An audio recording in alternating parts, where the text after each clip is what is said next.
Chapter 58.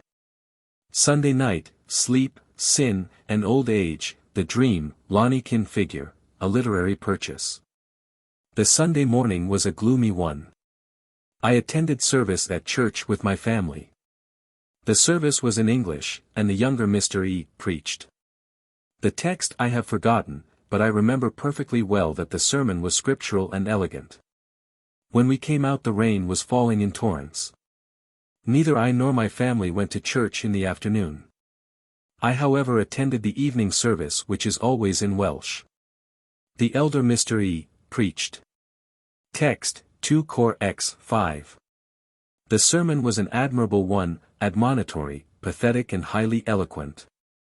I went home very much edified, and edified my wife and Henrietta, by repeating to them in English the greater part of the discourse which I had been listening to in Welsh. After supper, in which I did not join, for I never take supper, provided I have taken dinner, they went to bed whilst I remained seated before the fire, with my back near the table and my eyes fixed upon the embers which were rapidly expiring. And in this posture sleep surprised me. Amongst the proverbial sayings of the Welsh, which are chiefly preserved in the shape of triads, is the following one: 3 things come unawares upon a man, sleep, sin, and old age.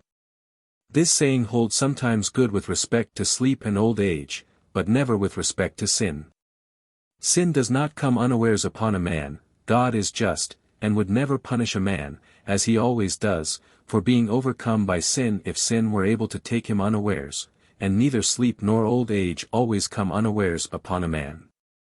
People frequently feel themselves going to sleep and feel old age stealing upon them, though there can be no doubt that sleep and old age sometimes come unawares. Old age came unawares upon me. It was only the other day that I was aware that I was old, though I had long been old, and sleep came unawares upon me in that chair in which I had sat down without the slightest thought of sleeping.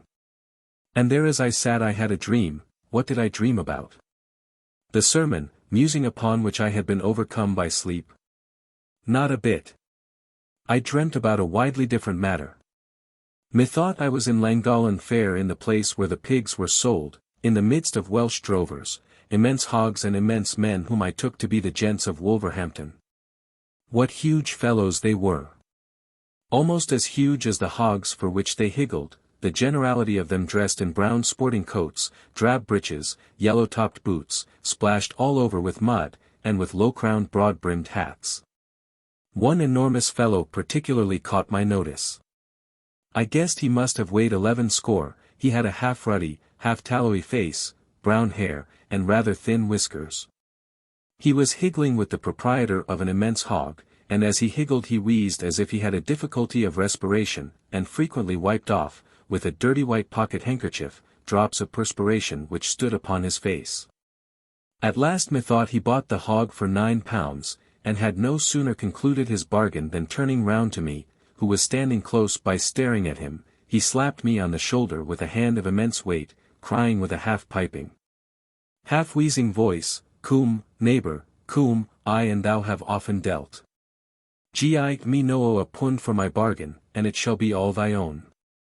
I felt in a great rage at his unceremonious behaviour, and, owing to the flutter of my spirits, whilst I was thinking whether or not I should try and knock him down, I awoke and found the fire nearly out and the ecclesiastical cat seated on my shoulders. The creature had not been turned out, as it ought to have been, before my wife and daughter retired, and feeling cold had got upon the table and thence had sprung upon my back for the sake of the warmth which it knew was to be found there. And no doubt the springing on my shoulders by the ecclesiastical cat was what I took in my dream to be the slap on my shoulders by the Wolverhampton gent.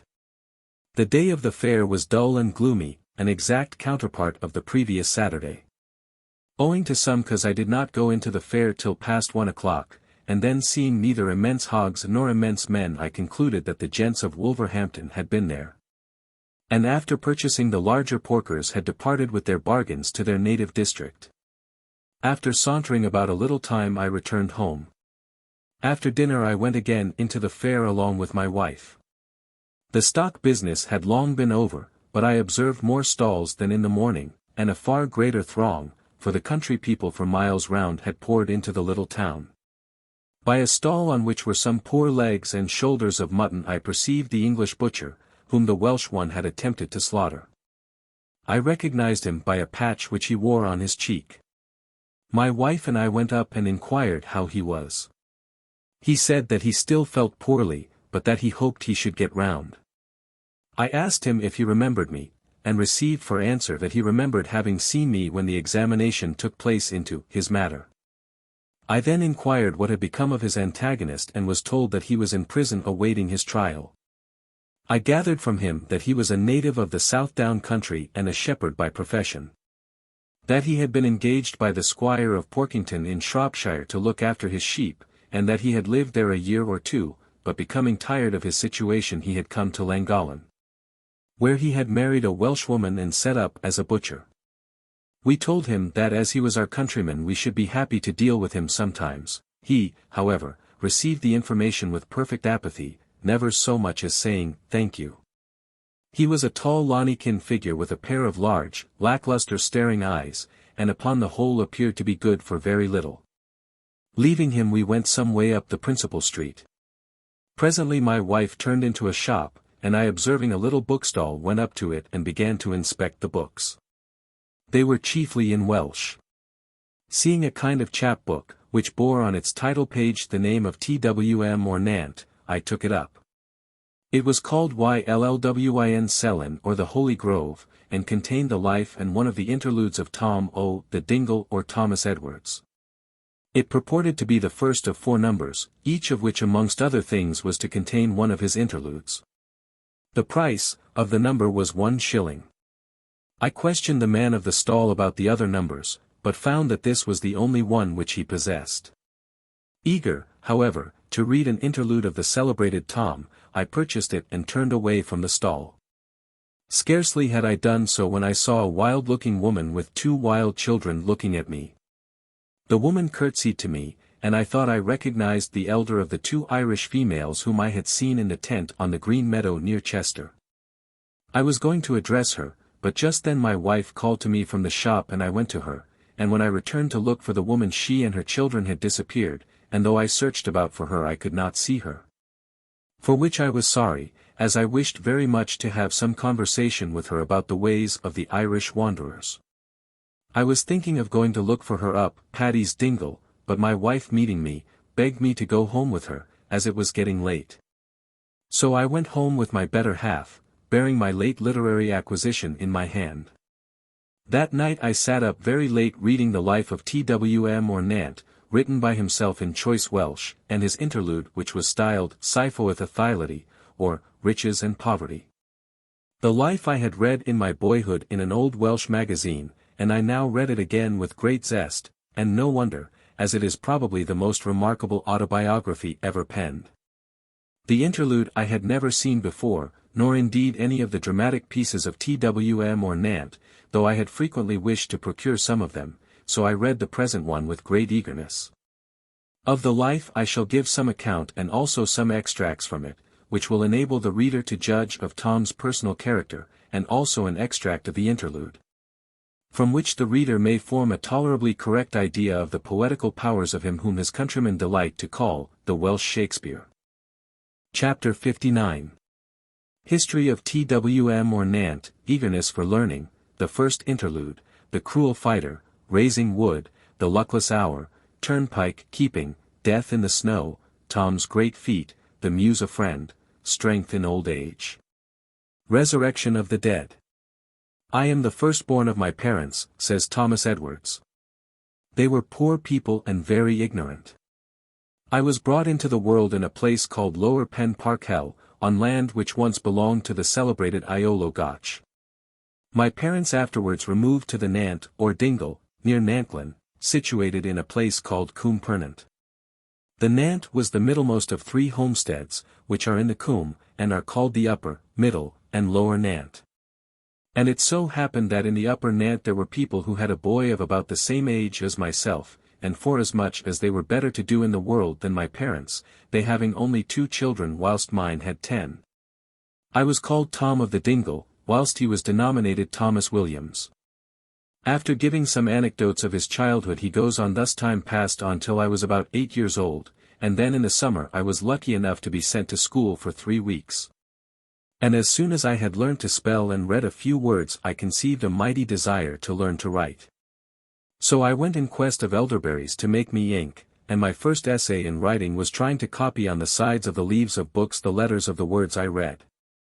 It happened, however, that a shop in the village caught fire, and the greater part of it was burnt, only a few trifles being saved, and amongst the scorched articles my mother got for a penny a number of sheets of paper burnt at the edges, and sewed them together to serve as copybooks for me. Without loss of time I went to the smith of Wendwisog, who wrote for me the letters on the upper part of the leaves, and careful enough was I to fill the whole paper with scrawlings which looked for all the world like crow's feet. I went on getting paper and ink, and something to copy now from this person, and now from that, until I learned to read Welsh and to write it at the same time. He copied out a great many carols and songs, and the neighbors observing his fondness for learning persuaded his father to allow him to go to the village school to learn English. At the end of 3 weeks, however, his father, considering that he was losing his time, would allow him to go no longer, but took him into the fields in order that the boy might assist him in his labor. Nevertheless Tom would not give up his literary pursuits, but continued scribbling, and copying out songs and carols. When he was about 10 he formed an acquaintance with an old man, chapel reader in Pentre-y-Folas, who had a great many old books in his possession, which he allowed Tom to read. He then had the honor of becoming an amanuensis to a poet. I became very intimate, says he, with a man who was a poet. He could neither read nor write, but he was a poet by nature, having a muse wonderfully glib at making triplets and quartets. He was nicknamed Tom Tighe of the Moor. He made an Englyn for me to put in a book in which I was inserting all the verses I could collect. Tom Evans the lad for hunting up songs, Tom Evans to whom the best learning belongs. Betwixt his 2 pasteboards he verses has got, sufficient to fill the whole country, I wot. I was in the habit of writing my name Tom or Thomas Evans before I went to school for a fortnight in order to learn English. But then I altered it, into Thomas Edwards, for Evan Edwards was the name of my father, and I should have been making myself a bastard had I continued calling myself by my first name. However, I had the honor of being secretary to the old poet. When he had made a song he would keep it in his memory till I came to him. Sometimes after the old man had repeated his composition to me I would begin to dispute with him, asking whether the thing would not be better another way. And he could hardly keep from flying into a passion with me for putting his work to the torture. It was then the custom for young lads to go about playing what were called interludes, namely dramatic pieces on religious or moral subjects, written by rustic poets. Shortly after Tom had attained the age of 12 he went about with certain lads of Llangollen playing these pieces, generally acting the part of a girl, because, as he says, he had the best voice. About this time he wrote an interlude himself, founded on John Bunyan's Spiritual Courtship, which was, however, stolen from him by a young fellow from Anglesey, along with the greater part of the poems and pieces which he had copied. This affair at first very much disheartened Tom. Plucking up his spirits, however, he went on composing, and soon acquired amongst his neighbors the title of the poet, to the great mortification of his parents, who were anxious to see him become an industrious husbandman. Before I was quite 14, says he, I had made another interlude, but when my father and mother heard about it they did all they could to induce me to destroy it. However, I would not burn it, but gave it to Hugh of Llangollen, a celebrated poet of the time, who took it to Llandudnog, where he sold it for 10 shillings to the lads of the place, who performed it the following summer. But I never got anything for my labor, save a sup of ale from the players when I met them. This at the heel of other things would have induced me to give up poetry, had it been in the power of anything to do so. I made 2 interludes, he continues, one for the people of Llambedr in the Vale of Clwyd, and the other for the lads of Llanarmon in Yale, one on the subject of Naaman's leprosy, and the other about hypocrisy, which was a refashionment of the work of Richard Perry of Dyserth. When I was young I had such a rage or madness for poetizing, that I would make a song on almost anything I saw, and it was a mercy that many did not kill me or break my bones, on account of my evil tongue. My parents often told me I should have some mischief done me if I went on in the way in which I was going.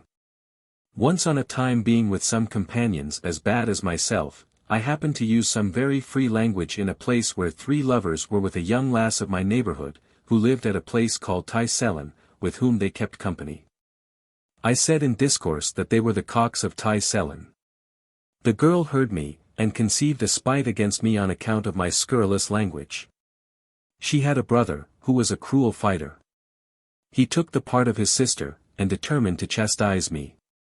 One Sunday evening he shouted to me as I was coming from Llangollen. Our ways were the same till we got nearly home. He had determined to give me a thrashing, and he had with him a piece of oak stick just suited for the purpose. After we had taunted each other for some time, as we went along, he flung his stick on the ground, and stripped himself stark naked. I took off my hat and my neckcloth, and took his stick in my hand, whereupon running to the hedge he took a stake, and straight we set to like 2 furies. After fighting some time, our sticks were shivered to pieces and quite short. Sometimes we were upon the ground, but did not give up fighting on that account. Many people came up and would fain have parted us, but he would by no means let them. At last we agreed to go and pull fresh stakes, and then we went at it again until he could no longer stand. The marks of this battle are upon him and me to this day.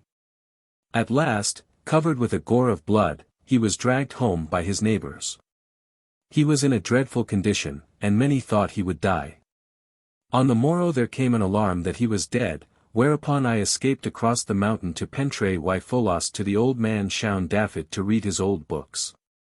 After staying there a little time, and getting his wounds tended by an old woman, he departed and skulked about in various places, doing now and then a little work, until hearing his adversary was recovering, he returned to his home.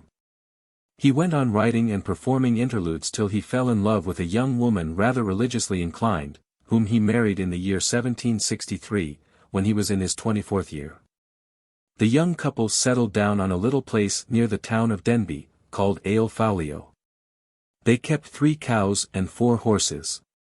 The wife superintended the cows, and Tom with his horses carried wood from Gwenanows to Rhuddlan, and soon excelled all other carters, in loading and in everything connected with the management of wood. Tom in the pride of his heart must needs be helping his fellow carriers, whilst labouring with them in the forests, till his wife told him he was a fool for his pains, and advised him to go and load in the afternoon, when nobody would be about. Offering to go and help him. He listened to her advice and took her with him. The dear creature, says he, assisted me for some time, but as she was with child, and on that account not exactly fit to turn the roll of the crane with levers of iron, I formed the plan of hooking the horses to the rope. In order to raise up the wood which was to be loaded, and by long teaching the horses to pull and to stop, I contrived to make loading a much easier task, both to my wife and myself. Now this was the first hooking of horses to the rope of the crane which was ever done either in Wales or England. Subsequently I had plenty of leisure and rest instead of toiling amidst other carriers. Leaving Llangollen he took up his abode nearer to Denbigh, and continued carrying wood. Several of his horses died, and he was soon in difficulties, and was glad to accept an invitation from certain miners of the county of Flint to go and play them an interlude. As he was playing them one called A Vision of the Course of the World, which he had written for the occasion, and which was founded on, and named after, the first part of the work of Master Ellis Wynne. He was arrested at the suit of one Mostyn of Calcoed. He, however, got bail, and partly by carrying and partly by playing interludes, soon raised money enough to pay his debt. He then made another interlude, called Riches and Poverty, by which he gained a great deal of money. He then wrote 2 others, one called The 3 Associates of Man, namely, the World, Nature, and Conscience. The other entitled The King, the Justice, the Bishop and the Husbandman, both of which he and certain of his companions acted with great success. After he had made all that he could by acting these pieces he printed them. When printed they had a considerable sale, and Tom was soon able to set up again as a carter. He went on carting and carrying for upwards of 12 years, at the end of which time he was worth, with one thing and the other, upwards of £300, which was considered a very considerable property about 90 years ago in Wales. He then, in a luckless hour, when, to use his own words, he was at leisure at home, like King David on the top of his house, mixed himself up with the concerns of an uncle of his, a brother of his father. He first became bail for him, and subsequently made himself answerable for the amount of a bill, due by his uncle to a lawyer. His becoming answerable for the bill nearly proved the utter ruin of our hero. His uncle failed, and left him to pay it. The lawyer took out a writ against him. It would have been well for Tom if he had paid the money at once, but he went on dallying and compromising with the lawyer, till he became terribly involved in his web. To increase his difficulties, work became slack, so at last he packed his things upon his carts, and with his family, consisting of his wife and 3 daughters, fled into Montgomeryshire. The lawyer, however, soon got information of his whereabouts and threatened to arrest him. Tom, after trying in vain to arrange matters with him, fled into South Wales, to Carmarthenshire, where he carried wood for a timber merchant, and kept a turnpike gate, which belonged to the same individual. But the bold Cancer still followed him, and his horses were seized for the debt. His neighbours, however, assisted him, and bought the horses in at a low price when they were put up for sale, and restored them to him for what they had given. Even then the matter was not satisfactorily settled, for, years afterwards, on the decease of Tom's father, the lawyer seized upon the property, which by law descended to Tom or Nant, and turned his poor old mother out upon the cold mountain side. Many strange adventures occurred to Tom in South Wales, but those which befell him whilst officiating as a turnpike keeper were certainly the most extraordinary. If what he says be true, as of course it is, for who shall presume to doubt Tom the Dingle's veracity? Whosoever fills the office of turnpike keeper in Wild Wales should be a person of very considerable nerve. We were in the habit of seeing, says Tom, plenty of passengers going through the gate without paying toll. I mean such things as are called phantoms or illusions. Sometimes there were hearses and mourning coaches, sometimes funeral processions on foot, the whole to be seen as distinctly as anything could be seen, especially at night time. I saw myself on a certain night a hearse go through the gate whilst it was shut. I saw the horses and the harness, the postilion, and the coachman, and the tufts of hair such as are seen on the tops of hearses, and I saw the wheels scattering the stones in the road, just as other wheels would have done.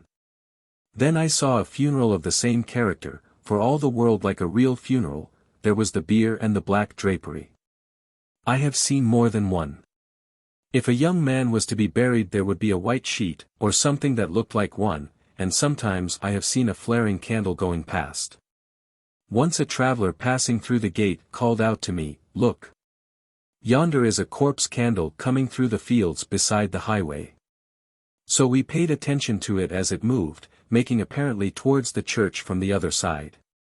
Sometimes it would be quite near the road, another time some way into the fields. And sure enough, after the lapse of a little time a body was brought by exactly the same route by which the candle had come, owing to the proper road being blocked up with snow. Another time there happened a great wonder connected with an old man of Caernarfon, who was in the habit of carrying fish to Brecon, Menai, and Machynlleth, and returning with the poorer kind of Gloucester cheese. My people knew he was on the road and had made ready for him, the weather being dreadful, wind blowing and snow drifting.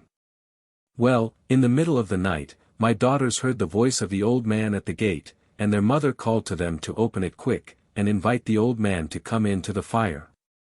One of the girls got up forthwith, but when she went out there was nobody to be seen. On the morrow, lo and behold! The body of the old man was brought past on a couch, he having perished in the snow on the mountain of Tre-ar-Castell. Now this is the truth of the matter. Many wonderful feats did Tom perform connected with loading and carrying, which acquired for him the reputation of being the best wood carter of the South. His dexterity at moving huge bodies was probably never equalled. Robinson Crusoe was not half so handy. Only see how he moved a ship into the water, which a multitude of people were unable to do. After keeping the gate for 2 or 3 years, says he, I took the lease of a piece of ground in Llandilo 4 and built a house upon it, which I got licensed as a tavern for my daughters to keep. I myself went on carrying wood as usual. Now it happened that my employer, the merchant at Abermarleys, had built a small ship of about 30 or 40 tons in the wood about 1.25 miles from the river Towy, which is capable of floating small vessels as far as Caernarfon. He had resolved that the people should draw it to the river by way of sport, and had caused proclamation to be made in 4 parish churches, that on such a day a ship would be launched at Abermarleys, and that food and drink would be given to any one who would come and lend a hand at the work. 4 hogsheads of ale were broached, a great oven full of bread was baked, plenty of cheese and butter bought, and meat cooked for the more respectable people. The ship was provided with 4 wheels, or rather 4 great rolling stocks, fenced about with iron, with great big axle trees in them, well greased against the appointed day. I had been loading in the wood that day, and sending the team forward, I went to see the business, and a pretty piece of business it turned out. All the food was eaten, the drink swallowed to the last drop, the ship drawn about 3 roods, and then left in a deep ditch. By this time night was coming on, and the multitude went away, some drunk, some hungry for want of food, but the greater part laughing as if they would split their sides.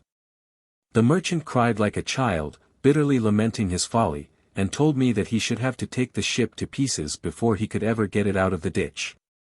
I told him that I could take it to the river, provided I could but get 3 or 4 men to help me. Whereupon he said that if I could but get the vessel to the water he would give me anything I asked, and earnestly begged me to come the next morning, if possible. I did come with the lad and 4 horses. I went before the team, and set the men to work to break a hole through a great old wall, which stood as it were before the ship.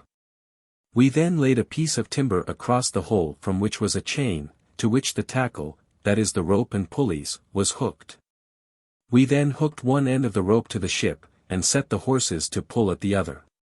The ship came out of the hole prosperously enough, and then we had to hook the tackle to a tree, which was growing near, and by this means we got the ship forward. But when we came to soft ground we were obliged to put planks under the wheels to prevent their sinking under the immense weight. When we came to the end of the foremost planks we put the hinder ones before, and so on. When there was no tree at hand to which we could hook the tackle, we were obliged to drive a post down to hook it to. So from tree to post it got down to the river in a few days. I was promised noble wages by the merchant, but I never got anything from him but promises and praises. Some people came to look at us, and gave us money to get ale, and that was all. The merchant subsequently turned out a very great knave, cheating Tom on various occasions, and finally broke very much in his debt. Tom was obliged to sell off everything, and left South Wales without horses or wagon. His old friend the Muse, however, stood him in good stead. Before I left, says he, I went to Brecon, and printed the Interlude of the King, the Justice, the Bishop, and the Husbandman, and got an old acquaintance of mine to play it with me, and help me to sell the books. I likewise busied myself in getting subscribers to a book of songs called the Garden of Minstrelsy. It was printed at Trafecca. The expense attending the printing amounted to £52, but I was fortunate enough to dispose of 2,000 copies. I subsequently composed an interlude called Pleasure and Care, and printed it. And after that I made an interlude called the 3 Powerful Ones of the World, Poverty, Love, and Death. The poet's daughters were not successful in the tavern speculation at Llandilo, and followed their father into North Wales. The second he apprenticed to a milliner, the other 2 lived with him till the day of his death. He settled at Denbigh in a small house which he was enabled to furnish by means of 2 or 3 small sums which he recovered for work done a long time before. Shortly after his return, his father died, and the lawyer seized the little property, for the old curse, and turned Tom's mother out. After his return from the south Tom went about for some time playing interludes, and then turned his hand to many things. He learnt the trade of stonemason, took jobs, and kept workmen. He then went amongst certain bricklayers, and induced them to teach him their craft, and shortly, as he says, became a very lion at bricklaying. For the last 4 or 5 years, says he, towards the conclusion of his history, my work has been to put up iron ovens and likewise furnaces of all kinds, also grates, stoves and boilers, and not unfrequently I have practiced as a smoke doctor. The following feats of strength he performed after his return from South Wales, when he was probably about 60 years of age. About a year after my return from the south, says he, I met with an old carrier of wood, who had many a time worked along with me. He and I were at the hand at Ruthin along with various others, and in the course of discourse my friend said to me, Tom, thou art much weaker than thou wast when we carted wood together. I answered that in my opinion I was not a bit weaker than I was then. Now it happened that at the moment we were talking there were some sacks of wheat in the hall which were going to Chester by the carrier's wagon. They might hold about 3 bushels each, and I said that if I could get 3 of the sacks upon the table, and had them tied together, I would carry them into the street and back again, and so I did. Many who were present tried to do the same thing, but all failed. Another time when I was at Chester I lifted a barrel of porter from the street to the hinder part of the wagon solely by strength of back and arms. He was once run over by a loaded wagon, but strange to say escaped without the slightest injury. Towards the close of his life he had strong religious convictions, and felt a loathing for the sins which he had committed. On their account, says he in the concluding page of his biography, there is a strong necessity for me to consider my ways and to inquire about a Saviour. Since it is utterly impossible for me to save myself without obtaining knowledge of the merits of the Mediator, in which I hope I shall terminate my short time on earth in the peace of God enduring unto all eternity. He died in the year 1810, at the age of 71, shortly after the death of his wife, who seems to have been a faithful, loving partner. By her side he was buried in the earth of the graveyard of the White Church, near Denbigh. There can be little doubt that the souls of both will be accepted on the great day when, as Gronwy Owen says, like corn from the belly of the ploughed field, in a thick crop, those buried in the earth shall arise. And the sea shall cast forth 1,000 myriads of dead above the deep billowy way. Chapter 60. Mystery Plays, the 2 prime opponents, analysis of interlude, riches and poverty, Tom's grand qualities. I in the preceding chapter 1 have given an abstract of the life of Tom o' the Dingle. I will now give an analysis of his interlude. First, however, a few words on interludes in general. It is difficult to say with anything like certainty what is the meaning of the word interlude. It may mean, as Warton supposes in his History of English Poetry, a short play performed between the courses of a banquet or festival. Or it may mean the playing of something by 2 or more parties, the interchange of playing or acting which occurs when 2 or more people act. It was about the middle of the 15th century that dramatic pieces began in England to be called interludes. For some time previous they had been styled moralities, but the earliest name by which they were known was mysteries. The first mysteries composed in England were by one Ranald, or Ranulph, a monk of Chester, who flourished about 1322, whose verses are mentioned rather irreverently in one of the visions of Piers Plowman, who puts them in the same rank as the ballads about Robin Hood and Maid Marian, making sloth say, I canon perfectly my paternoster as the priest at Singeath, but I can rhymes of Robin Hood and Ranald of Chester. Long, however, before the time of this Ranald mysteries had been composed and represented both in Italy and France. The mysteries were very rude compositions, little more, as Warton says, than literal representations of portions of Scripture. They derived their name of mysteries from being generally founded on the more mysterious parts of Holy Writ, for example the Incarnation, the Atonement, and the Resurrection. The moralities displayed something more of art and invention than the mysteries. In them virtues, vices and qualities were personified, and something like a plot was frequently to be discovered. They were termed moralities because each had its moral, which was spoken at the end of the piece by a person called the Doctor. 7 Much that has been said about the moralities holds good with respect to the interludes. Indeed, for some time dramatic pieces were called moralities and interludes indifferently. In both there is a mixture of allegory and reality. The latter interludes, however, display more of everyday life than was ever observable in the moralities, and more closely approximate to modern plays. Several writers of genius have written interludes, amongst whom are the English Skelton and the Scottish Lindsay, the latter of whom wrote 8 pieces of that kind, the most celebrated of which is called The Puir Man and the Pardoner. Both of these writers flourished about the same period, and made use of the interlude as a means of satirizing the vices of the popish clergy. In the time of Charles I the interlude went much out of fashion in England. In fact, the play or regular drama had superseded it. In Wales, however, it continued to the beginning of the present century, when it yielded to the influence of Methodism. Of all Welsh interlude composers Cwm or Nant or Tom of the Dingle was the most famous. Here follows the promised analysis of his riches and poverty. The entire title of the interlude is to this effect. The two prime opponents riches and poverty. A brief exposition of their contrary effects on the world, with short and appropriate explanations of their quality and substance according to the rule of the four elements, water, fire, earth, and air. First of all enter Fool, Sir Gemant Wamel, who in rather a foolish speech tells the audience that they are about to hear a piece composed by Tom the poet. Then appears Captain Riches, who makes a long speech about his influence in the world and the general contempt in which poverty is held. He is, however, presently checked by the Fool, who tells him some home truths, and asks him, among other questions, whether Solomon did not say that it is not meet to despise a poor man, who conducts himself rationally.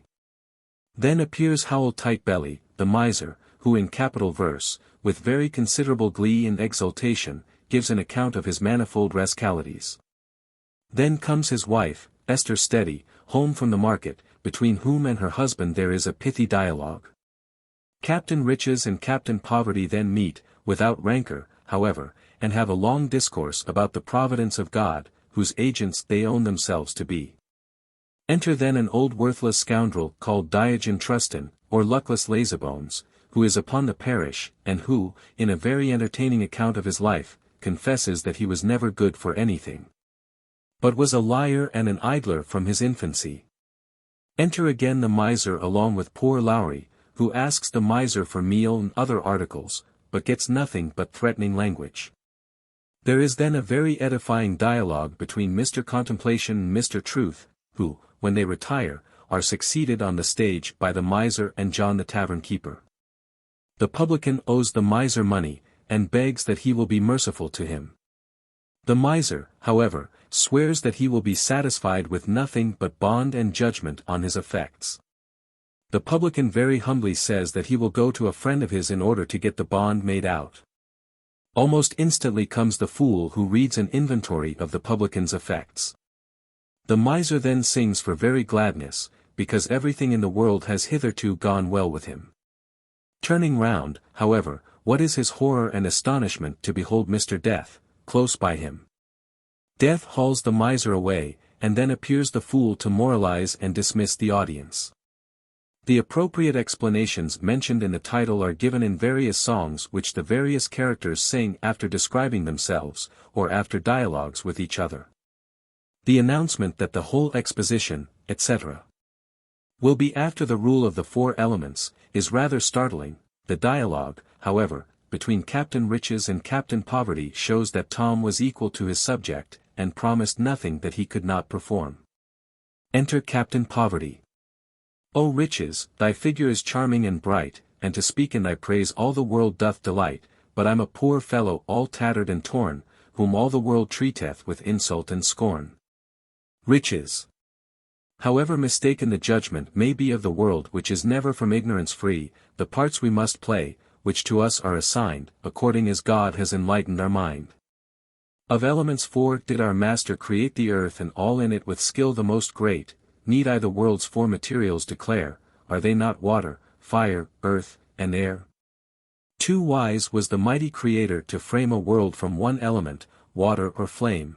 The one is full moist and the other full hot, and a world made of either were useless, I wot. And if it had all of mere earth been compassed and no water nor fire been within it enclosed, it could ne'er have product for a huge multitude of all kinds of living things suitable food. And if God what was wanted had not fully known, but created the world of these three things alone, how would any creature the heaven beneath, without the blessed air have been able to breathe? Thus all things created, the God of all grace, of four prime materials, each good in its place. The work of his hands, when completed, he viewed, and saw and pronounced that, 'twas seemly and good. Poverty. In the marvellous things, which to me thou hast told the wisdom of God I most clearly behold, and did he not also make man of the same materials he used when the world he did frame? Riches. Creation is all, as the sages agree, of the elements four in man's body that be, water's the blood, and fire is the nature, which prompts generation in every creature. The earth is the flesh which with beauty is rife, the air is the breath, without which is no life, so man must be always accounted the same as the substances four which exist in his frame. And as in their creation distinction there's none, twixt man and the world, so the infinite one unto man a clear wisdom did bounteously give the nature of everything to perceive. Poverty. But one thing to me passing strange doth appear, since the wisdom of man is so bright and so clear, how comes there such jarring and warring to be in the world betwixt riches and poverty? Riches. That point we'll discuss without passion or fear, with the aim of instructing the listeners here, and haply some few who instruction require may profit derive like the bee from the briar. Man, as thou knowest, in his generation is a type of the world and of all the creation, difference there's none in the manner of birth, twixt the lowliest hinds and the lords of the earth. The world which the same thing as man we account in one place is sea, in another is mount, a part of it rock, and a part of it dale, God's wisdom has made every place to avail. There exist precious treasures of every kind profoundly in earth's quiet bosom enshrined, there's searching about them, and ever has been, and by some they are found, and by some never seen. With wonderful wisdom the Lord God on high has contrived the two lights which exist in the sky, the sun's hot as fire, and its ray bright as gold, but the moon's ever pale, and by nature is cold. The sun, which resembles a huge world of fire, would burn up full quickly creation entire, save the moon with its temperament cool did assuage of its brighter companion the fury and rage. Now I beg you the sun and the moon to behold, the one that's so bright and the other so cold. And say if two things in creation there be better emblems of riches and poverty. Poverty. In manner most brief, yet convincing and clear, you have told the whole truth to my wondering ear, and I see that 'twas God, who in all things is fair, has assigned us the forms, in this world which we bear. In the sight of the world doth the wealthy man seem like the sun which doth warm everything with its beam, whilst the poor needy wight with his pitiable case resembles the moon which doth chill with its face. Riches. You know that full oft, in their course as they run, an eclipse cometh over the moon or the sun, certain hills of the earth with their summits of pride the face of the one from the other do hide.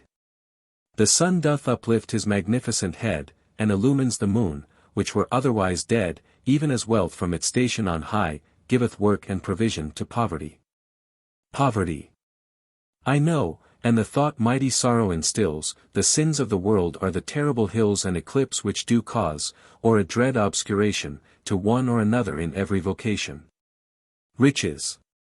It is true that God gives unto each from his birth some task to perform while he wends upon earth, but he gives correspondent wisdom and force to the weight of the task, and the length of the course. Exit. Poverty. I hope there are some, who, twixt me and the youth have heard this discourse, whose sole aim is the truth, will see and acknowledge, as homeward they plod, each thing is arranged by the wisdom of God.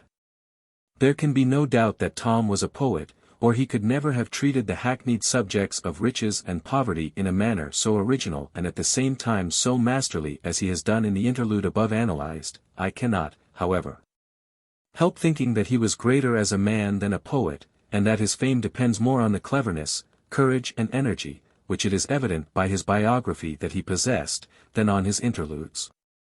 A time will come when his interludes will cease to be read, but his making ink out of elderberries, his battle with the cruel fighter, his teaching his horses to turn the crane, and his getting the ship to the water, will be talked of in Wales till the peak of Snowdon shall fall down. Chapter 61. Set out for Wrexham, Craig y Forwyn, Uncertainty, The Collier, Cadogan Hall, Methodistical Volume. Having learned from a newspaper that a Welsh book on Welsh Methodism had been just published at Wrexham, I determined to walk to that place and purchase it. I could easily have procured the work through a bookseller at Llangollen, but I wished to explore the hill road which led to Wrexham, what the farmer under the Llangollen rocks had said of its wildness having excited my curiosity, which the procuring of the book afforded me a plausible excuse for gratifying. If one wants to take any particular walk, it is always well to have some business, however trifling, to transact at the end of it. So having determined to go to Wrexham by the mountain road, I set out on the Saturday next after the one on which I had met the farmer who had told me of it. The day was gloomy, with some tendency to rain. I passed under the hill of Dinah's Bran. About a furlong from its western base I turned round and surveyed it, and perhaps the best view of the noble mountain is to be obtained from the place where I turned round. How grand though sad from there it looked, that grey morning, with its fine ruin on its brow above which a little cloud hovered. It put me in mind of some old king, unfortunate and melancholy, but a king still, with the look of a king, and the ancestral crown still on his furrowed forehead. I proceeded on my way, all was wild and solitary, and the yellow leaves were falling from the trees of the groves.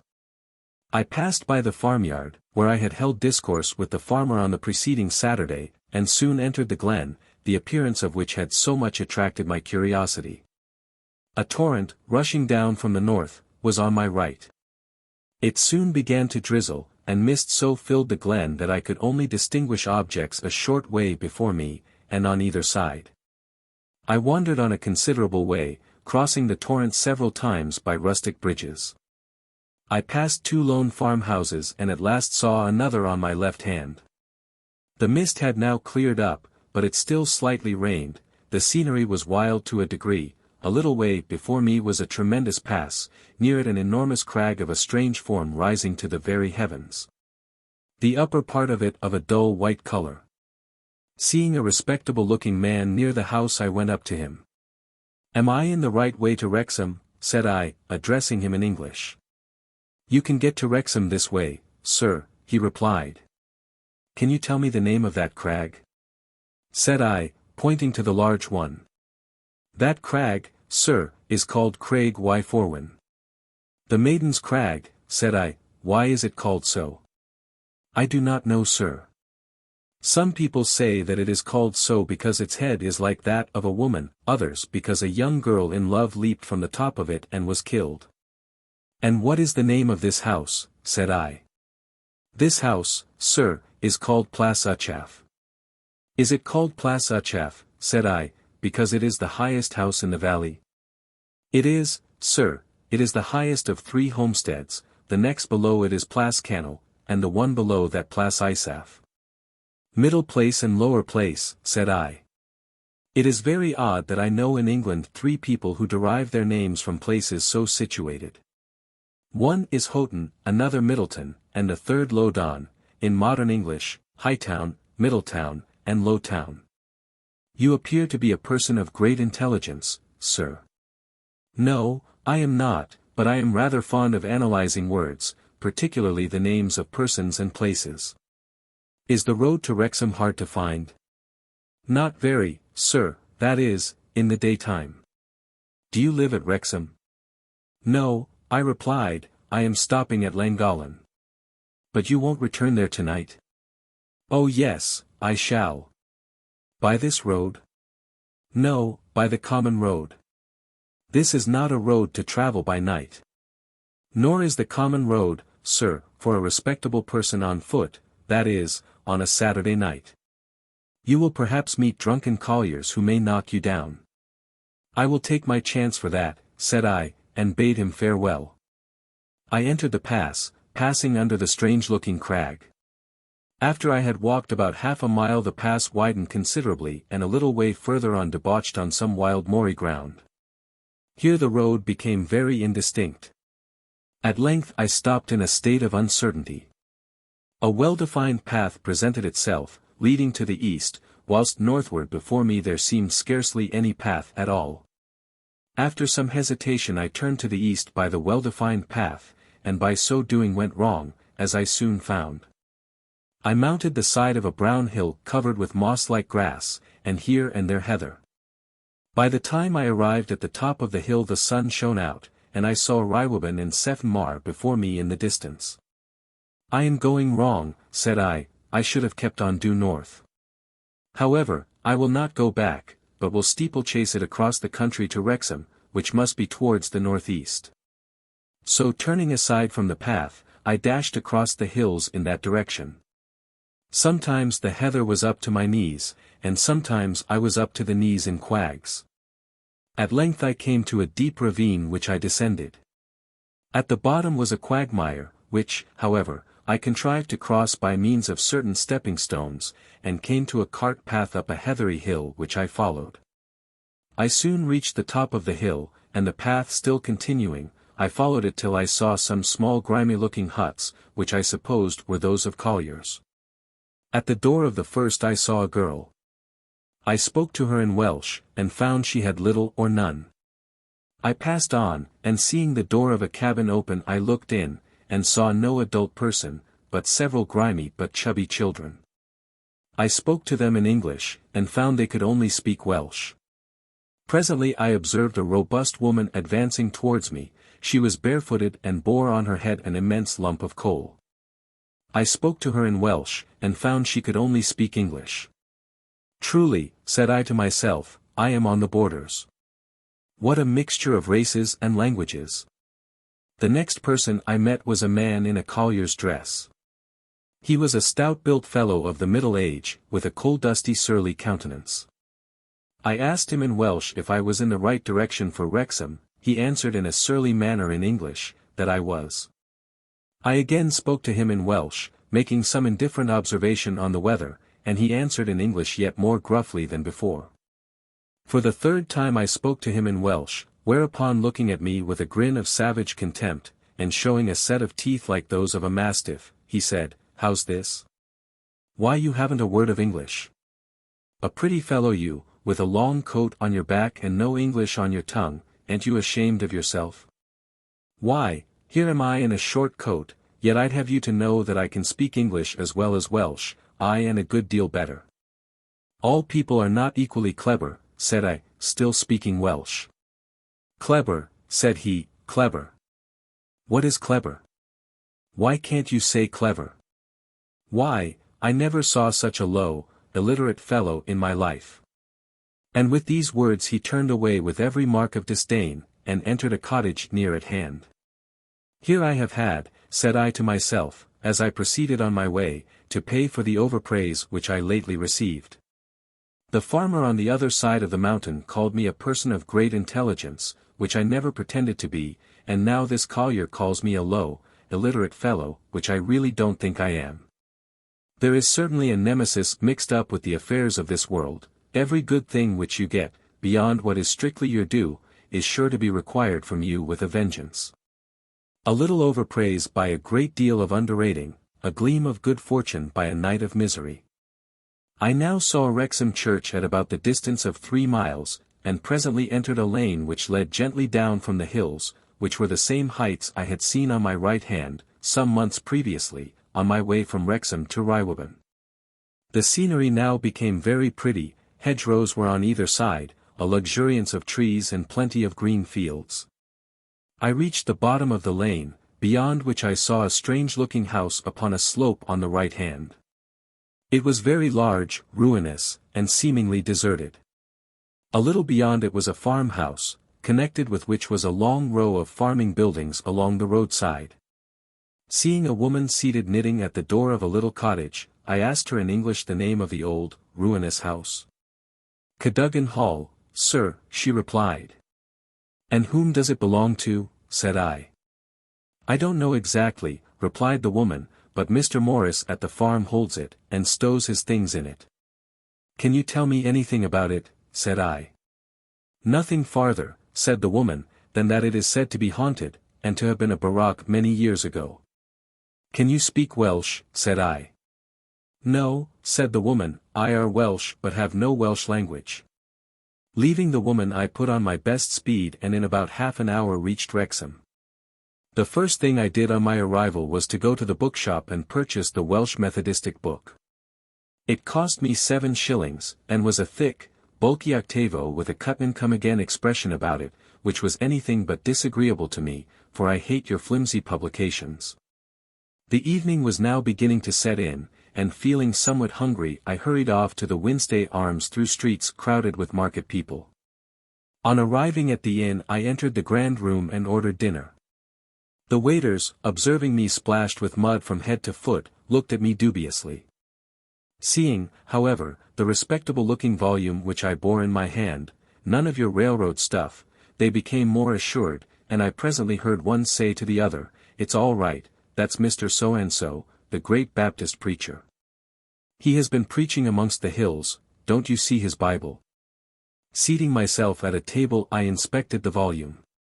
And here perhaps the reader expects that I shall regale him with an analysis of the methodistical volume at least as long as that of the life of Tom O. the Dingle. In that case, however, he will be disappointed. All that I shall at present say of it is, that it contained a history of Methodism in Wales, with the lives of the principal Welsh Methodists.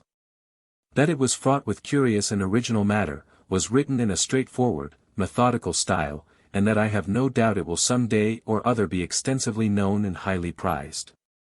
After dinner I called for half a pint of wine. Whilst I was trifling over it, a commercial traveller entered into conversation with me. After some time he asked me if I was going further that night. "To Llangollen," said I. "By the 10 o'clock train," said he. "No," I replied, "I'm going on foot." "On foot," said he, "I would not go on foot there this night for £50. "Why not?" said I. "For fear of being knocked down by the colliers, who will be all out and drunk." "If not more than 2 attack me," said I shan't much mind. With this book I am sure I can knock down one, and I think I can find play for the other with my fists." The commercial traveller looked at me. "A strange kind of Baptist minister," I thought I heard him say. Chapter 62. Rhywoban Road, the public-house keeper, no Welsh, the wrong road, the good wife. I paid my reckoning and started. The night was now rapidly closing in. I passed the toll gate and hurried along the Rhywoban Road, overtaking companies of Welsh going home, amongst whom were many individuals, whom, from their thick and confused speech, as well as from their staggering gait, I judged to be intoxicated. As I passed a red public-house on my right hand, at the door of which stood several carts, a scream of Welsh issued from it. "Let any Saxon," said I, "who is fond of fighting and wishes for a bloody nose go in there."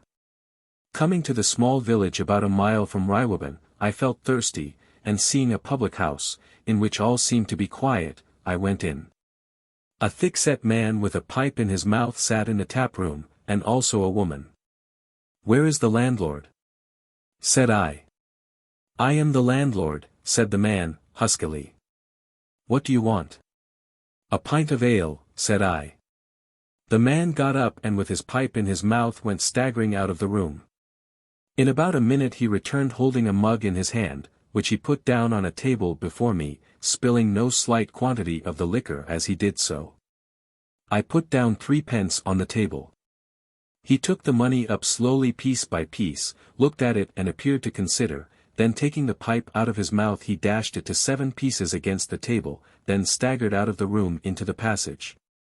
And from thence apparently out of the house. I tasted the ale which was very good, then turning to the woman who seemed about 23 and was rather good-looking, I spoke to her in Welsh. "I have no Welsh, sir," said she. "How is that?" said I.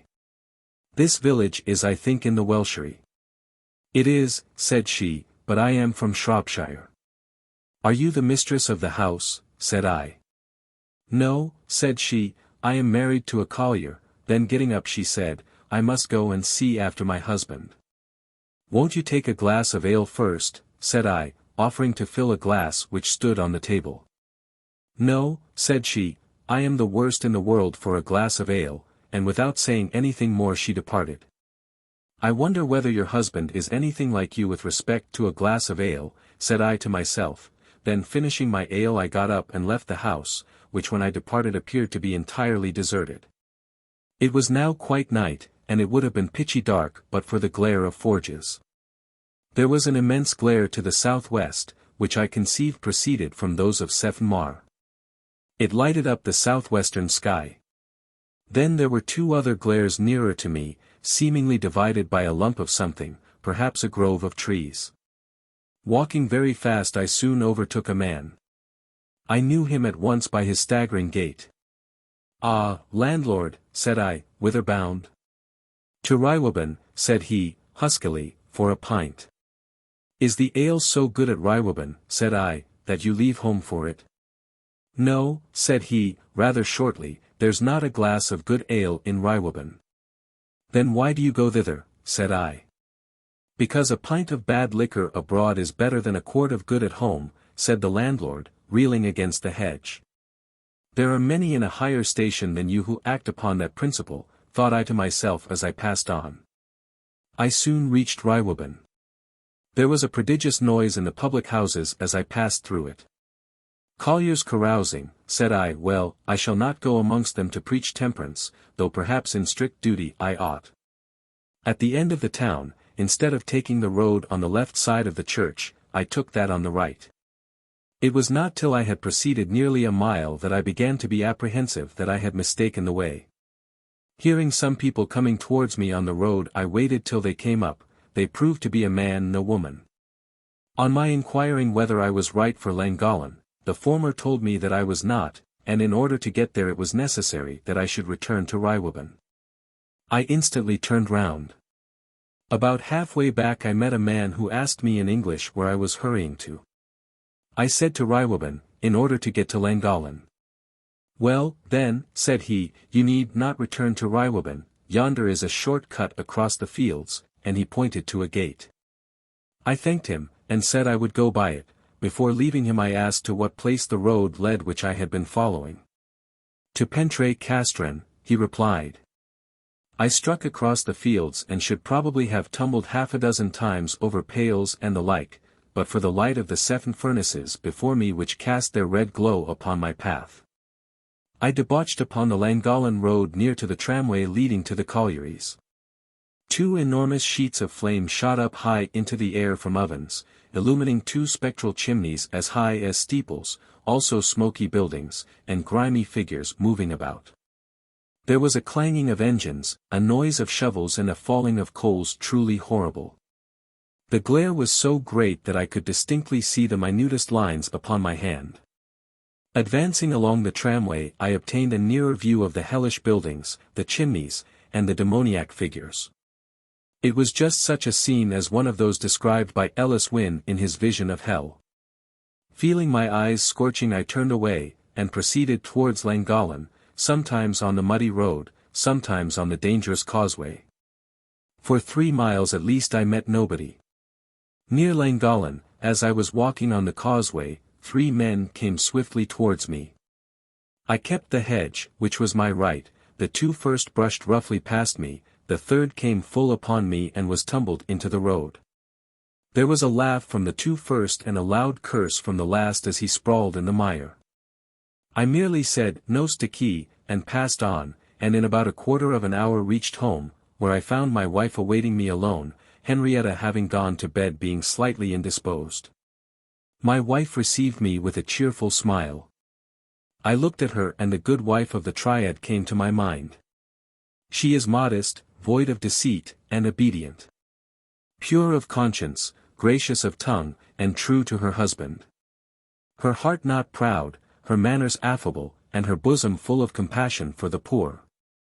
Laboring to be tidy, skillful of hand, and fond of praying to God. Her conversation amiable, her dress decent, and her house orderly. Quick of hand, quick of eye, and quick of understanding. Her person shapely, her manners agreeable, and her heart innocent. Her face benignant, her head intelligent, and provident. Neighborly, gentle, and of a liberal way of thinking. Able in directing, providing what is wanting, and a good mother to her children. Loving her husband, loving peace, and loving God. Happy the man, adds the Triad, who possesses such a wife.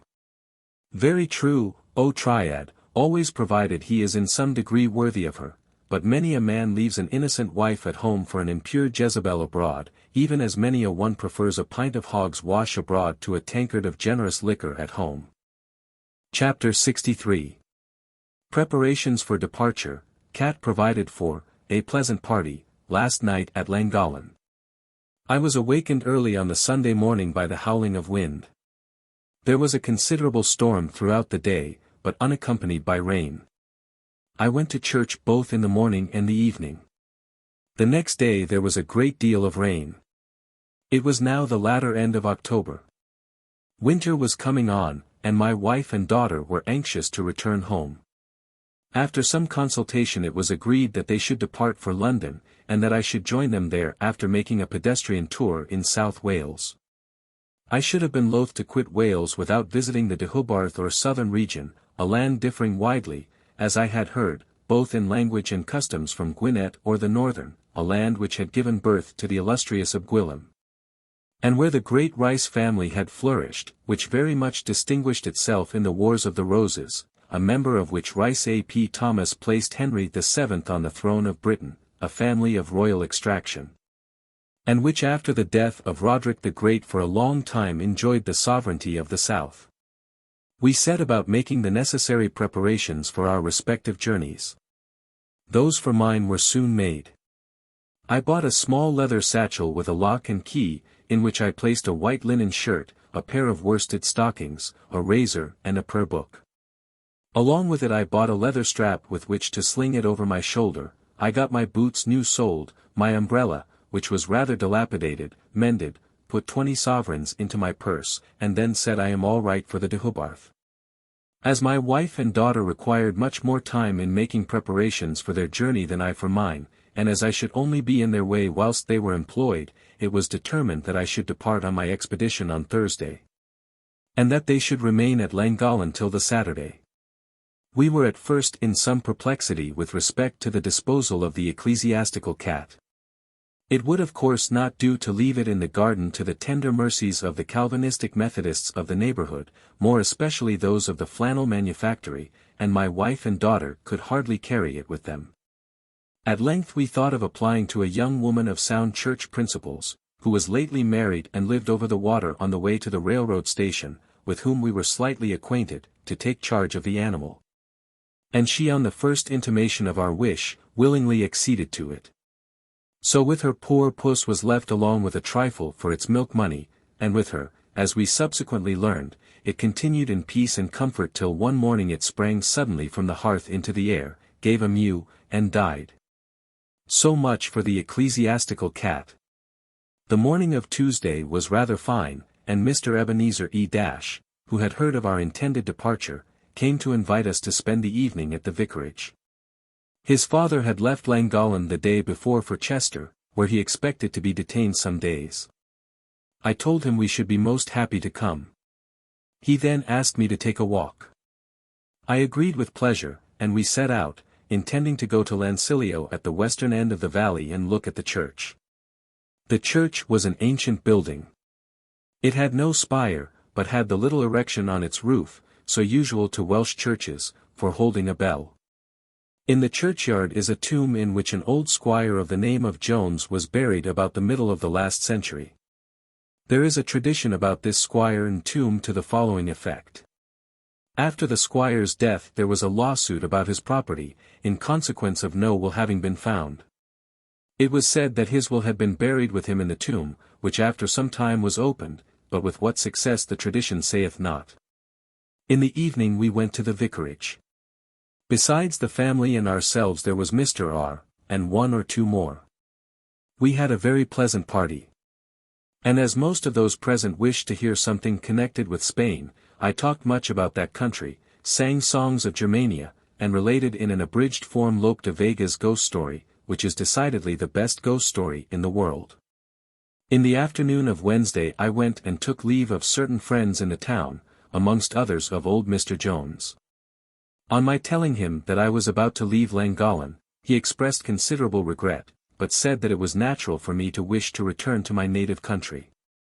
I told him that before returning to England I intended to make a pedestrian tour in South Wales. He said that he should die without seeing the South. That he had had several opportunities of visiting it when he was young, which he had neglected, and that he was now too old to wander far from home. He then asked me which road I intended to take. I told him that I intended to strike across the Berwyn to Llangollen, then visit Sycharth, once the seat of Owain Glendower, lying to the east of Llangollen, then return to that place. And after seeing the celebrated cataract across the mountains to Bala, whence I should proceed due south. I then asked him whether he had ever seen Sycharth and the Rhyadr. He told me that he had never visited Sycharth, but had seen the Rhyadr more than once. He then smiled and said that there was a ludicrous anecdote connected with the Rhyadr, which he would relate to me. A traveller once went to see the Rhyadr, and whilst gazing at it a calf which had fallen into the stream above, whilst grazing upon the rocks, came tumbling down the cataract. "Wonderful!" said the traveller, and going away reported that it was not only a fall of water, but of calves, and was very much disappointed, on visiting the waterfall on another occasion, to see no calf come tumbling down. I took leave of the kind old gentleman with regret, never expecting to see him again, as he was in his 84th year. He was a truly excellent character, and might be ranked amongst the venerable ornaments of his native place. About 8:30 at night John Jones came to bid me farewell. I bade him sit down, and sent for a pint of ale to regale him with. Notwithstanding the ale, he was very melancholy at the thought that I was about to leave Llangollen, probably never to return. To enliven him I gave him an account of my late expedition to Wrexham, which made him smile more than once. When I had concluded he asked me whether I knew the meaning of the word Wrexham. I told him I believed I did, and gave him the derivation which the reader will find in an early chapter of this work. He told me that with all due submission, he thought he could give me a better, which he had heard from a very clever man, Gwr Dialis who lived about 2 miles from Llangollen on the Corwen road. In the old time a man of the name of Sam kept a gwestfa, or inn, at the place where Wrexham Flow stands. When he died he left it to his wife, who kept it after him, on which account the house was first called Ty Reg Sam, the house of Sam's wife, and then for shortness Reg Sam, and a town arising about it by degrees. The town too was called Reg Sam, which the Saxons corrupted into Wrexham. I was much diverted with this Welsh derivation of Wrexham, which I did not attempt to controvert. After we had had some further discourse John Jones got up, shook me by the hand, gave a sigh, wished me a taith Ystwyth, and departed. Thus terminated my last day at Llangollen. Chapter 64. Departure for South Wales, Tregaron, pleasing scene, trying to read, Garman and Lupus, the cracked voice, effect of a compliment, Llangollen. The morning of the 21st of October was fine and cold. There was a rime frost on the ground. At about 11 o'clock I started on my journey for South Wales, intending that my first stage should be Llangollen. My wife and daughter accompanied me as far as Plas Newid. As we passed through the town I shook hands with honest A-, whom I saw standing at the door of a shop, with a kind of Spanish hat on his head, and also with my venerable friend old Mr. Jones, whom I encountered close beside his own domicile. At the Plas Newid I took an affectionate farewell of my 2 loved ones, and proceeded to ascend the Berwyn. Near the top I turned round to take a final look at the spot where I had lately passed many a happy hour. There lay Llangollen far below me, with its chimneys placidly smoking, its pretty church rising in its centre, its blue river dividing it into 2 nearly equal parts, and the mighty hill of Brennus overhanging it from the north. I sighed, and repeating Ein on Du's verse, Tengnafed I Llangollen, turned away. I went over the top of the hill and then began to descend its southern side, obtaining a distant view of the plains of Shropshire on the east. I soon reached the bottom of the hill, passed through Llansantffraid, and threading the vale of the Ceiriog at length found myself at Pont-rhyd-y-groes in front of the house of Humoris. Or rather of that which is built on the site of the dwelling of the poet. I stopped and remained before the house thinking of the mighty who, till the door opened, and out came the dark-featured man, the poet's descendant. Whom I saw when visiting the place in company with honest John Jones. He had now a spade in his hand and was doubtless going to his labour. As I knew him to be of a rather sullen unsocial disposition, I said nothing to him, but proceeded on my way. As I advanced the valley widened, the hills on the west receding to some distance from the river. Came to Tregaron, a small village, which takes its name from the brook, Tregaron signifying the hamlet or village on the Ceiriog. Seeing a bridge which crossed the rivulet at a slight distance from the road, a little beyond the village, I turned aside to look at it. The proper course of the Ceiriog is from south to north. Where it is crossed by the bridge, however, it runs from west to east, returning to its usual course, a little way below the bridge. The bridge was small and presented nothing remarkable in itself. I obtained, however, as I looked over its parapet towards the west, a view of a scene, not of wild grandeur, but of something which I like better, which richly compensated me for the slight trouble I had taken in stepping aside to visit the little bridge. About 100 yards distant was a small watermill, built over the rivulet, the wheel going slowly round. Large quantities of pigs, the generality of them brindled, were either browsing on the banks or lying close to the sides half immersed in the water. One immense white hog, the monarch seemingly of the herd, was standing in the middle of the current. Such was the scene which I saw from the bridge, a scene of quiet rural life well suited to the brushes of 2 or 3 of the old Dutch painters, or to those of men scarcely inferior to them in their own style, Gainsborough, Morland, and Crome. My mind for the last half-hour had been in a highly excited state. I had been repeating verses of old Homerus, brought to my recollection by the sight of his dwelling-place. They were ranting, roaring verses, against the Roundheads. I admired the vigor but disliked the principles which they displayed, and admiration on the one hand and disapproval on the other, bred a commotion in my mind like that raised on the sea when tide runs one way and wind blows another. The quiet scene from the bridge, however, produced a sedative effect on my mind, and when I resumed my journey I had forgotten who, his verses, and all about Roundheads and Cavaliers. I reached Brynamman, another small village, situated in a valley through which the Ceiriog or a river very similar to it flows. It is halfway between Llangollen and Lampeter, being 10 miles from each. I went to a small inn or public house, sat down and called for ale. A waggoner was seated at a large table with a newspaper before him on which he was intently staring. "What news?" said I in English. "I wish I could tell you," said he in very broken English, "but I cannot read." "Then why are you looking at the paper?" said I. "Because," said he, "by looking at the letters I hope in time to make them out." "You may look at them," said I, "for 50 years without being able to make out one. You should go to an evening school." "I am too old," said he, "to do so now. If I did the children would laugh at me." "Never mind their laughing at you," said I, "provided you learn to read, let them laugh who win." "You give good advice, Mester," said he, "I think I shall follow it." "Let me look at the paper," said I. He handed it to me. It was a Welsh paper, and full of dismal accounts from the seat of war. "What news, Mester?" said the waggoner. "Nothing but bad," said I, "the Russians are beating us and the French too." "If the Rousiades beat us," said the waggoner, "it is because the Francs-Cod are with us. We should have gone alone." "Perhaps you are right," said I, "at any rate we could not have fared worse than we are faring now." I presently paid for what I had, inquired the way to Llangollen, and departed. The village of Brynamman takes its name from its church, which is dedicated to Garman, an Armorican bishop, who with another called Lupus came over into Britain in order to preach against the heresy of Pelagius. He and his colleague resided for some time in Flintshire, and whilst there enabled in a remarkable manner the Britons to achieve a victory over those mysterious people the Picts, who were ravaging the country far and wide.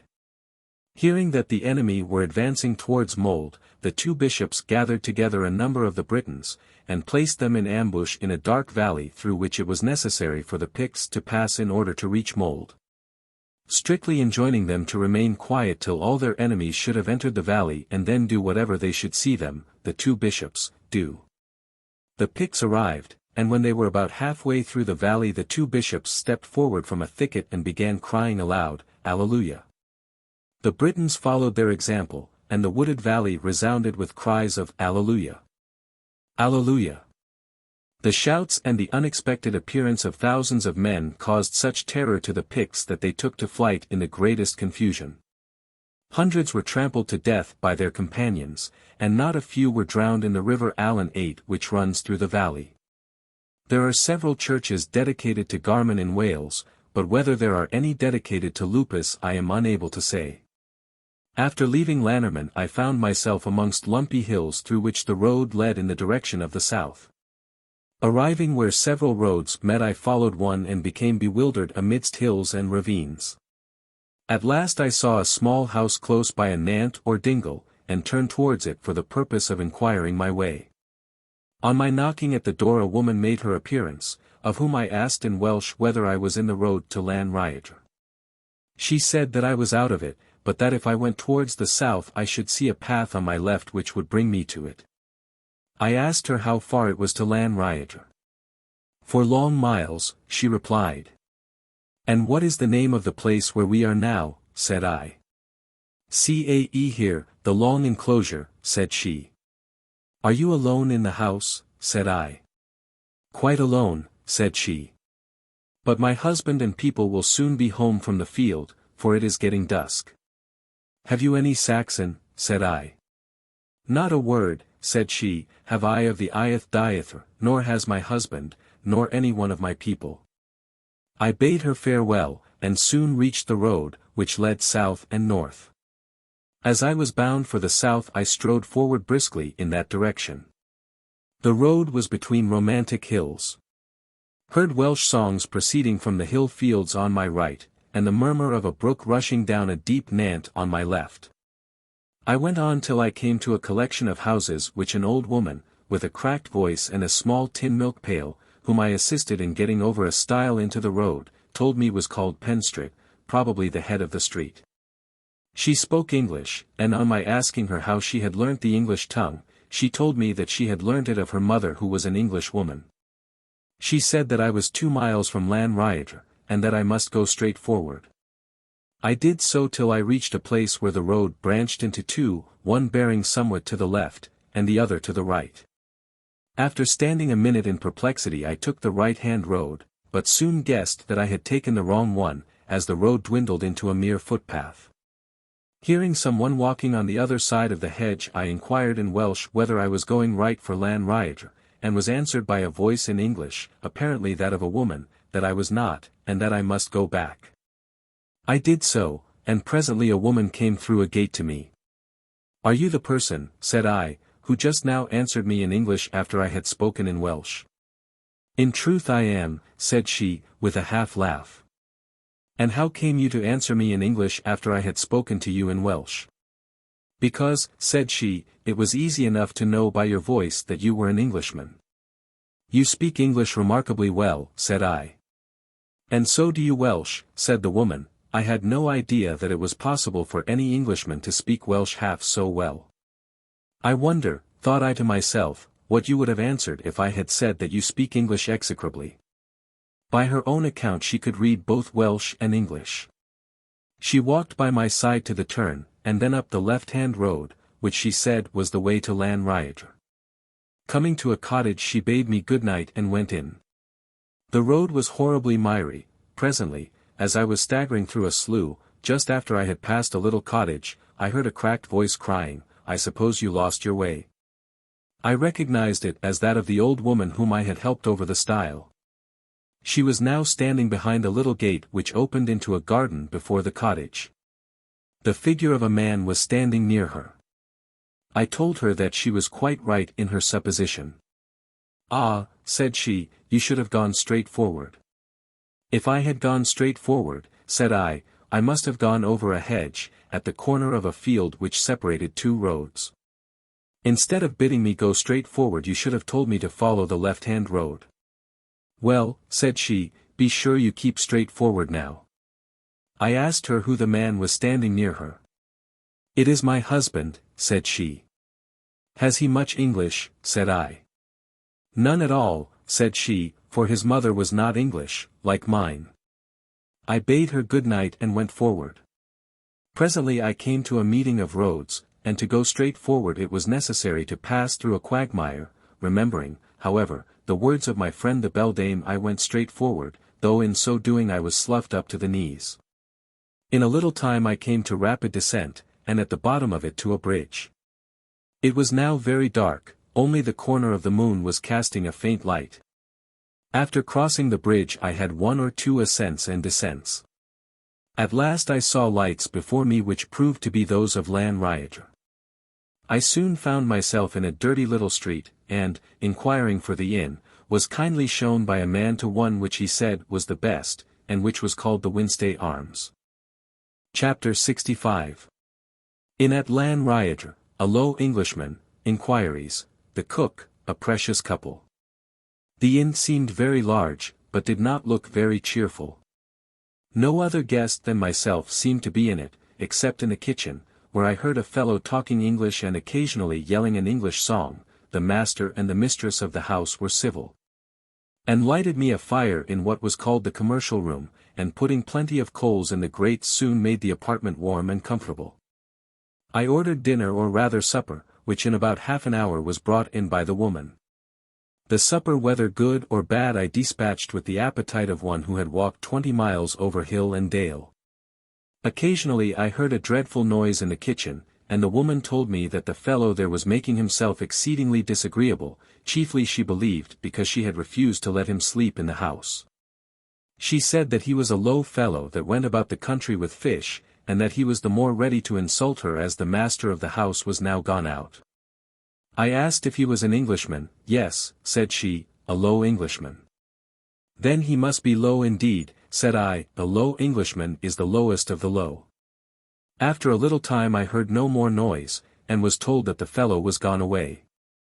I had a little whiskey and water, and then went to bed, sleeping in a tolerable chamber but rather cold.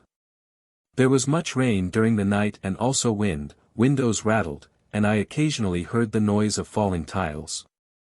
I arose about 8. Notwithstanding the night had been so tempestuous the morning was sunshiny and beautiful. Having ordered breakfast I walked out in order to look at the town.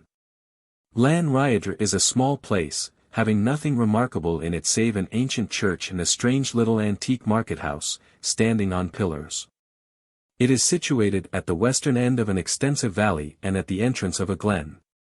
A brook or rivulet runs through it, which comes down the glen from the celebrated cataract, which is about 4 miles distant to the west. 2 lofty mountains form the entrance of the glen, and tower above the town, one on the south and the other on the north. Their names, if they have any, I did not learn. After strolling about the little place for about a quarter of an hour, staring at the things and the people, and being stared at by the latter, I returned to my inn, a structure built in the modern Gothic style, and which stands nearly opposite to the churchyard. Whilst breakfasting I asked the landlady, who was bustling about the room, whether she had ever heard of Owen Glendower. In truth, sir, I have. He was a great gentleman who lived a long time ago, and gave the English a great deal of trouble, said I. Just so, sir, at least I dare say it is so, as you say it. And do you know where he lived? I do not, sir. I suppose a great way off, somewhere in the south. Do you mean South Wales? In truth, sir, I do. There you are mistaken, said I, and also in supposing he lived a great way off. He lived in North Wales, and not far from this place. In truth, sir, you know more about him than I. Did you ever hear of a place called Sycharth? Sycharth. Sycharth. I never did, sir. It is the place where Glendower lived, and it is not far off. I want to go there, but do not know the way. Sycharth. Sycharth, said the landlady musingly, I wonder if it is the place we call Sychnant. Is there such a place? Yes, sure, about 6 miles from here, near Llangollen. What kind of place is it? In truth, sir, I do not know, for I was never there.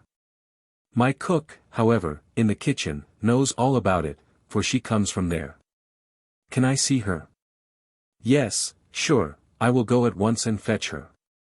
She then left the room and presently returned with the cook, a short, thick girl with blue staring eyes.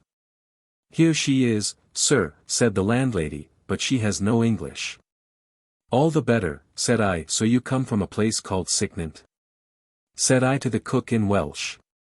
In truth, sir, I do, said the cook. Did you ever hear of a Gwr bondig called Owen Glendower? Often, sir, often, he lived in our place. He lived in a place called Sycharth, said I. Well, sir. And we of the place call it Sycharth as often as Cycnant, nay, oftener. Is his house standing? It is not, but the hill on which it stood is still standing. Is it a high hill? It is not, it is a small, light hill. A light hill. Said I to myself. Old Iolo Gotch, Owen Glendower's bard, said the chieftain dwelt in a house on a light hill. There dwells the chief we all extol in timber house on lightsome knoll. Is there a little river near it, said I to the cook, a ffrwd? There is, it runs just under the hill. Is there a mill upon the ffrwd? There is not, that is, now, but there was in the old time. A factory of woolen stands now where the mill once stood. A mill a rushing brook upon and pigeon tower framed of stone. So says Iolo Gotch, said I to myself, in his description of Sycharth, I am on the right road. I asked the cook to whom the property of Sycharth belonged and was told of course to Sir Watkin, who appears to be the Marquis of Denbighshire. After a few more questions I thanked her and told her she might go. I then finished my breakfast, paid my bill, and after telling the landlady that I should return at night, started for Llangollen and Sycharth. A broad and excellent road led along the valley in the direction in which I was proceeding. The valley was beautiful and dotted with various farmhouses, and the land appeared to be in as high a state of cultivation as the soil of my own Norfolk, that county so deservedly celebrated for its agriculture. The eastern side is bounded by lofty hills, and towards the north the vale is crossed by 3 rugged elevations, the middlemost of which, called, as an old man told me, Bryn Dinas, terminates to the west in an exceedingly high and picturesque crag. After an hour's walking I overtook 2 people, a man and a woman laden with baskets which hung around them on every side. The man was a young fellow of about 28, with a round face, fair flaxen hair, and rings in his ears. The female was a blooming buxom lass of about 18. After giving them the seal of the day I asked them if they were English. Aye, master, said the man, we are English. Where do you come from, said I. From Wrexham, said the man. I thought Wrexham was in Wales, said. If it be, said the man, the people are not Welsh, a man is not a horse because he happens to be born in a stable. Is that young woman your wife, said I. Yes. Said he, after a fashion, and then he leered at the lass, and she leered at him. Do you attend any place of worship, said I. A great many, master. What place do you chiefly attend, said I. The Chequers, master. Do they preach the best sermons there, said I. No, master. But they sell the best ale there. Do you worship ale, said I. Yes, master, I worships ale. Anything else, said I. Yes, master. I and my mort worship something besides good ale, don't we, Sue? And then he leered at the mort, who leered at him, and both made odd motions backwards and forwards, causing the baskets which hung round them to creak and rustle, and uttering loud shouts of laughter, which roused the echoes of the neighboring hills. Genuine descendants, no doubt, said I to myself as I walked briskly on, of certain of the old heathen Saxons who followed Rag into Wales and settled down about the house which he built. Really, if these 2 are a fair specimen of the Wrexham population, my friend the Scotch policeman was not much out when he said that the people of Wrexham were the worst people in Wales. Chapter 66. Sycharth, the kindly welcome, happy couple, Sycharth, recalling the dead, ode to Sycharth. I was now at the northern extremity of the valley near a great house past which the road led in the direction of the northeast. Seeing a man employed in breaking stones I inquired the way to Cycnant. You must turn to the left, said he, before you come to yon great house, follow the path which you will find behind it, and you will soon be in Cycnant. And to whom does the great house belong? To whom? Why, to Sir Watkin. Does he reside there? Not often. He has plenty of other houses, but he sometimes comes there to hunt. What is the place's name? Llangollen. I turned to the left, as the labourer had directed me. The path led upward behind the great house round a hill thickly planted with trees. Following it, I at length found myself on a broad road on the top extending east and west, and having on the north and south beautiful wooded hills. I followed the road which presently began to descend. On reaching level ground I overtook a man in a waggoner's frock, of whom I inquired the way to Sycharth. He pointed westward down the vale to what appeared to be a collection of houses, near a singular-looking monticle, and said, "That is Sycharth." We walked together till we came to a road which branched off on the right to a little bridge. "That is your way," said he, and pointing to a large building beyond the bridge, towering up above a number of cottages, he said, "That is the factory of Sycharth." He then left me, following the high road, whilst I proceeded towards the bridge, which I crossed, and coming to the cottages entered one on the right hand of a remarkably neat appearance. In a comfortable kitchen by a hearth on which blazed a cheerful billet sat a man and woman. Both arose when I entered. The man was tall, about 50 years of age, and athletically built. He was dressed in a white coat, corduroy breeches, shoes, and grey worsted stockings. The woman seemed many years older than the man. She was tall also, and strongly built, and dressed in the ancient female costume, namely, a kind of round, half-Spanish hat, long blue woolen kirtle or gown, a crimson petticoat, and white apron, and broad, stout shoes with buckles. "Welcome, stranger," said the man, after looking me a moment or two full in the face. "Croesaw, dyn dieth, welcome, foreign man," said the woman, surveying me with a look of great curiosity. "Won't you sit down?"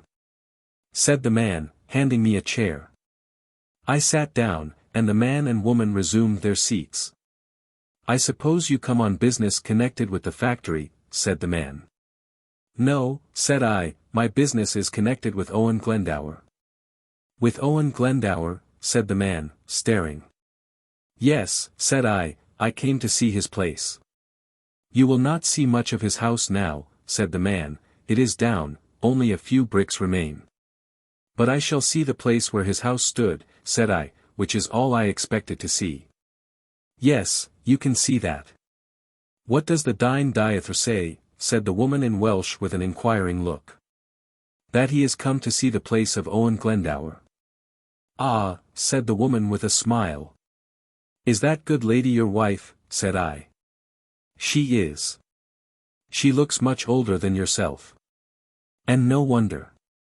She is 21 years older." "How old are you?" 53. "Dear me," said I, "what a difference in your ages. How came you to marry?" "She was a widow and I had lost my wife. We were lone in the world, so we thought we would marry." "Do you live happily together?" "Very." "Then you did quite right to marry. What is your name?" "David Robert." "And that of your wife?" "Gwen Robert." "Does she speak English?" "She speaks some, but not much." "Is the place where Owen lived far from here?" "It is not. It is the round hill a little way above the factory." "Is the path to it easy to find?" "I will go with you," said the man. "I work at the factory, but I need not go there for an hour at least." He put on his hat and bidding me follow him went out. He led me over a gush of water which passing under the factory turns the wheel. Thence over a field or two towards a house at the foot of the mountain where he said the steward of Sir Watkin lived, of whom it would be as well to apply for permission to ascend the hill, as it was Sir Watkin's ground. The steward was not at home. His wife was, however, and she, when we told her we wished to go to the top of Owen Glendower's hill, gave us permission with a smile. We thanked her and proceeded to mount the hill or monticle once the residence of the great Welsh chieftain, whom his own deeds and the pen of Shakespeare have rendered immortal. Owen Glendower's hill or mount at Sycharth, unlike the one bearing his name on the banks of the Dee, is not an artificial hill, but the work of nature, save and except that to a certain extent it has been modified by the hand of man. It is somewhat conical and consists of 2 steps or gradations, where 2 fosses scooped out of the hill go round it, one above the other, the lower one embracing considerably the most space. Both these fosses are about 6 feet deep, and at one time doubtless were bricked, as stout large, red bricks are yet to be seen, here and there, in their sides. The top of the mount is just 25 feet across. When I visited it was covered with grass, but had once been subjected to the plough as various furrows indicated. The monticle stands not far from the western extremity of the valley, nearly midway between 2 hills which confront each other north and south, the one to the south being the hill which I had descended, and the other a beautiful wooded height which is called in the parlance of the country Llwyn Sycarth or the Grove of Sycarth, from which comes the little gush of water which I had crossed, and which now turns the wheel of the factory and once turned that of Owen Glendower's mill, and filled his 2 moats, part of the water by some mechanical means having been forced up the eminence.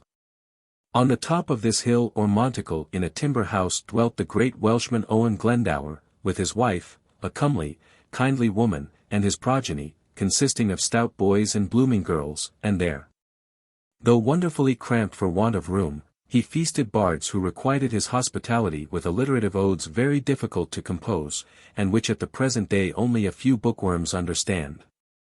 There he dwelt for many years, the virtual if not the nominal king of North Wales, occasionally no doubt looking down with self-complaisance from the top of his fastness on the parks and fish ponds of which he had several. His mill, his pigeon tower, his ploughed lands, and the cottages of 1,000 retainers, huddled round the lower part of the hill, or strewn about the valley. And there he might have lived and died had not events caused him to draw the sword and engage in a war, at the termination of which Sycarth was a fire-scathed ruin, and himself a broken-hearted old man in anchorites' weeds, living in a cave on the estate of Sir John Scudamore, the great Herefordshire proprietor, who married his daughter Elin, his only surviving child. After I had been a considerable time on the hill looking about me and asking questions of my guide, I took out a piece of silver and offered it to him, thanking him at the same time for the trouble he had taken in showing me the place. He refused it, saying that I was quite welcome. I tried to force it upon him. "I will not take it," said he, "but if you come to my house and have a cup of coffee, you may give 6 pence to my old woman." "I will come," said I, "in a short time. In the meanwhile do you go, I wish to be alone." "What do you want to do?" "To sit down and endeavour to recall Glendower, and the times that are past." The fine fellow looked puzzled. At last he said, "Very well," shrugged his shoulders, and descended the hill. When he was gone I sat down on the brow of the hill, and with my face turned to the east began slowly to chant a translation made by myself in the days of my boyhood of an ode to Sycarth composed by Iolo Gotch when upwards of 100 years old. Shortly after his arrival at that place, to which he had been invited by Owen Glendower. "Twice have I pledged my word to thee to come thy noble face to see. His promises let every man perform as far as e'er he can. Full easy is the thing that's sweet, and sweet this journey is and meet. I've vowed to Owain's court to go, and I'm resolved to keep my vow. So thither straight I'll take my way with blithesome heart, and there I'll stay, respect and honour, whilst I breathe, to find his honoured roof beneath. My chief of long-limbed ancestry can harbour sons of poesy. I've heard, for so the muse has told, he's kind and gentle to the old, yes, to his castle I will hie, there's none to match it, 'neath the sky, it is a barren stately court, where bards for sumptuous fare resort. There dwells the lord of Poes' land, who granteth every just demand. Its likeness now I'll limn you out, 'tis water girdled wide about, it shows a wide and stately door reached by a bridge the water o'er. 'Tis formed of buildings coupled fair, coupled is every couple there, within a quadrate structure tall muster the merry pleasures all.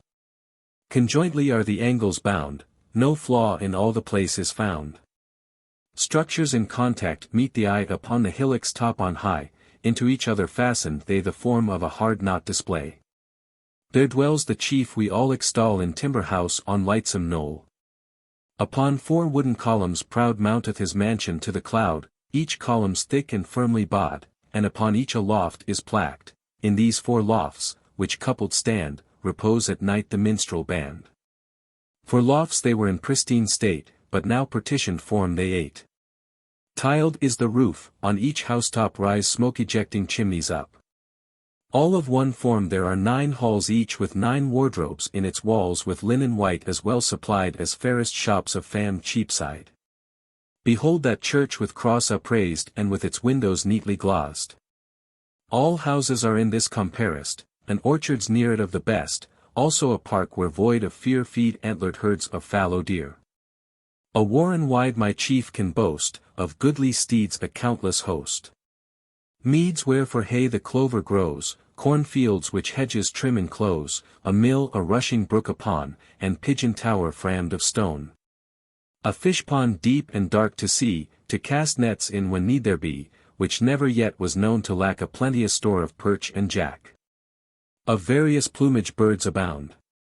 Herons and peacocks haunt around, what luxury doth his hall adorn, showing of cost a sovereign scorn, his ale from Shrewsbury town he brings, his usquebaugh is drink for kings, bragget he keeps, bread white of look, and, bless the mark, a bustling cook. His mansion is the minstrel's home, you'll find them there whene'er you come of all her sex his wife's the best, the household through her care is blessed she's scion of a knightly tree, she's dignified, she's kind and free.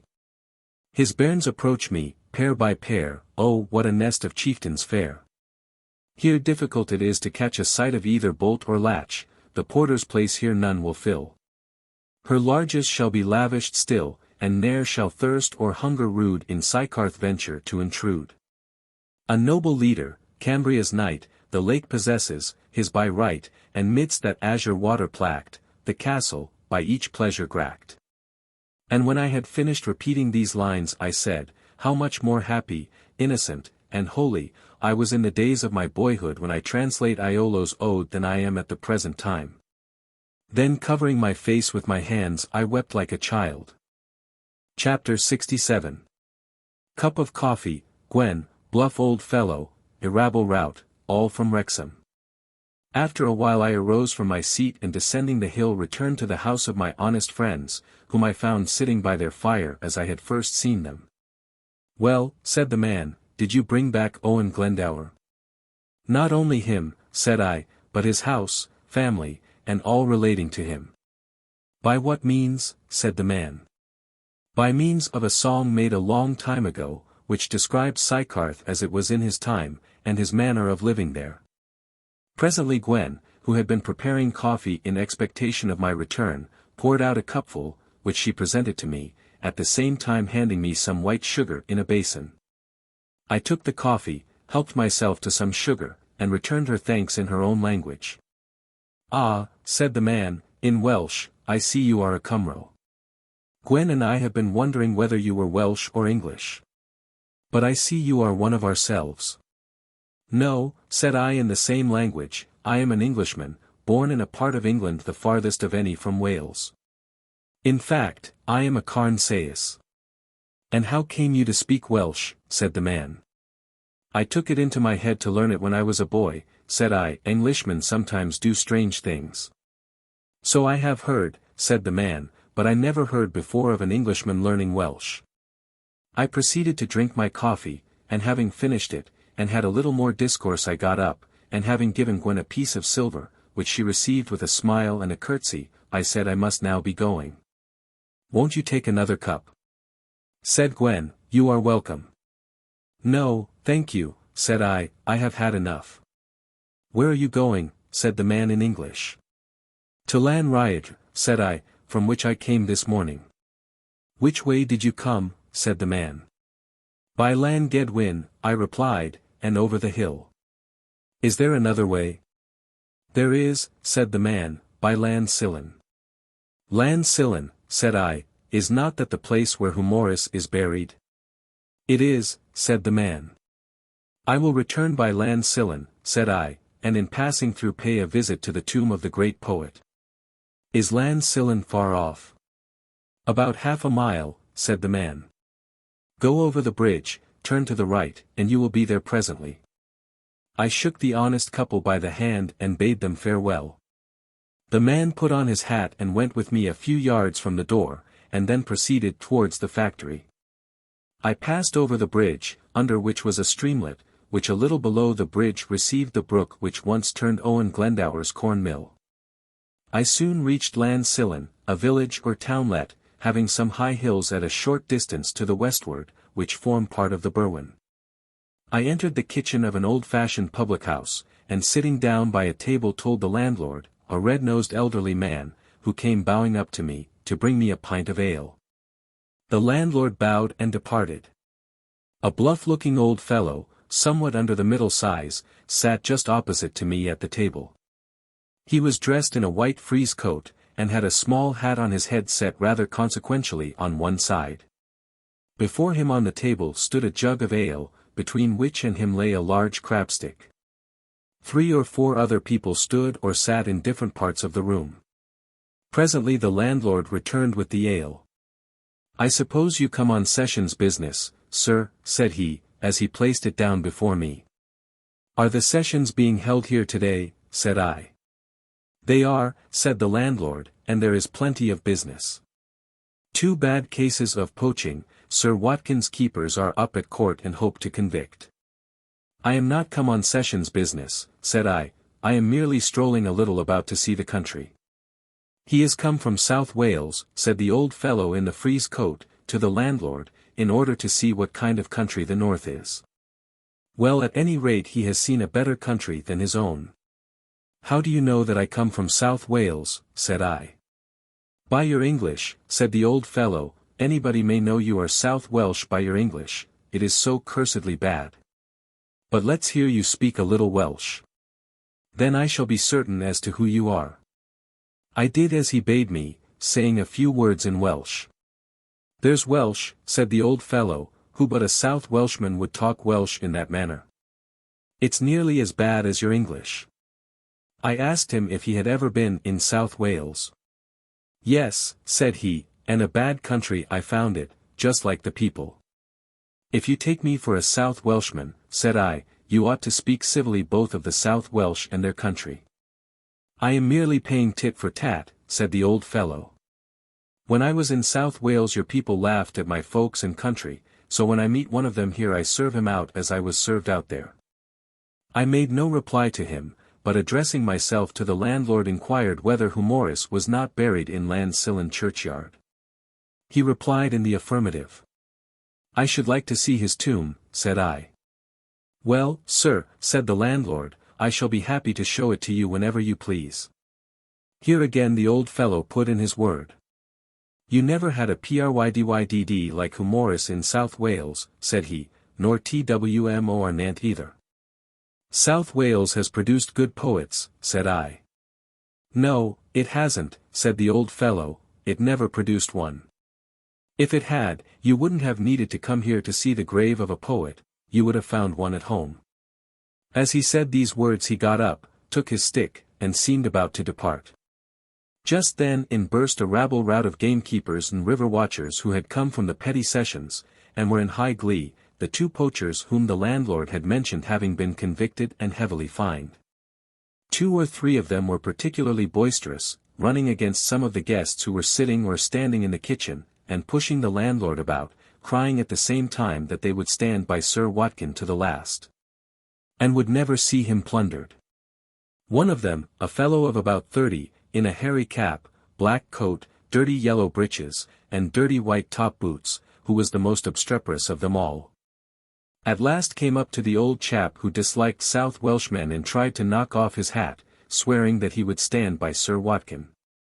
He, however, met a Tartar. The enemy of the South Welsh, like all crusty people, had lots of metal, and with the stick which he held in his hand forthwith aimed a blow at the fellow's pole, which, had he not jumped back, would probably have broken it. "I will not be insulted by you, you vagabond," said the old chap, "nor by Sir Watkin either, go and tell him so."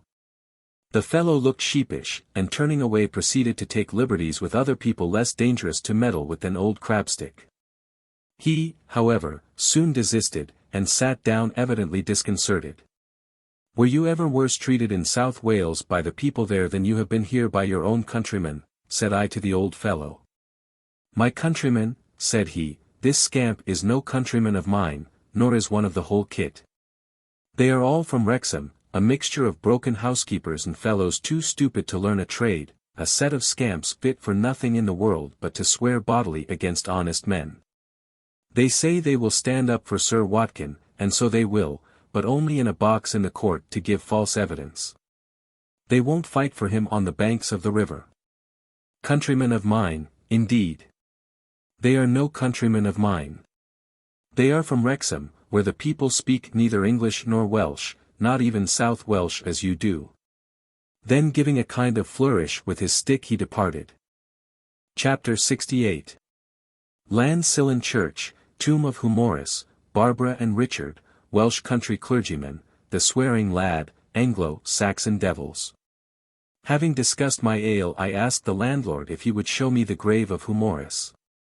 With pleasure, sir, said he, pray follow me.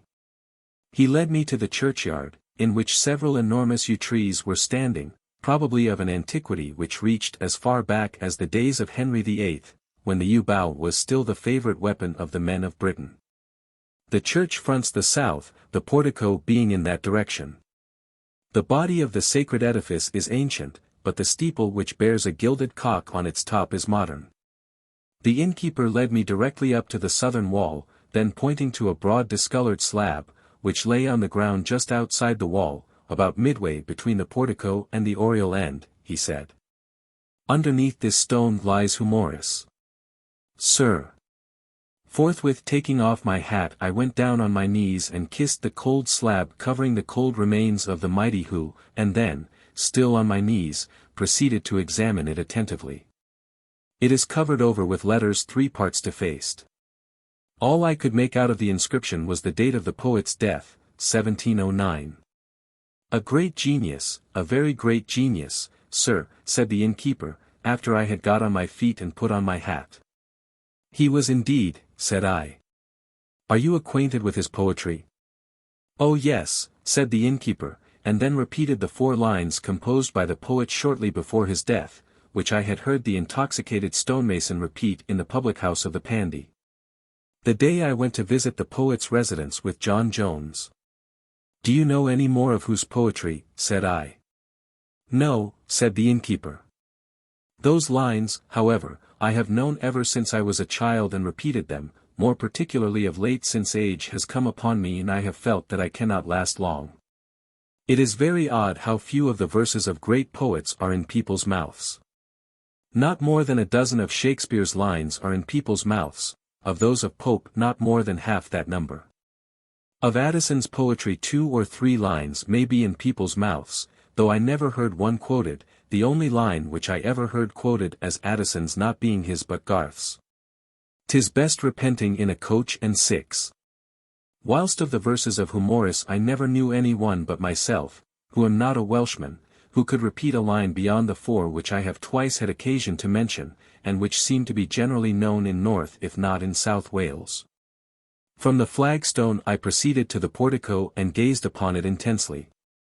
It presented nothing very remarkable, but it had the greatest interest for me, for I remembered how many times Humoris had walked out of that porch at the head of the congregation, the clergyman yielding his own place to the inspired bard.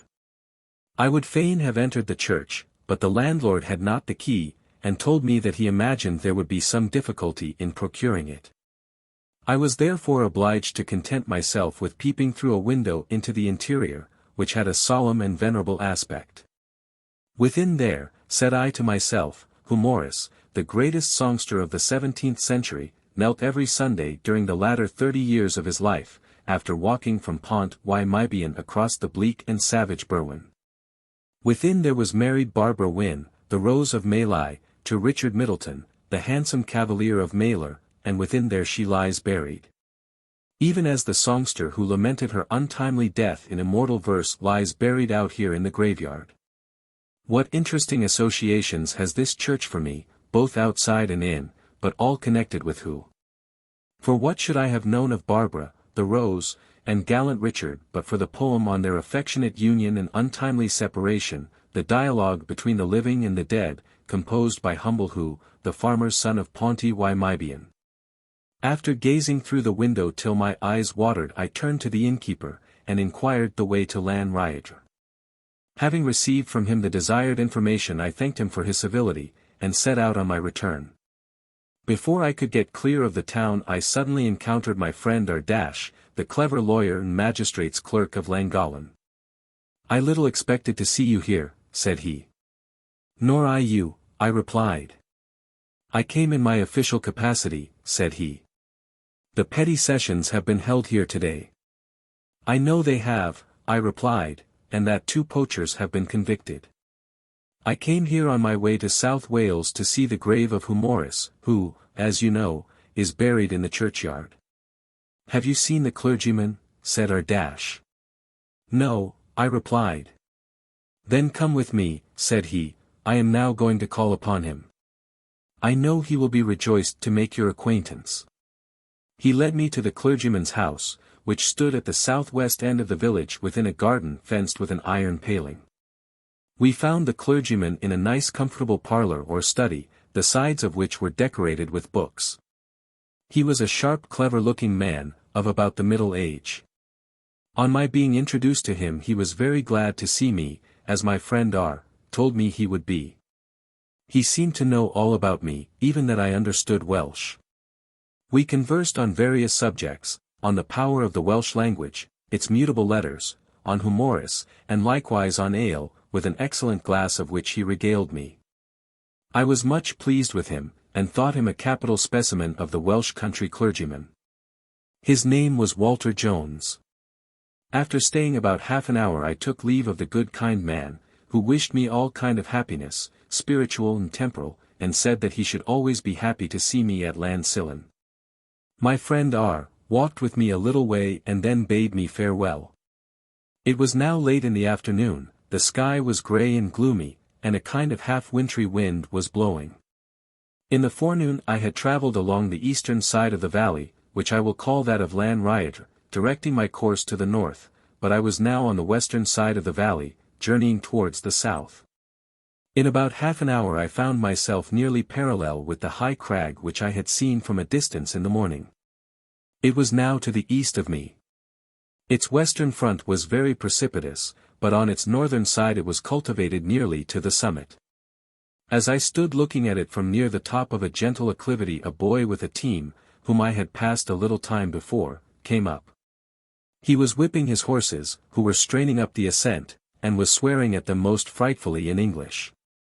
I addressed him in that language, inquiring the name of the crag, but he answered Dim Sesneg, and then again fell to cursing his horses in English. I allowed him and his team to get to the top of the ascent, and then overtaking him, I said in Welsh, "What do you mean by saying you have no English? You were talking English just now to your horses." "Yes," said the lad, "I have English enough for my horses, and that is all." "You seem to have plenty of Welsh," said I, "why don't you speak Welsh to your horses?" "It's of no use speaking Welsh to them," said the boy. "Welsh isn't strong enough." "Isn't Myn Dial tolerably strong?" said I. "Not strong enough for horses," said the boy. "If I were to say Myn Dial to my horses, or even Cas Andres, they would laugh at me." "Do the other carters," said I, "use the same English to their horses which you do to yours?" "Yes," said the boy, "they'll all use the same English words. If they didn't, the horses wouldn't mind them." What a triumph, thought I, for the English language, that the Welsh carters are obliged to have recourse to its oaths and execrations to make their horses get on. I said nothing more to the boy on the subject of language, but again asked him the name of the crag. "It is called Craig y Corwen," said he. I thanked him, and soon left him and his team far behind. Notwithstanding what the boy said about the milk and water character of native Welsh oaths, the Welsh have some very pungent execrations, quite as efficacious, I should say, to make a horse get on as any in the English swearing vocabulary.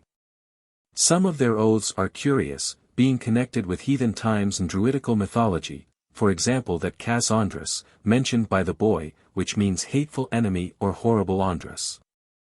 Andres or Andraste was the fury or demigorgon of the ancient Cymry, to whom they built temples and offered sacrifices out of fear. Curious that the same oath should be used by the Christian Cymry of the present day, which was in vogue amongst their pagan ancestors some 3,000 years ago. However, the same thing is observable amongst us Christian English. We say the Duse take you. Even as our heathen Saxon forefathers did, who worshipped a kind of devil so called, and named a day of the week after him, which name we still retain in our hebdomadal calendar like those of several other Anglo-Saxon devils. We also say, go to old Nick. And Nick or Nicker was a surname of Woden, and also the name of a spirit which haunted fords and was in the habit of drowning passengers. Night came quickly upon me after I had passed the swearing lad. However, I was fortunate enough to reach Llangollen, without having experienced any damage or impediment from Diall, Andres, Duse, or Nick. Chapter 69. Church of Llangollen, the Clerk, the Tablet, Stone, first view of the cataract. The night was both windy and rainy like the preceding one, but the morning which followed, unlike that of the day before, was dull and gloomy. After breakfast I walked out to take another view of the little town. As I stood looking at the church a middle-aged man of a remarkably intelligent countenance came up and asked me if I should like to see the inside. I told him I should, whereupon he said that he was the clerk and would admit me with pleasure. Taking a key out of his pocket he unlocked the door of the church and we went in. The inside was somber, not so much owing to the gloominess of the day as the heaviness of the architecture. It presented something in the form of a cross. I soon found the clerk what his countenance represented him to be, a highly intelligent person. His answers to my questions were in general ready and satisfactory. This seems rather an ancient edifice, said I. When was it built? In the 16th century, said the clerk, in the days of Harry Tudor. Have any remarkable men been clergymen of this church? Several, sir. Amongst its vicars was Dr. William Morgan, the great South Welshman, the author of the Old Welsh version of the Bible, who flourished in the time of Queen Elizabeth. Then there was Dr. Robert South, an eminent divine, who, though not a Welshman, spoke and preached Welsh better than many of the native clergy. Then there was the last vicar, Walter D. a great preacher and writer, who styled himself in print Walter McCain. Are Morgan and South buried here? Said I. They are not, sir, said the clerk. They had been transferred to other benefices before they died. I did not inquire whether Walter D. was buried there, for of him I had never heard before, but demanded whether the church possessed any ancient monuments. This is the oldest which remains, sir, said the clerk, and he pointed with his finger to a tablet stone over a little dark pew on the right side of the oriel window. There was an inscription upon it, but owing to the darkness I could not make out a letter. The clerk, however, read as follows. 1694, 21 October. Hic sepultus estate Sidneus Binner. Do you understand Latin? Said I to the clerk. I do not, sir. I believe, however, that the stone is to the memory of one Binner. That is not a Welsh name, said I. It is not, sir, said the clerk. It seems to be radically the same as Bonner, said I, the name of the horrible popish bishop of London in Mary's time. Do any people of the name of Binner reside in this neighbourhood at present? None, sir, said the clerk. And if the Binners are descendants of Bonner, it is, perhaps, well that there are none. I made the clerk, who appeared almost fit to be a clergyman, a small present, and returned to the inn. After paying my bill I flung my satchel over my shoulder, took my umbrella by the middle in my right hand, and set off for the Rhaeadr. I entered the narrow glen at the western extremity of the town and proceeded briskly along. The scenery was romantically beautiful. On my left was the little brook, the waters of which run through the town, beyond it a lofty hill, on my right was a hill covered with wood from the top to the bottom. I enjoyed the scene, and should have enjoyed it more had there been a little sunshine to gild it. I passed through a small village, the name of which I think was Sinman, and presently overtook a man and boy. The man saluted me in English, and I entered into conversation with him in that language. He told me that he came from Llangollen, and was going to a place called Gwern something, in order to fetch home some sheep. After a time he asked me where I was going. I am going to see the Pistol Rhaeadr, said I. We had then just come to the top of a rising ground. Yonder's the Pistol, said he, pointing to the west. I looked in the direction of his finger, and saw something at a great distance, which looked like a strip of grey linen hanging over a crag. That is the waterfall, he continued, which so many of the Saxons come to see. And now I must bid you good-bye, master, for my way to the Gwern is on the right. Then followed by the boy he turned aside into a wild road at the corner of a savage, precipitous rock. Chapter 70. Mountain Scenery, the Rhaeadr, Wonderful Feat. After walking about a mile with the cataract always in sight, I emerged from the glen into an oblong valley extending from south to north, having lofty hills on all sides, especially on the west, from which direction the cataract comes. I advanced across the vale till within a furlong of this object, when I was stopped by a deep hollow or nether vale into which the waters of the cataract tumble. On the side of this hollow I sat down, and gazed down before me and on either side. The water comes spouting over a crag of perhaps 200 feet in altitude between two hills, one southeast and the other nearly north. The southern hill is wooded from the top, nearly down to where the cataract bursts forth. And so, but not so thickly, is the northern hill, which bears a singular resemblance to a hog's back. Groves of pine are on the lower parts of both. In front of a grove low down on the northern hill is a small white house of a picturesque appearance. The water of the cataract, after reaching the bottom of the precipice, rushes in a narrow brook down the vale in the direction of Llan Rhaeadr. To the northeast, between the hog-backed hill and another strange-looking mountain, is a wild glen, from which comes a brook to swell the waters discharged by the Rhaeadr. The southwest side of the vale is steep, and from a cleft of a hill in that quarter a slender stream rushing impetuously joins the brook of the Rhaeadr, like the rill of the northern glen. The principal object of the whole is of course the Rhaeadr. What shall I liken it to? I scarcely know, unless to an immense skein of silk agitated and disturbed by tempestuous blasts, or to the long tail of a grey courser at furious speed. Through the profusion of long silvery threads or hairs, or what looked such, I could here and there see the black sides of the crag down which the Rhaeadr precipitated itself with something between a boom and a roar. After sitting on the verge of the hollow for a considerable time I got up, and directed my course towards the house in front of the grove. I turned down the path which brought me to the brook which runs from the northern glen into the waters discharged by the Rhaeadr, and crossing it by stepping stones, found myself on the lowest spur of the hog-backed hill. A steep path led towards the house. As I drew near, two handsome dogs came rushing to welcome the stranger. Coming to a door on the northern side of the house I tapped, and a handsome girl of about 13 making her appearance, I inquired in English the nearest way the waterfall. She smiled, and in her native language said that she had no Saxon. On my telling her in Welsh that I was come to see the Pistol, she smiled again, and said that I was welcome. Then taking me round the house, she pointed to a path and bade me follow it.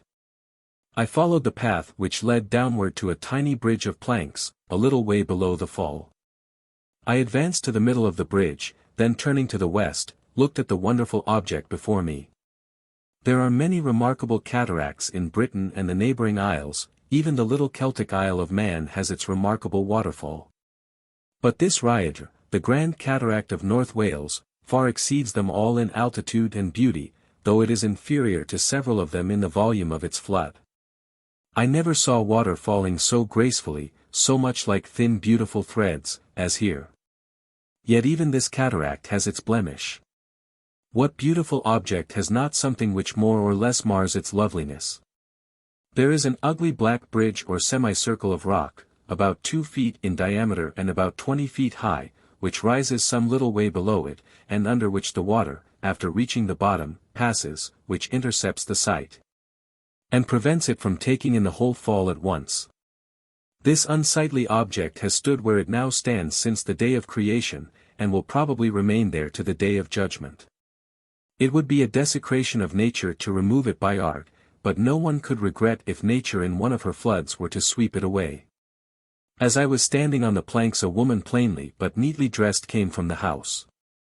She addressed me in very imperfect English, saying that she was the mistress of the house and should be happy to show me about. I thanked her for her offer, and told her that she might speak Welsh, whereupon she looked glad, and said in that tongue that she could speak Welsh much better than Saesneg. She took me by a winding path up a steep bank on the southern side of the fall to a small plateau, and told me that was the best place to see the Pistol from. I did not think so, for we were now so near that we were almost blinded by the spray, though, it is true, the semicircle of rock no longer impeded the sight. This object we now saw nearly laterally rising up like a spectral arch, spray and foam above it, and water rushing below. "That is a bridge rather for Ysbrydod 9 to pass over than men," said I. "It is," said the woman. "But I once saw a man pass over it." "How did he get up?" said I. "The sides are quite steep and slippery." "He wriggled to the sides like a lyso and till he got to the top, when he stood upright for a minute, and then slid down on the other side." "Was he any one from these parts?" said I. "He was not. He was a Dine Diether, a Russian. One of those with whom we are now at war." "Was there as much water tumbling then as now?" "More, for there had fallen more rain." "I suppose the torrent is sometimes very dreadful," said I. "It is indeed, especially in winter. For it is then like a sea, and roars like thunder or a mad bull." After I had seen all I wished of the cataract, the woman asked me to come to the house and take some refreshment. I followed her to a neat little room where she made me sit down and handed me a bowl of buttermilk. On the table was a book in which she told me it was customary for individuals who visited the cataract to insert their names. I took up the book, which contained a number of names mingled here and there with pieces of poetry.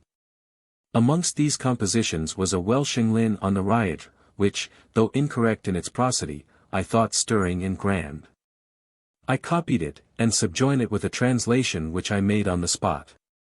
Criciog, Uinog Anian, YWY Rhydr Yn Ro Mal Turan, Caerphilly ODWR, Gloy DWR Glan, Gorwald, Unlive AG Arian.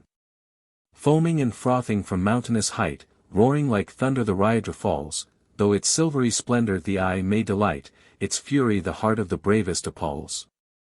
Chapter 71. Wild Moors, the Guide, Scientific Discourse, The Land of Arthur, The Umbrella, Arrival at Bala. When I had rested myself and finished the buttermilk, I got up, and making the good woman a small compensation for her civility, inquired if I could get to Bala without returning to Llan Rhydr. "Oh yes," said she, "if you cross the hills for about 5 miles you will find yourself upon a road which will take you straight to Bala."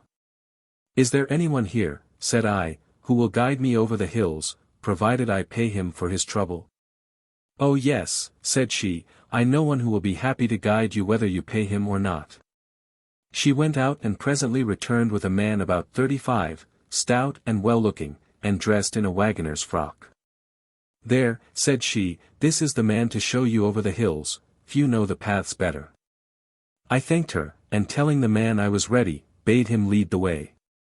We set out, the 2 dogs of which I have spoken attending us, and seemingly very glad to go. We ascended the side of the hog-backed hill to the north of the Rhydr. We were about 20 minutes in getting to the top, close to which stood a stone or piece of rock, very much resembling a church altar, and about the size of one. We were now on an extensive moory elevation, having the brook which forms the Rhydr a little way on our left. We went nearly due west, following no path, for path there was none, but keeping near the brook. Sometimes we crossed watercourses which emptied their tribute into the brook, and every now and then ascended and descended hillocks covered with gorse and whin. After a little time I entered into conversation with my guide. He had not a word of English. "Are you married?" said I. "In truth I am, sir." "What family have you?" "I have a daughter." "Where do you live?" "At the house of the Rhydr." "I suppose you live there as servant?" "No, sir, I live there as master." "Is the good woman I saw there your wife?" In truth, sir, she is. And the young girl I saw your daughter? Yes, sir, she is my daughter. And how came the good woman not to tell me you were her husband? I suppose, sir, you did not ask who I was, and she thought you did not care to know. But can you be spared from home? Oh yes, sir, I was not wanted at home. What business are you? I am a farmer, sir. A sheep farmer? Yes, sir. Who is your landlord? Sir Watkin. Well, it was very kind of you to come with me. Not at all, sir. I was glad to come with you, for we are very lonesome at Rhyaider, except during a few weeks in the summer, when the gentry come to see the pistol. Moreover, I have sheep lying about here which need to be looked at now and then, and by coming hither with you I shall have an opportunity of seeing them. We frequently passed sheep feeding together in small numbers. In 2 or 3 instances my guide singled out individuals, caught them, and placing their heads between his knees examined the insides of their eyelids, in order to learn by their color whether or not they were infected with the PWD or more disorder. We had some discourse about that malady. At last he asked me if there was a remedy for it. Oh yes, said I, a decoction of horehound. What is horehound? Said he. LLWIDYCWN, said I. Pour some of that down the sheep's throat twice a day, by means of a horn, and the sheep will recover, for the bitterness, do you see, will destroy the worm 11 in the liver, which learned men say is the cause of the disorder. We left the brook on our left hand and passed by some ruined walls which my guide informed me had once belonged to houses but were now used as sheepfolds. After walking several miles, according to my computation, we began to ascend a considerable elevation covered with brown heath and ling. As we went on the dogs frequently put up a bird of a black color, which flew away with a sharp whir. What bird is that? Said I. Llangollen, the cock of the heath, replied my guide. It is said to be very good eating, but I have never tasted it. The Llangollen is not food for the like of me. It goes to feed the rich Saxons in Caerphilly. We reached the top of the elevation. Yonder, said my guide, pointing to a white bare place a great way off to the west, is Bala road. Then I will not trouble you to go any further, said I. I can find my way thither. No, you could not, said my guide. If you were to make straight for that place you would perhaps fall down a steep, or sink into a peat hole up to your middle, or lose your way and never find the road, for you would soon lose sight of that place. Follow me, and I will lead you into a part of the road more to the left, and then you can find your way easily enough to that bare place, and from thence to Bala. Thereupon he moved in a southerly direction down the steep and I followed him. In about 20 minutes we came to the road. Now, said my guide, you are on the road, bear to the right and you cannot miss the way to Bala. How far is it to Bala? Said I. About 12 miles, he replied. I gave him a trifle, asking at the same time if it was sufficient. Too much by 1/2, he replied, many, many thanks. He then shook me by the hand, and accompanied by his dogs departed, not back over the moor, but in a southerly direction down the road. Wending my course to the north, I came to the white bare spot which I had seen from the moor, and which was in fact the top of a considerable elevation over which the road passed. Here I turned and looked at the hills I had come across.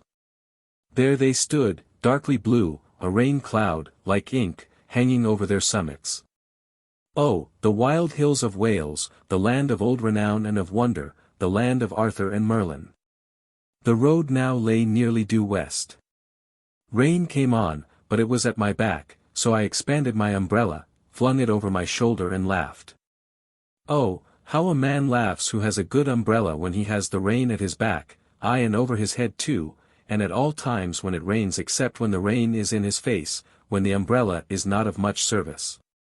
Oh, what a good friend to a man is an umbrella in rain time, and likewise at many other times. What need he fear if a wild bull or a ferocious dog attacks him, provided he has a good umbrella? He unfurls the umbrella in the face of the bull or dog, and the brute turns round quite scared, and runs away. Or if a footpad asks him for his money, what need he care provided he has an umbrella?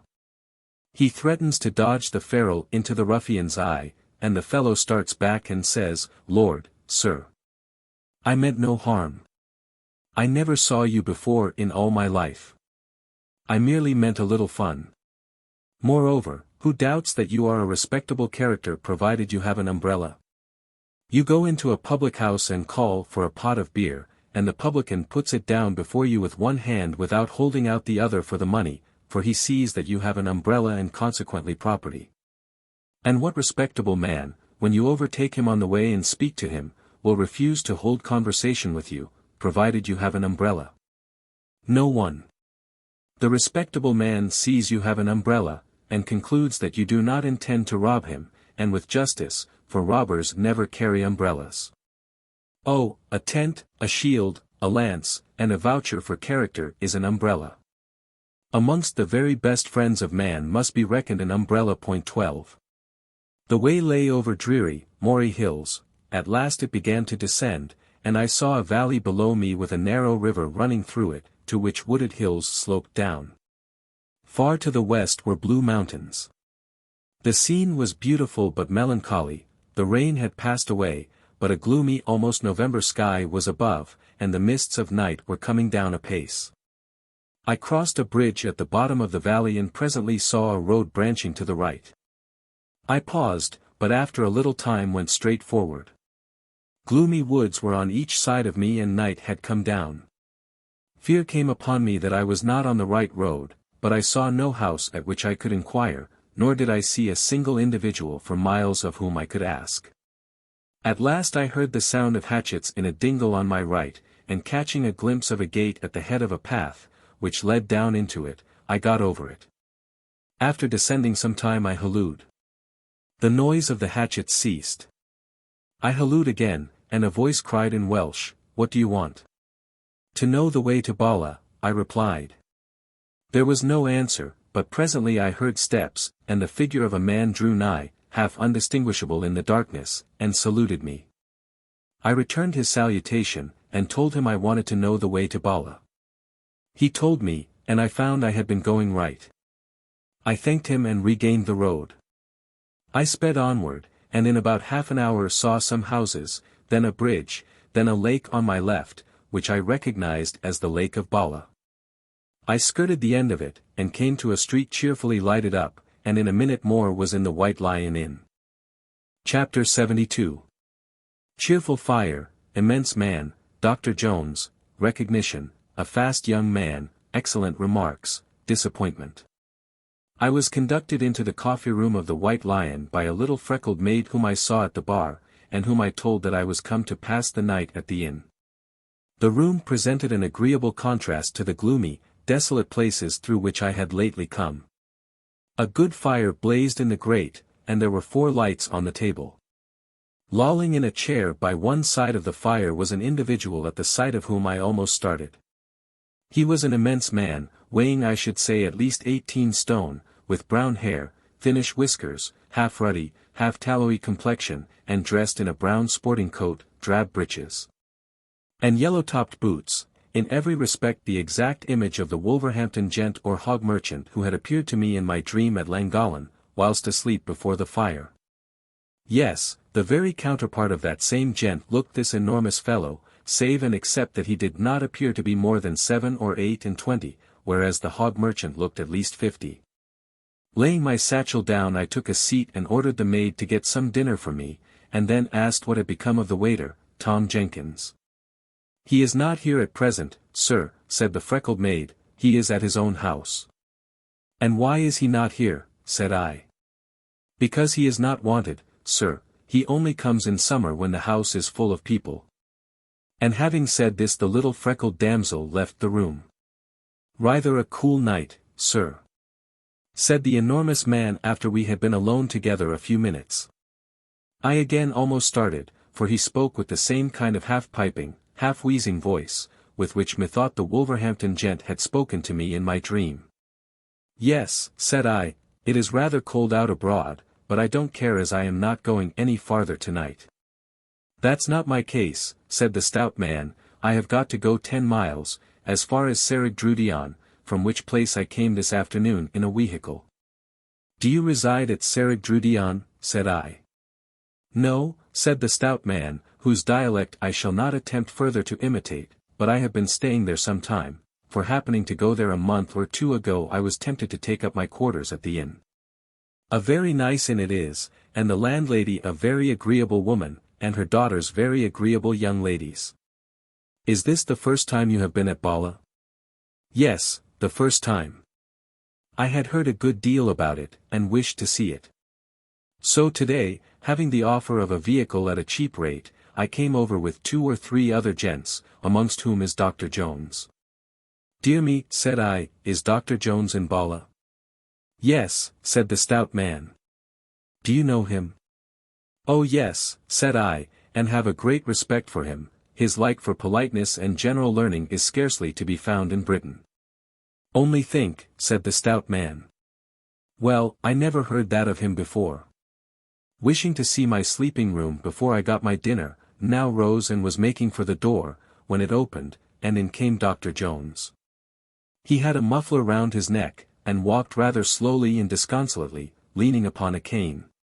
He passed without appearing to recognize me, and I, thinking it would be as well to defer claiming acquaintance with him till I had put myself a little to rights, went out without saying anything to him.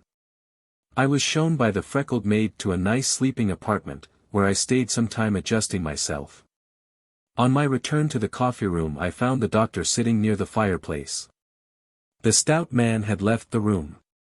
I had no doubt that he had told Dr. Jones that I had claimed acquaintance with him, and that the doctor, not having recollected me, had denied that he knew anything of me, for I observed that he looked at me very suspiciously. I took my former seat, and after a minute's silence said to Dr. Jones, I think, sir, I had the pleasure of seeing you some time ago at Cerrig-Drudion. It's possible, sir, said Dr. Jones in a tone of considerable hauteur, and tossing his head so that the end of his chin was above his comforter, but I have no recollection of it. I held my head down for a little time, then raising it and likewise my forefinger, I looked Dr. Jones full in the face and said, Don't you remember talking to me about Owen Pugh and Colgwynfa? Yes, I do, said Dr. Jones in a very low voice, like that of a person who deliberates. Yes, I do.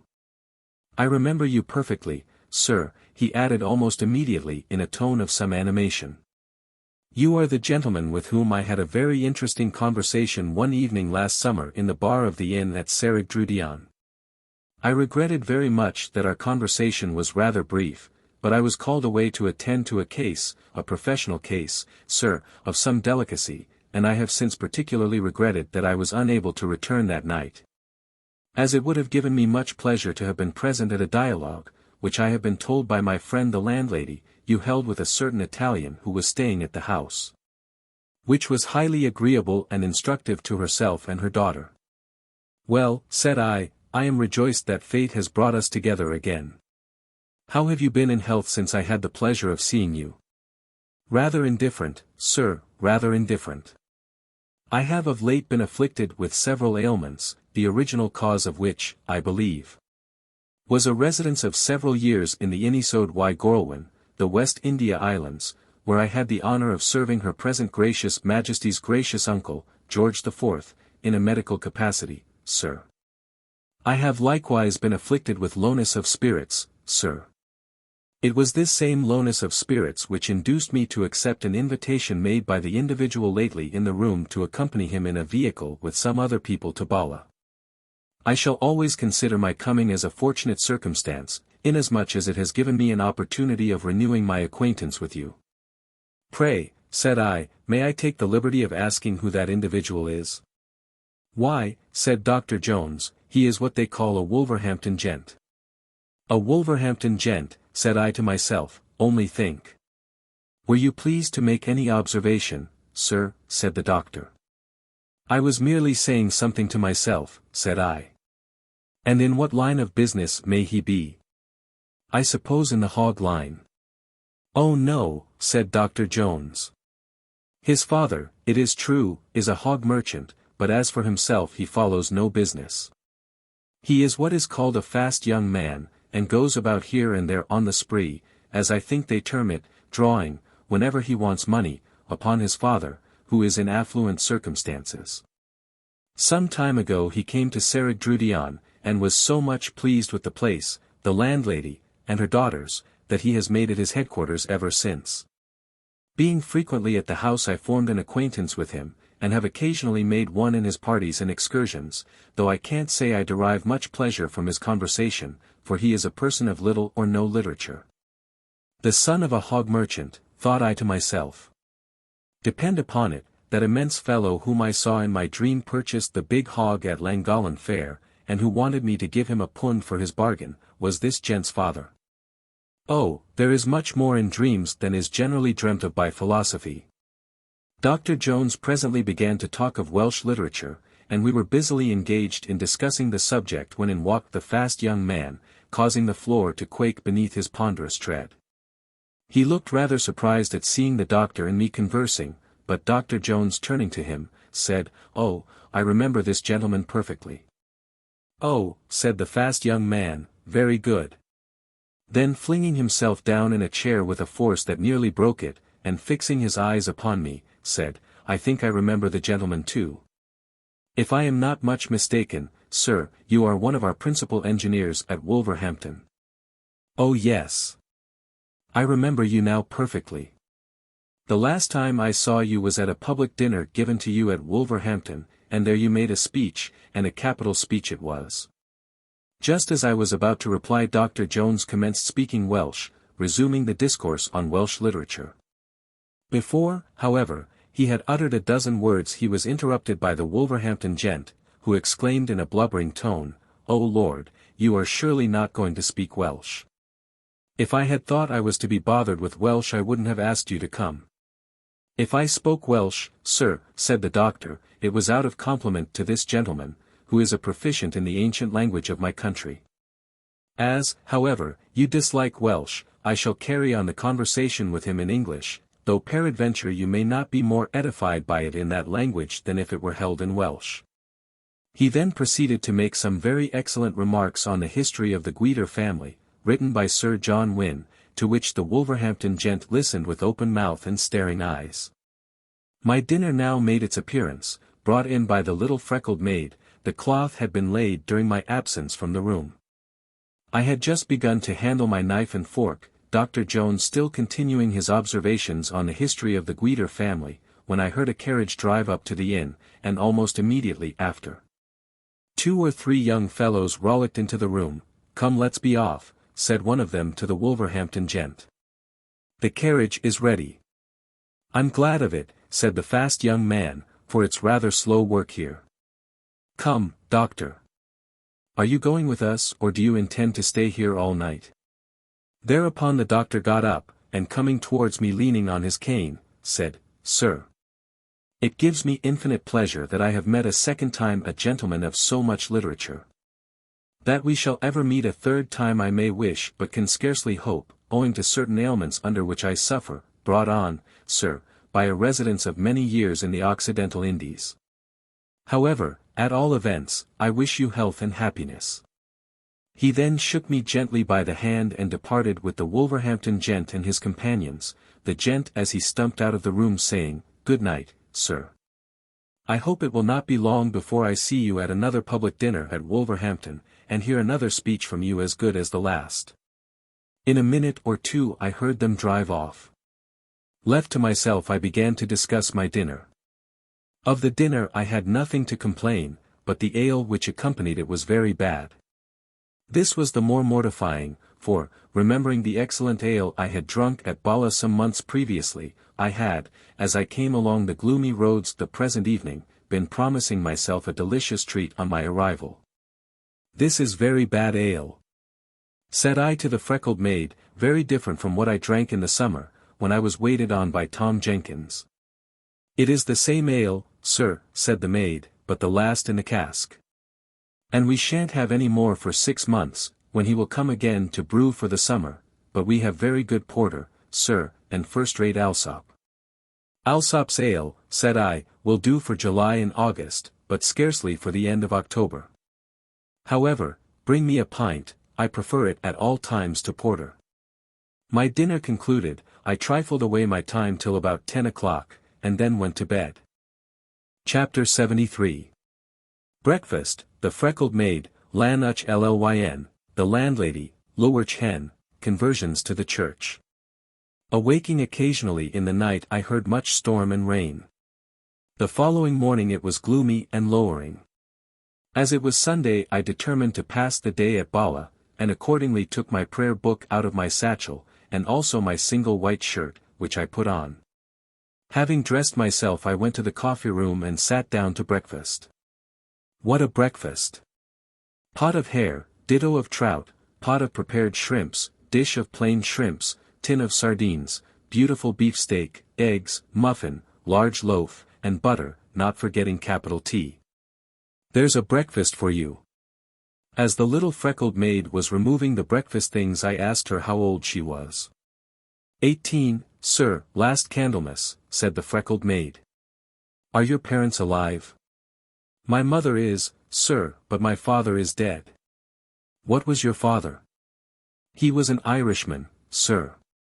And boots to this inn. Is your mother Irish? No, sir, she is of this place. My father married her shortly after he came here. Of what religion are you? Church, sir, church. Was your father of the church?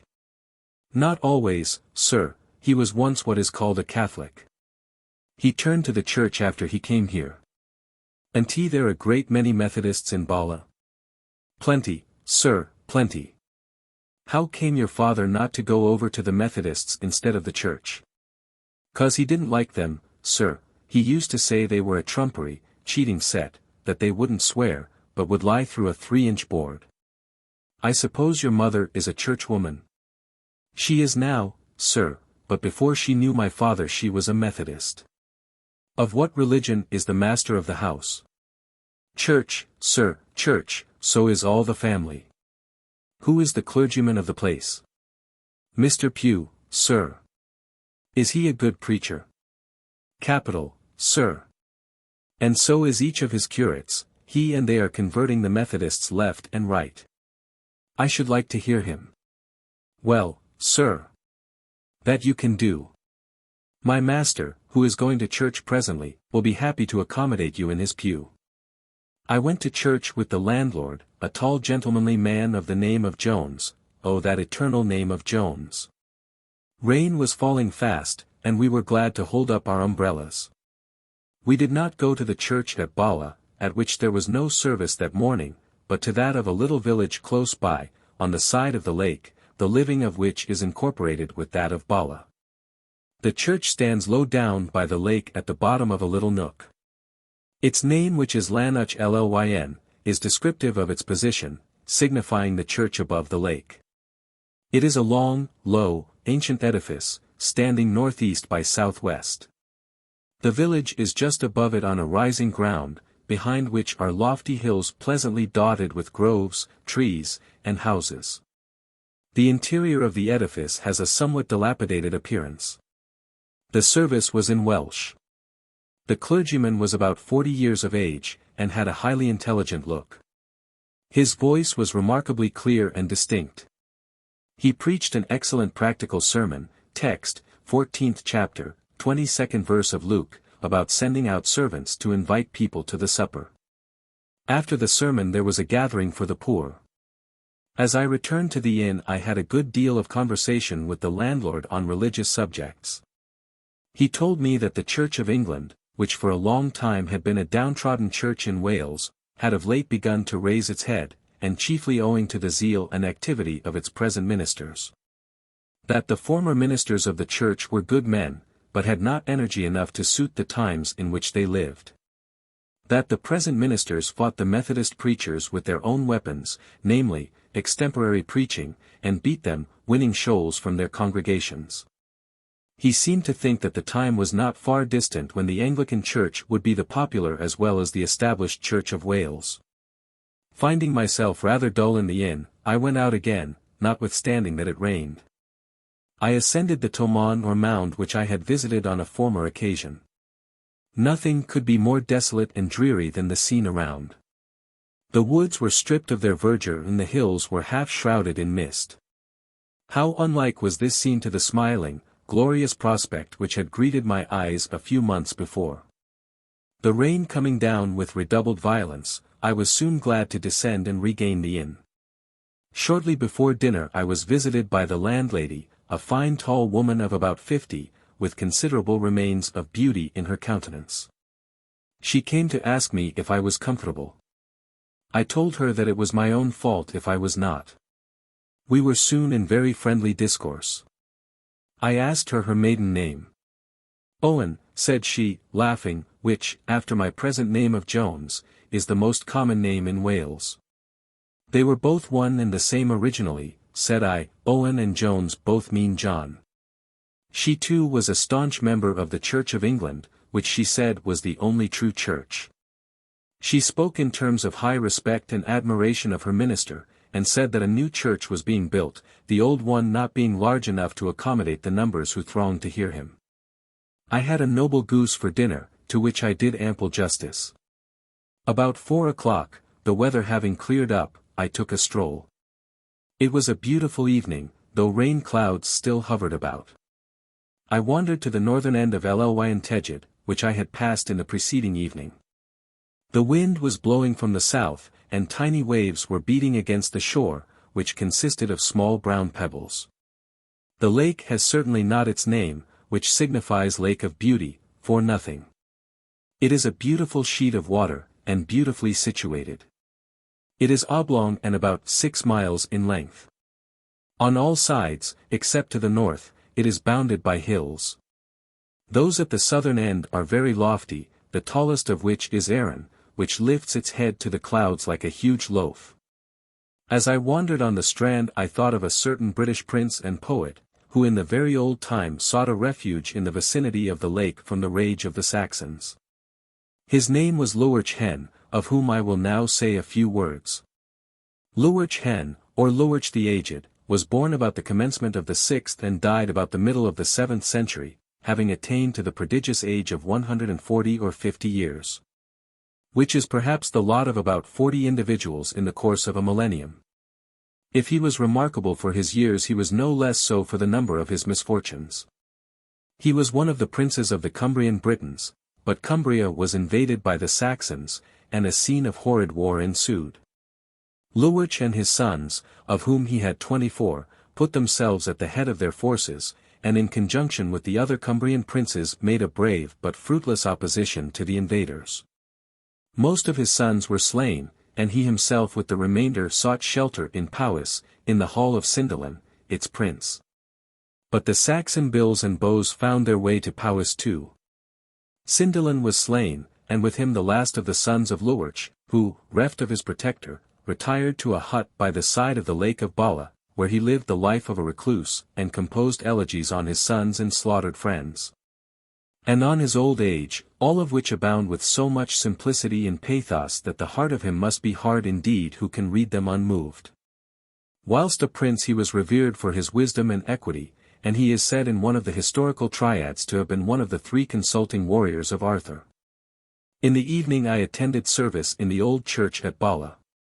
The interior of the edifice was remarkably plain, no ornament of any kind was distinguishable, the congregation was overflowing, amongst whom I observed the innkeeper and his wife, the little freckled maid and the boots. The entire service was in Welsh. Next to the pew in which I sat was one filled with young singing women, all of whom seemed to have voices of wonderful power. The prayers were read by a strapping young curate at least 6 feet high. The sermon was preached by the rector, and was a continuation of the one which I had heard him preach in the morning. It was a very comforting discourse, as the preacher clearly proved that every sinner will be pardoned who comes to Jesus. I was particularly struck with one part. The preacher said that Jesus' arms being stretched out upon the cross was emblematic of his surprising love and his willingness to receive anybody. The service concluded with the noble anthem Tyrnasa Jesu Mar, May Mighty Jesus Reign. The service over I returned to the parlor of the inn. There I sat for a long time, lone and solitary, staring at the fire in the grate. I was the only guest in the house, a great silence prevailed both within and without, sometimes 5 minutes elapsed without my hearing a sound, and then, perhaps, the silence would be broken by a footstep at a distance in the street. At length, finding myself yawning, I determined to go to bed. The freckled maid as she lighted me to my room inquired how I liked the sermon. "Very much," said I. "Ah," said she, "did I not tell you that Mr. Pugh was a capital preacher?" She then asked me how I liked the singing of the gals who sat in the next pew to mine. I told her that I liked it exceedingly. "Ah," said she, "them gals have the best voices in Bala. They were once Methody gals, and sang in the chapels, but were converted, and are now as good church as myself. Them gals have been the cause of a great many convarsions, for all the young fellows of their acquaintance amongst the Methodists follow them to church," said I, "and in time become converted. That's a thing of course. If the church gets the girls she is quite sure of the fellows." Chapter 74. Proceed on journey, the lad and dog, old Bala, the pass, extensive view, the two men, the tap and whiteach, the meeting of the waters, the wild valley, Dinah's Maudwy. The Monday morning was gloomy and misty, but it did not rain, a circumstance which gave me no little pleasure, as I intended to continue my journey without delay. After breakfast I bade farewell to my kind host, and also to the freckled maid, and departed, my satchel over my shoulder and my umbrella in my hand. I had consulted the landlord on the previous day as to where I had best make my next halt, and had been advised by him to stop at Malwood. He said that if I felt tired I could put up at Dinah's Maudwy, about 2 miles on this side of Malwood, but that if I were not he would advise me to go on, as I should find very poor accommodation at Dinah's.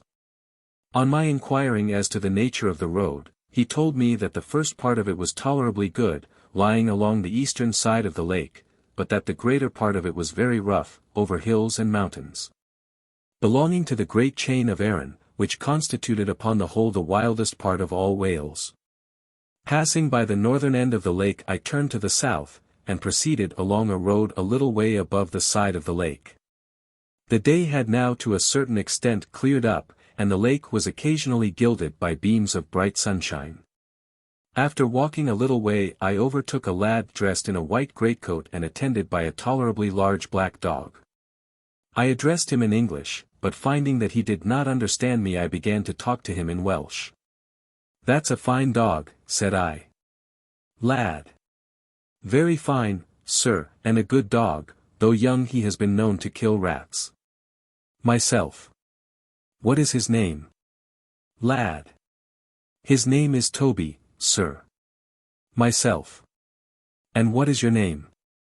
Lad. "John Jones, sir." Myself. "And what is your father's?" Lad. "Wallader Jones, sir." Myself. "Is Wallader the same as Cadwallader?" Lad. "In truth, sir, it is." Myself. "That is a fine name." Lad. "It is, sir, I have heard my father say that it was the name of a king." Myself. "What is your father?" Lad. "A farmer, sir." Myself. "Does he farm his own land?" Lad. "He does not, sir, he is tenant to Mr. Price of Howlas." Myself. "Do you live far from Bala?" Lad. "Not very far, sir." Myself. "Are you going home now?" Lad. "I am not, sir, our home is on the other side of Bala. I am going to see a relation up the road." Myself. "Bala is a nice place." Lad. "It is, sir, but not so fine as old Bala." Myself. "I never heard of such a place. Where is it?" Lad. "Under the lake, sir." Myself. "What do you mean?" Lad. "It stood in the old time where the lake now is, and a fine city it was, full of fine houses, towers, and castles, but with neither church nor chapel, for the people neither knew God nor cared for him, and thought of nothing but singing and dancing and other wicked things.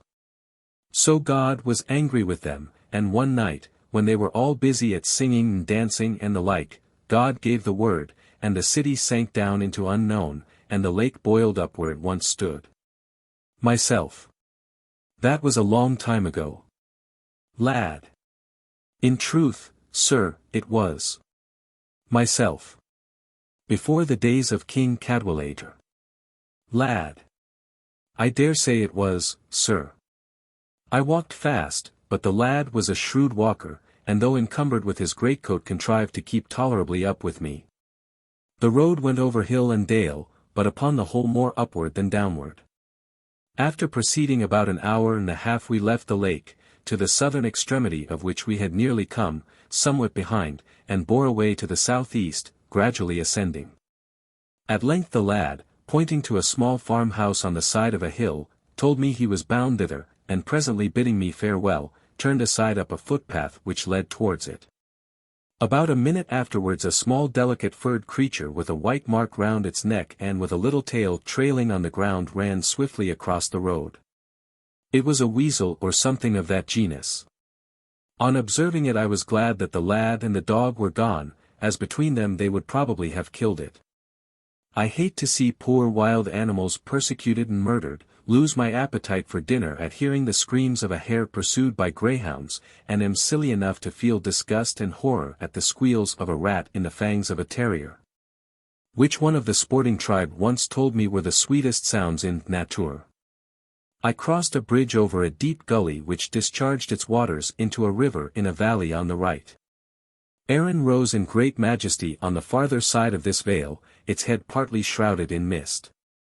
The day now became considerably overcast. I wandered on over much rough ground till I came to a collection of houses at the bottom of a pass leading up a steep mountain. Seeing the door of one of the houses open I peeped in, and a woman who was sitting knitting in the interior rose and came out to me. I asked the name of the place.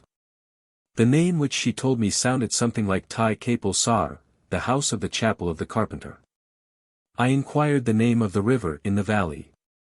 Cwm Llwyd, hoary-headed, she seemed to say.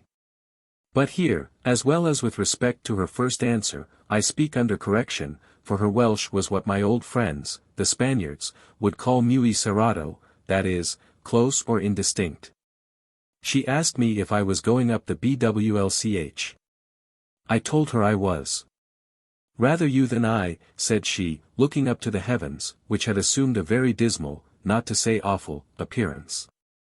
Presently I began to ascend the pass or Bwlch, a green hill on my right intercepting the view of Arun, another very lofty hill on my left with wood towards the summit. Coming to a little cottage which stood on the left I went to the door and knocked. A smiling young woman opened it, of whom I asked the name of the house. Tai Nant, the house of the dingle, she replied. Do you live alone? Said I. No. Mother lives here. Any sesneg? No, said she with a smile, sneg of no use here. Her face looked the picture of kindness. I was now indeed in Wales amongst the real Welsh. I went on some way. Suddenly there was a moaning sound, and rain came down in torrents. Seeing a deserted cottage on my left I went in. There was fodder in it, and it appeared to serve partly as a barn, partly as a cowhouse. The rain poured upon the roof, and I was glad I had found shelter. Close behind this place a small brook precipitated itself down rocks in 4 successive falls. The rain having ceased I proceeded, and after a considerable time reached the top of the pass. From thence I had a view of the valley and lake of Bala, the lake looking like an immense sheet of steel. A round hill, however, somewhat intercepted the view of the latter. The scene in my immediate neighborhood was very desolate, moory hillocks were all about me of a wretched russet color. On my left, on the very crest of the hill up which I had so long been toiling, stood a black pyramid of turf, a pole on the top of it. The road now wore nearly due west down a steep descent. Arun was slightly to the north of me. I, however, soon lost sight of it, as I went down the farther side of the hill, which lies over against it to the southeast. The sun, now descending, began to shine out. The pass down which I was now going was yet wilder than the one up which I had lately come. Close on my right was the steep hill side out of which the road or path had been cut, which was here and there overhung by crags of wondrous forms.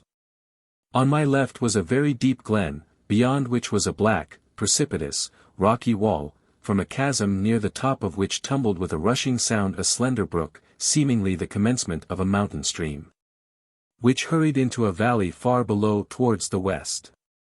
When nearly at the bottom of the descent I stood still to look around me. Grand and wild was the scenery. On my left were noble green hills, the tops of which were beautifully gilded by the rays of the setting sun.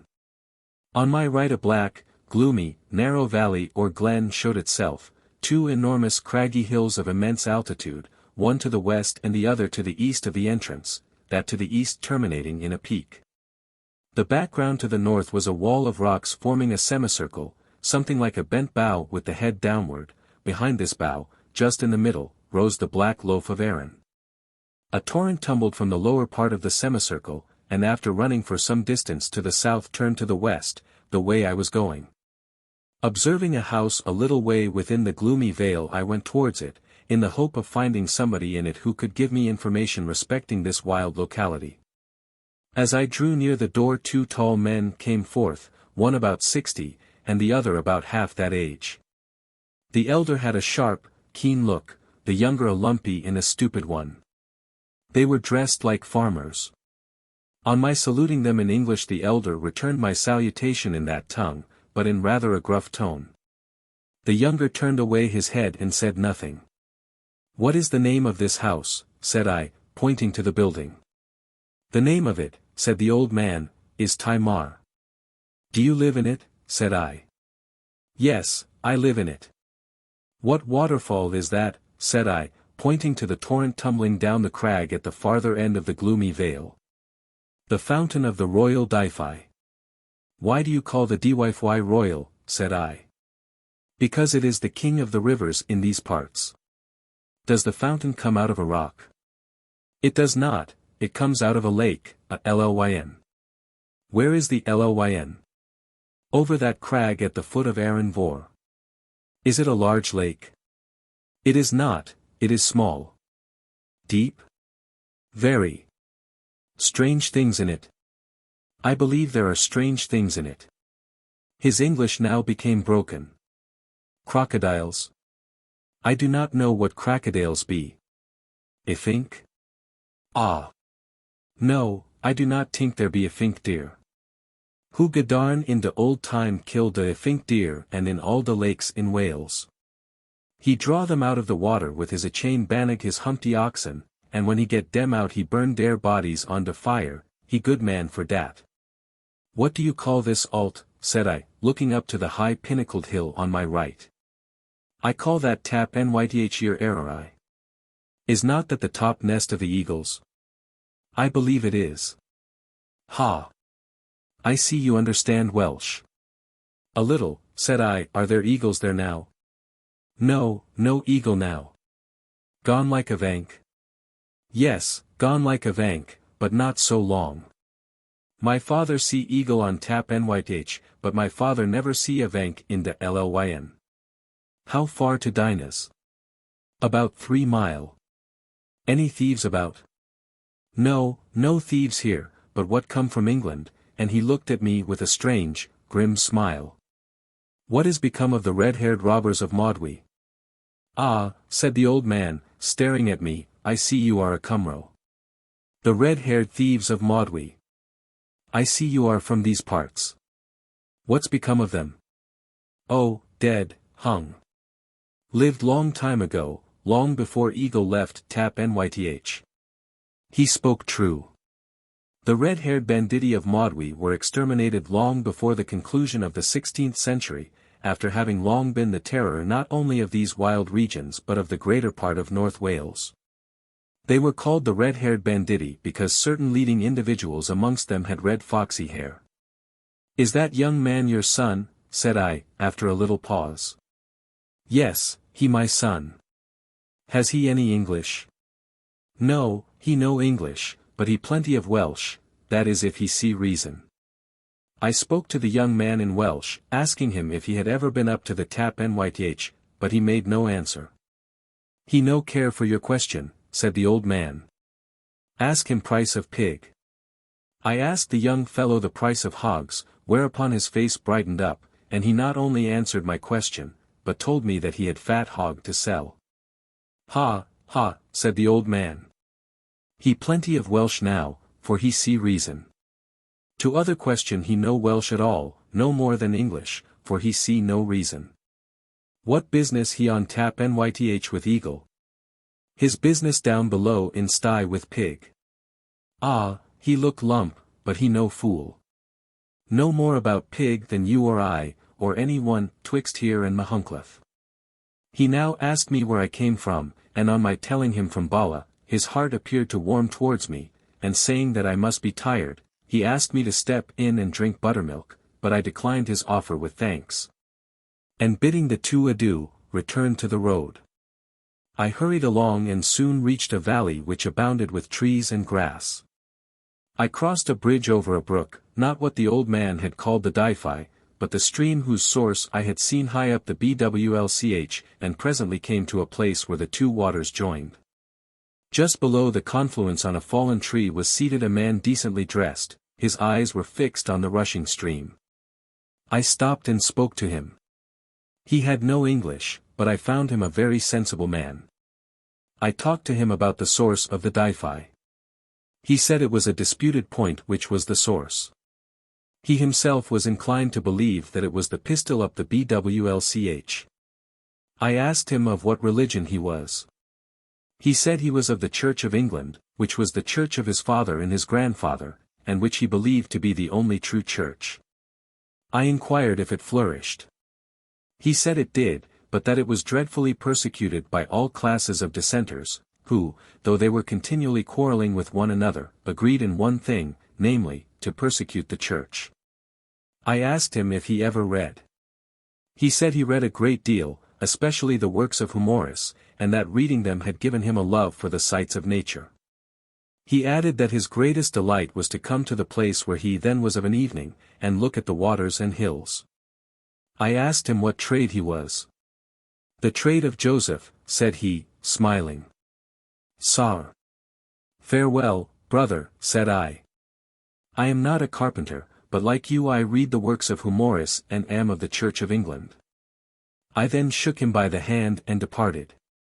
I passed a village with a stupendous mountain just behind it to the north, which I was told was called Machynlleth or the party-coloured mole.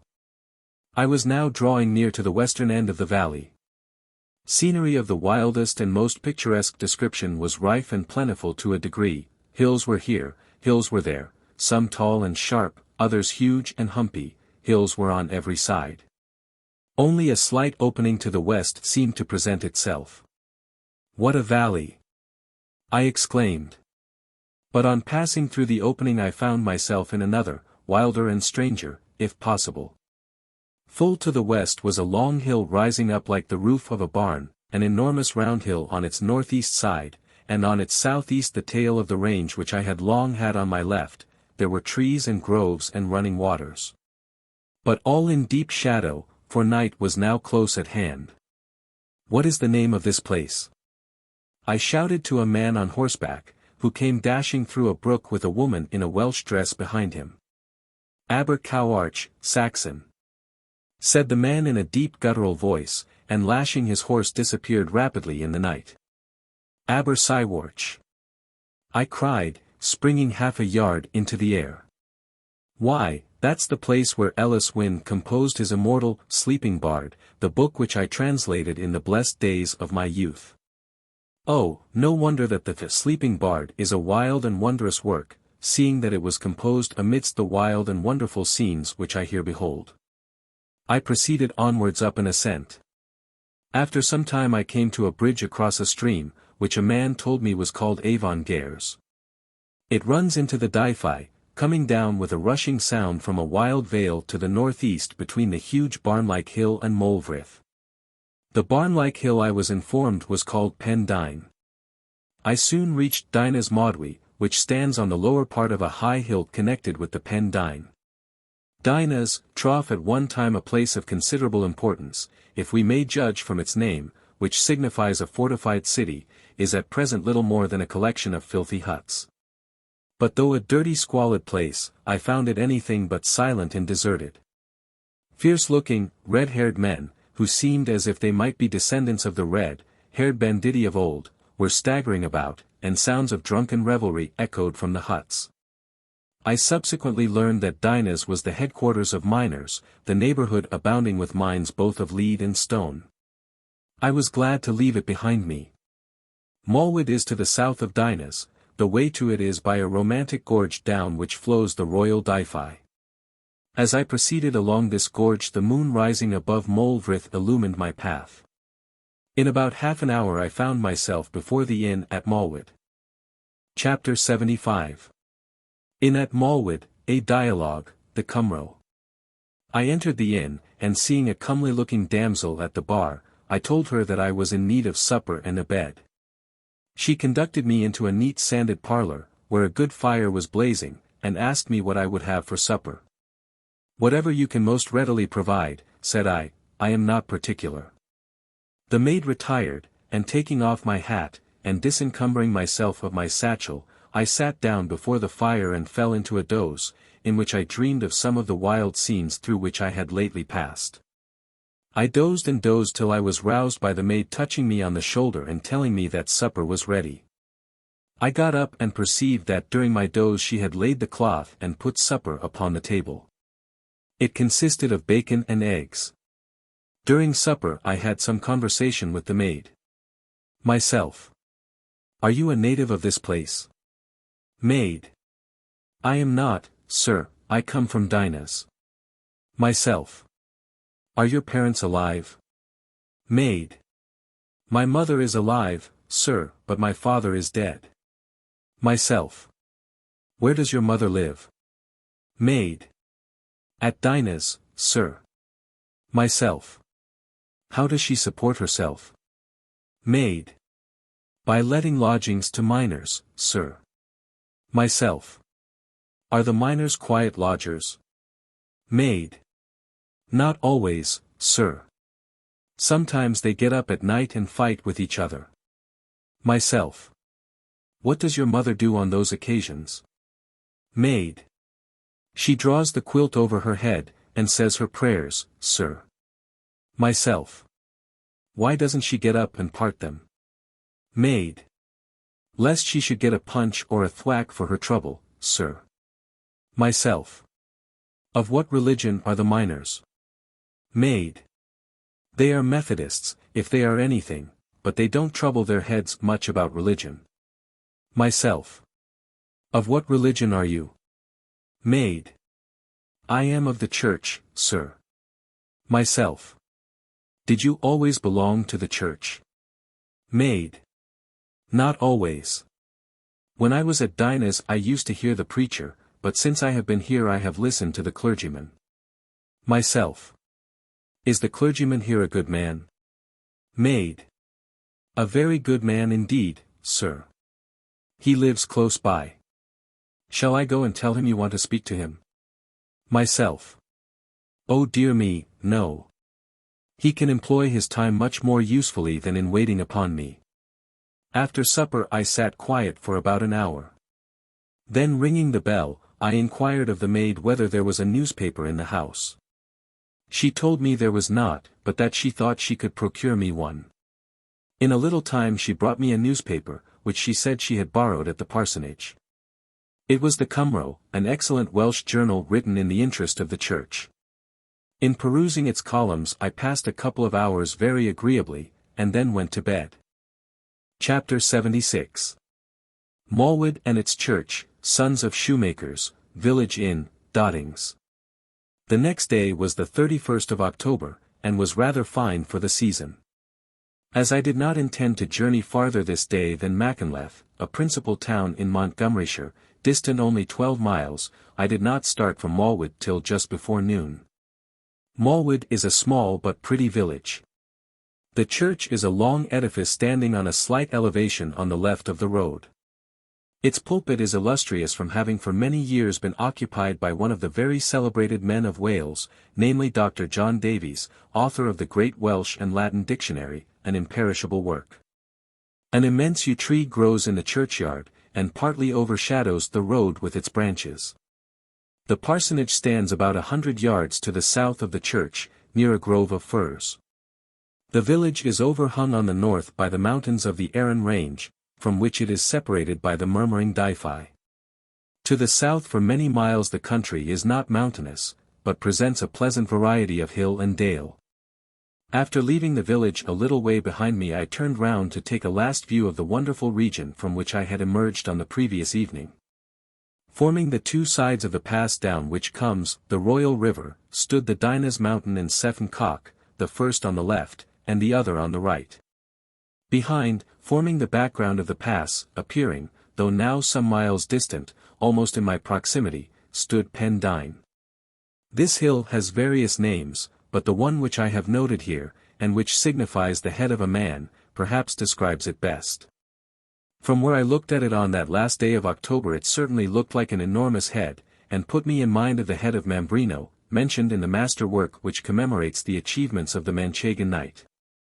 This mighty mountain is the birthplace of more than one river. If the Gers issues from its eastern side, from its western springs the Maw, that singularly picturesque stream, which enters the ocean at the place which the Saxons corruptly call Barmouth and the Cymry with great propriety Aber Maw. Or the disembowgement of the Maw. Just as I was about to pursue my journey, two boys came up, bound in the same direction as myself.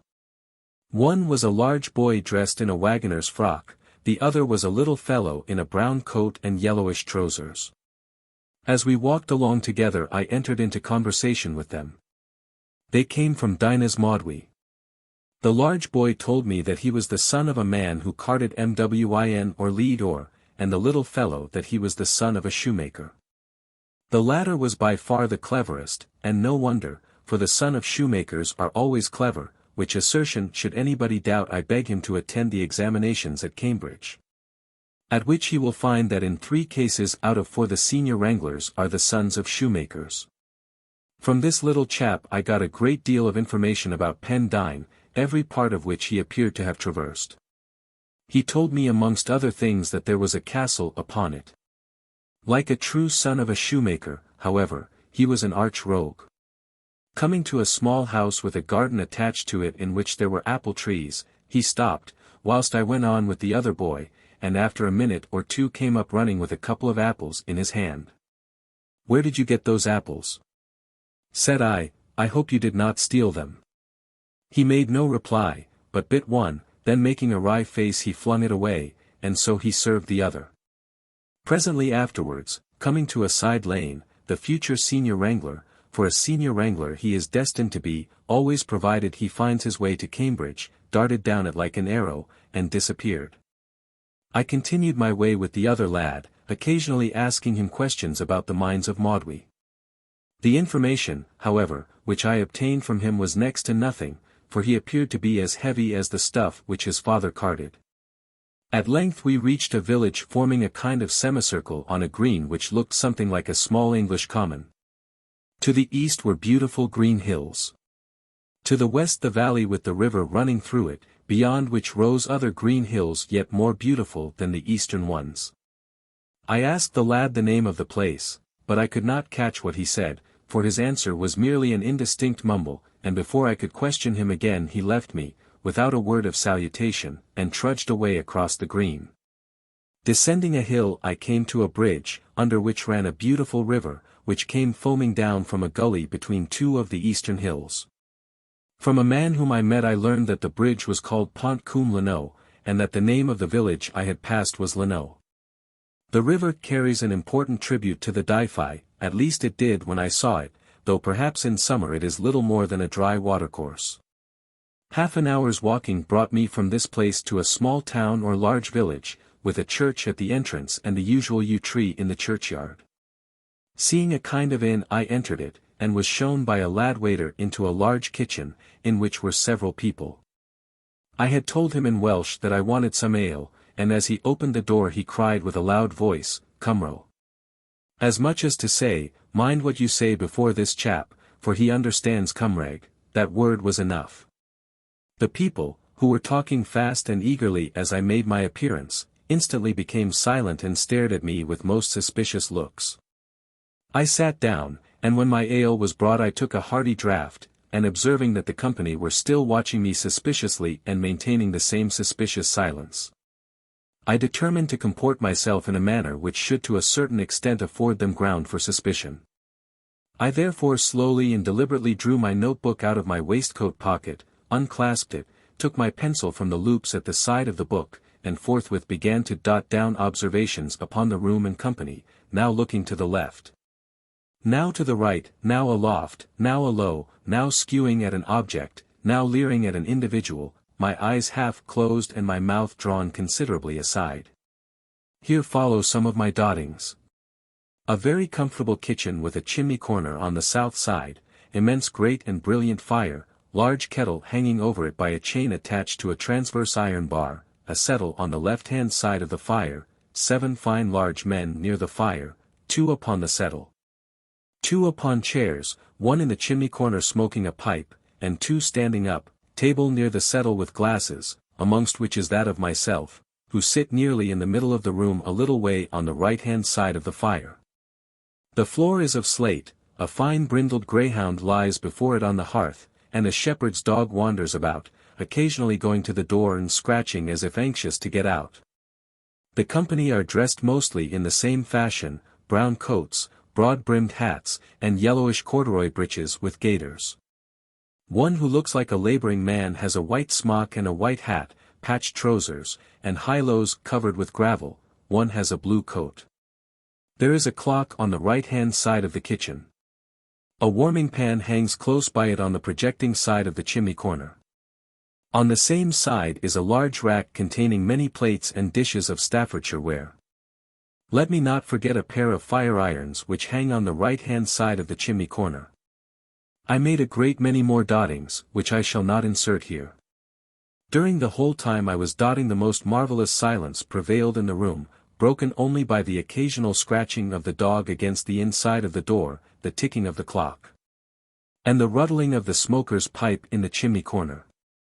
After I had dotted to my heart's content I closed my book, put the pencil into the loops, then the book into my pocket, drank what remained of my ale, got up, and, after another look at the apartment and its furniture, and a leer at the company, departed from the house without ceremony, having paid for the ale when I received it.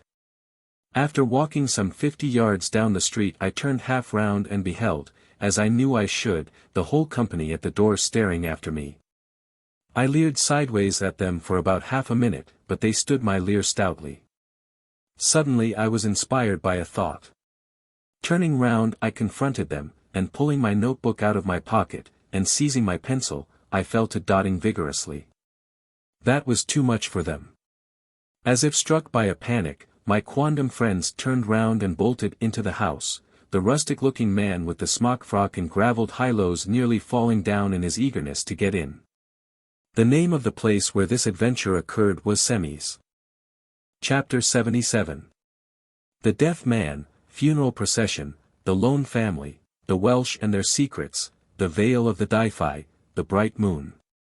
A little way from Semis I saw a respectable-looking old man like a little farmer, to whom I said, "How far to Machynlleth?" Looking at me in a piteous manner in the face he pointed to the side of his head, and said, "Dim Clywed." It was no longer no English, but no hearing. Presently I met one yet more deaf. A large procession of men came along the road. Some distance behind them was a band of women, and between the two bands was a kind of bier drawn by a horse with plumes at each of the 4 corners. I took off my hat and stood close against the hedge on the right-hand side till the dead had passed me some way to its final home. Crossed a river, which like that on the other side of Semis streamed down from a gully between 2 hills into the valley of the Dyfi. Beyond the bridge on the right-hand side of the road was a pretty cottage, just as there was in the other locality. A fine tall woman stood at the door, with a little child beside her. I stopped and inquired in English whose body it was that had just been borne by.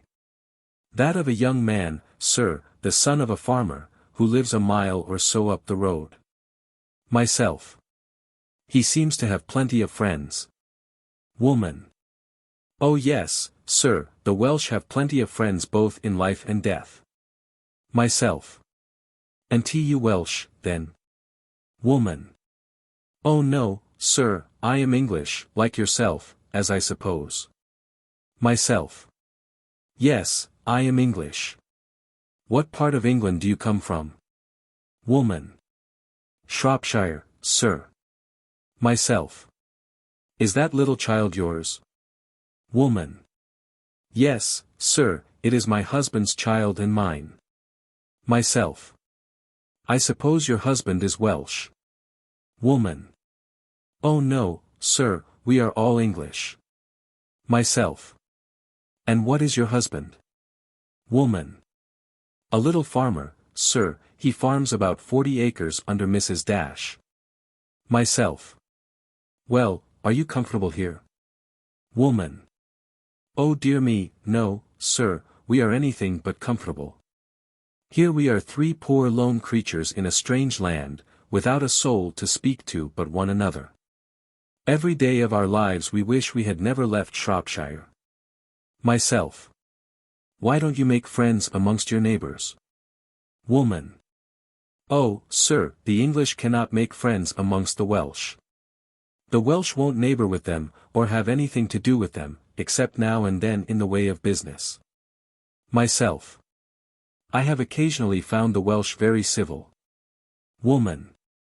Oh yes, sir, they can be civil enough to passers-by, especially those who they think want nothing from them, but if you came and settled amongst them you would find them, I'm afraid, quite the contrary. Myself. Would they be uncivil to me if I could speak Welsh? Woman. Most particularly, sir, the Welsh don't like any strangers, but least of all those who speak their language. Myself. Have you picked up anything of their language? Woman. Not a word, sir, nor my husband neither. They take good care that we shouldn't pick up a word of their language. I stood the other day and listened whilst 2 women were talking just where you stand now, in the hope of catching a word, and as soon as they saw me they passed to the other side of the bridge, and began buzzing there. My poor husband took it into his head that he might possibly learn a word or 2 at the public house, so he went there, called for a jug of ale and a pipe, and tried to make himself at home just as he might in England, but it wouldn't do.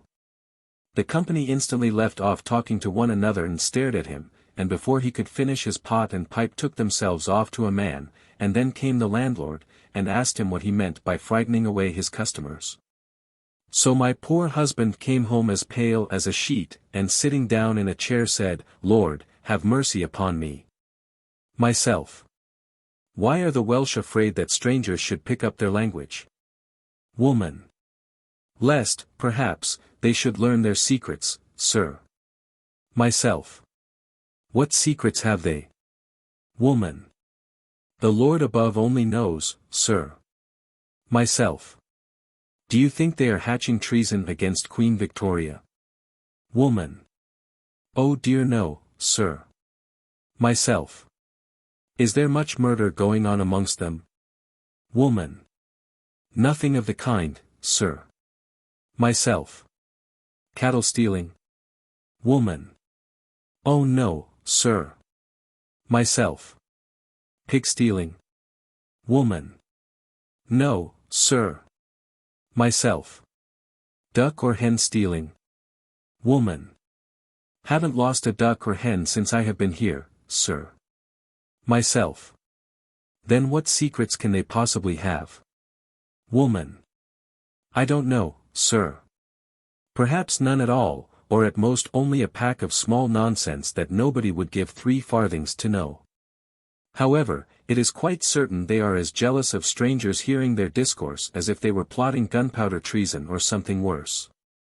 Myself. Have you been long here? Woman. Only since last May, sir.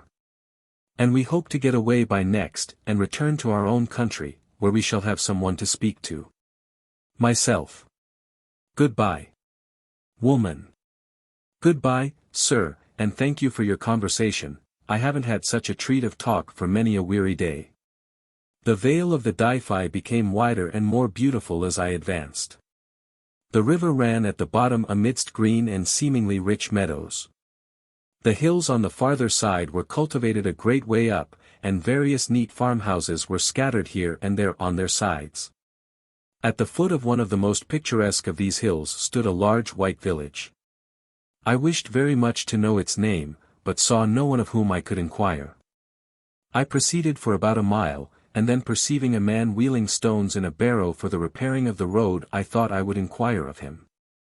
I did so, but the village was then out of sight, and though I pointed in its direction and described its situation, I could not get its name out of him. At last I said hastily, "Can you tell me your own name?" "Dafydd Tibbot, sir," said he. "Tibbot, Tibbot," said I, "why, you are a Frenchman." "Deary me, sir," said the man, looking very pleased, "am I, indeed?" "Yes, you are," said I, rather repenting of my haste, and giving him sixpence, I left him. "I'd bet a trifle," said I to myself, as I walked away, "that this poor creature is the descendant of some desperate Norman Tybalt who helped to conquer Pow Island under Roger de Montgomery or Earl Baldwin. How striking that the proud old Norman names are at present only borne by people in the lowest station. Here's a Tibbot or Tybalt harrowing stones on a Welsh road, and I have known a Mortimer munching poor cheese and bread under a hedge on an English one. How can we account for this save by the supposition that the descendants of proud, cruel, and violent men, and who so proud, cruel, and violent, as the old Normans, are doomed by God to come to the dogs? Came to Pont Velen Cerrig, the bridge of the mill of the Cerrig, a river which comes foaming down from between two rocky hills. This bridge is about a mile from Machynlleth, at which place I arrived at about 5 o'clock in the evening, a cool, bright moon shining upon me. I put up at the principal inn, which was of course called the Winstay Arms. Chapter 78. Welsh Poems, Sessions Business, the Lawyer and his Client, the Court, the Two Keepers, the Defence. During supper I was waited upon by a brisk, buxom maid who told me that her name was Mary Evans. The repast over, I ordered a glass of whisky and water, and when it was brought I asked the maid if she could procure me some book to read.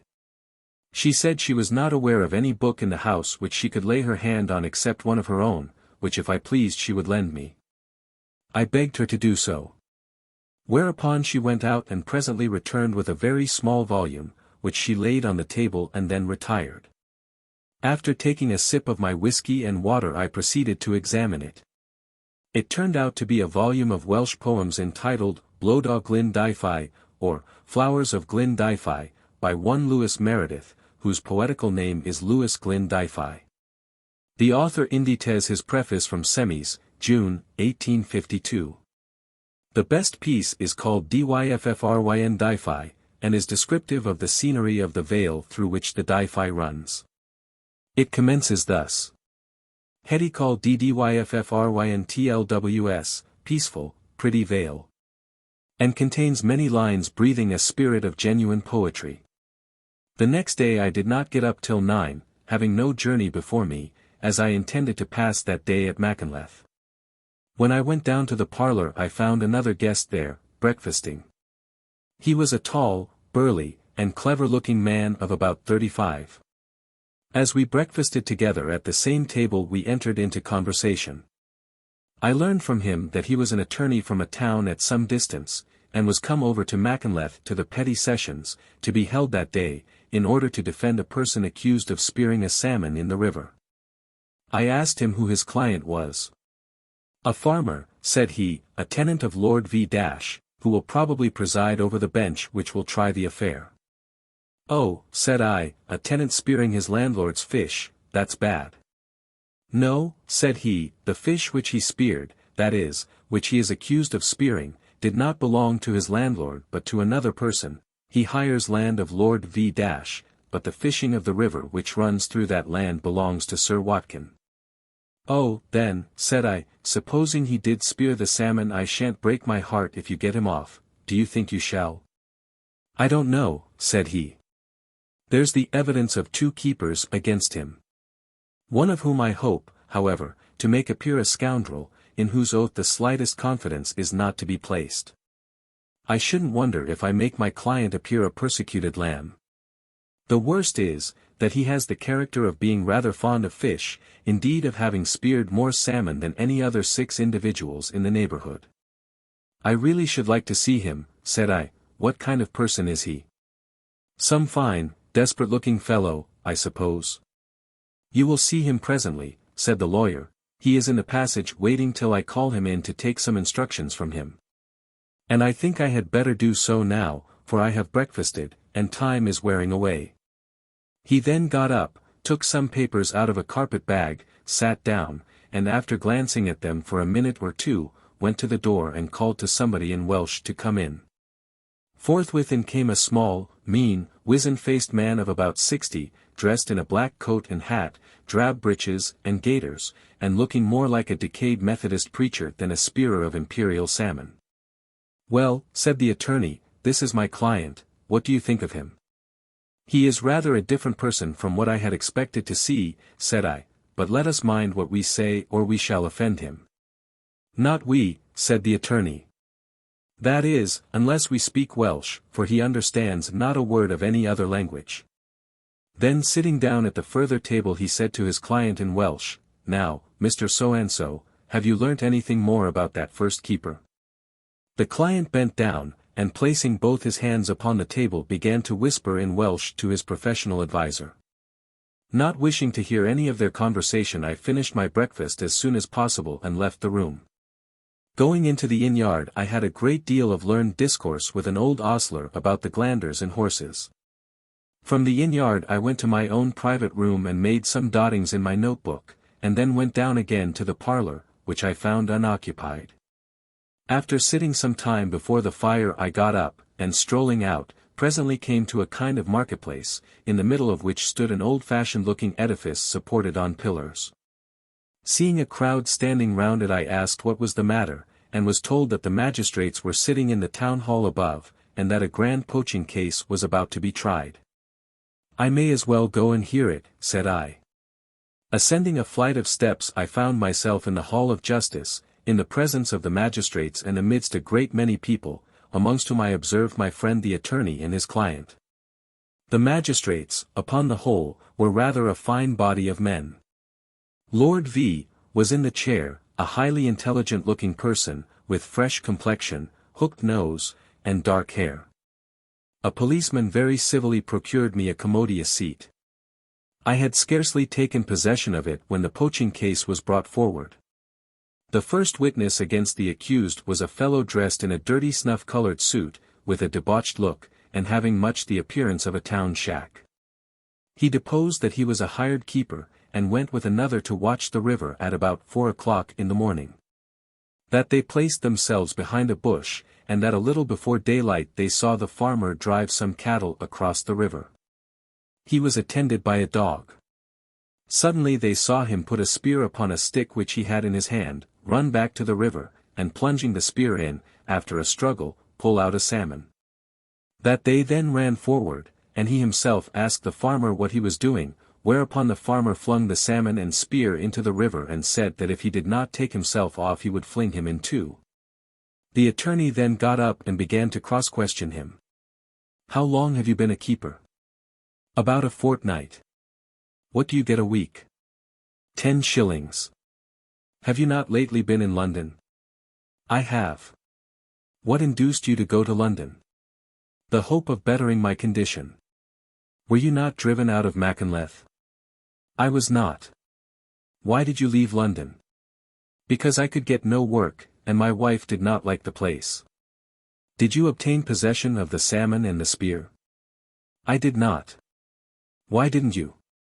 The pool was deep where the salmon was struck, and I was not going to lose my life by going into it. How deep was it? Over the tops of the houses, said the fellow, lifting up his hands. The other keeper then came forward.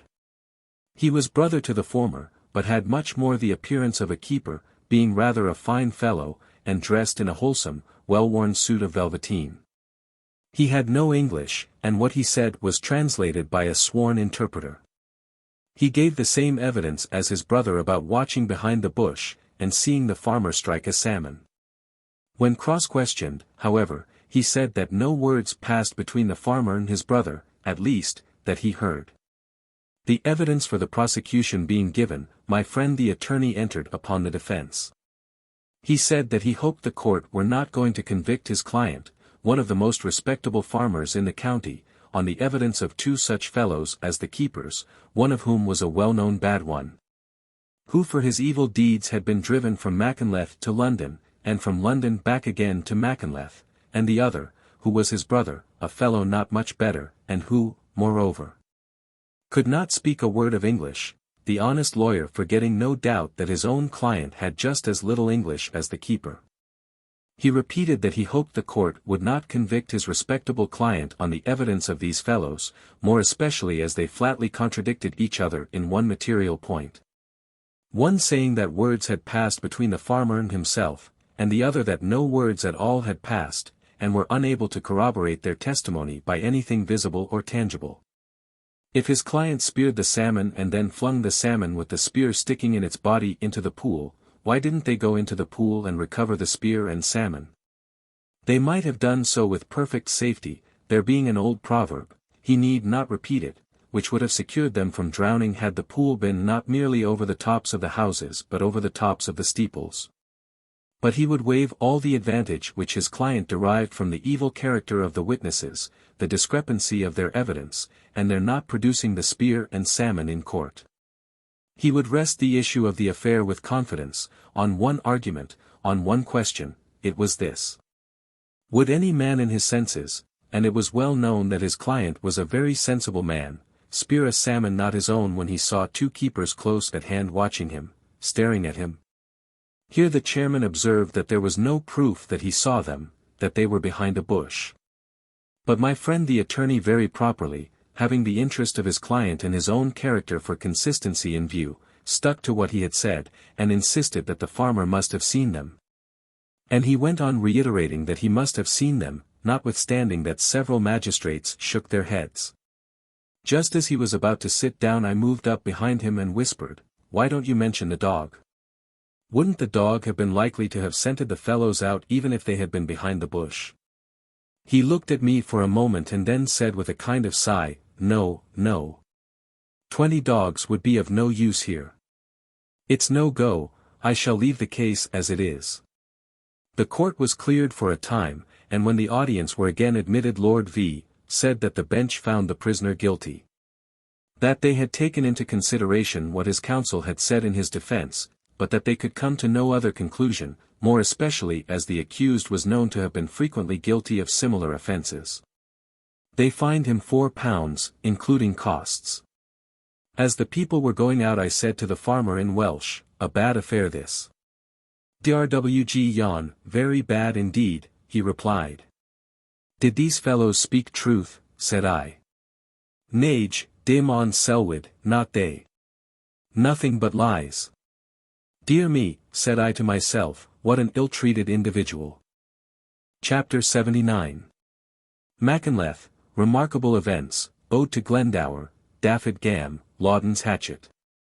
Machynlleth, pronounced Machynlleth, is one of the principal towns of the district which the English call Montgomeryshire, and the Welsh shire Trefaldwyn or the shire of Baldwin's town. Trefaldwyn or the town of Baldwin being the Welsh name for the town which is generally termed Montgomery. It is situated in nearly the centre of the valley of the Dyfi, amidst pleasant green meadows, having to the north the river, from which, however, it is separated by a gentle hill. It possesses a stately church, parts of which are of considerable antiquity, and one or two good streets. It is a thoroughly Welsh town, and the inhabitants, who amount in number to about 4,000, speak the ancient British language with considerable purity. Machynlleth has been the scene of remarkable events, and is connected with remarkable names, some of which have rung through the world. At Machynlleth, in 1402, Owen Glendower, after several brilliant victories over the English, held a parliament in a house which is yet to be seen in the Eastern Street, and was formally crowned King of Wales. In his retinue was the venerable bard Iolo Goch, who, imagining that he now saw the old prophecy fulfilled, namely, that a prince of the race of Cadwallader should rule the Britons, after emancipating them from the Saxon yoke. Greeted the chieftain with an ode, to the following effect. Here's the life I've sight for long, abashed is now the Saxon throng, and Britons have a British lord whose emblem is the conquering sword. There's none I trow, but knows him well, the hero of the watery dell, Owain of bloody spear and field, Owain his country's strongest shield, a sovereign bright in grandeur drayest, whose frown affrights the bravest breast. Let from the world upsoar on high a voice of splendid prophecy. All praise to him who forth doth stand to avenge his injured native land. Of him a lay I'll frame shall bear through countless years his name, in him are blended portents three, their glories blended sung shall be, there's Oswain, meteor of the glen, the head of princely generous men. Owain the lord of trenchant steel, who makes the hostile squadrons reel, Owain, besides, of warlike look, a conqueror who no stay will brook, hail to the lion leader gay. Marshaller of Griffith's war array. The scourger of the flattering race, for them a dagger has his face, each traitor false he loves to smite, a lion is he for deeds of might, soon may he tear, like lion grim, all the Loegrians limb from limb. May God and Rome's blessed Father high deck him in surest panoply. Hail to the valiant Carnager, worthy 3 diadems to bear. Hail to the valley's belted king. Hail to the widely conquering, the liberal, hospitable, kind, trusty and keen as steel refined. Vigorous of form he nations bows, whilst from his breastplate bounty flows. Of horses seed on hill and plain 400,000 he has slain. The copestone of our nations he, in him our weal, are all we see, though calm he looks his plans when breeding, yet oaks he'd break his clans when leading. Hail to this partisan of war, this bursting meteor flaming far. Where'er he wends, St. Peter guard him, and may the Lord 5 lives award him. To Machynlleth on the occasion of the Parliament came Dafydd Gam, so celebrated in after time. Not, however, with the view of entering into the councils of Glendower, or of doing him homage, but of assassinating him. This man, whose surname Gam signifies crooked, was a petty chieftain of Breconshire. He was small of stature and deformed in person, though possessed of great strength. He was very sensitive of injury, though quite as alive to kindness, a thoroughgoing enemy and a thoroughgoing friend. In the earlier part of his life he had been driven from his own country for killing a man, called Big Richard of Slwch, in the High Street of Aberhondau or Brecon, and had found refuge in England and kind treatment in the house of John of Gaunt. For whose son Henry, generally called Bolingbroke, he formed one of his violent friendships.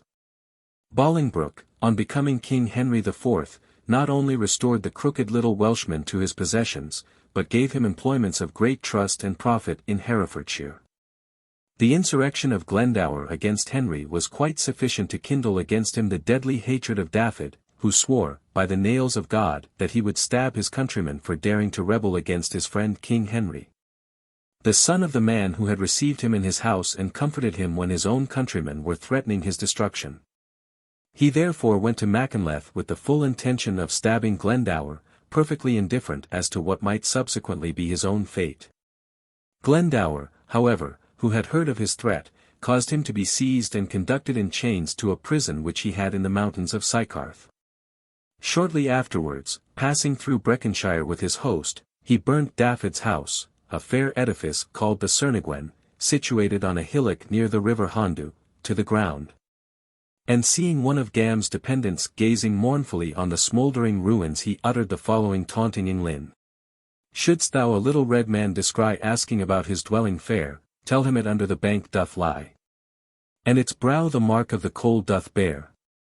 Dafydd remained confined till the fall of Glendower, shortly after which event he followed Henry V to France, where he achieved that glory which will forever bloom, dying, covered with wounds. On the field of Agincourt after saving the life of the king, to whom in the dreadest and most critical moment of the fight he stuck closer than a brother, not from any abstract feeling of loyalty, but from the consideration that King Henry V was the son of King Henry IV, who was the son of the man who received and comforted him in his house, after his own countrymen had hunted him from house and land. Connected with Machynlleth is a name not so widely celebrated as those of Glendower and Dafydd Gam, but well known to and cherished by the lovers of Welsh song. It is that of Lawdon, a Welsh bard in holy orders, who officiated as priest at Machynlleth from 1440 to 1460. But though Machynlleth was his place of residence for many years, it was not the place of his birth, Lwychwr in Carmarthenshire being the spot where he first saw the light. He was an excellent poet, and displayed in his compositions such elegance of language, and such a knowledge of prosody, that it was customary, long after his death, when any masterpiece of vocal song or eloquence was produced, to say that it bore the traces of Lawdon's hatchet. At the request of Griffith ap Nicholas, a powerful chieftain of South Wales, and a great patron of the muse, he drew up a statute relating to poets and poetry, and at the Great Eisteddfod, or Poetical Congress, held at Caernarfon in the year 1450. Under the auspices of Griffith, which was attended by the most celebrated bards of the North and South, he officiated as judge, in conjunction with the chieftain, upon the compositions of the bards who competed for the prize, a little silver chair. Not without reason, therefore, do the inhabitants of Machynlleth consider the residence of such a man within their walls, though at a far bygone period, as conferring a lustre on their town, and Lewis Meredith has probability on his side when, in his pretty poem on Glen Dyfi, he says, "Whilst fair Machynlleth decks thy quiet plain, conjoined with it shall Lawdon's name remain." Chapter 80. The Old Ostler, Directions, Church of England Man, the Deep Dingle, the Two Women, the Cuddy Pipe, Wayne Ybwlch, the Deaf and Dumb, the Glazed Hat. I rose on the morning of the 2nd of November intending to proceed to the Devil's Bridge, where I proposed halting a day or two, in order that I might have an opportunity of surveying the far-famed scenery of that locality. After paying my bill I went into the yard to my friend the Old Ostler, to make inquiries with respect to the road. "What kind of road," said I, "is it to the Devil's Bridge?" "There are two roads, sir, to the Pont-rhyd-y-groes. Which do you mean to take?" "Why do you call the Devil's Bridge the Pont-rhyd-y-groes, or the Bridge of the Evil Man?" "That we may not bring a certain gentleman upon us, sir, who doesn't like to have his name taken in vain." "Is there much difference between the roads?" "A great deal, sir, one is over the hills, and the other round by the valleys." "Which is the shortest?" "Oh, that over the hills, sir. It is about 20 miles from here to the Pont-rhyd-y-groes over the hills, but more than twice that by the valleys." "Well, I suppose you would advise me to go by the hills?" "Certainly, sir, that is, if you wish to break your neck, or to sink in a bog, or to lose your way, or perhaps, if night comes on, to meet the Gwrdrwg himself taking a stroll. But to talk soberly. The way over the hills is an awful road, and, indeed, for the greater part is no road at all." "Well, I shall go by it." "Can't you give me some directions?" "I'll do my best, sir, but I tell you again that the road is a horrible one, and very hard to find." He then went with me to the gate of the inn, where he began to give me directions, pointing to the south, and mentioning some names of places through which I must pass, amongst which were Wayne Ybwlch and Longbones. At length he mentioned Pont-rhyd, and said, "If you can but get there, you are all right, for from thence there is a very fair road to the Bridge of the Evil Man. Though I dare say if you get to Pont-rhyd, and I wish you may get there, you will have had enough of it and will stay there for the night, more especially as there is a good inn." Leaving Machynlleth, I ascended a steep hill which rises to the south of it. From the top of this hill there is a fine view of the town, the river, and the whole valley of the Dyfi. After stopping for a few minutes to enjoy the prospect I went on. The road at first was exceedingly good, though up and down, and making frequent turnings. The scenery was beautiful to a degree, lofty hills were on either side, clothed most luxuriantly with trees of various kinds, but principally oaks. "This is really very pleasant," said I, "but I suppose it is too good to last long." However, I went on for a considerable way, the road neither deteriorating nor the scenery decreasing in beauty. Surely I can't be in the right road, said I. I wish I had an opportunity of asking. Presently seeing an old man working with a spade in a field near a gate, I stopped and said in Welsh, "Am I in the road to the Pont-rhyd-y-groes?" The old man looked at me for a moment, then shouldering his spade he came up to the gate, and said in English, "In truth, sir, you are." "I was told that the road thither was a very bad one," said I, "but this is quite the contrary." "This road does not go much farther, sir," said he, "it was made to accommodate grand folks who live about here." "You speak very good English," said I, "where did you get it?" He looked pleased, and said that in his youth he had lived some years in England. "Can you read?" said I. "Oh yes," said he, "both Welsh and English."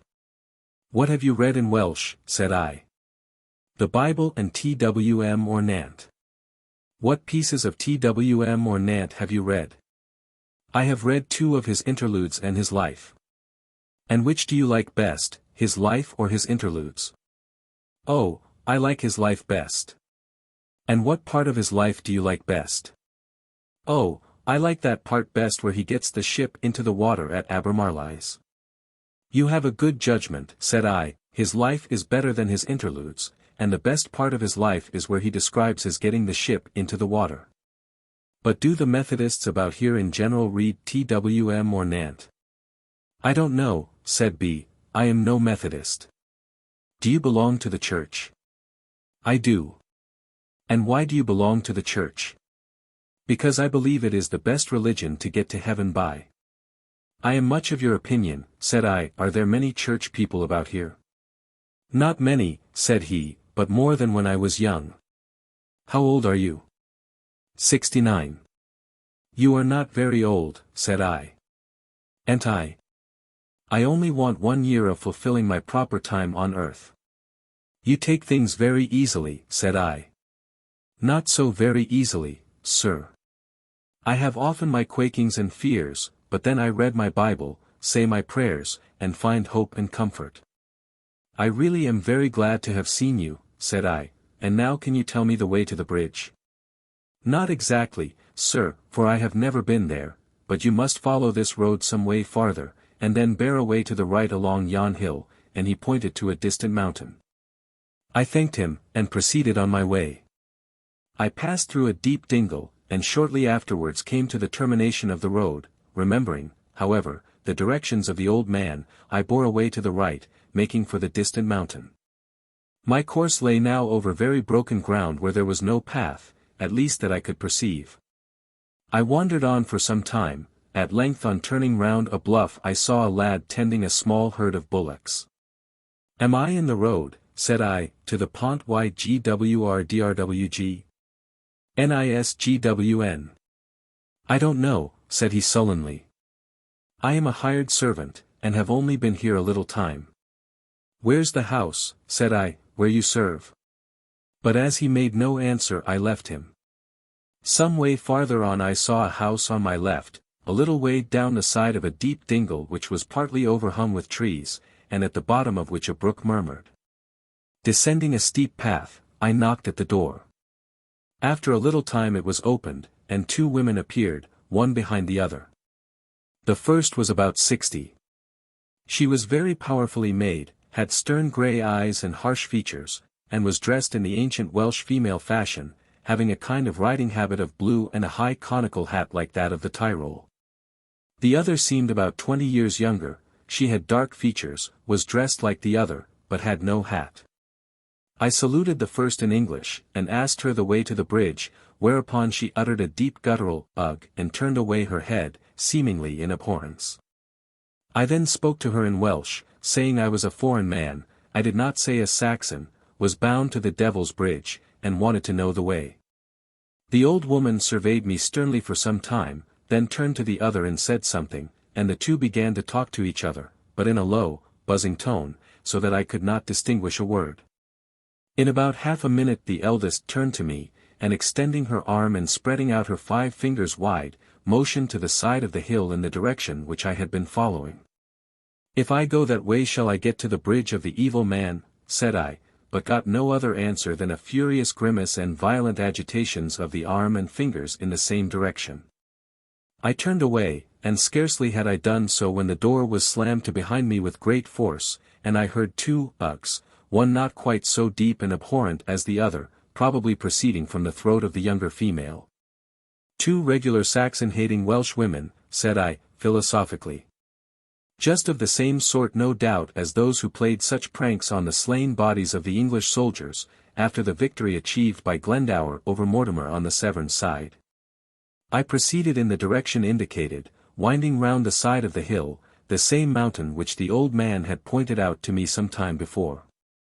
At length, on making a turn I saw a very lofty mountain in the far distance to the southwest, a hill right before me to the south, and, on my left, a meadow overhung by the southern hill, in the middle of which stood a house from which proceeded a violent barking of dogs. I would fain have made immediately up to it for the purpose of inquiring my way, but saw no means of doing so, a high precipitous bank lying between it and me. I went forward and ascended the side of the hill before me, and presently came to a path running east and west. I followed it a little way towards the east. I was now just above the house, and saw some children and some dogs standing beside it. Suddenly I found myself close to a man who stood in a hollow part of the road, from which a narrow path led down to the house. A donkey with panniers stood beside him. He was about 50 years of age, with a carbuncled countenance, high but narrow forehead, grey eyebrows, and small, malignant grey eyes. He had a white hat, with narrow eaves and the crown partly knocked out, a torn blue coat, corduroy breeches, long stockings and high-lows. He was sucking a cutty pipe, but seemed unable to extract any smoke from it. He had all the appearance of a vagabond, and of a rather dangerous vagabond. I nodded to him, and asked him in Welsh the name of the place. He glared at me malignantly, then, taking the pipe out of his mouth, said that he did not know, that he had been down below to inquire and light his pipe, but could get neither light nor answer from the children. I asked him where he came from, but he evaded the question by asking where I was going to. "To the Pont-rhyd-y-groes, said I. He then asked me if I was an Englishman. "Oh yes," said I am Cairn Sayas. Whereupon, with a strange mixture in his face of malignity and contempt, he answered in English that he didn't understand me. "You understood me very well," said I, "without changing my language, till I told you I was an Englishman. Hark ye, man with the broken hat, you are one of the bad Welsh who don't like the English to know the language, lest they should discover your lies and rogueries." He evidently understood what I said, for he gnashed his teeth, though he said nothing. "Well," said I shall go down to those children and inquire the name of the house, and I forthwith began to descend the path, the fellow uttering a contemptuous "humph" behind me, as much as to say, "Much you'll make out down there." I soon reached the bottom and advanced towards the house. The dogs had all along been barking violently. As I drew near to them, however, they ceased, and two of the largest came forward wagging their tails. "The dogs were not barking at me," said I, "but at that vagabond above." I went up to the children. They were 4 in number, 2 boys and 2 girls, all red-haired, but tolerably good-looking. They had neither shoes nor stockings. "What is the name of this house?" said I to the eldest, a boy about 7 years old. He looked at me, but made no answer.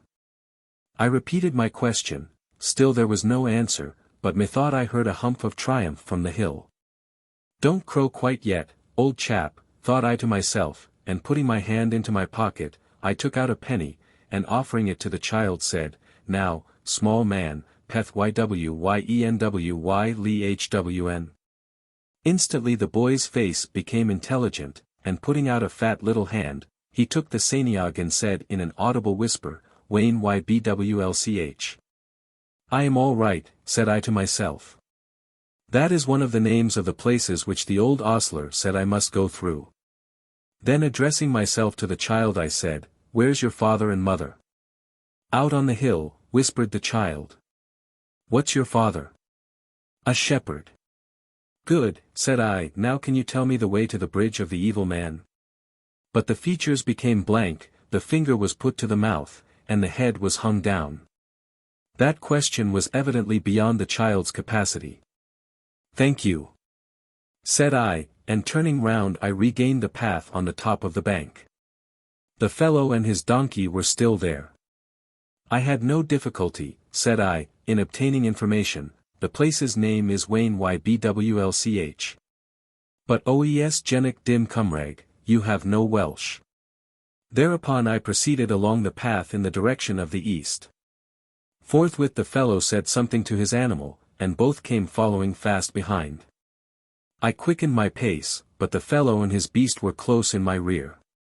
Presently I came to a place where another path branched off to the south. I stopped, looked at it, and then went on, but scarcely had done so when I heard another exulting humph behind.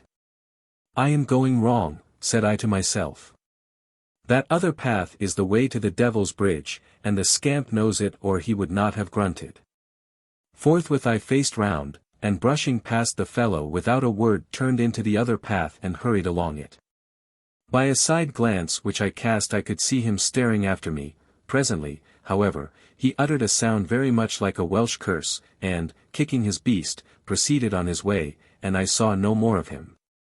In a little time I came to a slough which crossed the path. I did not like the look of it at all, and to avoid it ventured upon some green mossy-looking ground to the left, and had scarcely done so when I found myself immersed to the knees in a bog. I, however, pushed forward, and with some difficulty got to the path on the other side of the slough. I followed the path, and in about half an hour saw what appeared to be houses at a distance.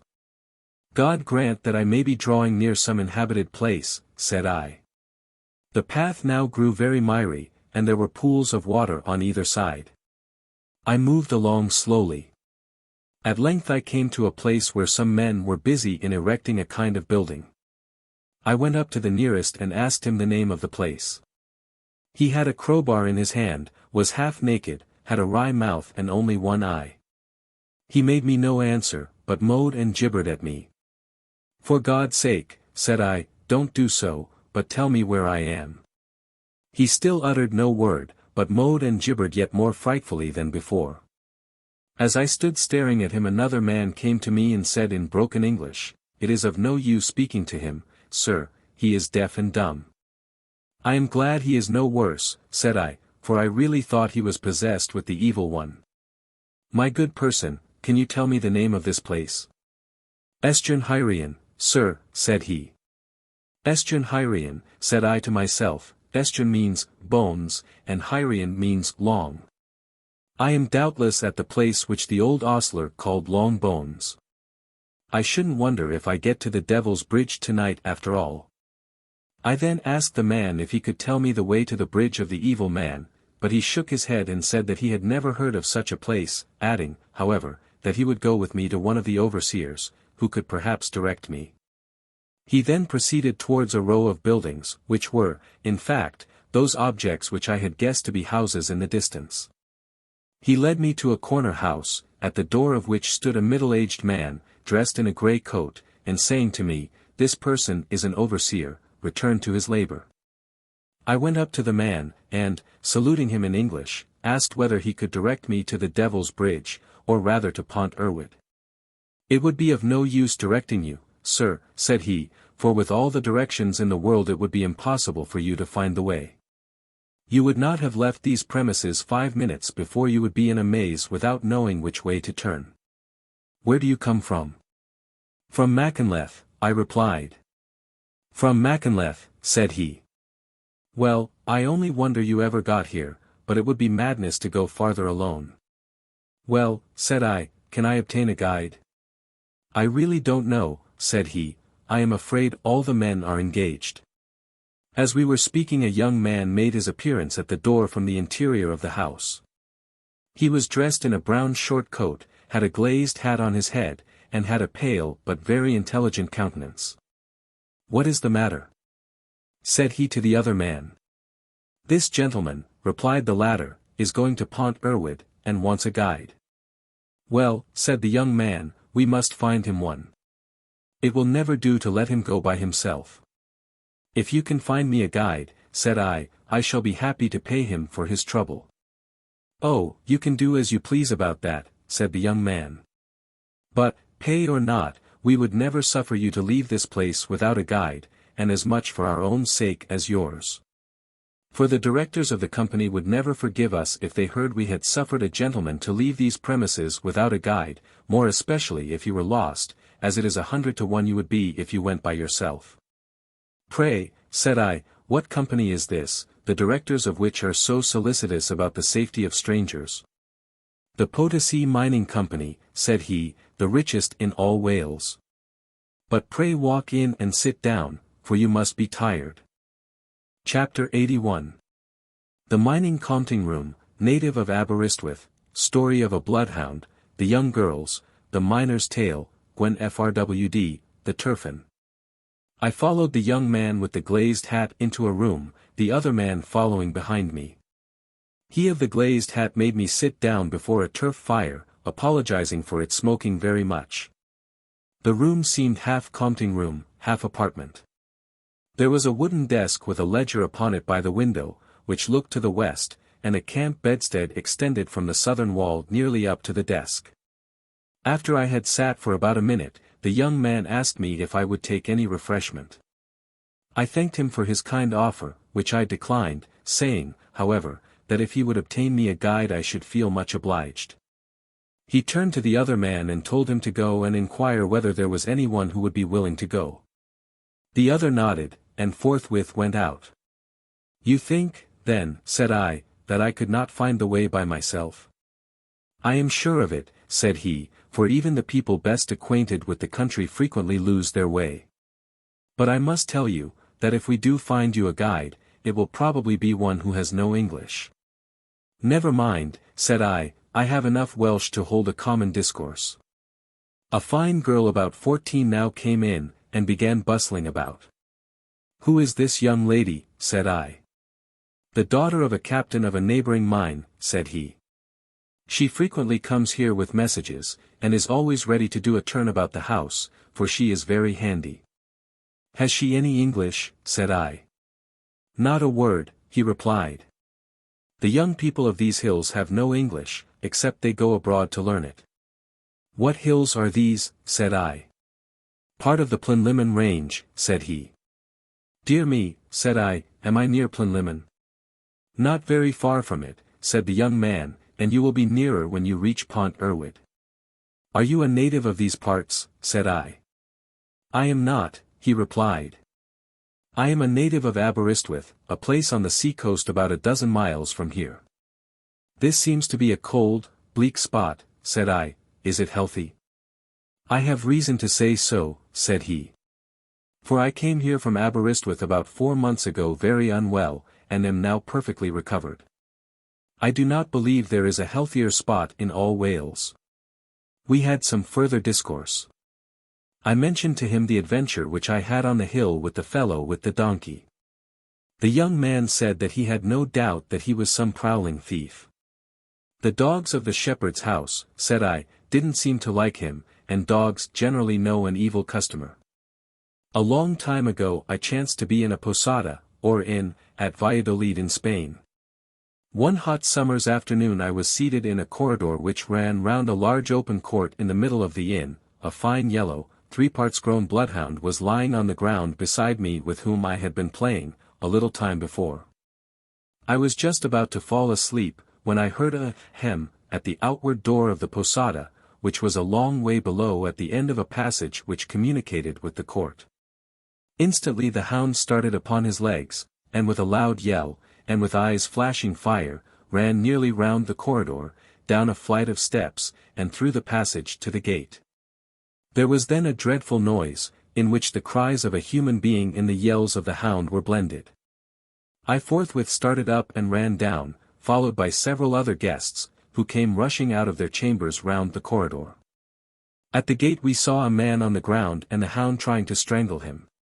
It was with the greatest difficulty, and chiefly through the intervention of the master of the dog, who happened to be present, that the animal could be made to quit his hold. The assailed person was a very powerful man, but had an evil countenance, was badly dressed, and had neither hat, shoes, nor stockings. We raised him up and gave him wine, which he drank greedily, and presently, without saying a word, disappeared. The guests said they had no doubt that he was a murderer flying from justice, and that the dog by his instinct, even at a distance, knew him to be such. The master said that it was the first time that the dog had ever attacked any one or shown the slightest symptom of ferocity. Not the least singular part of the matter was, that the dog did not belong to the house, but to one of the guests from a distant village. The creature therefore could not consider itself the house's guardian. I had scarcely finished my tale when the other man came in and said that he had found a guide, a young man from Pont-rhyd-y-groes, who would be glad of such an opportunity to go and see his parents, that he was then dressing himself, and would shortly make his appearance. In about 20 minutes he did so. He was a stout young fellow with a coarse blue coat, and coarse white felt hat. He held a stick in his hand. The kind young bookkeeper now advised us to set out without delay, as the day was drawing to a close and the way was long. I shook him by the hand, told him that I should never forget his civility, and departed with the guide. The fine young girl, whom I have already mentioned, and another about 2 years younger, departed with us. They were dressed in the graceful female attire of old Wales. We bore to the south down a descent, and came to some moory, quaggy ground intersected with watercourses. The agility of the young girls surprised me. They sprang over the watercourses, some of which were at least 4 feet wide, with the ease and alacrity of lawns. After a short time we came to a road, which, however, we did not long reap the benefit of, as it only led to a mine. Seeing a house on the top of a hill, I asked my guide whose it was. "Ty powder," said he, "a powder house," by which I supposed he meant a magazine of powder used for blasting in the mines. He had not a word of English. If the young girls were nimble with their feet, they were not less so with their tongues, as they kept up an incessant gabble with each other and with the guide. I understood little of what they said, their volubility preventing me from catching more than a few words. After we had gone about 2 miles and a half, they darted away with surprising swiftness down a hill towards a distant house, where, as I learned from my guide, the father of the eldest lived. We ascended a hill, passed between 2 craggy elevations, and then wended to the southeast over a strange, miry place, in which I thought any one at night not acquainted with every inch of the way would run imminent risk of perishing. I entered into conversation with my guide. After a little time he asked me if I was a Welshman. I told him no. "You could teach many a Welshman," said he. "Why do you think so?" said I. "Because many of your words are quite above my comprehension," said he. No great compliment, thought I to myself, but putting a good face upon the matter I told him that I knew a great many old Welsh words. "Is Potosi an old Welsh word?" said he. "No," said I, "it is the name of a mine in the Deheubarth of America." "Is it a lead mine?" "No," said I, "it is a silver mine." "Then why do they call our mine, which is a lead mine, by the name of a silver mine?" "Because they wish to give people to understand," said I, "that it is very rich, as rich in lead as Potosi in silver. Potosi is, or was, the richest silver mine in the world, and from it has come at least 1/2 of the silver which we use in the shape of money and other things." "Well," said he, "I have frequently asked, but could never learn before why our mine was called Potosi." "You did not ask at the right quarter," said I, "the young man with the glazed hat could have told you as well as I." I inquired why the place where the mine was bore the name of Estron Hyrian or Long Bones. He told me that he did not know, but believed that the bones of a core or giant had been found there in ancient times. I asked him if the mine was deep. "Very deep," he replied. "Do you like the life of a miner?" said I.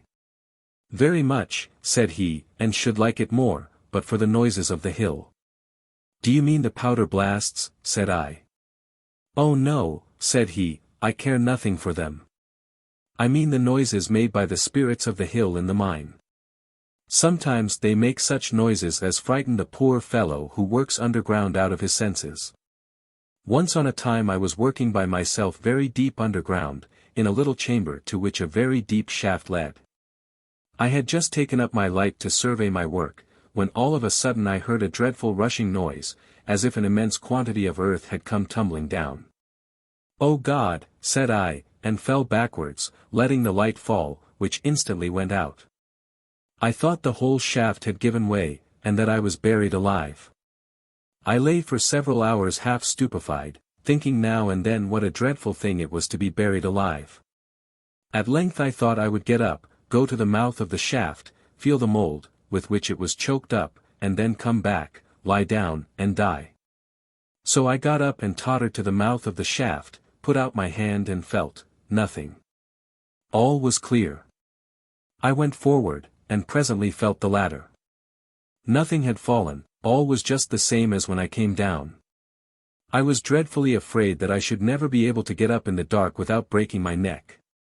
However, I tried, and at last, with a great deal of toil and danger, got to a place where other men were working.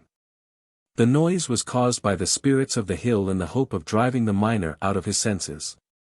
They very nearly succeeded. I shall never forget how I felt when I thought I was buried alive.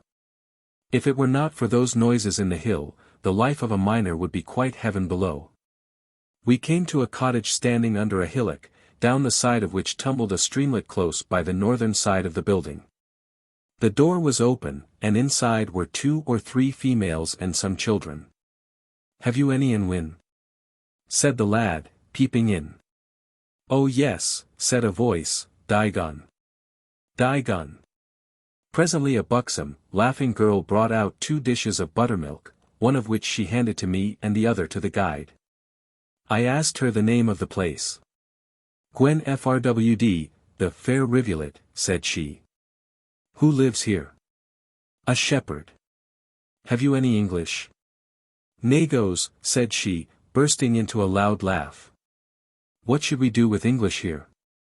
After we had drunk the buttermilk I offered the girl some money, but she drew back her hand angrily, and said, "We don't take money from tired strangers for 2 drops of buttermilk, there's plenty within, and there are 1,000 ewes on the hill." Farvel.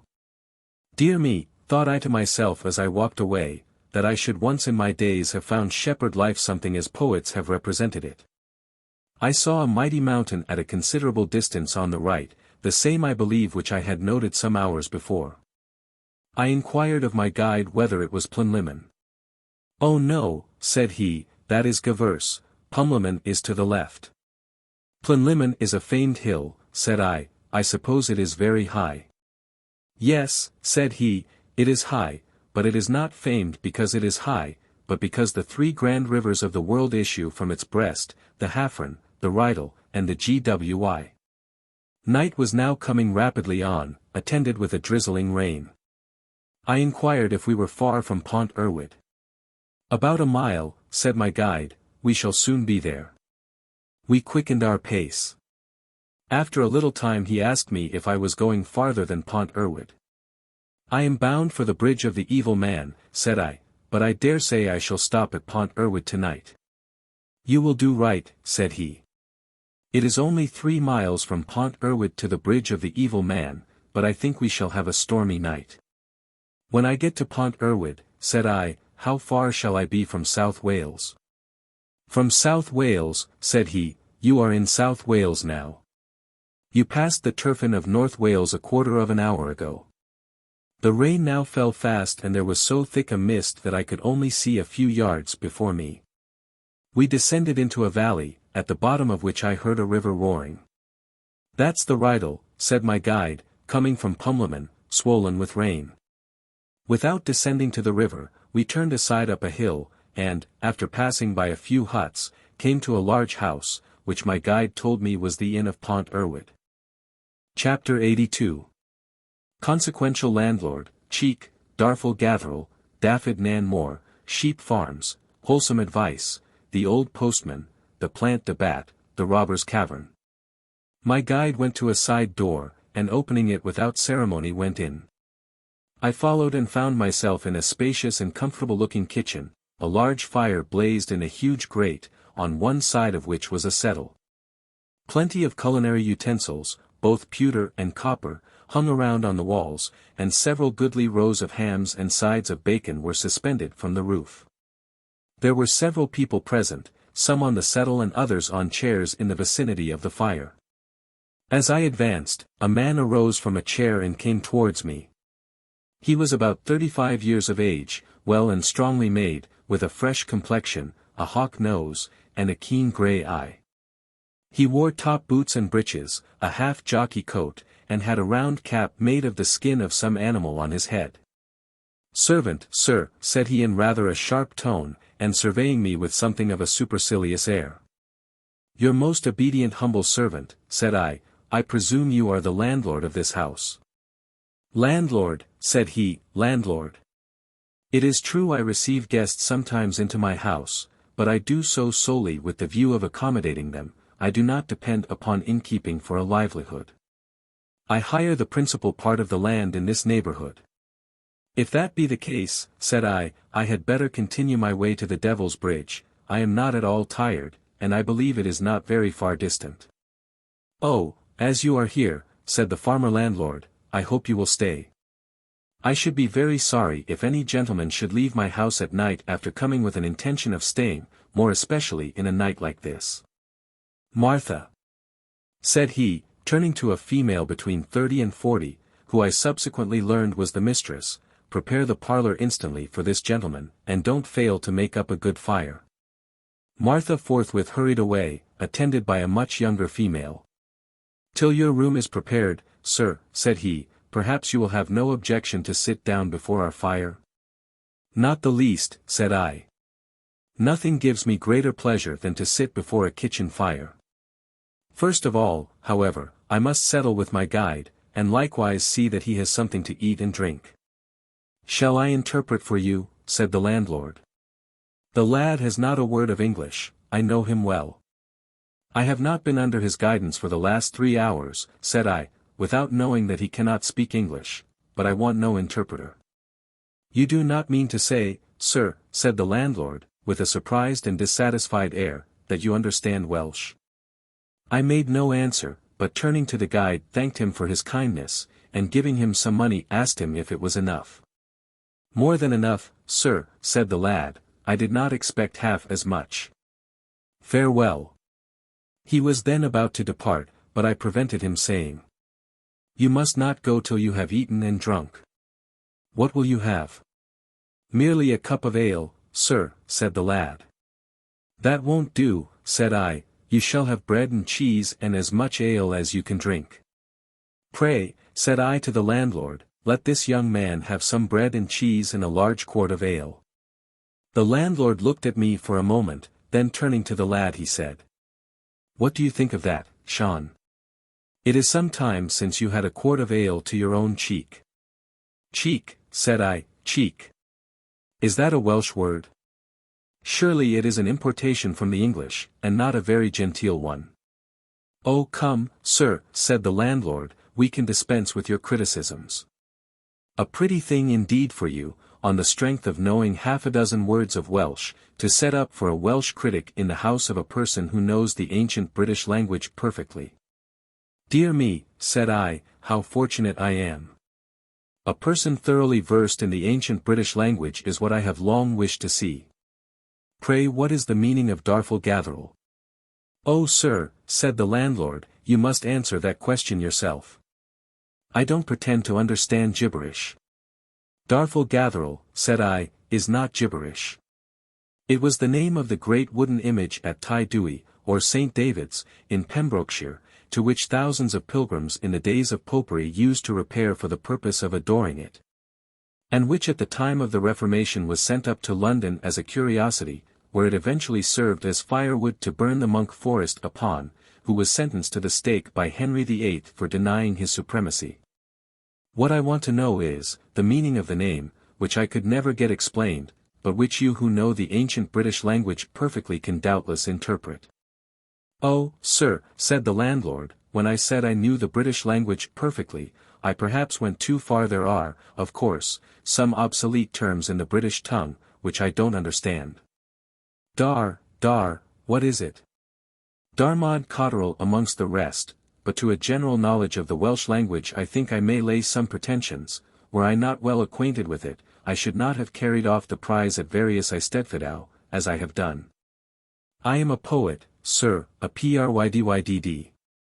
It is singular enough, said I, that the only 2 Welsh poets I have seen have been innkeepers. One is yourself, the other a person I met in Anglesey. I suppose the muse is fond of Cwrwd. You would fain be pleasant, sir, said the landlord, but I beg leave to inform you that I am not fond of pleasantries, and now, as my wife and the servant are returned, I will have the pleasure of conducting you to the parlour. Before I go, said I should like to see my guide provided with what I ordered. I stayed till the lad was accommodated with bread and cheese and a foaming tankard of ale, and then bidding him farewell, I followed the landlord into the parlour, where I found a fire kindled, which, however, smoked exceedingly. I asked my host what I could have for supper, and was told that he did not know, but that if I would leave the matter to him he would send the best he could. As he was going away, I said, "So you are a poet?" "Well, I am very glad to hear it, for I have been fond of Welsh poetry from my boyhood." "What kind of verse do you employ in general? Did you ever write an Audle and the 24 measures? What are the themes of your songs?" "The deeds of the ancient heroes of South Wales, I suppose, and the hospitality of the great men of the neighbourhood who receive you as an honoured guest at their tables. I'll bet a guinea that however clever a fellow you may be you never sang anything in praise of your landlord's housekeeping equal to what Dafydd nan More sang in praise of that of Rice of Twy 400 years ago. For Rice if 100,000s ploughed the lands around his fair abode. Did vines of 1,000 vineyards bleed, still corn and wine great Rice would need, if all the earth had bread sweet savour, and water all had citter's flavour, 3 roaring feasts in Rice's hall would swallow earth and ocean all." "Hey! Really, sir," said the landlord, "I don't know how to reply to you, for the greater part of your discourse is utterly unintelligible to me. Perhaps you are a better Welshman than myself. But however that may be, I shall take the liberty of retiring in order to give orders about your supper." In about half an hour the supper made its appearance in the shape of some bacon and eggs. On tasting them I found them very good, and calling for some ale I made a very tolerable supper. After the things had been removed I drew near to the fire, but as it still smoked, I soon betook myself to the kitchen. My guide had taken his departure, but the others whom I had left were still there. The landlord was talking in Welsh to a man in a rough greatcoat, about sheep. Setting himself down near the fire I called for a glass of whisky and water, and then observing that the landlord and his friend had suddenly become silent, I said, "Pray go on with your discourse, don't let me be any hindrance to you." "Yes, sir," said the landlord snappishly, "go on with our discourse for your edification, I suppose." "Well," said I, "suppose it is for my edification, surely you don't grudge a stranger a little edification which will cost you nothing?" "I don't know that, sir," said the landlord, "I don't know that. Really, sir, the kitchen is not the place for a gentleman." "Yes, it is," said I, "provided the parlour smokes. Come, come, I am going to have a glass of whisky and water. Perhaps you will take one with me." "Well, sir," said the landlord, in rather a softened tone, "I have no objection to take a glass with you." 2 glasses of whisky and water were presently brought, and the landlord and I drank to each other's health. "Is this a sheep district?" said I, after a pause of a minute or 2. "Yes, sir," said the landlord. "It may to a certain extent be called a sheep district. I suppose the Southdown and Norfolk breeds would not do for these here parts," said I, with a regular Norfolk wine. "No, sir, I don't think they would exactly," said the landlord, staring at me. "Do you know anything about sheep?" "Plenty, plenty," said I, "quite as much indeed as about Welsh words and poetry." Then in a yet more whining tone than before, I said, "Do you think that a body with money in his pocket could hire a nice comfortable sheep farm hereabouts?"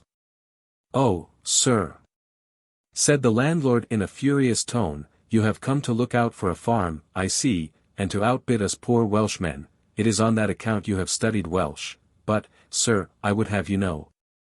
"Come," said I, don't be afraid. I wouldn't have all the farms in your country, provided you would tie them in a string and offer them to me. If I talked about a farm, it was because I am in the habit of talking about everything, being versed in all matters, do you see, or affecting to be so, which comes much to the same thing. My real business in this neighborhood is to see the Devil's Bridge and the scenery about it. Very good, sir, said the landlord, I thought so at first. A great many English go to see the Devil's Bridge and the scenery near it, though I really don't know why, for there is nothing so very particular in either. We have a bridge here too, quite as good as the Devil's Bridge. And as for scenery, I'll back the scenery about this house against anything of the kind in the neighborhood of the Devil's Bridge. Yet everybody goes to the Devil's Bridge and nobody comes here. You might easily bring everybody here, said I, if you would but employ your talent. You should celebrate the wonders of your neighborhood in Coeds, and you would soon have plenty of visitors. But you don't want them, you know, and prefer to be without them. The landlord looked at me for a moment, then taking sip of his whiskey and water he turned to the man with whom he had previously been talking and recommenced the discourse about sheep. I make no doubt, however, that I was a restraint upon them. They frequently glanced at me, and soon fell to whispering. At last both got up and left the room, the landlord finishing his glass of whiskey and water before he went away. So you are going to the Devil's Bridge, sir? Said an elderly man, dressed in a grey coat, with a broad-brimmed hat, who sat on the settle smoking a pipe in company with another elderly man with a leather hat, with whom I had heard him discourse sometimes in Welsh, sometimes in English. The Welsh which he spoke being rather broken. Yes, said I am going to have a sight of the bridge and the neighbouring scenery. Well, sir, I don't think you will be disappointed, for both are wonderful. Are you a Welshman? Said I. No, sir, I am not. I am an Englishman from Durham, which is the best county in England. So it is, said I, for some things at any rate. For example, where do you find such beef as in Durham? Ah, where indeed, sir? I have always said that neither the Devonshire or the Lincolnshire beef is to be named in the same day with that of Durham. Well, said I, what business do you follow in these parts? I suppose you farm? No, sir, I do not. I am what they call a mining captain. I suppose that gentleman, said I, motioning to the man in the leather hat, is not from Durham? No, sir, he is not, he is from this neighborhood. And does he follow mining? No, sir, he does not. He carries about the letters. Is your mine near this place? Not very, sir, it is nearer the Devil's Bridge. Why is the bridge called the Devil's Bridge? Said. Because, sir, 'tis said that the devil built it in the old time, though that I can hardly believe. For the devil, do ye see, delights in nothing but mischief, and it is not likely that such being the case he would have built a thing which must have been of wonderful service to people by enabling them to pass in safety over a dreadful gulf. I have heard, said the old postman with the leather hat, that the devil had no hand in the work at all, but that it was built by a minac, or monk.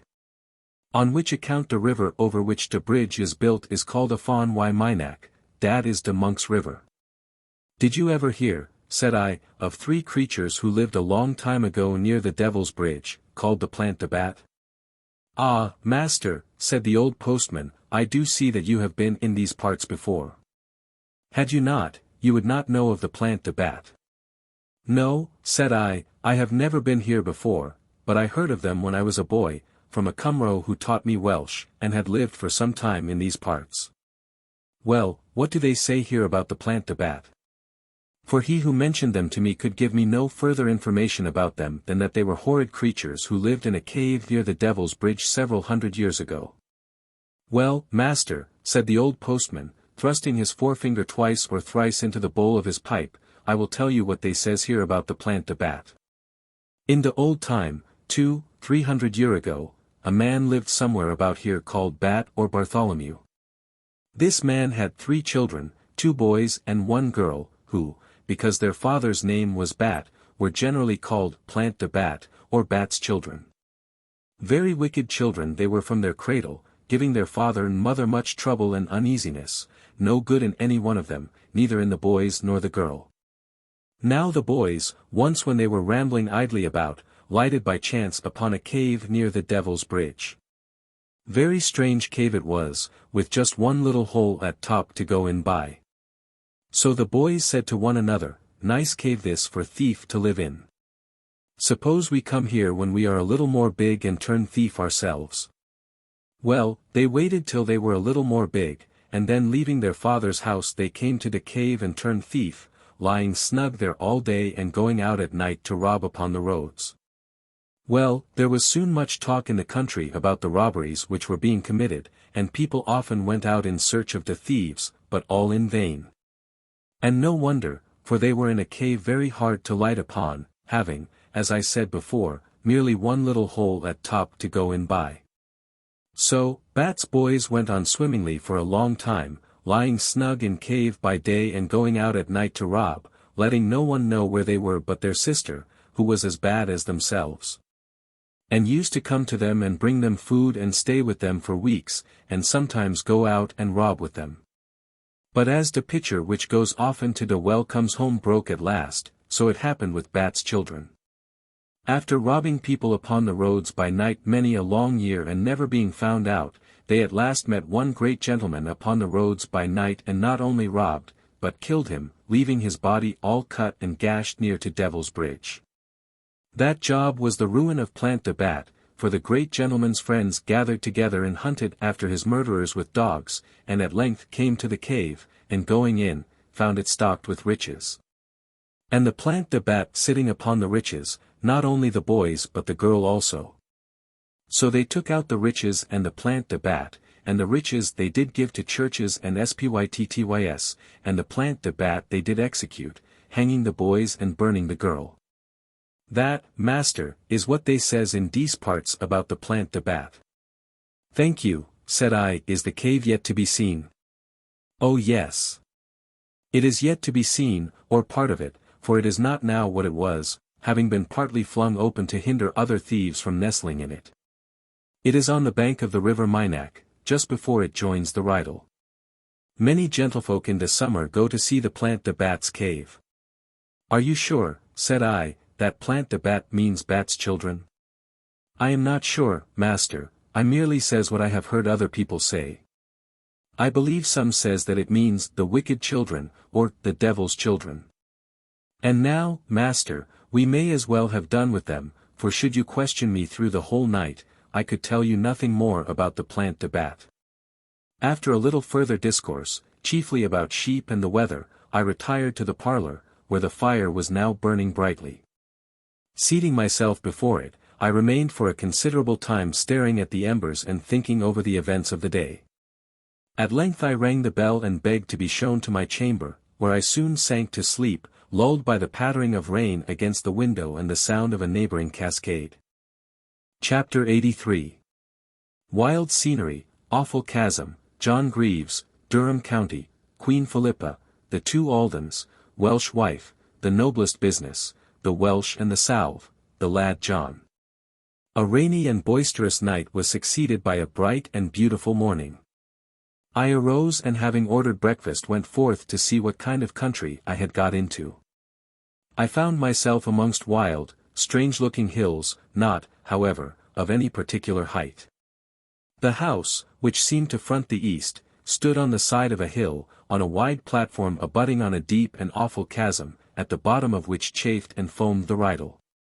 This river enters the valley of Pont-rhyd-y-groes from the northwest, then makes a variety of snake-like turns, and at last bears away to the southeast just below the inn. The banks are sheer walls, from 60 to 100 feet high, and the bed of the river has all the appearance of a volcanic rent. A brook, running from the south past the inn, tumbles into the chasm at an angle, and forms the cascade whose sound had lulled me to sleep the preceding night. After breakfasting I paid my bill, and set out for the Devil's Bridge without seeing anything more of that remarkable personage in whom were united landlord, farmer, poet, and mighty fine gentleman, the master of the house. I soon reached the bottom of the valley, where are a few houses and the bridge from which the place takes its name, Pont-rhyd-y-groes signifying the Bridge of Rhyd. As I was looking over the bridge, near which are 2 or 3 small waterfalls, an elderly man in a grey coat, followed by a young lad and dog, came down the road which I had myself just descended. "Good day, sir," said he, stopping, when he came upon the bridge. "I suppose you are bound my road?" "Ah," said I, recognizing the old mining captain with whom I had talked in the kitchen the night before, "is it you? I am glad to see you." "Yes, I am bound your way, provided you are going to the Devil's Bridge." "Then, sir, we can go together, for I am bound to my mine, which lies only a little way t'other side of the Devil's Bridge." Crossing the bridge of Irwood, we directed our course to the southeast. "What young man is that," said I, "who is following behind us?" "The young man, sir, is my son John, and the dog with him is his dog Joe." "And what may your name be, if I may take the liberty of asking?" "Greaves, sir, John Greaves from the county of Durham." "Ah! A capital county that," said I. "You like the county, sir?" "God bless you, John," said he in a loud voice, turning to the lad, "why don't you offer to carry the gentleman's knapsack?" "Don't let him trouble himself," said I, "as I was just now saying, a capital county is Durham County." "You really had better let the boy carry your bag, sir." "No," said I would rather carry it myself. I question upon the whole whether there is a better county in England. Is it long since your honour was in Durham County?" "A good long time. A matter of 40 years. 40 years. Why, that's the life of a man. That's longer than I have been out of the county myself. I suppose your honour can't remember much about the county." "Oh yes, I can. I remember a good deal." "Please, your honour, tell me what you remember about the county. It would do me good to hear it." "Well, I remember it was a very fine county in more respects than one. One part of it was full of big hills and mountains, where there were mines of coal and lead, with mighty works with tall chimneys spouting out black smoke, and engines roaring, and big wheels going round, some turned by steam, and others by what they call forces, that is, brooks of water dashing down steep channels. Another part was a more level country, with beautiful woods, happy-looking farmhouses, well-filled fields and rich, glorious meadows, in which stood stately, with brown sides and short horns, the Durham ox." Oh dear," said my companion. "Ah! I see your honour knows everything about Durham County. Forces. None but one who had been in Durham County would have used that word. I haven't heard it for 35 years. Forces. There was a force close to my village. I wonder if your honour has ever been in Durham City?" "Oh yes. I have been there." "Does your honour remember anything about Durham City?" "Oh yes. I remember a good deal about it." "Then, your honour, pray tell us what you remember about it, pray do. Perhaps it will do me good." "Well then, I remember that it was a fine old city standing on a hill with a river running under it, and that it had a fine old church, one of the finest in the of Britain, likewise a fine old castle. And last, not least, a capital old inn, where I got a capital dinner off roast Durham beef, and a capital glass of ale, which I believe was the cause of my being ever after fond of ale." "Dear me! Ah, I see your honour knows all about Durham City. And now let me ask one question. How came your honour to Durham, city and county? I don't think your honour is a Durham man either of town or field." "I am not. But when I was a little boy I passed through Durham County with my mother and brother to a place called Scotland." "Scotland. A queer country that, your honour." "So it is," said I, "a queerer country I never saw in all my life. And a queer set of people, your honour." "So they are," said I, "a queerer set of people than the Scotch you would scarcely see in a summer's day. The Durham folks, neither of town or field, have much reason to speak well of the Scotch, your honour." "I dare say not," said I, "very few people have. And yet the Durham folks, your honour, generally contrived to give them as good as they brought." "That they did," said I.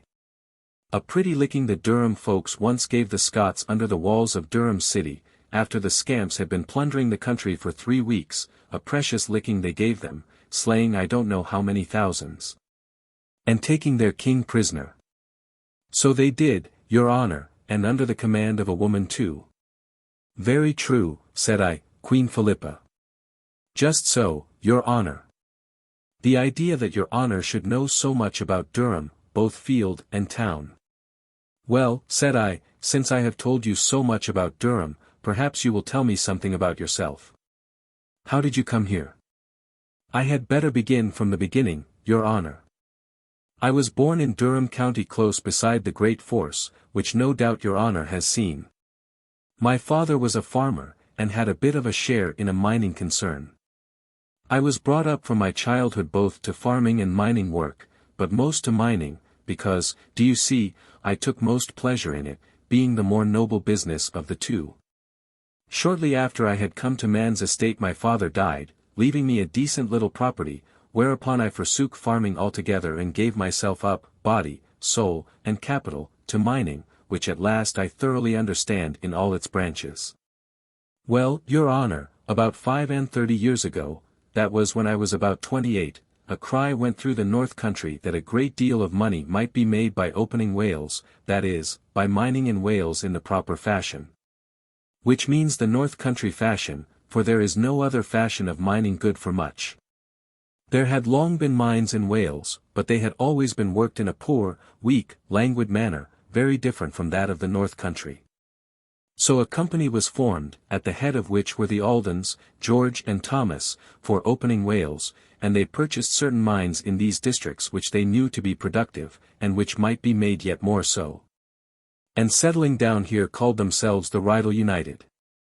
Well, after they had been here a little time they found themselves in want of a man to superintend their concerns, above all in the smelting department. So they thought of me, who was known to most of the mining gentry in the north country, and they made a proposal to me through George Alden, afterwards Sir George, to come here and superintend. I said no at first, for I didn't like the idea of leaving Durham County to come to such an outlandish place as Wales.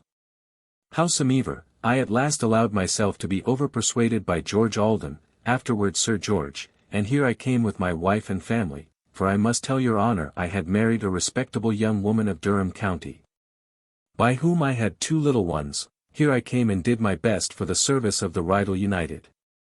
The company was terribly set to it for a long time, spending a mint of money and getting very poor returns.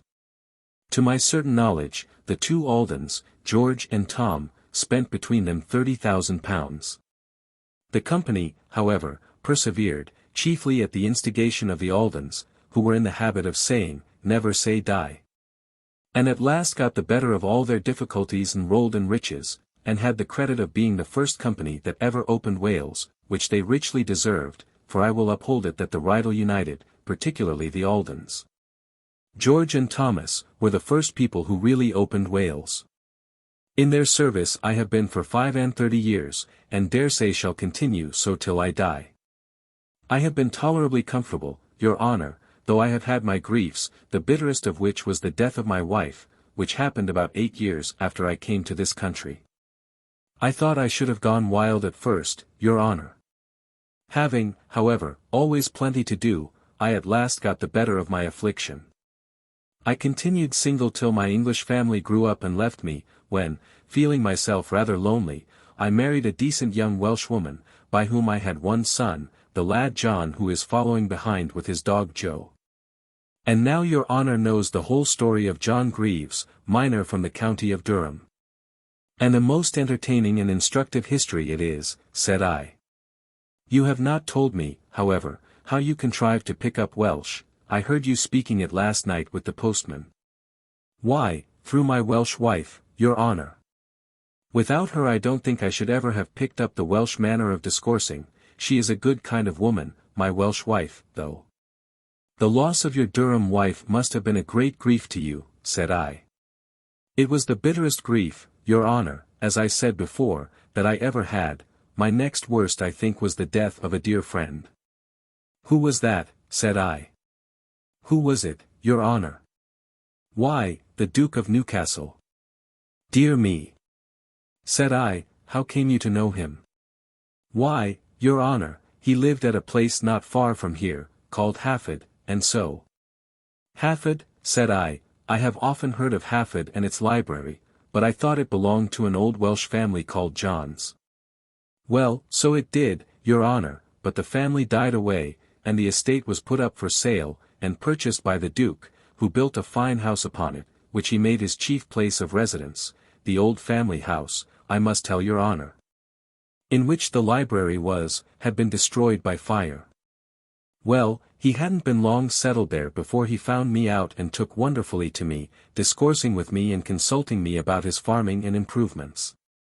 Many is the pleasant chat and discourse I have had with his Grace for hours and hours together, for his Grace had not a bit of pride, at least he never showed any to me, though perhaps the reason of that was that we were both North Country people. Lord! I would have laid down my life for his Grace and have done anything but one which he once asked me to do. Greaves, said the Duke to me one day, I wish you would give up mining and become my steward. Sorry, I can't oblige your Grace, said I, but give up mining I cannot. I will at any time give your Grace all the advice I can about farming and such like, but give up mining I cannot, because why? I conceive mining to be the noblest business in the universal world. Whereupon his Grace laughed, and said he dare say I was right, and never mentioned the subject again. Was his Grace very fond of farming and improving? Oh yes, your honour.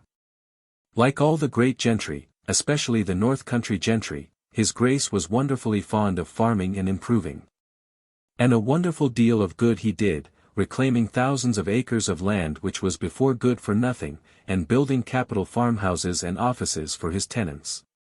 His grand feat, however, was bringing the Durham bull into this country, which formed a capital cross with the Welsh cows. Pity that he wasn't equally fortunate with the North Country sheep. Did he try to introduce them into Wales? Yes, but they didn't answer, as I knew they wouldn't.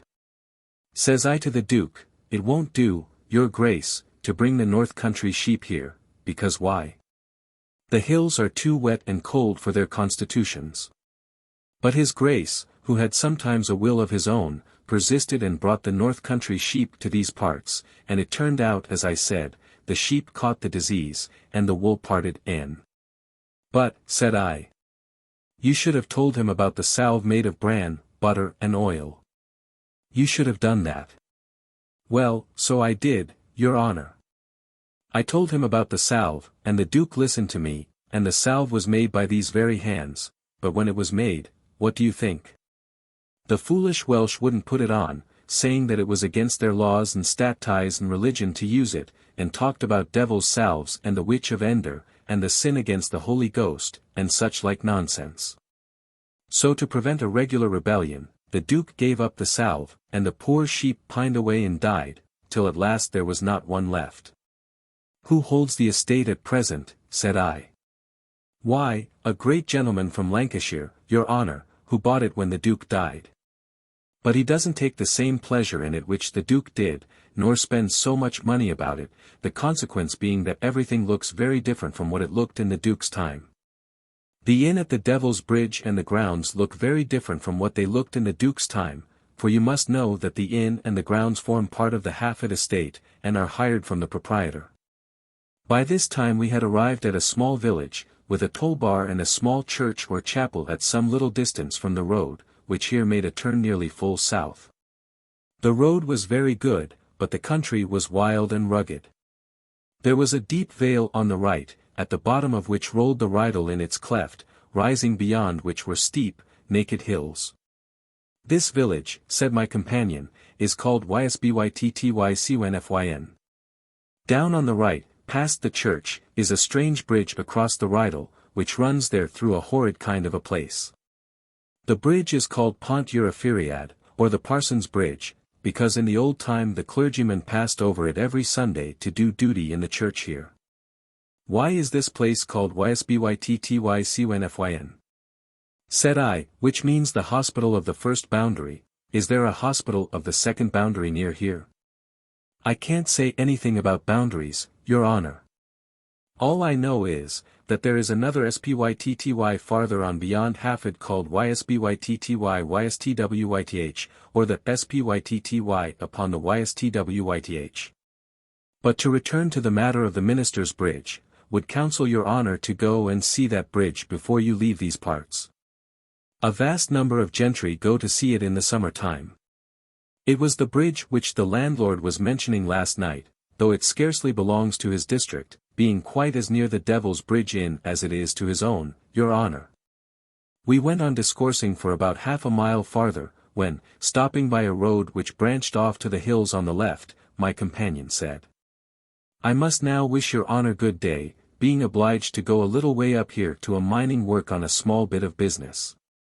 My son, however, and his dog Joe will show your honour the way to the Devil's Bridge, as they are bound to a place a little way past it. I have now but one word to say, which is, that should ever your honour please to visit me at my mine, your honour shall receive every facility for inspecting the works, and moreover have a bellyful of drink and victuals from Jock Greaves, miner from the county of Durham." I shook the honest fellow by the hand, and went on in company with the lad John and his dog as far as the Devil's Bridge. John was a highly intelligent lad, spoke Welsh and English fluently, could read, as he told me, both languages, and had some acquaintance with the writings of Twm Ystwyth, as he showed by repeating the following lines of the Carter poet. Certainly not the worst which he ever wrote. Twm Ystwyth may cant am gull, Thomas Edwards Ywfyenw. Tom o' Nant is a nickname I've got, my name's Thomas Edwards, I wot. Chapter 84. The Hospice, the Two Rivers, the Devil's Bridge, Pleasant Recollections. I arrived at the Devil's Bridge at about 11 o'clock of a fine but cold day, and took up my quarters at the inn, of which I was the sole guest during the whole time that I continued there. For the inn, standing in a lone, wild district, has very few guests except in summer, when it is thronged with tourists, who avail themselves of that genial season to view the wonders of Wales, of which the region close by is considered amongst the principal. The inn, or rather hospice, for the sounding name of hospice is more applicable to it than the common one of inn, was built at a great expense by the late Duke of Newcastle. It is an immense lofty cottage with projecting eaves, and has a fine window to the east which enlightens a stately staircase and a noble gallery. It fronts the north, and stands in the midst of one of the most remarkable localities in the world, of which it would require a far more vigorous pen than mine to convey an adequate idea. Far to the west is a tall, strange-looking hill, the top of which bears no slight resemblance to that of a battlement castle. This hill, which is believed to have been in ancient times a stronghold of the Britons, bears the name of Bryn-y-Castell, or the Hill of the Castle. To the northwest are russet hills, to the east two brown paps, whilst to the south is a high, swelling mountain. To the north, and just below the hospice, is a profound hollow with all the appearance of the crater of an extinct volcano. At the bottom of this hollow the waters of two rivers unite, those of the Rydal from the north, and those of the Afon y Minac, or the Monk's River, from the southeast. The Rydal, falling over a rocky precipice at the northern side of the hollow, forms a cataract very pleasant to look upon from the middle upper window of the inn. Those of the Minac which pass under the celebrated Devil's Bridge are not visible, though they generally make themselves heard. The waters of both, after uniting, flow away through a romantic glen towards the west. The sides of the hollow, and indeed of most of the ravines in the neighbourhood, which are numerous, are beautifully clad with wood. Penetrate now into the hollow above which the hospice stands. You descend by successive flights of steps, some of which are very slippery and insecure. On your right is the Monk's River, roaring down its dingle in 5 successive falls, to join its brother the Rydal. Each of the falls has its own peculiar basin, 1 or 2 of which are said to be of awful depth. The length which these falls with their basins occupy is about 500 feet. On the side of the basin of the last but one is the cave, or the site of the cave, said to have been occupied in old times by the wicked children, the mysterious plant de bat, 2 brothers and a sister, robbers and murderers. At present it is nearly open on every side, having, it is said, been destroyed to prevent its being the haunt of other evil people. There is a tradition in the country that the fall at one time tumbled over its mouth. This tradition, however, is evidently without foundation, as from the nature of the ground the river could never have run but in its present channel. Of all the falls, the fifth or last is the most considerable. You view it from a kind of den, to which the last flight of steps, the ruggedest and most dangerous of all, has brought you. Your position here is a wild one. The fall, which is split into two, is thundering beside you, foam, foam, foam is flying all about you, the basin or cauldron is boiling frightfully below you. Hirsute rocks are frowning terribly above you, and above them forest trees, dank and wet with spray and mist, are distilling drops in showers from their boughs. But where is the bridge, the celebrated bridge of the evil man? From the bottom of the first flight of steps leading down into the hollow you see a modern-looking bridge, bestriding a deep chasm or cleft to the southeast, near the top of the dingle of the Monks River. Over it lies the road to Pont-rhyd-y-groes. That, however, is not the Devil's Bridge, but about 20 feet below that bridge, and completely overhung by it, don't you see a shadowy, spectral object, something like a bough, which likewise bestrides the chasm? You do. Well, that shadowy, spectral object is the celebrated Devil's Bridge, or, as the timorous peasants of the locality call it, the Pont-rhyd-y-groes.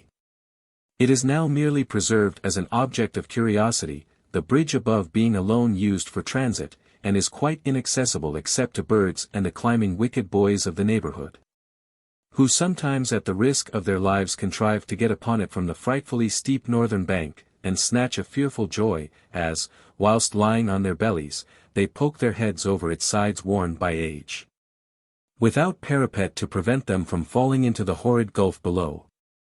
But from the steps in the hollow the view of the Devil's Bridge, and likewise of the cleft, is very slight and unsatisfactory. To view it properly, and the wonders connected with it, you must pass over the bridge above it, and descend a precipitous dingle on the eastern side till you come to a small platform in a crag. Below you now is a frightful cavity, at the bottom of which the waters of the Monks River, which comes tumbling from a glen to the east, whirl, boil, and hiss in a horrid pot or cauldron, called in the language of the country Twllyn, or the hole in the rock, in a manner truly tremendous. On your right is a slit, probably caused by volcanic force, through which the waters after whirling in the cauldron eventually escape. The slit is wonderfully narrow, considering its altitude which is very great, considerably upwards of 100 feet.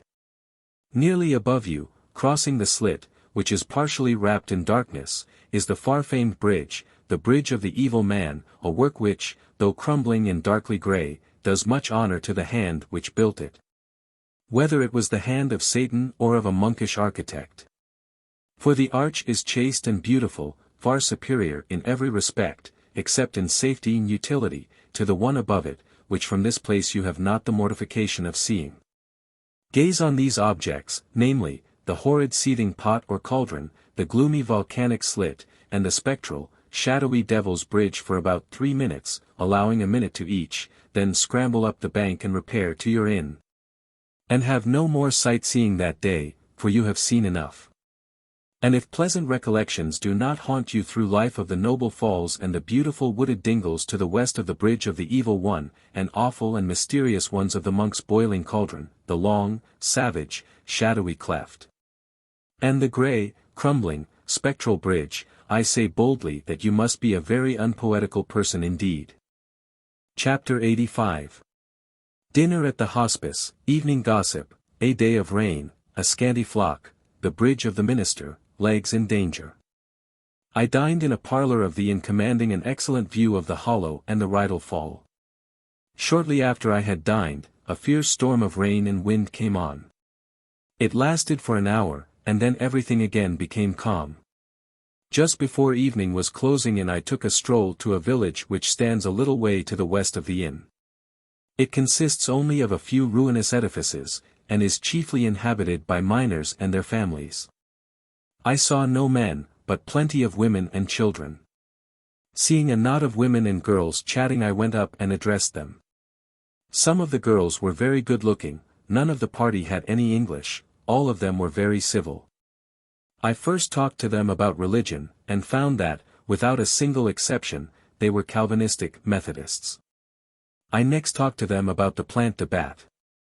They laughed heartily at the first mention of their name, but seemed to know very little about their history. After some 20 minutes' discourse I bade them good night and returned to my inn. The night was very cold. The people of the house, however, made up for me a roaring fire of turf, and I felt very comfortable. About 10 o'clock I went to bed, intending next morning to go and see Brynamman, which I had left behind me on entering Cardiganshire. When the morning came, however, I saw at once that I had entered upon a day by no means adapted for excursions of any considerable length, for it rained terribly, but this gave me very little concern. My time was my own, and I said to myself, if I can't go today I can perhaps go tomorrow. After breakfast I passed some hours in a manner by no means disagreeable, sometimes meditating before my turf fire, with my eyes fixed upon it, and sometimes sitting by the window, with my eyes fixed upon the cascade of the Rydal, which was every moment becoming more magnificent. At length about 12 o'clock, fearing that if I stayed within I should lose my appetite for dinner, which has always been one of the greatest of my enjoyments, I determined to go and see the minister's bridge which my friend the old mining captain had spoken to me about. I knew that I should get a wetting by doing so, for the weather still continued very bad, but I don't care much for a wetting provided I have a good roof, a good fire, and good fare to betake myself to afterwards. So I set out. As I passed over the bridge of the Minack River I looked down over the eastern balustrade. The bridge of the Evil One, which is just below it, was quite invisible. I could see, however, the pot or crotchen distinctly enough, and a horrible sight it presented. The waters were whirling round in a manner to describe which any word but frenzied would be utterly powerless. Half an hour's walking brought me to the little village through which I had passed the day before. Going up to a house I knocked at the door, and a middle-aged man opening it, I asked him the way to the bridge of the minister. He pointed to the little chapel to the west, and said that the way lay past it, adding that he would go with me himself, as he wanted to go to the hills on the other side to see his sheep. We got presently into discourse. He at first talked broken English, but soon began to speak his native language. I asked him if the chapel belonged to the Methodists. "It is not a chapel," said he, "it is a church." "Do many come to it?" said I. "Not many, sir, for the Methodists are very powerful here. Not more than 40 or 50 come." "Do you belong to the church?" said I. "I do, sir, thank God." "You may well be thankful," said I, "for it is a great privilege to belong to the Church of England."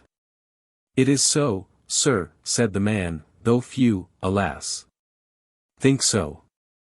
I found him a highly intelligent person. On my talking to him about the name of the place, he said that some called it Spyttycynfyn, and others Spyttycynwyl, and that both Cynwyl and Cynfyn were the names of people, to one or other of which the place was dedicated, and that, like the place farther on called Spyttyystwyth, it was in the old time a hospital or inn for the convenience of the pilgrims going to the great monastery of Ystrad Fleur or Strait of Florida. Passing through a field or two we came to the side of a very deep ravine, down which there was a zigzag path leading to the bridge. The path was very steep, and, owing to the rain, exceedingly slippery. For some way it led through a grove of dwarf oaks, by grasping the branches of which I was enabled to support myself tolerably well. Nearly at the bottom, however, where the path was most precipitous, the trees ceased altogether. Fearing to trust my legs, I determined to slide down, and put my resolution in practice, arriving at a little shelf close by the bridge without any accident. The man, accustomed to the path, went down in the usual manner. The bridge consisted of a couple of planks and a pole flung over a chasm about 10 feet wide, on the farther side of which was a precipice with a path at least quite as steep as the one down which I had come, and without any trees or shrubs by which those who used it might support themselves. The torrent rolled about 9 feet below the bridge. Its channel was tortuous. On the southeast side of the bridge was a cauldron, like that on which I had looked down from the bridge over the river of the monks. The man passed over the bridge and I followed him. On the other side we stopped and turned round. The river was rushing and surging, the pot was boiling and roaring, and everything looked wild and savage. But the locality, for awfulness and mysterious gloom, could not compare with that on the east side of the Devil's Bridge, nor for sublimity and grandeur with that on the west. Here you see, sir, said the man, the bridge of the Ephiriad, called so, it is said, because the popes used to pass over it in the old time. And here you have the Rydal, which, though not so smooth nor so well off for banks as the Hafren and the Gwy, gets to the sea before either of them, and, as the Penil says, is quite as much entitled to honour. Hafren a Wyn Hwfryd eu wed a Rydal vor ei enrhydet. Good rhyme, sir, that. I wish you would put it into Saesneg. I am afraid I shall make a poor hand of it, said I, however, I will do my best. Oh, pleasantly do glide along the Severn and the Wye. But Rydal's rough, and yet he's held by all in honour high. Very good rhyme that, sir. Though not so good as the Penil Simric. Ha, I do see that you know the two languages and are one poet. And now, sir, I must leave you, and go to the hills to my sheep, who I am afraid will be suffering in this dreadful weather. However, before I go, I should wish to see you safe over the bridge. I shook him by the hand, and retracing my steps over the bridge, began clambering up the bank on my knees. You will spoil your trousers, sir, cried the man from the other side. I don't care if I do, said I, provided I save my legs, which are in some danger in this place, as well as my neck, which is of less consequence. I hurried back amidst rain and wind to my friendly hospice, where, after drying my wet clothes as well as I could, I made an excellent dinner on fowl and bacon. Dinner over, I took up a newspaper which was brought me, and read an article about the Russian war, which did not seem to be going on much to the advantage of the Allies. Soon flinging the paper aside, I stuck my feet on the stove, one on each side of the turf fire, and listened to the noises without. The bellowing of the wind down the mountain passes and the roaring of the Rydal fall at the north side of the valley, and the rushing of the 5 cascades of the river Minack, were truly awful. Perhaps I ought not to have said the 5 cascades of the Minack, but the Minack cascade, for now its 5 cascades had become one, extending from the chasm over which hung the bridge of Satan to the bottom of the valley. After a time I fell into a fit of musing. I thought of the Plant de Bat, I thought of the spit ties or hospitals connected with the great monastery of Ystrad Fleur or Strata Florida. I thought of the remarkable bridge close by, built by a clever monk of that place to facilitate the coming of pilgrims with their votive offerings from the north to his convent. I thought of the convent built in the time of our Henry II by Rhys of Gruffydd, Prince of South Wales. And lastly, I thought of a wonderful man who was buried in its precincts, the greatest genius which Wales, and perhaps Britain, ever produced, on whose account, and not because of old it had been a magnificent building. And the most celebrated place of popish pilgrimage in Wales, I had long ago determined to visit it on my journey, a man of whose life and works the following is a brief account. Chapter 86. Birth and early years of Abgwilym, Morfod, relic of Druidism, the men of Glamorgan, legend of Abgwilym, Abgwilym as a writer, wonderful variety, objects of nature, Gruffydd Gryg. Dafydd ab Gwilym was born about the year 1320, at a place called Bro Ginen in the county of Cardigan. Though born in wedlock he was not conceived legitimately. His mother being discovered by her parents to be pregnant, was turned out of doors by them, whereupon she went to her lover, who married her, though in so doing he acted contrary to the advice of his relations. After a little time, however, a general reconciliation took place. The parents of Abgwilym, though highly connected, do not appear to have possessed much property. The boy was educated by his mother's brother Llewellyn Abgwilym Ficon, a chief of Cardiganshire, but his principal patron in after life was Efer, a cousin of his father, surnamed Hale, or the Bountiful, a chieftain of Glamorganshire. This person received him within his house, made him his steward and tutor to his daughter. With this young lady Abgwilym speedily fell in love, and the damsel returned his passion. Ystwyth, however, not approving of the connection, sent his daughter to Anglesey, and eventually caused her to take the veil in a nunnery of that island. Dafydd pursued her, but not being able to obtain an interview, he returned to his patron, who gave him a kind reception. Under Ystwyth's roof he cultivated poetry with great assiduity and wonderful success. Whilst very young, being taunted with the circumstances of his birth by a brother bard called Rhys Magon, he retorted in an ode so venomously bitter that his adversary, after hearing it, fell down and expired. Shortly after this event he was made head bard of Glamorgan by universal acclamation. After a stay of some time with Ystwyth, he returned to his native county and lived at Brynamman. Here he fell in love with a young lady of birth called Didgu, who did not favour his addresses. He did not break his heart, however, on her account, but speedily bestowed it on the fair Morfudd, whom he first saw at Roser in Anglesey, to which place both had gone on a religious account. The lady after some demur consented to become his wife.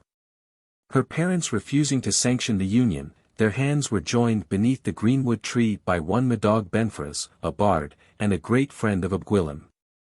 The joining of people's hands by bards, which was probably a relic of Druidism, had long been practiced in Wales, and marriages of this kind were generally considered valid, and seldom set aside. The ecclesiastical law, however, did not recognize these poetical marriages, and the parents of Morfudd by appealing to the law soon severed the union. After confining the lady for a short time, they bestowed her hand in legal fashion upon a chieftain of the neighbourhood, very rich but rather old, and with a hump on his back, on account which he was nicknamed Bowback, or Little Humpback. Morfudd, however, who passed her time in rather a dull manner with this person, which would not have been the case had she done her duty by endeavouring to make the poor man comfortable, and by visiting the sick and needy around her, was soon induced by the bard to elope with him. The lovers fled to Glamorgan, where Ystwyth Hale, not much to his own credit, received them with open arms, probably forgetting how he had immured his own daughter in a convent, rather than bestow her on Abgwilym. Having a hunting lodge in a forest on the banks of the lovely Taff, he allotted it to the fugitives as a residence. Ecclesiastical law, however, as strong in wild Wales as in other parts of Europe, soon followed them into Glamorgan, and, very properly, separated them. The lady was restored to her husband, and Abgwilym fined to a very high amount. Not being able to pay the fine, he was cast into prison, but then the men of Glamorgan arose to a man, swearing that their head bard should not remain in prison. Then pay his fine, said the ecclesiastical law, or rather the ecclesiastical lawyer. So we will, said the men of Glamorgan, and so they did. Every man put his hand into his pocket, the amount was soon raised, the fine paid, and the bard set free. Abgwilym did not forget this kindness of the men of Glamorgan, and, to requite it, wrote an address to the Sun, in which he requests that luminary to visit Glamorgan, to bless it, and to keep it from harm. The piece concludes with some noble lines somewhat to this effect. If every strand oppression strong should arm against the son of song, the weary wight would find, I ween, a welcome in Glamorgan green. Some time after his release he meditated a second elopement with Morfudd, and even induced her to consent to go off with him.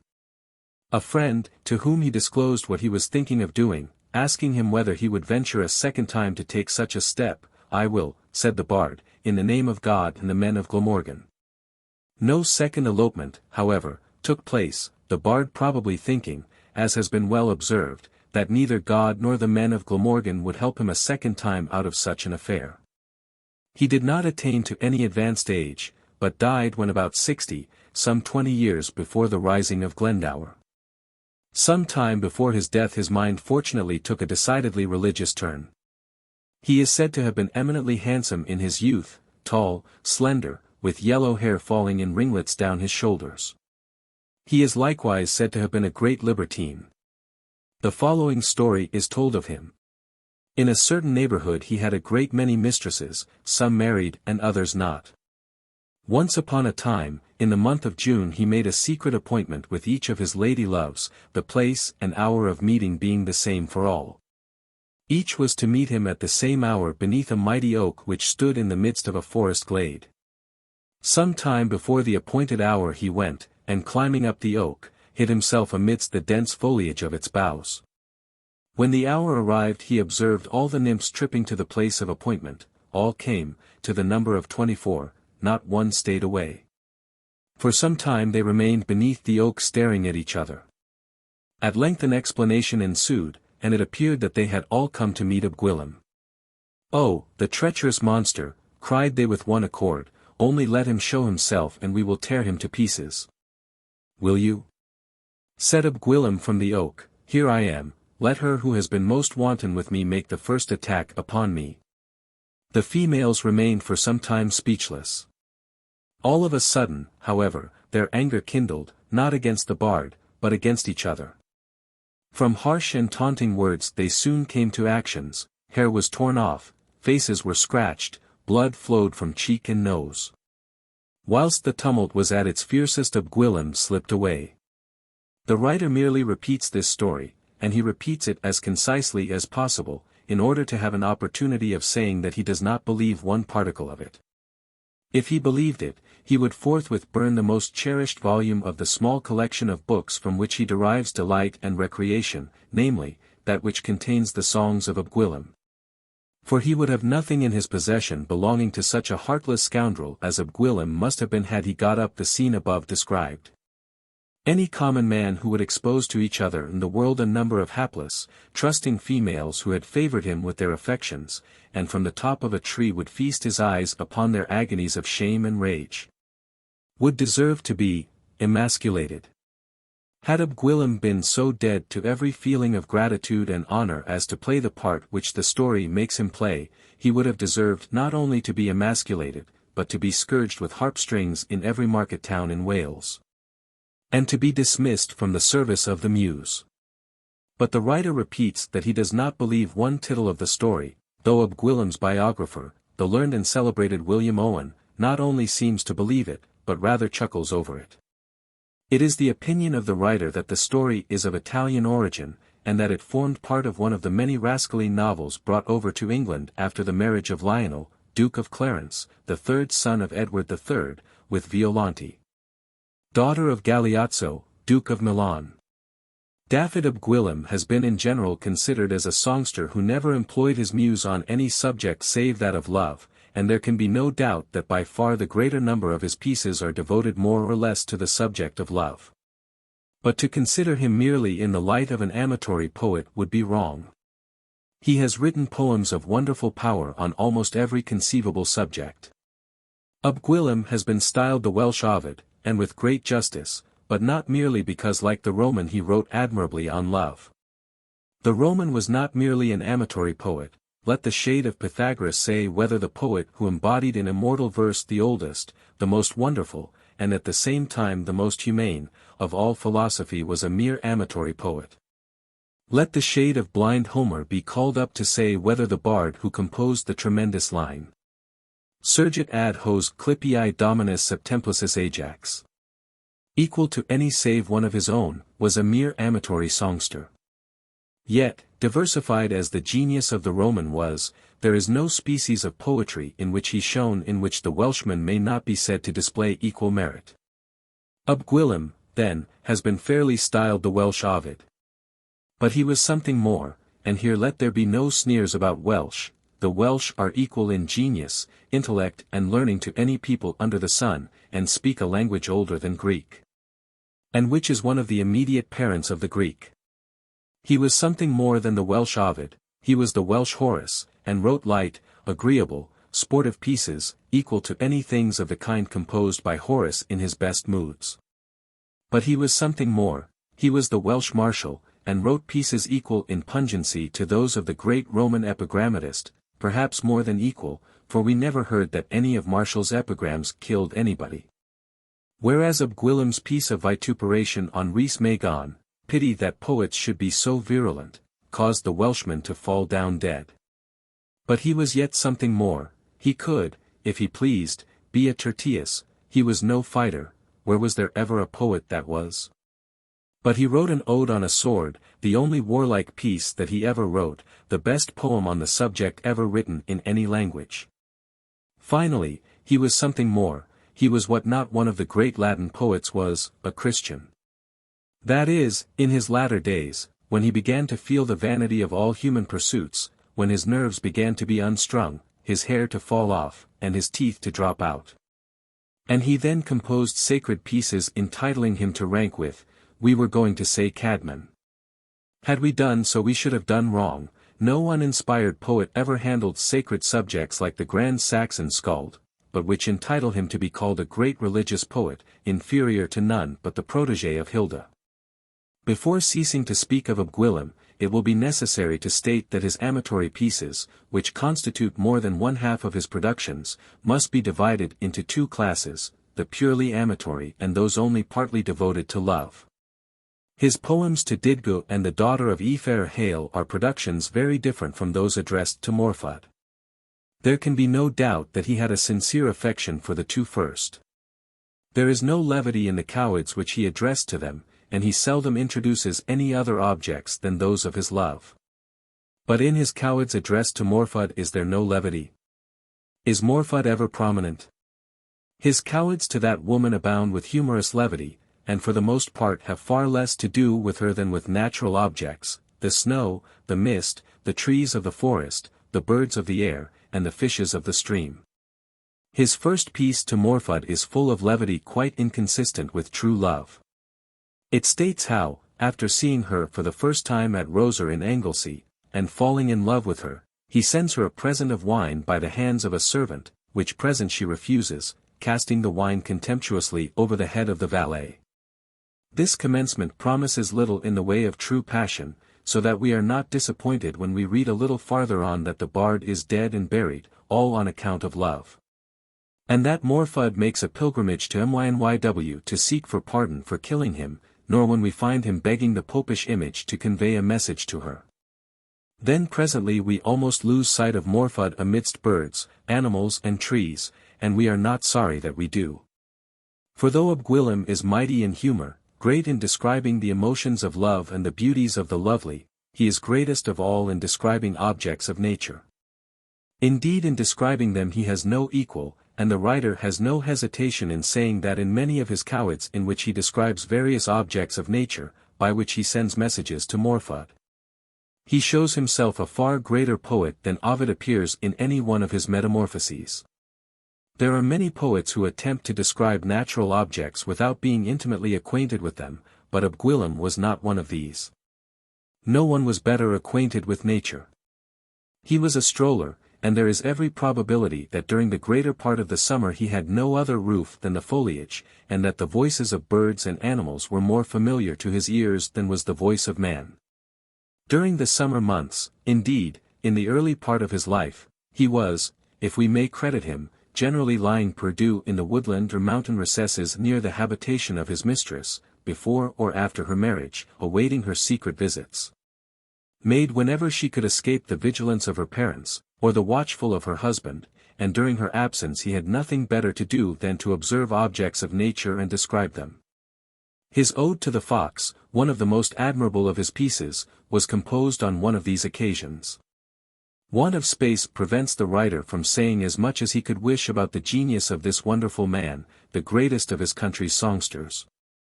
Well calculated by nature to do honor to the most polished age and the most widely spoken language. The bards his contemporaries, and those who succeeded him for several hundred years, were perfectly convinced of his superiority, not only over themselves, but over all the poets of the past. And a mighty one, old Iolo the bard of Glendower, went so far as to insinuate that after Abgwilym it would be of little avail for any one to make verses. Ed li mayar een dangnef ac ed y gur jidag ef. To heaven's high peace let him depart, and with him go the minstrel art. He was buried at Ystrad Fleur, and a yew tree was planted over his grave, to which Gruffy Gryg, a brother bard, who was at one time his enemy, but eventually became one of the most ardent of his admirers, addressed an ode. Of part of which the following is a paraphrase. Thou noble tree, who shalt rest kind the dead man's house from winter's wind. May lightnings never lay thee low, nor archer cut from thee his bow, nor crispin peel thee pegs to frame, but may thou ever bloom the same, a noble tree the grave to guard of Cambria's most illustrious bard. Chapter 87. Start for Plynlimmon, Plynlimmon's celebrity, Pont-rhyd-y-groes. The morning of the 5th of November looked rather threatening. As, however, it did not rain, I determined to set off for Plynlimmon, and, returning at night to the inn, resume my journey to the south on the following day. On looking into a pocket almanac I found it was Sunday. This very much disconcerted me, and I thought at first of giving up my expedition. Eventually, however, I determined to go, for I reflected that I should be doing no harm, and that I might acknowledge the sacredness of the day by attending morning service at the little Church of England chapel which lay in my way. The mountain of Plynlimmon to which I was bound is the third in Wales for altitude, being only inferior to Snowdon in Caerphilly. Its proper name is Pum, or Pump, Lumen, signifying the 5 points, because towards the upper part it is divided into 5 hills or points. Plynlimmon is a celebrated hill on many accounts. It has been the scene of many remarkable events. In the 10th century a dreadful battle was fought on one of its spurs between the Danes and the Welsh, in which the former sustained a bloody overthrow. And in 1401 a conflict took place in one of its valleys between the Welsh, under Glendower, and the Flemings of Pembrokeshire, who, exasperated at having their homesteads plundered and burned by the chieftain who was the mortal enemy of their race, assembled in considerable numbers and drove Glendower and his forces before them to Plynlimmon, where, the Welshmen standing at bay, a contest ensued, in which, though eventually worsted, the Flemings were at one time all but victorious. What, however, has more than anything else contributed to the celebrity of the hill is the circumstance of its giving birth to 3 rivers, the first of which, the Severn, is the principal stream in Britain. The second, the Wye, the most lovely river, probably, which the world can boast of. And the third, the Rydal, entitled to high honor from its boldness and impetuosity, and the remarkable banks between which it flows in its very short course. For there are scarcely 20 miles between the finnan or source of the Rydal and the aber or place where it disembogues itself into the sea. I started about 10 o'clock on my expedition, after making, of course, a very hearty breakfast. Scarcely had I crossed the Devil's Bridge when a shower of hail and rain came on. As, however, it came down nearly perpendicularly, I put up my umbrella and laughed. The shower pelted away till I had nearly reached Spytty-Cwm, when it suddenly left off and the day became tolerably fine. On arriving at the Spytty, I was sorry to find that there would be no service till 3 in the afternoon. As waiting till that time was out of the question, I pushed forward on my expedition. Leaving Pont-rhyd at some distance on my left, I went duly north till I came to a place amongst hills where the road was crossed by an angry-looking rivulet, the same, I believe, which enters the Rydal near Pont-rhyd, and which is called the Castle River. I was just going to pull off my boots and stockings in order to wade through, when I perceived a pole and a rail laid over the stream at little distance above where I was. This rustic bridge enabled me to cross without running the danger of getting a regular sousing, for these mountain streams, even when not reaching so high as the knee, occasionally sweep the wader off his legs, as I know by my own experience. From a lad whom I presently met I learned that the place where I crossed the water was called Pont-rhyd-y-groes, or the foot of the red slope. About 20 minutes' walk from hence brought me to Castell Dyffryn, and in about 6 miles distant from the Devil's Bridge, and situated near a spur of the Plynlimmon range. Here I engaged a man to show me the sources of the rivers and the other wonders of the mountain.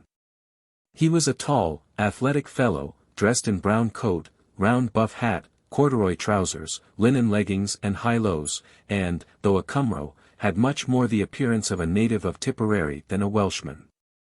He was a kind of shepherd to the people of the house, who, like many others in South Wales, followed farming and innkeeping at the same time. Chapter 88.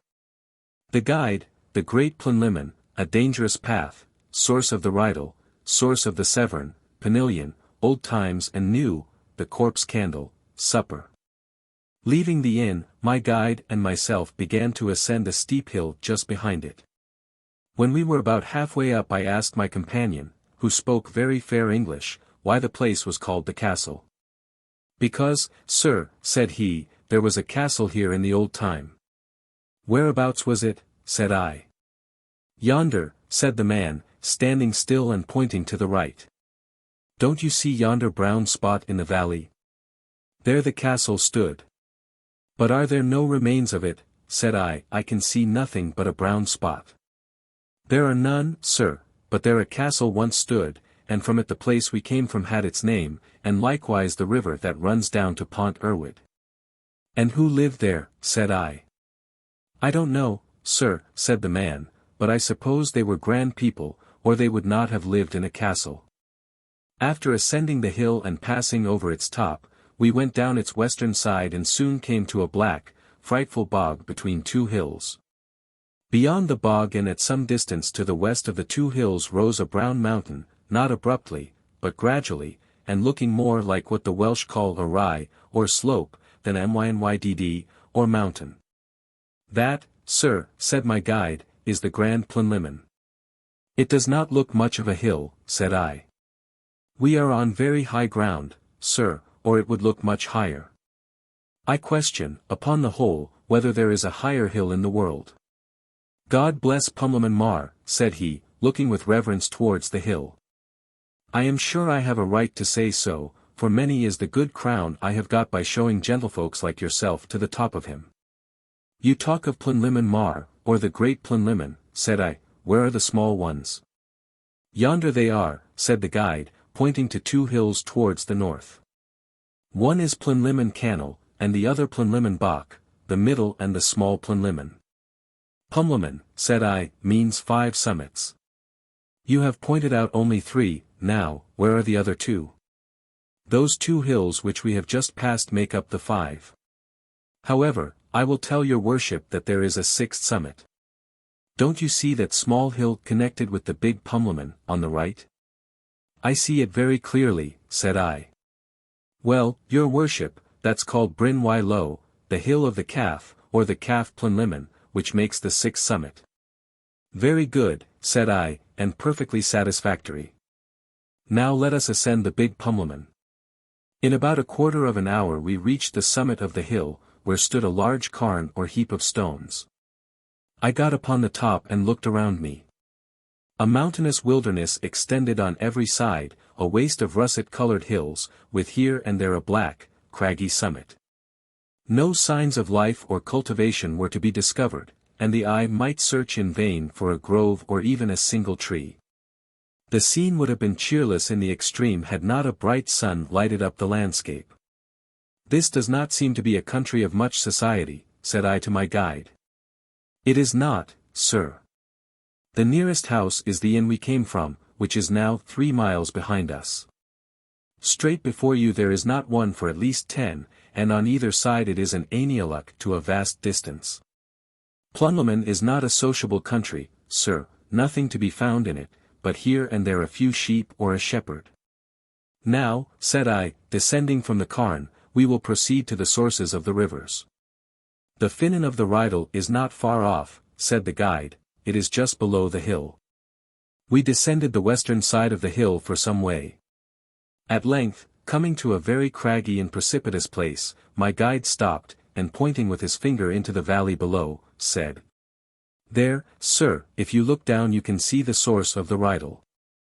I looked down, and saw far below what appeared to be part of a small sheet of water.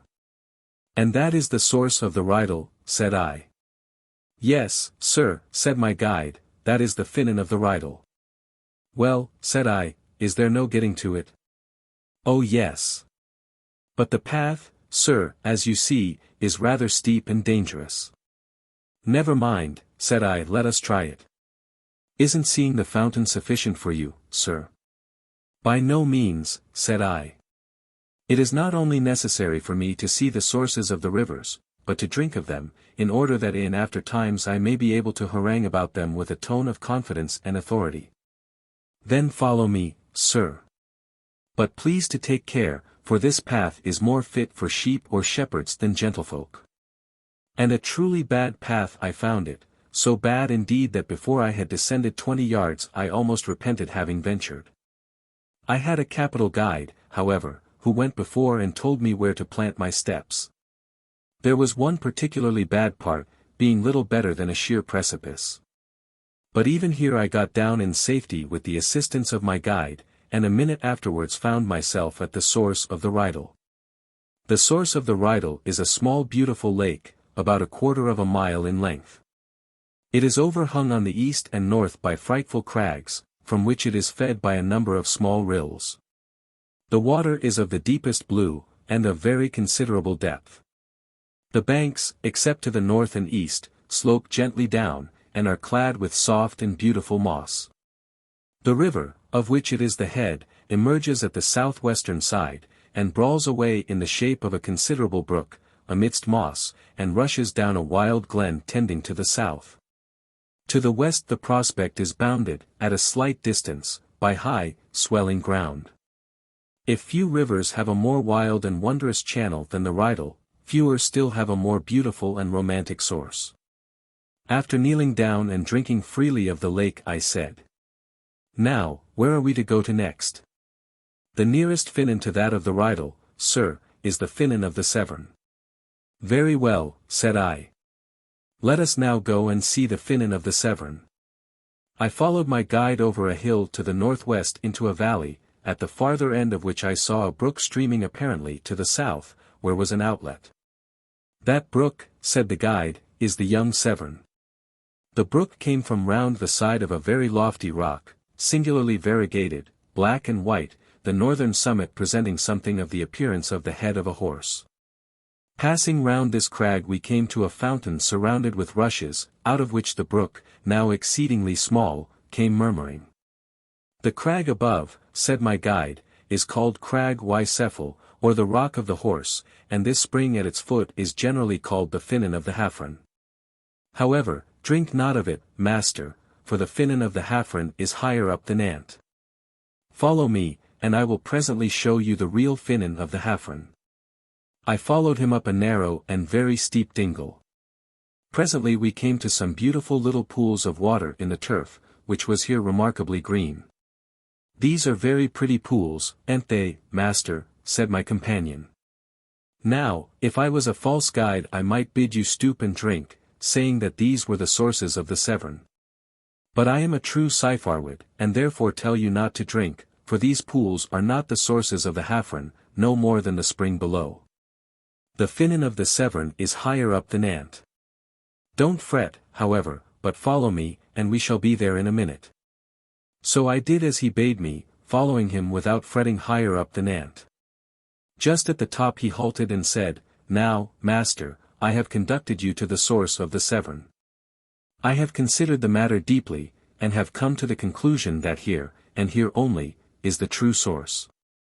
Therefore stoop down and drink, in full confidence that you are taking possession of the holy Severn." The source of the Severn is a little pool of water some 20 inches long, 6 wide, and about 3 deep. It is covered at the bottom with small stones, from between which the water gushes up. It is on the left-hand side of the Nant, as you ascend, close by the very top. An unsightly heap of black turf earth stands right above it to the north. Turf heaps, both large and small, are in abundance in the vicinity. After taking possession of the Severn by drinking at its source, rather a shabby source for so noble a stream, I said, "Now let us go to the fountain of the Wye." "A quarter of an hour will take us to it, your honour," said the guide, leading the way.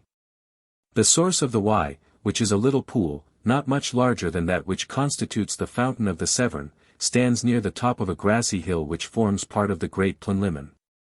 The stream after leaving its source runs down the hill towards the east, and then takes a turn to the south. The mountains of the Severn and the Wye are in close proximity to each other. That of the Rydal stands somewhat apart front both, as if, proud of its own beauty, it disdained the other two for their homeliness. All three are contained within the compass of a mile. "And now, I suppose, sir, that our work is done, and we may go back to where we came from," said my guide, as I stood on the grassy hill after drinking copiously of the fountain of the Wye. "We may," said I. "But before we do I must repeat some lines made by a man who visited these sources, and experienced the hospitality of a chieftain in this neighborhood 400 years ago. Then taking off my hat, I lifted up my voice and sang. From high Plynlimmon's shaggy side 3 streams in 3 directions glide, to thousands at their mouths who tarry honey, gold, and mead they carry. Flow also from Plynlimmon high 3 streams of generosity, the first, a noble stream indeed, like rills of Mona runs with mead, the second bears from vineyards thick wine to the feeble and the sick. The third, till time shall be no more, mingled with gold shall silver pour. Nice Pannilion, sir, I dare say, said my guide, provided a person could understand them. What's meant by all this mead, wine, gold, and silver? Why, said I, the bard meant to say that Plynlimmon, by means of its 3 channels, sends blessings and wealth in 3 different directions to distant places, and that the person whom he came to visit, and who lived on Plynlimmon, distributed his bounty in 3 different ways, giving mead to thousands at his banquets, wine from the vineyards of Gascony to the sick and feeble of the neighborhood, and gold and silver to those who were willing to be tipped. Amongst whom no doubt was himself, as poets have never been above receiving a present. Nor above asking for one, your honor, there's a Prydydd in this neighborhood who will never lose a shilling for want of asking for it. Now, sir, have the kindness to tell me the name of the man who made those Pannilion. Lewis Glyn Cothai, said I, at least, it was he who made the Pannilion from which those verses are translated. And what was the name of the gentleman whom he came to visit? His name, said I, was Dafydd of Thomas Vicon. And where did he live? Why, I believe, he lived at the castle, which you told me once stood on the spot which you pointed out as we came up. At any rate, he lived somewhere upon Plynlimmon. I wish there was some rich gentleman at present living on Plynlimmon, said my guide, one of that sort is much wanted. You can't have everything at the same time, said I. Formerly you had a chieftain who gave away wine and mead, and occasionally a bit of gold or silver, but then no travelers and tourists came to see the wonders of the hills, for at that time nobody cared anything about hills. At present you have no chieftain, but plenty of visitors, who come to see the hills and the sources, and scatter plenty of gold about the neighborhood. We now bent our steps homeward, bearing slightly to the north, going over hills and dales covered with gorse and ling. My guide walked with a calm and deliberate gait, yet I had considerable difficulty in keeping up with him. There was, however, nothing surprising in this. He was a shepherd walking on his own hill, and having first-rate wind, and knowing every inch of the ground, made great way without seeming to be in the slightest hurry. I would not advise a road walker, even if he be a first-rate one, to attempt to compete with a shepherd on his own, or indeed any hill. Should he do so, the conceit would soon be taken out of him. After a little time we saw a rivulet running from the west. This Ffrwd, said my guide, is called Frennig. It here divides Shire Trefaldwyn from Cardiganshire, one in North and the other in South Wales. Shortly afterwards we came to a hillock of rather a singular shape. This place, sir, said he, is called Eisteddfa. Why is it called so, said I. Eisteddfa means the place where people sit down. It does so, said the guide, and it is called the place of sitting because 3 men from different quarters of the world once met here, and one proposed that they should sit down. And did they? Said I. They did, sir, and when they had sat down they told each other their histories. I should be glad to know what their histories were, said I. I can't exactly tell you what they were, but I have heard say that there was a great deal in them about the Tylwyth Teg or fairies. Do you believe in fairies? Said I. I do, sir. But they are very seldom seen, and when they are they do no harm to anybody. I only wish there were as few corpse candles as there are Tylwyth Teg, and that they did as little harm. They foreshow people's deaths, don't they? Said I. They do, sir, but that's not all the harm they do. They are very dangerous for anybody to meet with. If they come bump up against you when you are walking carelessly, it's generally all over with you in this world. I'll give you an example. A man returning from market from Llangollen to Llangollen, not far from Plynlimmon, was struck down dead as a horse not long ago by a corpse candle. It was a rainy, windy night, and the wind and rain were blowing in his face, so that he could not see it, or get out of its way. And yet the candle was not abroad on purpose to kill the man. The business that it was about was to prognosticate the death of a woman who lived near the spot, and whose husband dealt in wool, poor thing. She was dead and buried in less than a fortnight. Ah, master, I wish that corpse candles were as few and as little dangerous as the Tylwyth Teg or fairies. We returned to the inn, where I settled with the honest fellow, adding a trifle to what I had agreed to give him. Then sitting down, I called for a large measure of ale, and invited him to partake of it. He accepted my offer with many thanks and bows, and as we sat and drank our ale we had a great deal of discourse about the places we had visited. The ale being finished, I got up and said, "I must now be off for the Devil's Bridge." Whereupon he also arose, and offering me his hand, said, "Farewell, master, I shall never forget you. Were all the gentlefolks who come here to see the sources like you, we should indeed feel no want in these hills of such a gentleman as is spoken of in the Pannilion." The sun was going down as I left the inn. I recrossed the streamlet by means of the pole and rail. The water was running with much less violence than in the morning, and was considerably lower. The evening was calm and beautifully cool, with a slight tendency to frost. I walked along with a bounding and elastic step, and never remember to have felt more happy and cheerful. I reached the hospice at about 6 o'clock, a bright moon shining upon me, and found a capital supper awaiting me, which I enjoyed exceedingly. How one enjoys one's supper at one's inn after a good day's walk, provided one has the proud and glorious consciousness of being able to pay one's reckoning on the morrow. Chapter 89. A Morning View, Hafod Ystwyth, the Monument, Fairy-looking place, Edward Llwyd.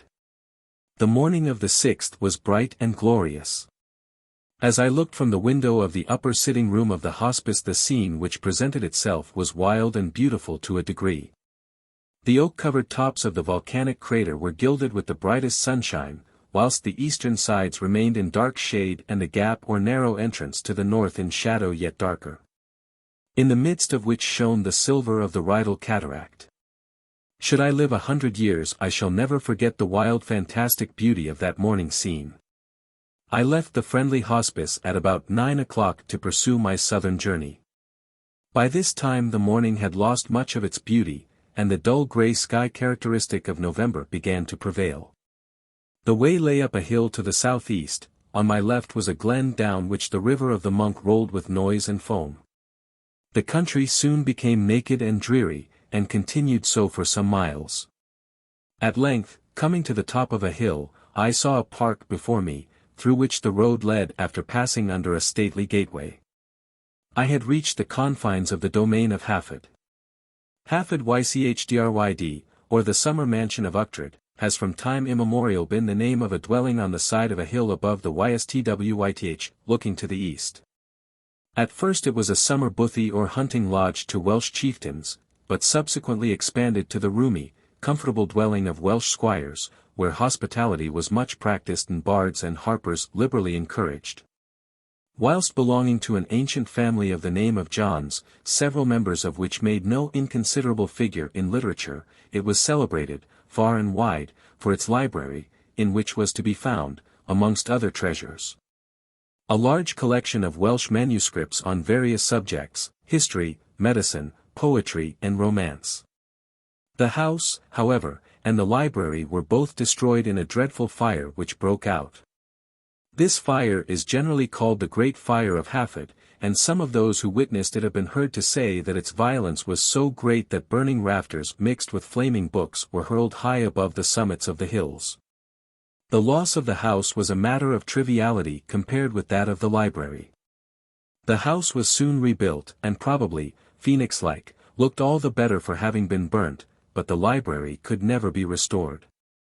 On the extinction of the family, the last hope of which, an angelic girl, faded away in the year 1811, the domain became the property of the late Duke of Newcastle, a kind and philanthropic nobleman, and a great friend of agriculture, who held it for many years, and considerably improved it.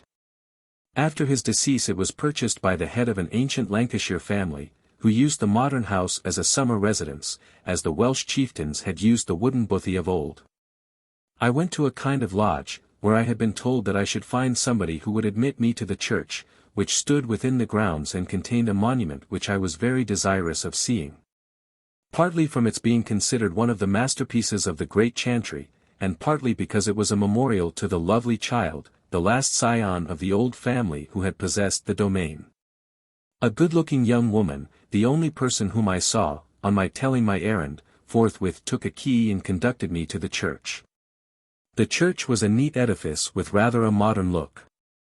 It exhibited nothing remarkable without, and only one thing remarkable within, namely, the monument, which was indeed worthy of notice, and which, had Chantry executed nothing else, might well have entitled him to be considered what the world has long pronounced him, the prince of British sculptors.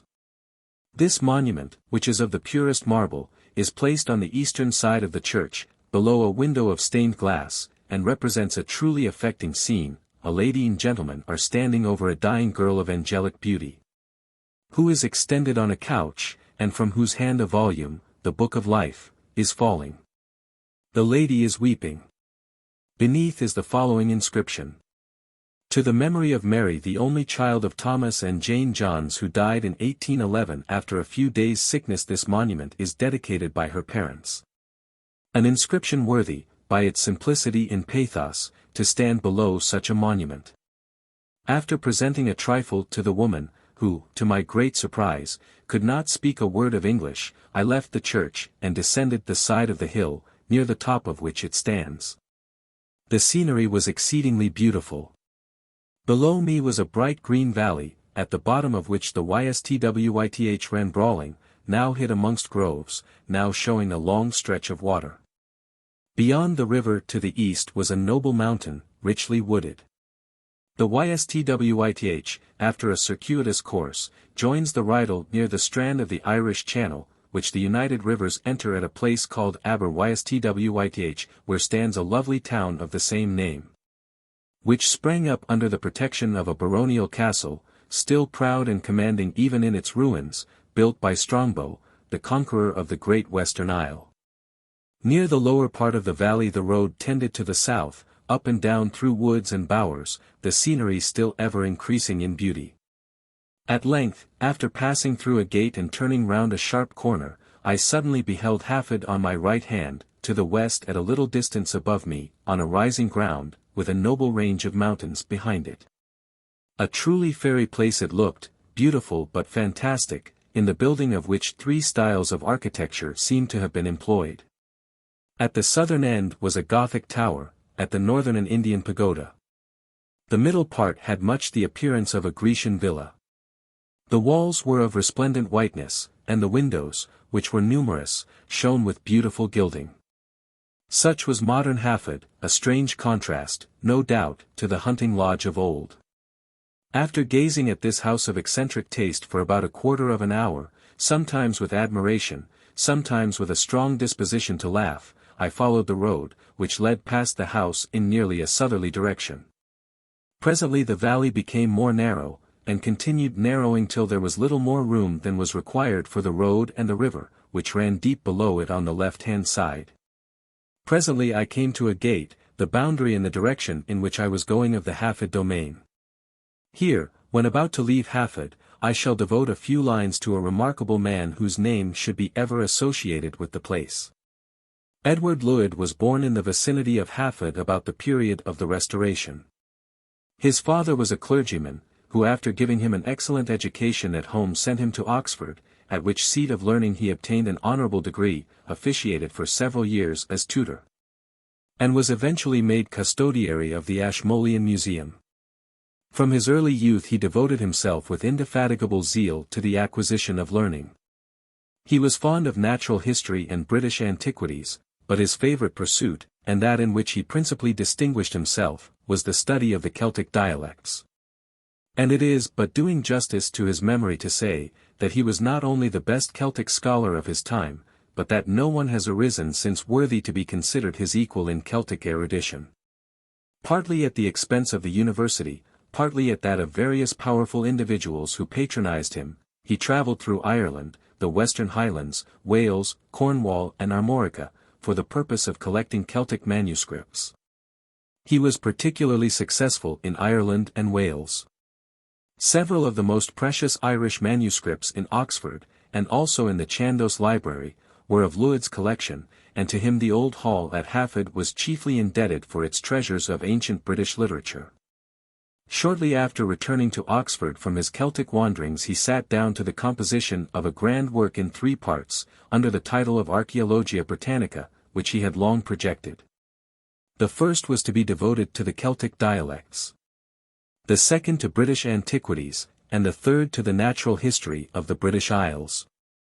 He only lived to complete the first part. It contains various Celtic grammars and vocabularies, to each of which there is a preface written by Llewellyn in the particular dialect to which the vocabulary or grammar is devoted. Of all these prefaces the one to the Irish is the most curious and remarkable. The first part of the Archaeologia was published at Oxford in 1707, 2 years before the death of the author.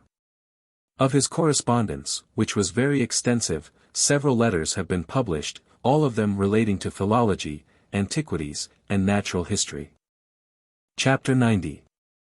An Adventure, Spyttyyystwyth, Wormwood. Shortly after leaving the grounds of Hafod I came to a bridge over the Ystwyth. I crossed it, and was advancing along the road which led apparently to the southeast, when I came to a company of people who seemed to be loitering about. It consisted entirely of young men and women, the former with crimson favours, the latter in the garb of old Wales, blue tunics and sharp-crowned hats. Going up to one of the young women, I said, "Petty-yw? What's the matter?" "Priodas, a marriage," she replied, after looking at me attentively. I then asked her the name of the bridge, whereupon she gave a broad grin, and after some little time replied, "Pont-rhyd-y-groes, the Bridge of the Cross." I was about to ask her some other question when she turned away with a loud chuckle, and said something to another wench near her, who, grinning yet more uncouthly, said something to a third, who grinned too. And lifting up her hands and spreading her fingers wide, said, "Dine Audi der y-gogold, a man from the north country, he. Forthwith there was a general shout, the wenches crying, "A man from the north country, he, and the fellows crying, "A man from the north country, who. Is this the way you treat strangers in the south?" said I. But I had scarcely uttered the words when with redoubled shouts the company exclaimed, "There's Cymraeg!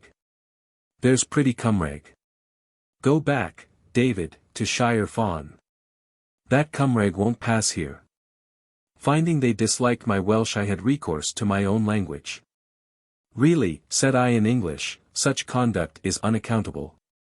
"What do you mean?" But this only made matters worse, for the shouts grew louder still, and every one cried, "There's pretty English." Well, if I couldn't speak better English than that I'd never speak English at all. "No, David. If you must speak at all, stick to Cymraeg." Then forthwith, all the company set themselves in violent motion, the women rushing up to me with their palms and fingers spread out in my face, without touching me, however, as they wheeled round me at about a yard's distance, crying, "A man from the north country, he. And the fellows acting just in the same way, rushing up with their hands spread out, and then wheeling round me with cries of, "A man from the north country, who. I was so enraged that I made for a heap of stones by the roadside, intending to take some up and fling them at the company. Reflecting, however, that I had but one pair of hands and the company at least 40, and that by such an attempt at revenge I should only make myself ridiculous, I gave up my intention, and continued my journey at a rapid pace. Pursued for a long way by he, and who, and, "Go back, David, to your goats in Anglesey, you are not wanted here." I began to descend a hill forming the eastern side of an immense valley, at the bottom of which rolled the river. Beyond the valley to the west was an enormous hill, on the top of which was a most singular-looking crag, seemingly leaning in the direction of the south. On the right-hand side of the road were immense works of some kind in full play and activity, for engines were clanging and puffs of smoke were ascending from tall chimneys. On inquiring of a boy the name of the works, I was told that they were called the Works of Level Vor, or the Great Level, a mining establishment. But when I asked him the name of the hill with the singular peak, on the other side of the valley, he shook his head and said he did not know. Near the top of the hill I came to a village consisting of a few cottages and a shabby-looking church. A rivulet descending from some crags to the east crosses the road, which leads through the place, and tumbling down the valley, joins the Ystwyth at the bottom. Seeing a woman standing at the door, I inquired the name of the village. Spytty-Ystwyth, she replied, but she, no more than the boy down below, could tell me the name of the strange-looking hill across the valley. This second Spytty or monastic hospital, which I had come to, looked in every respect an inferior place to the first. Whatever its former state might have been, nothing but dirt and wretchedness were now visible. Having reached the top of the hill I entered upon a wild moory region. Presently I crossed a little bridge over a rivulet, and seeing a small house on the shutter of which was painted CWRW, I went in, sat down on an old chair, which I found vacant, and said in English to an old woman who sat knitting by the window, "Bring me a pint of ale." "Dim Sesneg," said the old woman. "I told you to bring me a pint of ale," said I to her in her own language. "You shall have it immediately, sir," said she, and going to a cask, she filled a jug with ale, and after handing it to me resumed her seat and knitting. "It is not very bad ale," said I, after I had tasted it. "It ought to be very good," said the old woman, "for I brewed it myself." "The goodness of ale," said I, "does not so much depend on who brews it as on what it is brewed of. Now there is something in this ale which ought not to be. What is it made of?" "Malt and hop." "It tastes very bitter," said I. "Is there no Cwm 13 in it?" "I do not know what Cwm is," said the old woman. "It is what the Saxons call wormwood," said I. "Oh, wormwood. No, there is no wormwood in my beer, at least not much." "Oh, then there is some, I thought there was. Why do you put such stuff into your ale?" "We are glad to put it in sometimes when hops are dear, as they are this year. Moreover, wormwood is not bad stuff, and some folks like the taste better than that of hops." "Well, I don't. However, the ale is drinkable. What am I to give you for the pint?" "You are to give me a groat." "That is a great deal," said I, "for a groat I ought to have a pint of ale made of the best malt and hops." "I give you the best I can afford. One must live by what one sells. I do not find that easy work." "Is this house your own?" "Oh no. I pay rent for it, and not a cheap one." "Have you a husband?" "I had, but he is dead." "Have you any children?" "I had 3, but they are dead too, and buried with my husband at the monastery." "Where is the monastery?" "A good way farther on, at the strath beyond Rhyd Fendigade." "What is the name of the little river by the house?" "Avon Marchnad, Market River." "Why is it called Avon Marchnad?" "Truly, gentlemen, I cannot tell you." I went on sipping my ale and finding fault with its bitterness till I had finished it, when getting up I gave the old lady her groat, bade her farewell, and departed. Chapter 91. Pont-rhyd Fendigade, Strait of Florida, the yew tree, idolatry, the TV, the lost Leiden. And now for the resting place of Dafydd of Gwilym. After wandering for some miles towards the south over a bleak moory country I came to a place called Fair Rose, a miserable village, consisting of a few half-ruined cottages, situated on the top of a hill. From the hill I looked down on a wide valley of a russet color, along which a river ran towards the south. The whole scene was cheerless. Sullen hills were all around. Descending the hill I entered a large village divided into two by the river, which here runs from east to west, but presently makes a turn. There was much mire in the street. Immense swine lay in the mire, who turned up their snouts at me as I passed. Women in Welsh hats stood in the mire, along with men without any hats at all, but with short pipes in their mouths, they were talking together. As I passed, however, they held their tongues, the women leering contemptuously at me, the men glaring sullenly at me, and causing tobacco smoke curl in my face. On my taking off my hat, however, and inquiring the way to the monoclog, everybody was civil enough, and 20 voices told me the way the monastery. I asked the name of the river. The Tydfil, sir, the Tydfil. The name of the bridge? Pony Ystwyth the bridge of the Blessed Ford, sir. I crossed the bridge of the Blessed Ford, and presently leaving the main road, I turned to the east by a dunghill, up a narrow lane parallel with the river. After proceeding a mile up the lane, amidst trees and copses, and crossing a little brook, which runs into the Tydfil, out of which I drank, I saw before me in the midst of a field, in which were tombstones and broken ruins, a rustic-looking church. A farmhouse stood near it, in the garden of which stood the framework of a large gateway. I crossed over into the churchyard, ascended a green mound, and looked about me. I was now in the very midst of the monoclog Ystrad Fleur, the celebrated monastery of Strata Florida, to which in old times popish pilgrims from all parts of the world repaired.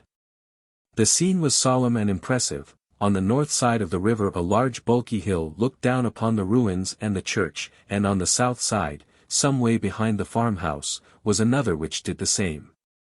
Rugged mountains formed the background of the valley to the east, down from which came murmuring the fleet but shallow Tydfil. Such is the scenery which surrounds what remains of Strata Florida. Those scanty broken ruins compose all which remains of that celebrated monastery, in which saints and mitred abbots were buried, and in which, or in whose precincts, was buried Dafydd ap Gwilym, the greatest genius of the Cymbric race and one of the first poets of the world. After standing for some time on the mound I descended, and went up to the church.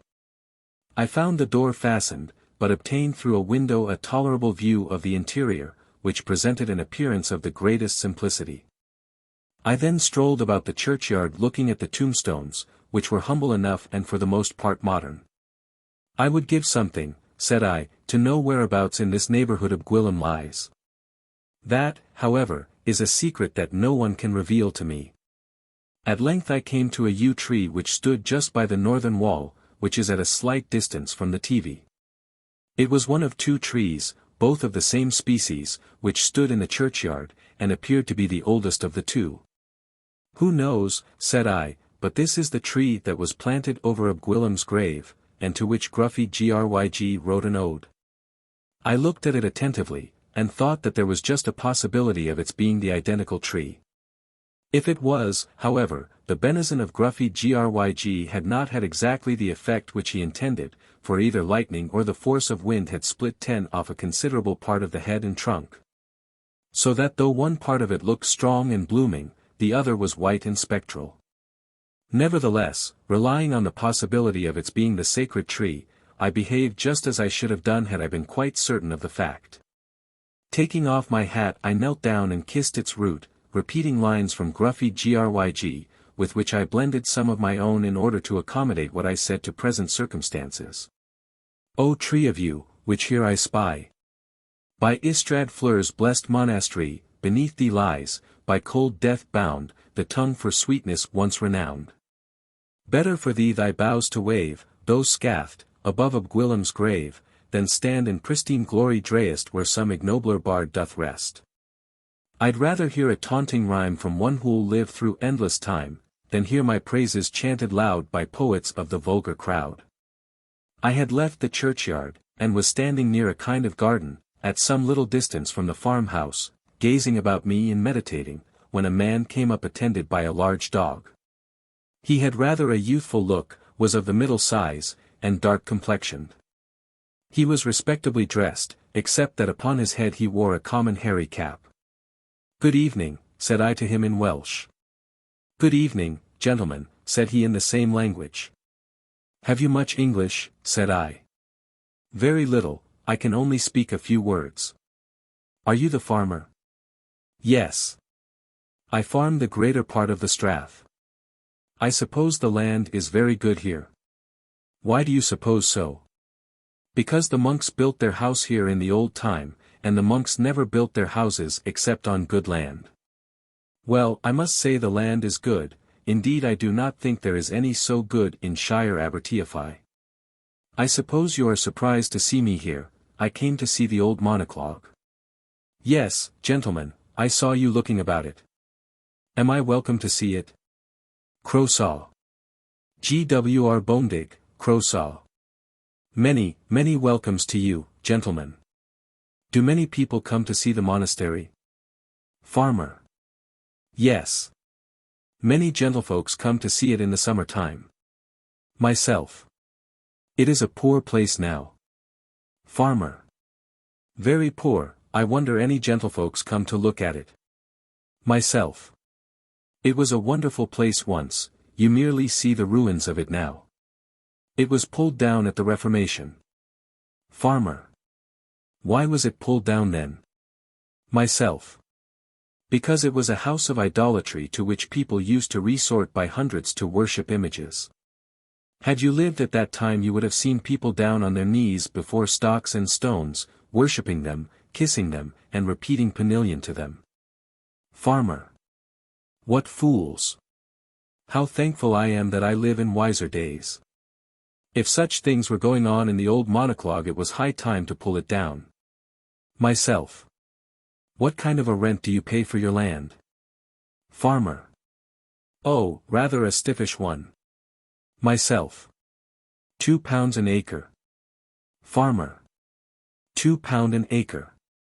I wish I paid no more. Myself. Well, I think that would be quite enough. In the time of the old monastery you might have had the land at 2 shillings an acre. Farmer. Might I? Then those couldn't have been such bad times, after all. Myself. I beg your pardon. They were horrible times, times in which there were monks and friars and graven images, which people kissed and worshipped and sang penillion to. Better pay £3 an acre and live on crusts and water in the present enlightened days than pay 2 shillings an acre and sit down to beef and ale 3 times a day in the old superstitious times. Farmer. Well, I scarcely know what to say to that. Myself. What do you call that high hill on the other side of the river? Farmer. I call that hill Bunk Pen Band. Myself. Is the source of the TV far from here? Farmer. The head of the TV is about 2 miles from here high up in the hills. Myself. What kind of place is the head of the TV? Farmer. The head of the TV is a small lake about 50 yards long and 20 across. Myself. Where does the TV run to? Farmer. The TV runs to the sea, which it enters at a place which the Cymry call Aberteifi and the Saxons Cardigan. Myself. Don't you call Cardiganshire Shire Aberteifi? Farmer. We do. Myself. Are there many Ystwyth in the TV? Farmer. Plenty, and salmons too, that is, farther down. The best place for salmon and Ystwyth is a place, a great way down the stream, called Dinas Emlyn. Myself. Do you know an animal called Lustleiden? Farmer. No, I do not know that beast. Myself. There used to be many in the TV. Farmer. What kind of beast is the Lustleiden? Myself. A beast with a broad tail, on which account the old Cymry did call him Lustleiden. Clever beast he was, made himself house of wood in middle of the river, with 2 doors, so that when hunter came upon him he might have good chance of escape. Hunter often after him, because he had skin good to make hat. Farmer. Ha, I wish I could catch that beast now in TV. Myself. Why so? Farmer. Because I want hat. Would make myself hat of his skin. Myself. Oh, you could not make yourself a hat even if you had the skin. Farmer. Why not? Shot Coney and Bunk Pen Ban Ed, made myself cap of his skin. So why not make hat of skin of broadtail, should I catch him in TV? Myself. How far is it to Tregaron?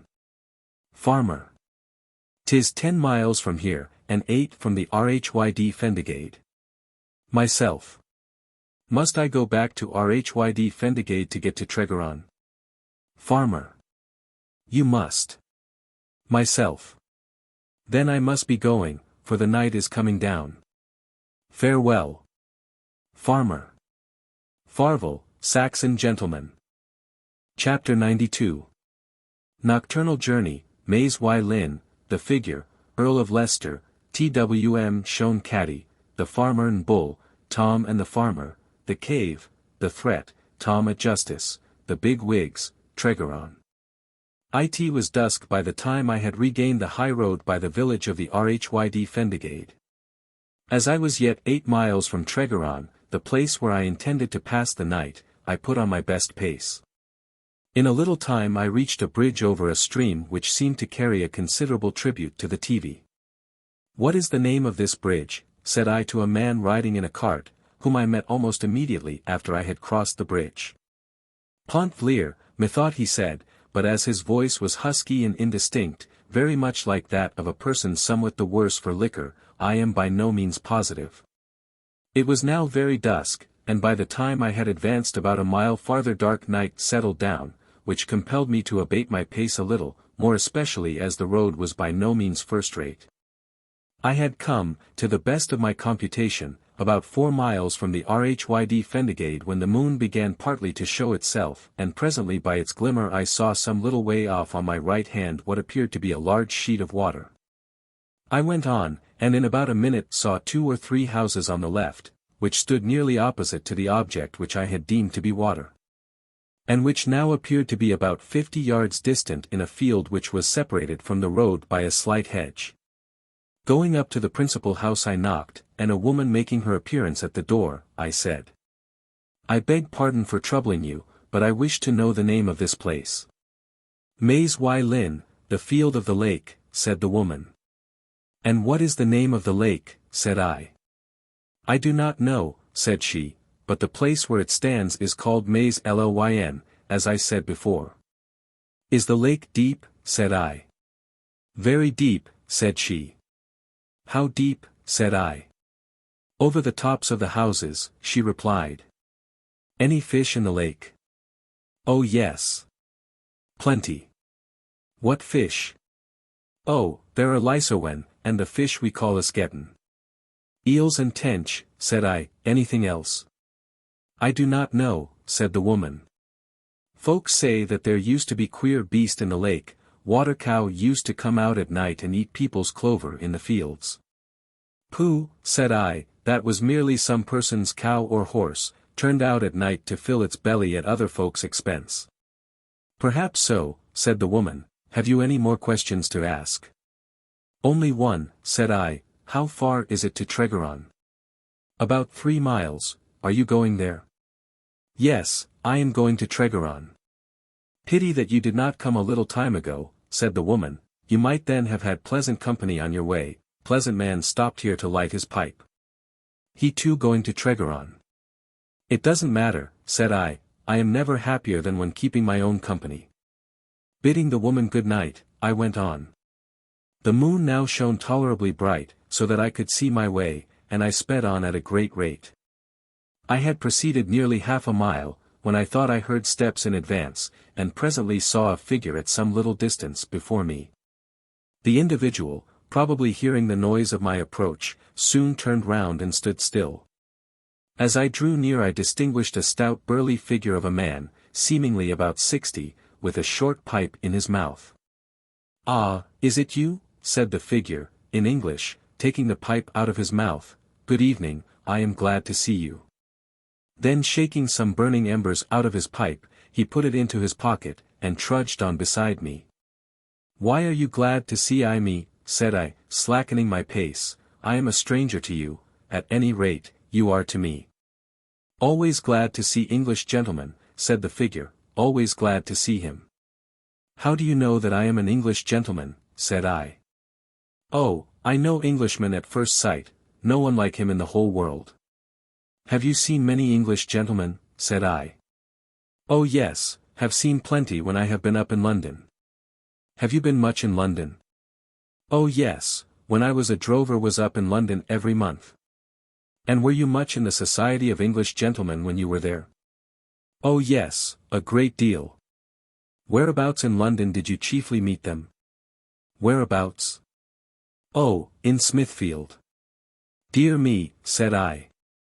I thought that was rather a place for butchers than gentlemen. Great place for gentlemen, I assure you, said the figure. Met there the finest gentleman I ever saw in my life, very grand, but kind and affable, like every true gentleman. Talked to me a great deal about Anglesey runts, and Welsh legs of mutton, and at parting shook me by the hand, and asked me to look in upon him, if I was ever down in his parts, and see his sheep and taste his ale. Do you know who he was? Said I. Oh yes, know all about him, Earl of Leicester, from county of Norfolk, fine old man indeed, you very much like him, speak just in same way. Have you given up the business of drover long? Said I. Oh yes. Given him up a long time, ever since domed railroad came into fashion. And what do you do now? Said I. Oh, not much, live upon my means.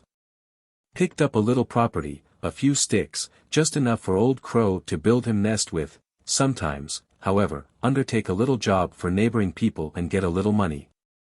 Can do everything in small way, if necessary. Build little bridge, if asked, jack of all trades, live very comfortably. And where do you live? Oh, not very far from Tregaron. And what kind of place is Tregaron?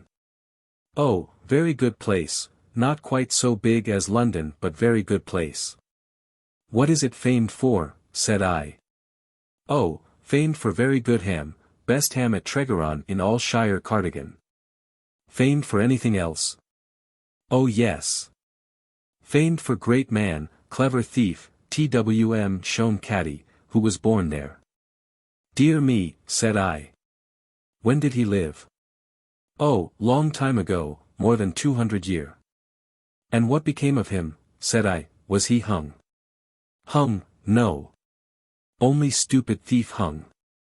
Twm Ystwyth clever thief, died rich man, justice of the peace and mayor of Brecon. Very singular, said I, that they should make a thief mayor of Brecon. O Twm Ystwyth very different from other thieves. Funny fellow, and so good-natured that everybody loved him, so they made him magistrate, not, however, before he had become very rich man by marrying great lady who fell in love with him. Ah, said I, that's the way of the world. He became rich, so they made him a magistrate. Had he remained poor they would have hung him in spite of all his fun and good nature. Well, can't you tell me some of the things he did? Oh yes, can tell you plenty. One day in time of fair Tom Ystwyth goes into ironmonger's shop in Llandovery. Master, says he, I want to buy a good large iron porridge pot, please to show me some. So the man brings 3 or 4 big iron porridge pots, the very best he has. Tom takes up one and turns it round. This look very good porridge pot, said he, I think it will suit me. Then he turns it round and round again, and at last lifts it above his head and peeks into it. Ha, says he, this won't do, I see one hole here. What mean you by wanting to sell article like this to stranger? Says the man, there be no hole in it. But there is, says Tom, holding it up and peeking into it again, I see the hole quite plain.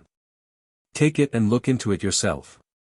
So the man takes the pot, and having held it up and peeked in, as I hope to be saved, says he, I can see no hole.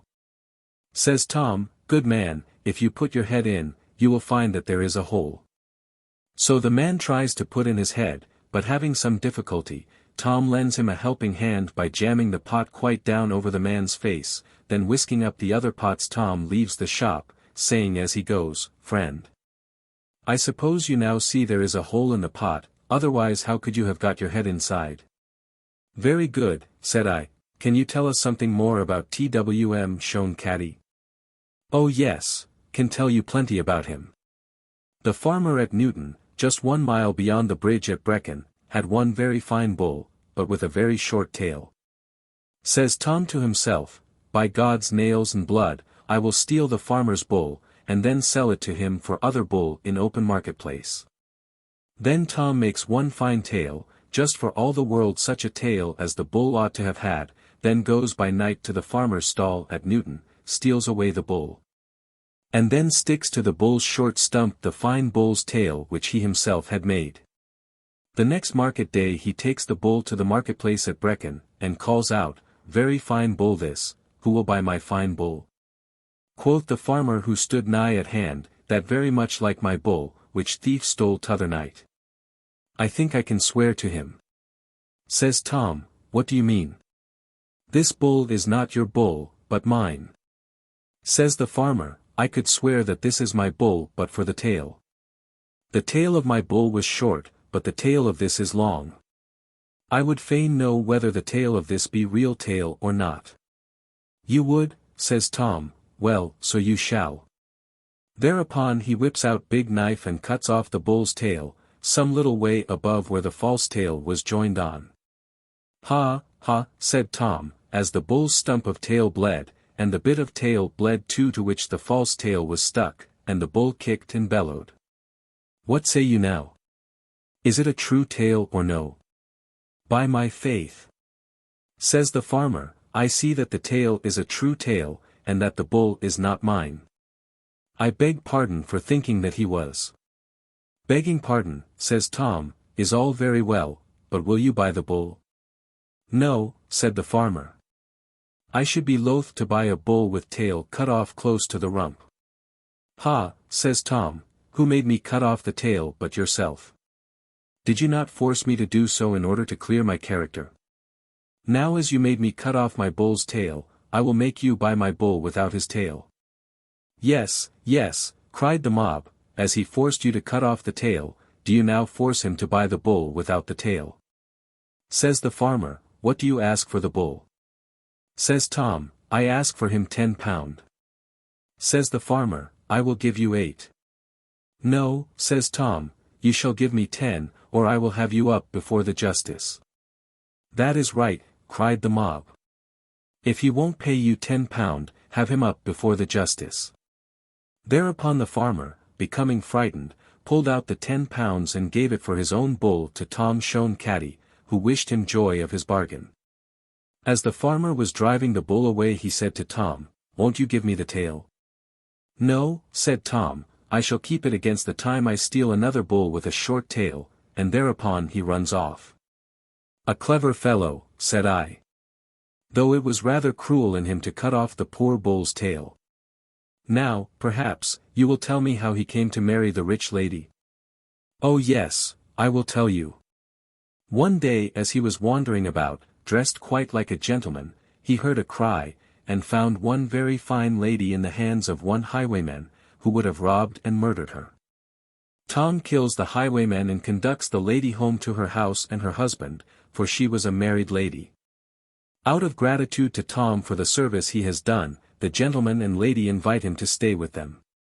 The gentleman, who is a great gentleman, fond of his bottle and hunting, takes mightily to Tom for his funny sayings and because Tom's a good hand at a glass when at table, and a good hand at a leap when in field.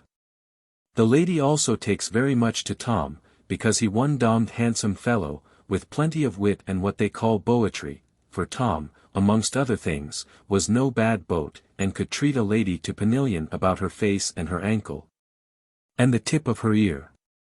At last Tom goes away upon his wanderings, not, however, before he has got one promise from the lady, that if ever she becomes disengaged she will become his wife.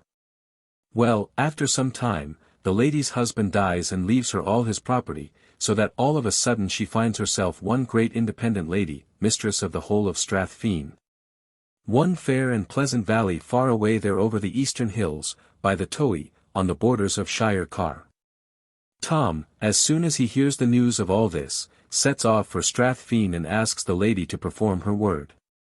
But the lady, who finds herself one great and independent lady, and moreover does not quite like the idea of marrying one thief, for she had learnt who Tom was, does hum and ha, and at length begs to be excused, because she has changed her mind.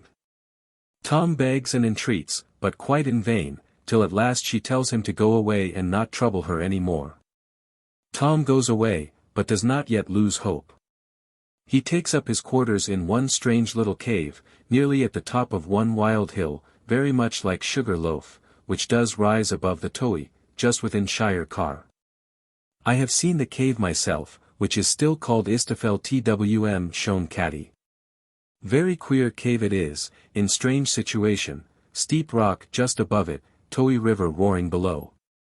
There Tom takes up his quarters, and from there he often sallies forth, in hope of having interview with fair lady and making her alter her mind, but she will have nothing to do with him.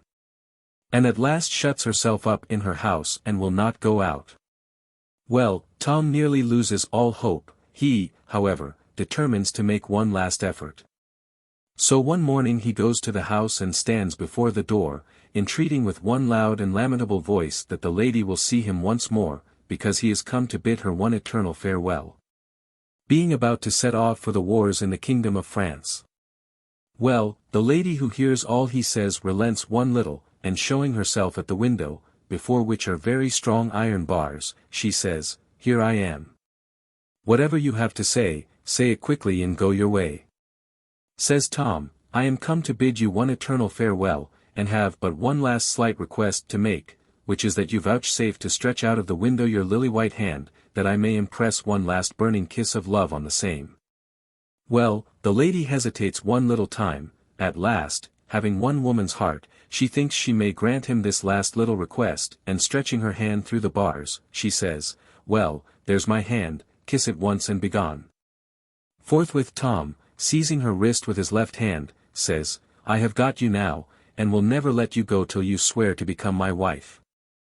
"Never," said the lady, "will I become the wife of one thief," and strives with all her might to pull her hand free, but cannot, for the left hand of Tom is more strong than the right of other man.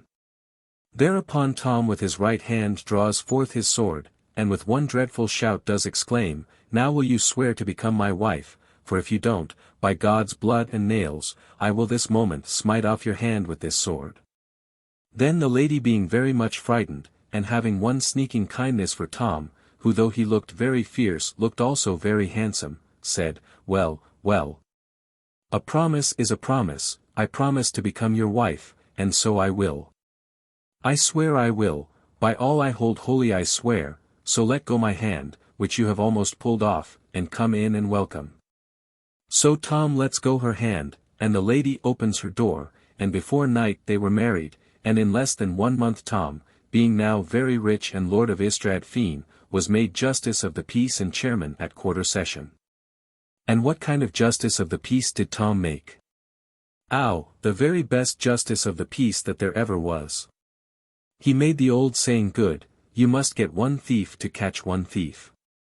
He had not been a justice 3 years before there was not a thief in Shire Brecon nor in Shire Car, for they also made him justice of Carmarthenshire, and a child might walk through the country quite safe with a purse of gold in its hand.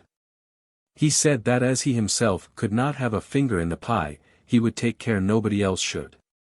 And yet he was not one bloody justice either, never hanged thief without giving him a chance to reform. But when he found him quite hardened he would say, "Hang up the rogue." Oh, Tom was not a very hard man, and had one grateful heart for any old kindness which had been shown him.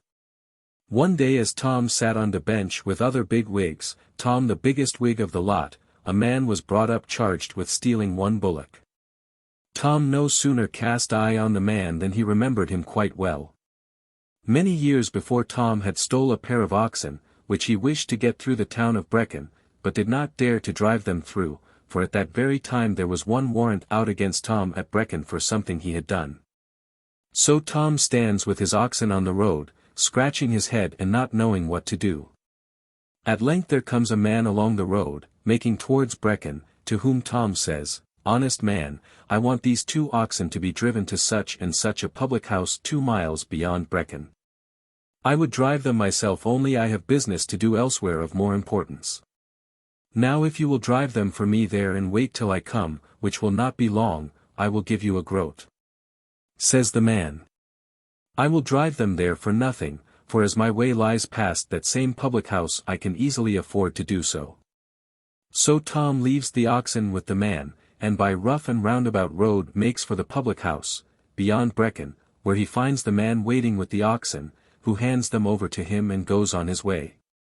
Now, in the man brought up before him and the other big wigs on the bench for stealing the bullock, Tom does recognize the man who had done him that same good turn.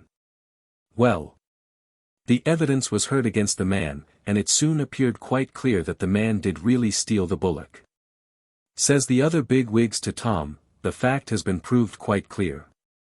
What have we now to do but to adjudge at once that the dommed thief be hung? But Tom, who remembered that the man had once done him one good turn, had made up his mind to save the man.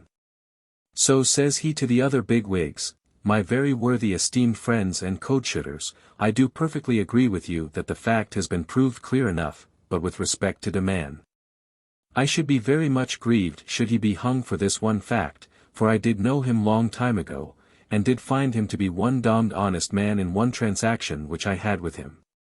So my worthy and esteemed friends and coat-shooters, I should esteem it one great favour if you would adjudge that the man should be let off this one time.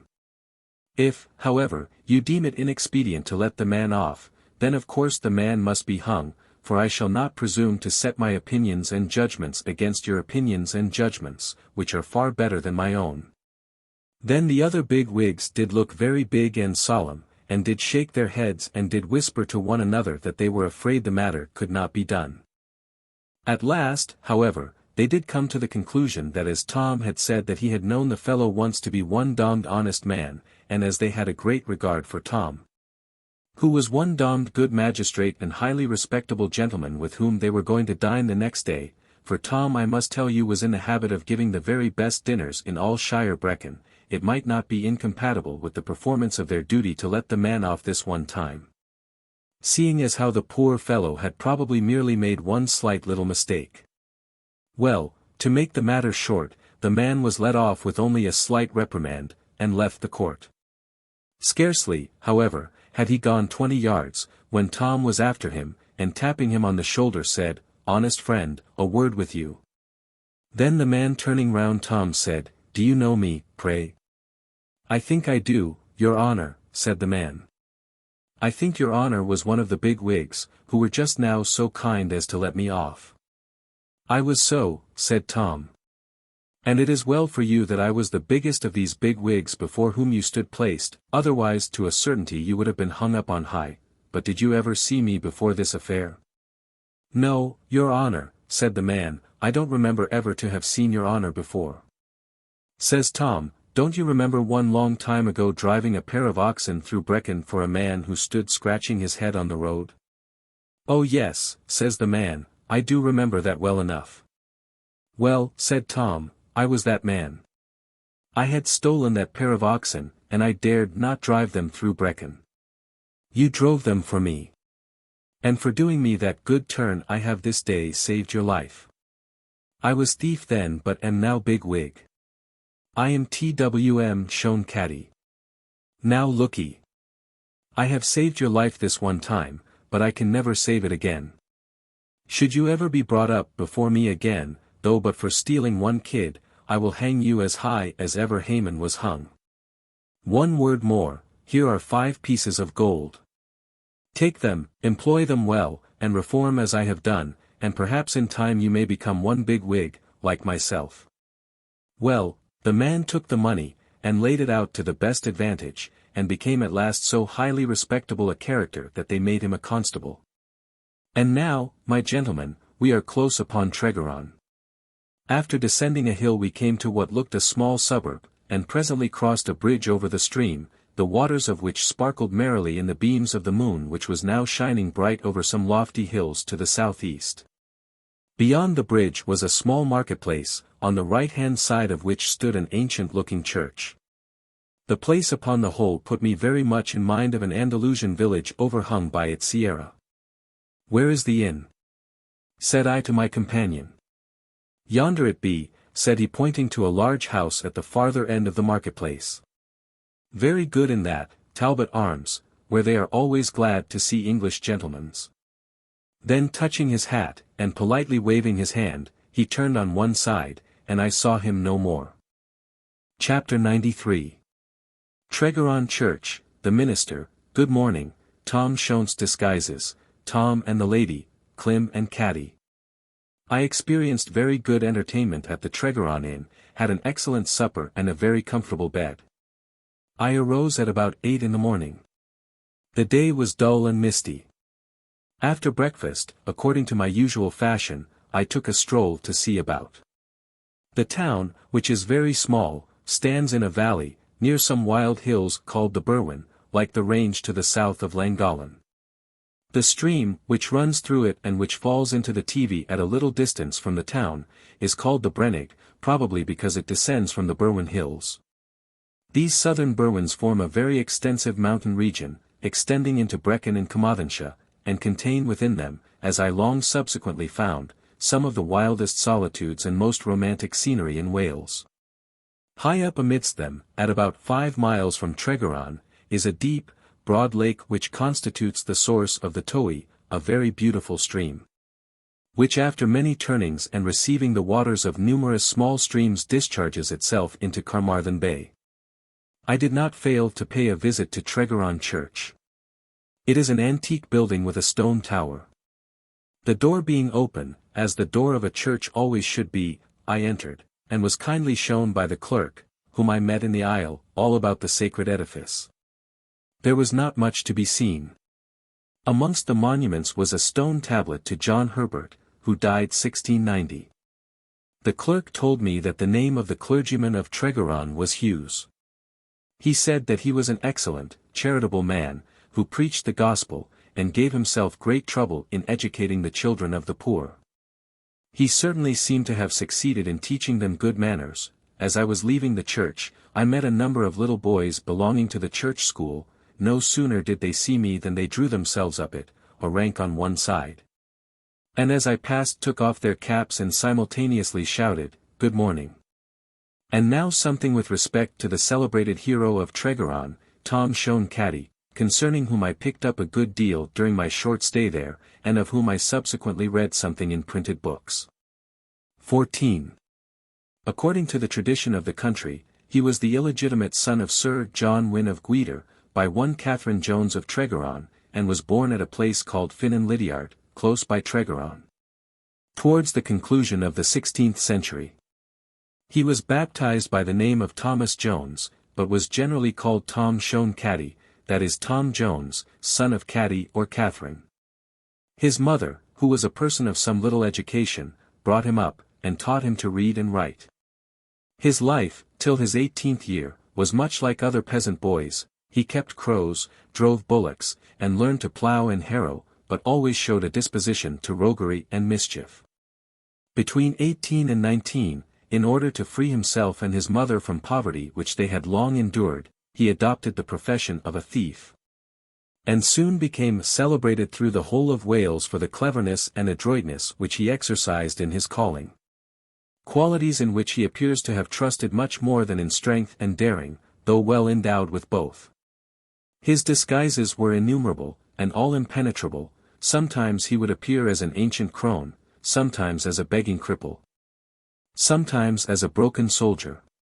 Though by no means scrupulous as to what he stole, he was particularly addicted to horse and cattle stealing, and was no less successful in altering the appearance of animals than his own, as he would frequently sell cattle to the very persons from whom he had stolen them, after they had been subjected to such a metamorphosis, by means of dyes and the scissors, that recognition was quite impossible. Various attempts were made to apprehend him, but all without success. He was never at home to people who particularly wanted him, or if at home he looked anything but the person they came in quest of. Once a strong and resolute man, a farmer, who conceived, and very justly, that Tom had abstracted a bullock from his stall, came to Tregaron well armed in order to seize him. Riding up to the door of Tom's mother, he saw an aged and miserable-looking object, with a beggar's staff and wallet, sitting on a stone bench beside the door. "Does Tom Catty live here?" said the farmer. "Oh yes, he lives here," replied the beggar. "Is he at home?" "Oh yes, he is at home." "Will you hold my horse whilst I go in and speak to him?" "Oh yes, I will hold your horse." Thereupon the man dismounted, took a brace of pistols out of his holsters, gave the cripple his horse's bridle and likewise his whip, and entered the house boldly.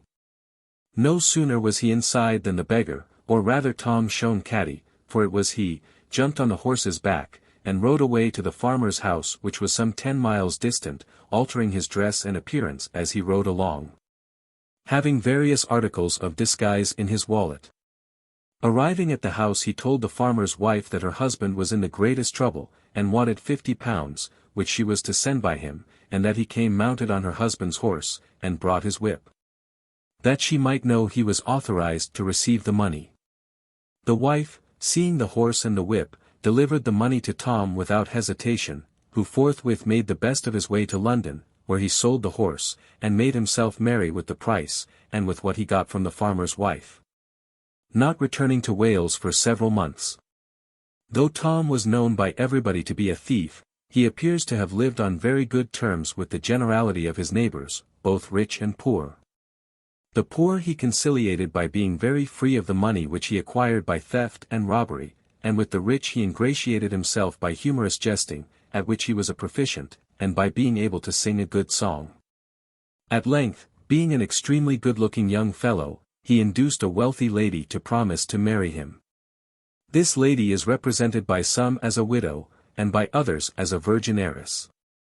After some time, however, she refused to perform her promise and barred her doors against him. Tom retired to a cave on the side of a steep wild hill near the lady's house, to which he frequently repaired, and at last, having induced her to stretch her hand to him through the window bars, under the pretence that he wished to imprint a parting kiss upon it, he won her by seizing her hand and threatening to cut it off unless she performed her promise. Then, as everything at the time at which he lived could be done by means of money, he soon obtained for himself a general pardon, and likewise a commission as justice of the peace, which he held to the time of his death, to the satisfaction of everybody except thieves and ill-doers, against whom he waged incessant war, and with whom he was admirably qualified to cope, from the knowledge he possessed of their ways and habits, from having passed so many years of his life in the exercise of the thieving trade. In his youth he was much addicted to poetry, and a great many penillion of his composition, chiefly on his own thievish exploits, are yet recited by the inhabitants of certain districts of the shires of Brecon, Carmarthen, and Cardigan. Such is the history or rather the outline of the history of Cwm Shone Caddy. Concerning the actions attributed to him, it is necessary to say that the greater part consist of myths, which are told of particular individuals of every country, from the Indian Ocean to the Atlantic, for example. The story of cutting off the bull's tail is not only told of him but of the Irish thief Delaney, and is to be found in the Lives of Irish Rogues and Rapparees. Certain tricks related of him in the printed tale bearing his name are almost identical with various rogueries related in the storybook of Cwm the Russian Robber 15 in the most poetical part of Tom Shone's history, namely, that in which he threatens to cut off the hand of the reluctant bride unless she performs her promise, is, in all probability, an offshoot of the grand myth of the severed hand, which in various ways figures in the stories of most nations, and which is turned to considerable account in the tale of the above-mentioned Russian worthy Cwm. Chapter 94. Llangollen, Pelagian heresy, Hu Gadarn, god of agriculture, the silver cup, rude tablet. It was about 11 o'clock in the morning when I started from Tregaron. The sky was still cloudy and heavy. I took the road to Lampeter, distant about 8 miles, intending, however, to go much farther ere I stopped for the night. The road lay nearly southwest. I passed by Aber-coed, a homestead near the bottom of a dingle down which runs a brook into the Tevy, which flows here close by the road, then by Abercarvan, where another brook disembogues. Aber, as perhaps the reader already knows, is a disembogement, and wherever a place commences with Aber there to a certainty does a river flow into the sea, or a brook or rivulet into a river. I next passed through Nant Dervin, and in about 3/4 of an hour after leaving Tregaron reached a place of old renown called Llangollen. Llangollen is a small village situated at the entrance of a gorge leading up to some lofty hills which rise to the east and belong to the same mountain range as those near Tregaron. A brook flowing from the hills murmurs through it and at length finds its way into the Tevy. An ancient church stands on a little rising ground just below the hills. Multitudes of rooks inhabit its steeple and fill throughout the day the air with their cawing. The place wears a remarkable air of solitude, but presents nothing of gloom and horror, and seems just the kind of spot in which some quiet pensive man, fatigued but not soured by the turmoil of the world, might settle down. Enjoy a few innocent pleasures, make his peace with God, and then compose himself to his long sleep. It is not without reason that Llan-dwy-Brefi has been called a place of old renown. In the 5th century, one of the most remarkable ecclesiastical convocations which the world has ever seen was held in this secluded spot. It was for the purpose of refuting certain doctrines, which had for some time past caused much agitation in the church, and which originated with one Morgan, a native of North Wales, who left his country at an early age and repaired to Italy, where, having adopted the appellation of Pelagius, which is a Latin translation of his own name Morgan, which signifies, by the seashore, he soon became noted as a theological writer. It is not necessary to enter into any detailed exposition of his opinions. It will, however, be as well to state that one of the points which he was chiefly anxious to inculcate was that it is possible for a man to lead a life entirely free from sin by obeying the dictates of his own reason without any assistance from the grace of God, a dogma certainly to the last degree delusive and dangerous. When the convocation met there were a great many sermons preached by various learned and eloquent divines, but nothing was produced which was pronounced by the general voice a satisfactory answer to the doctrines of the heresiarch. At length it was resolved to send for Dewi, a celebrated teacher of theology at Machynlleth in Pembrokeshire, who from motives of humility had not appeared in the assembly. Messengers therefore were dispatched to Dewi, who, after repeated entreaties, was induced to repair to the place of meeting. Where after 3 days' labour in a cell he produced a treatise in writing in which the tenets of Morgan were so triumphantly overthrown that the convocation unanimously adopted it and sent it into the world with a testimony of approbation as an antidote to the heresy. And so great was its efficacy that from that moment the doctrines of Morgan fell gradually into disrepute. 16. Dewi shortly afterwards became Primate of Wales, being appointed to the See of Minivi or Mynydw, which from that time was called Tai Dewi or David's House, a name which it still retains amongst the Cymry, though at present called by the Saxons St. David's. About 5 centuries after his death, the crown of canonization having been awarded to Dewi, various churches were dedicated to him, amongst which was that now called Llan-dwy-Brefi, which was built above the cell in which the good man composed his celebrated treatise. If this secluded gorge or valley is connected with a remarkable historical event, it is also associated with one of the wildest tales of mythology. Here, according to old tradition, died one of the humped oxen of the team of Hugadarn.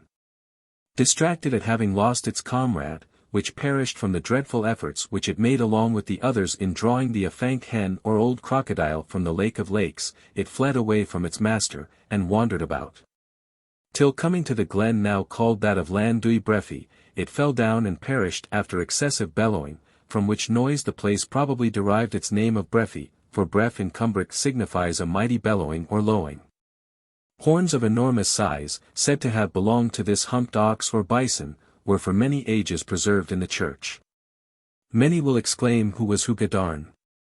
Hugadarn in the Gladyer half or summer country, a certain region of the east, perhaps the Crimea, which seems to be a modification of Cymria, taught the Cymry the arts of civilized life, to build comfortable houses, to sow grain and reap, to tame the buffalo and the bison, and turn their mighty strength to profitable account, to construct boats with wicker and the skins of animals, to drain pools and morasses, to cut down forests, cultivate the vine and encourage bees, make wine and mead, frame lutes and fifes and play upon them, compose rhymes and verses, fuse minerals and form them into various instruments and weapons, and to move in masses against their enemies.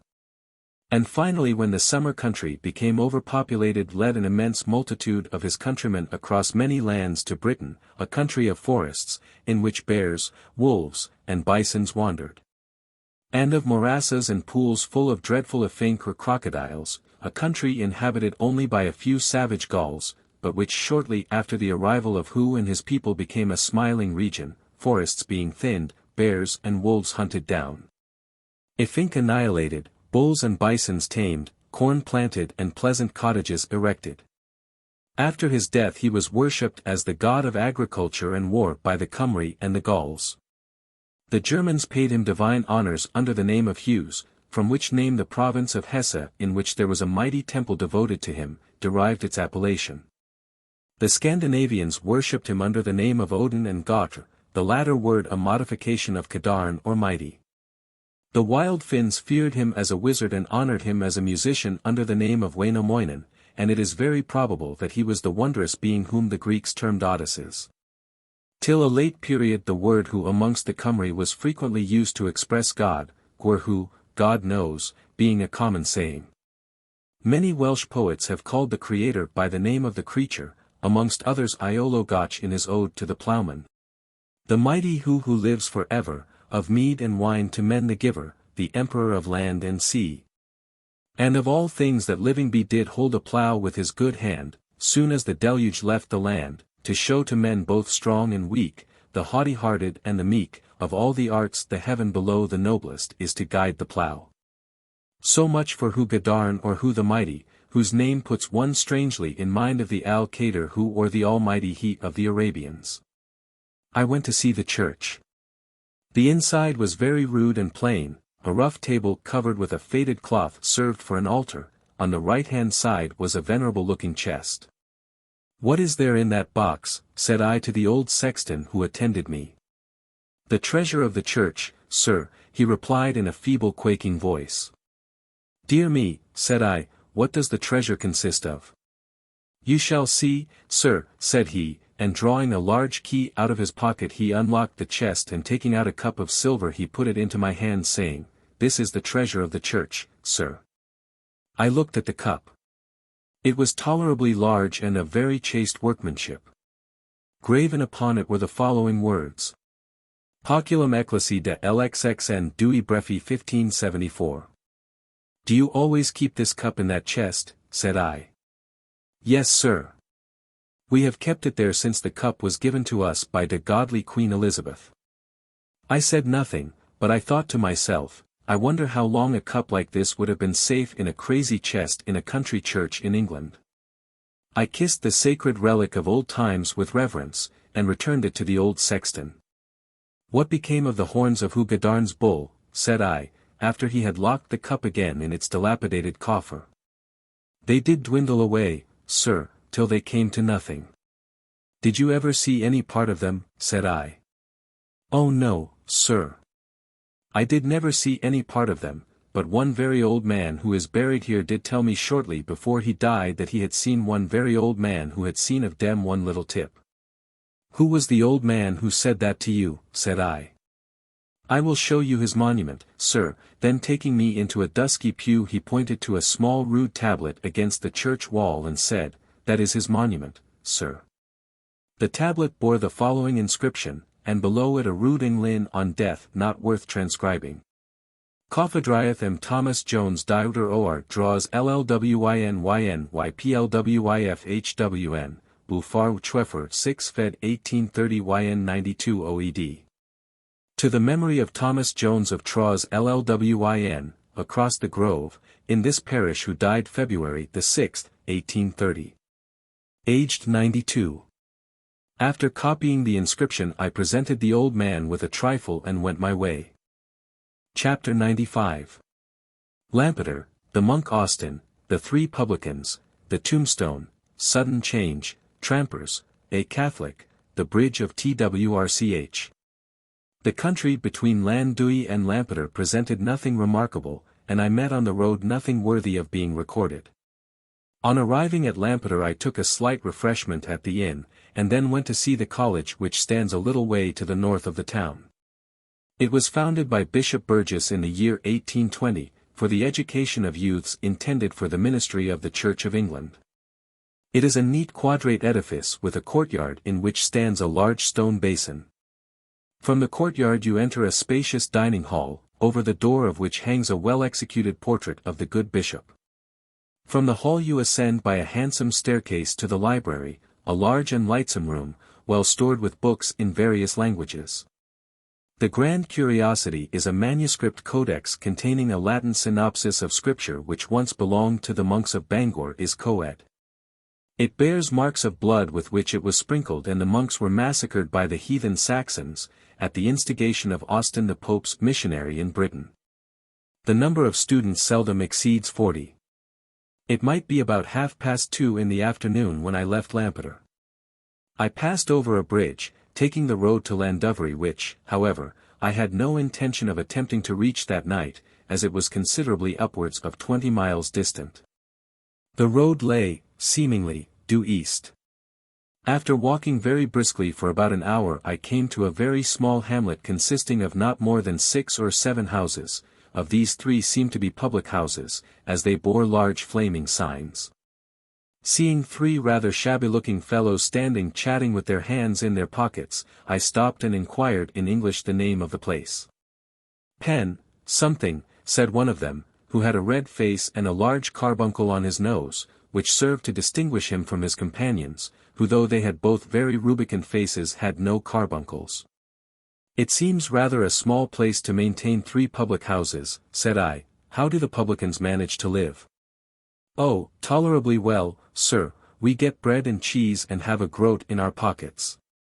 No great reason to complain, have we, neighbours? No. No great reason to complain, said the other 2. Dear me, said I, are you the publicans? We are, sir, said the man with the carbuncle on his nose, and shall be each of us glad to treat you to a pint in his own house in order to welcome you to Shire Car, shan't we, neighbours? Yes, in truth we shall, said the other 2.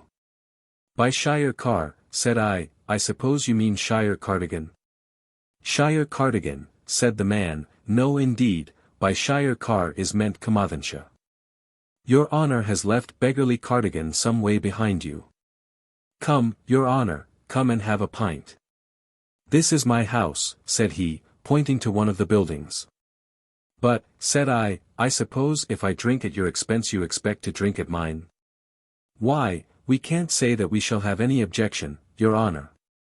I think we will arrange the matter in this way, we will go into my house, where we will each of us treat your honour with a pint, and for each pint we treat your honour with your honour shall treat us with one. Do you mean each? Said I. Why, yes. Your honour, for a pint amongst 3 would be rather a short allowance. Then it would come to this, said I should receive 3 pints from you 3, and you 3 would receive 9 from me. Just so, your honour, I see your honour is a ready reckoner. I know how much 3 times 3 make, said I. Well, thank you, kindly, but I must decline your offer, I am bound on a journey. Where are you bound to, master? To Llandovery, but if I can find an inn a few miles farther on I shall stop there for the night. Then you will put up at the Pump Saint, master. Well, you can have your 3 pints here and your 3 pipes too, and yet get easily there by 7. Come in, master, come in. If you take my advice you will think of your pint and your pipe and let all the rest go to the devil. Thank you, said I, but I can't accept your invitation, I must be off, and in spite of yet more pressing solicitations I went on. I had not gone far when I came to a point where the road parted into 2. Just at the point were a house and premises belonging apparently to a stonemason, as a great many pieces of half-cut granite were standing about, and not a few tombstones. I stopped and looked at one of the latter. It was to the memory of somebody who died at the age of 66, and at the bottom bore the following bit of poetry. T Didier o Didier Asteria Mun Bra, my dear I Didier Yn Fuana Da. A Didier Mun Didier Raid Aros Bob Darn Nes Dear o Didier Jyfreder I Farn. Thou earth from earth reflect with anxious mind that earth to earth must quickly be consigned, and earth in earth must lie entranced enthralled till earth from earth to judgment shall be called. What conflicting opinions there are in this world, said I, after I had copied the quatrain and translated it. The publican yonder tells me to think of my pint and pipe and let everything else go to the devil, and the tombstone here tells me to reflect with dread, a much finer expression by the by than reflect with anxious mind. As I have got it, that in a very little time I must die, and lie in the ground till I am called to judgment. Now, which is most right, the tombstone or the publican? Why, I should say the tombstone decidedly. The publican is too sweeping when he tells you to think of your pint and pipe and nothing else. A pint and pipe are good things. I don't smoke myself, but I dare say a pipe is a good thing for them who like it, but there are certainly things worth being thought of in this world besides a pint and pipe, hills and dales, woods and rivers. For example, death and judgment too are worthy now and then a very serious thought. So it won't do to go with the publican the whole hog. But with respect to the tombstone, it is quite safe and right to go with it its whole length. It tells you to think of death and judgment, and assuredly we ought to of them. It does not, however, tell you to think of nothing but death and judgment and to eschew every innocent pleasure within your reach. If it did, it would be a tombstone quite as sweeping in what it says as the publican, who tells you to think of your pint and pipe and let everything else go to the devil. The wisest course evidently is to blend the whole of the philosophy of the tombstone with a portion of the philosophy of the publican and something more, to enjoy one's pint and pipe and other innocent pleasures. And to think every now and then of death and judgment, that is what I intend to do, and indeed is what I have done for the last 30 years. I went on, desolate hills rose in the east, the way I was going, but on the south were beautiful hillocks adorned with trees and hedgerows. I was soon amongst the desolate hills, which then looked more desolate than they did at a distance. They were of a wretched russet color, and exhibited no other signs of life and cultivation than here and there a miserable field and vile-looking hovel, and if there was here nothing to cheer the eye there was also nothing to cheer the ear. There were no songs of birds, no voices of rills, the only sound I heard was the lowing of a wretched bullock from a far-off slope. I went on slowly and heavily. At length I got to the top of this wretched range, then what a sudden change. Beautiful hills in the far east, a fair valley below me, and groves and woods on each side of the road which led down to it. The sight filled my veins with fresh life, and I descended this side of the hill as merrily as I had come up the other side despondingly. About halfway down the hill I came to a small village. Seeing a public house I went up to it, and inquired in English of some people within the name of the village. "Dolwen," said a dark-faced young fellow of about 24. "And what is the name of the valley?" said I. "Dolwen," was the answer, "the valley is named after the village." "You mean that the village is named after the valley," said I, "for Dolwen means fair valley." "It may be so," said the young fellow, "we don't know much here." Then after a moment's pause he said, "Are you going much farther?"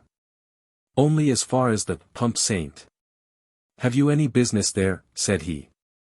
"No," I replied, "I am traveling the country, and shall only put up there for the night." "You had better stay here," said the young fellow. "You will be better accommodated here than at the Pump Saint." "Very likely," said I. "But I have resolved to go there, and when I once make a resolution I never alter it." Then bidding him good evening I departed.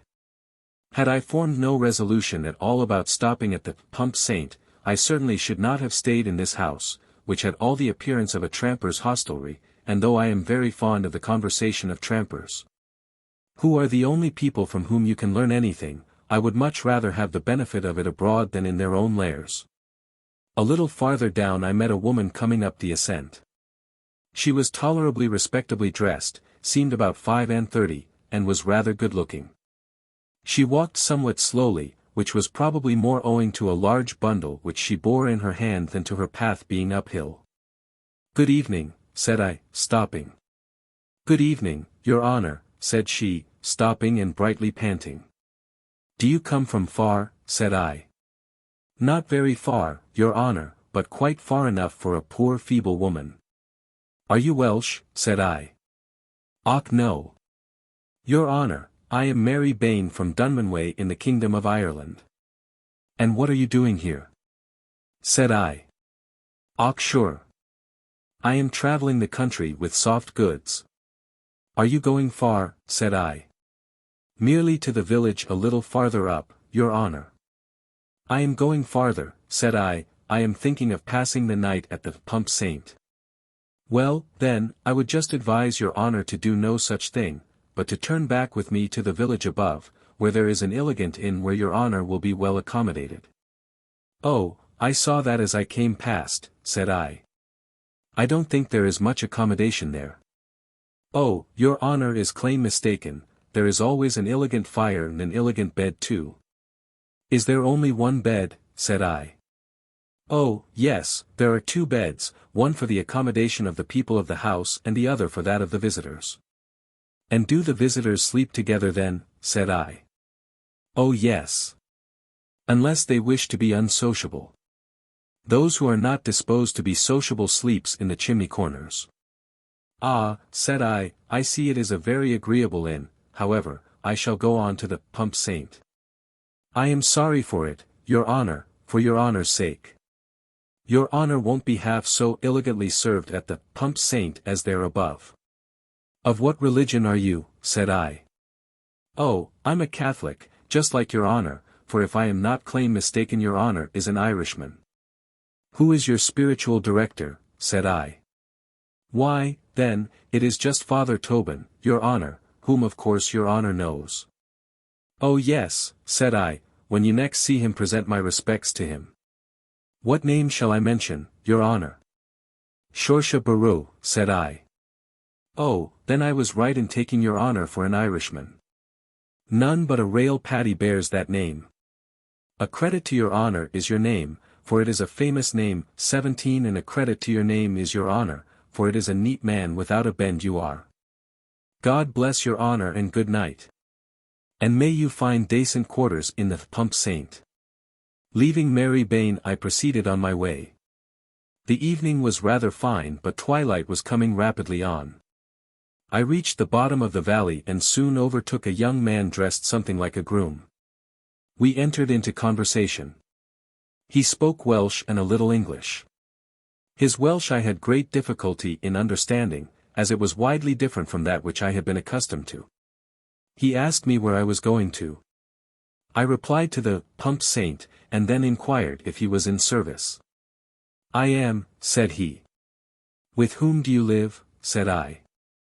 With Mr. Johns of Dol Cothai, he answered. Struck by the word Cothai, I asked if Dol Cothai was ever called Glyn Cothai. Oh yes, said he, frequently. How odd, thought I to myself, that I should have stumbled all of a sudden upon the country of my old friend Lewis Glyn Cothai, the greatest poet after Abgwilym of all Wales. Is Cothai a river? Said I to my companion. It is, said he. Presently we came to a bridge over a small river. Is this river the Cothai? Said I. No, said he, this is the Twrch, the bridge is called Pont-rhyd-y-groes. The bridge of Twrch or the Hog, said I to myself, there is a bridge of the same name in the Scottish Highlands, not far from the pass of the Trossachs. I wonder whether it has its name from the same cause as this, namely, from passing over a river called the Twrch or Torc, which word in Gaelic signifies boar or hog even as it does in Welsh. It had now become nearly dark. After proceeding some way farther I asked the groom if we were far from the inn of the Pump Saint. Close by, said he, and presently pointing to a large building on the right-hand side he said, this is the inn of the Pump Saint, sir. Nos de Chi. Chapter 96. Pump Saint, pleasant residence, the watery Cwm, philological fact, evening service, meditation. I entered the inn of the Pump Saint. It was a comfortable old-fashioned place, with a very large kitchen and a rather small parlour. The people were kind and attentive, and soon set before me in the parlour a homely but savoury supper, and a foaming tankard of ale. After supper I went into the kitchen, and sitting down with the good folks in an immense chimney corner, listened to them talking in their Carmarthenshire dialect till it was time to go to rest.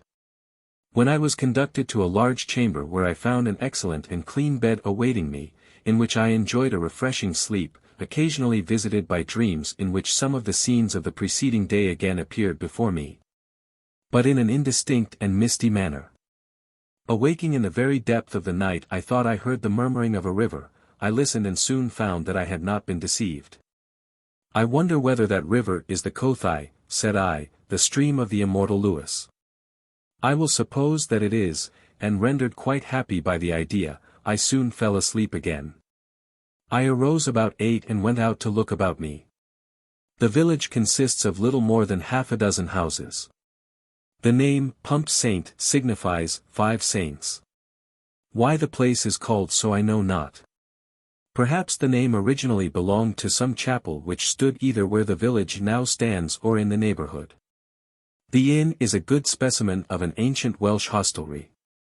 Its gable is to the road and its front to a little space on one side of the way. At a little distance up the road is a blacksmith's shop.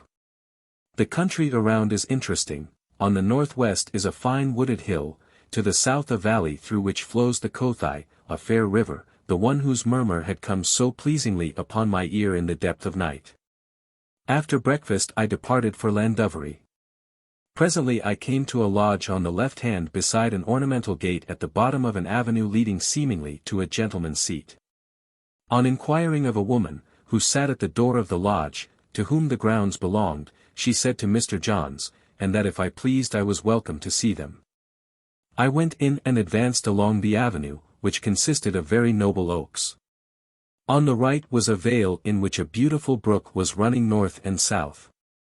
Beyond the vale to the east were fine wooded hills. I thought I had never seen a more pleasing locality, though I saw it to great disadvantage, the day being dull, and the season the latter fall. Presently, on the avenue making a slight turn, I saw the house, a plain but comfortable gentleman's seat with wings.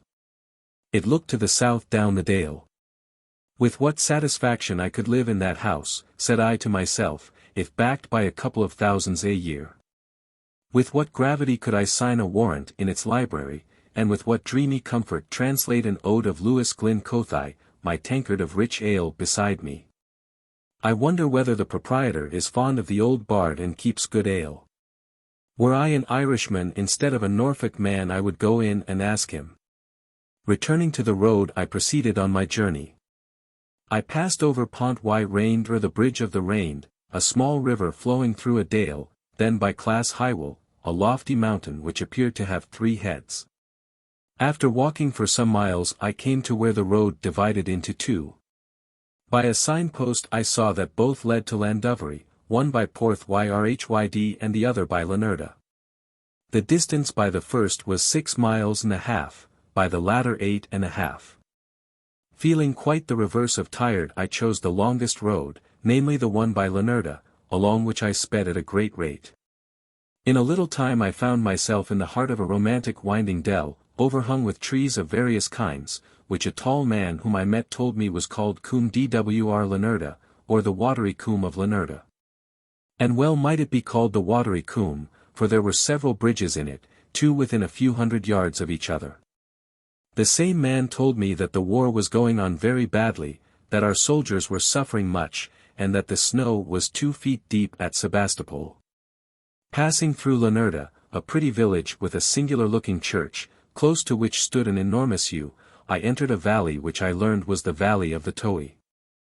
I directed my course to the north, having the river on my right, which runs towards the south in a spacious bed, which, however, except in times of flood, it scarcely half fills.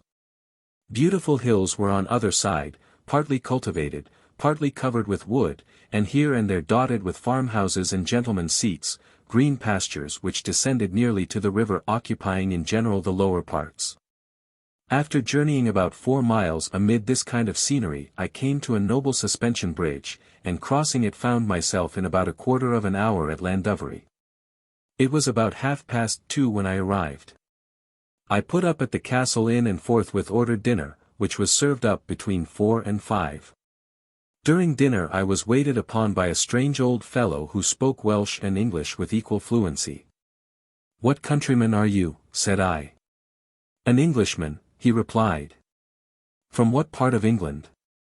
"From Herefordshire." "Have you been long here?" "Oh yes. Upwards of 20 years. "How came you to learn Welsh?" "Oh, I took to it and soon picked it up." "Can you read it?" said I. No, I can't.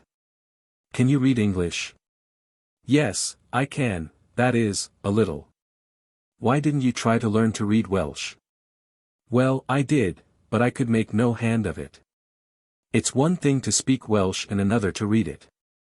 I can read Welsh much better than I can speak it, said I. Ah, you are a gentleman. Gentlefolks always find it easier to learn to read a foreign lingo than to speak it, but it's quite the contrary with we poor folks. One of the most profound truths ever uttered connected with language, said I to myself. I asked him if there were many Church of England people in Llandovery. A good many, he replied. Do you belong to the church? Said I. Yes, I do. If this were Sunday I would go to church, said I. Oh, if you wish to go to church you can go tonight. This is Wednesday, and there will be service at 6:30. If you like I will come for you. Pray do, said I. I should like above all things to go. Dinner over I sat before the fire occasionally dozing, occasionally sipping a glass of whiskey and water. A little after 6 the old fellow made his appearance with a kind of Spanish hat on his head. We set out, the night was very dark, we went down a long street seemingly in the direction of the west.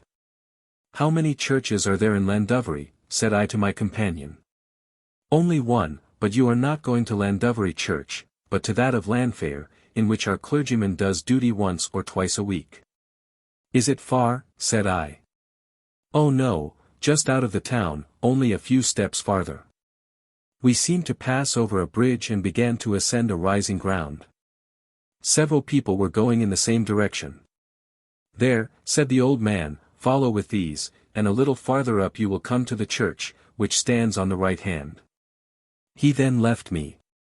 I went with the rest and soon came to the church. I went in and was at once conducted by an old man, who I believe was the sexton, to a large pew close against the southern wall. The inside of the church was dimly lighted, it was long and narrow, and the walls were painted with a yellow color.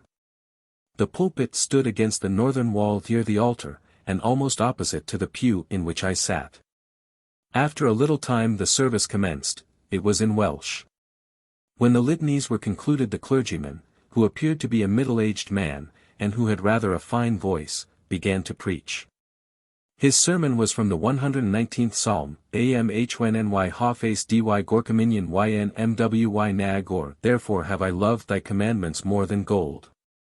The sermon, which was extempore, was delivered with great earnestness, and I make no doubt was a very excellent one, but owing to its being in South Welsh I did not derive much benefit from it as I otherwise might have done. When it was over a great many got up and went away. Observing, however, that not a few remained, I determined upon remaining too. When everything was quiet the clergyman, descending from the pulpit, repaired to the vestry, and having taken off his gown went into a pew, and standing up began a discourse. From which I learned that there was to be a sacrament on the ensuing Sabbath. He spoke with much fervency, enlarging upon the high importance of the Holy Communion, and exhorting people to come to it in a fit state of mind. When he had finished a man in a neighboring pew got up and spoke about his own unworthiness, saying this and that about himself, his sins of commission and omission, and dwelling particularly on his uncharitableness and the malicious pleasure which he took in the misfortunes of his neighbors. The clergyman listened attentively, sometimes saying, "Ah," and the congregation also listened attentively, a voice here and there frequently saying, "Ah." When the man had concluded the clergyman again spoke, making observations on what he had heard, and hoping that the rest would be visited with the same contrite spirit as their friend. Then there was a hymn and we went away. The moon was shining on high and cast its silvery light on the tower, the church, some fine trees which surrounded it, and the congregation going home. A few of the better dressed were talking to each other in English, but with an accent and pronunciation which rendered the discourse almost unintelligible to my ears. I found my way back to my inn and went to bed, after musing a while on the concluding scene of which I had been witness in the church. Chapter 97. Llandovery, Griffith ap Nicholas, Powerful Enemies, Last Words, Llandovery Church, Rhys Pritchard, The Wiser Creature, God's Better Than All, The Old Vicarage. The morning of the 9th was very beautiful, with a slight tendency to frost. I breakfasted, and having no intention of proceeding on my journey that day, I went to take a leisurely view of Llandovery and the neighbourhood. Llandovery is a small but beautiful town, situated amidst fertile meadows. It is a water-girdled spot, whence its name Llandovery or Llanymdefrau, which signifies the church surrounded by water. On its west is the Towey, and on its east the river Bran or Brain, which descending from certain lofty mountains to the northeast runs into the Towey a little way below the town. The most striking object which Llandovery can show is its castle, from which the inn, which stands near to it, has its name. This castle, majestic though in ruins, stands on a green mound, the eastern side of which is washed by the Bran. Little with respect to its history is known. One thing, however, is certain, namely that it was one of the many strongholds, which at one time belonged to Griffith ap Nicholas, Lord of Dynevor, one of the most remarkable men which South Wales has ever produced. Of whom a brief account here will not be out of place. Griffith ap Nicholas flourished towards the concluding part of the reign of Henry VI.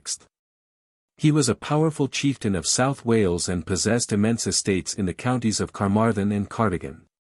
King Henry VI, fully aware of his importance in his own country, bestowed upon him the commission of the peace, an honour at that time seldom vouchsafed to a Welshman, and the captaincy of Tregaron.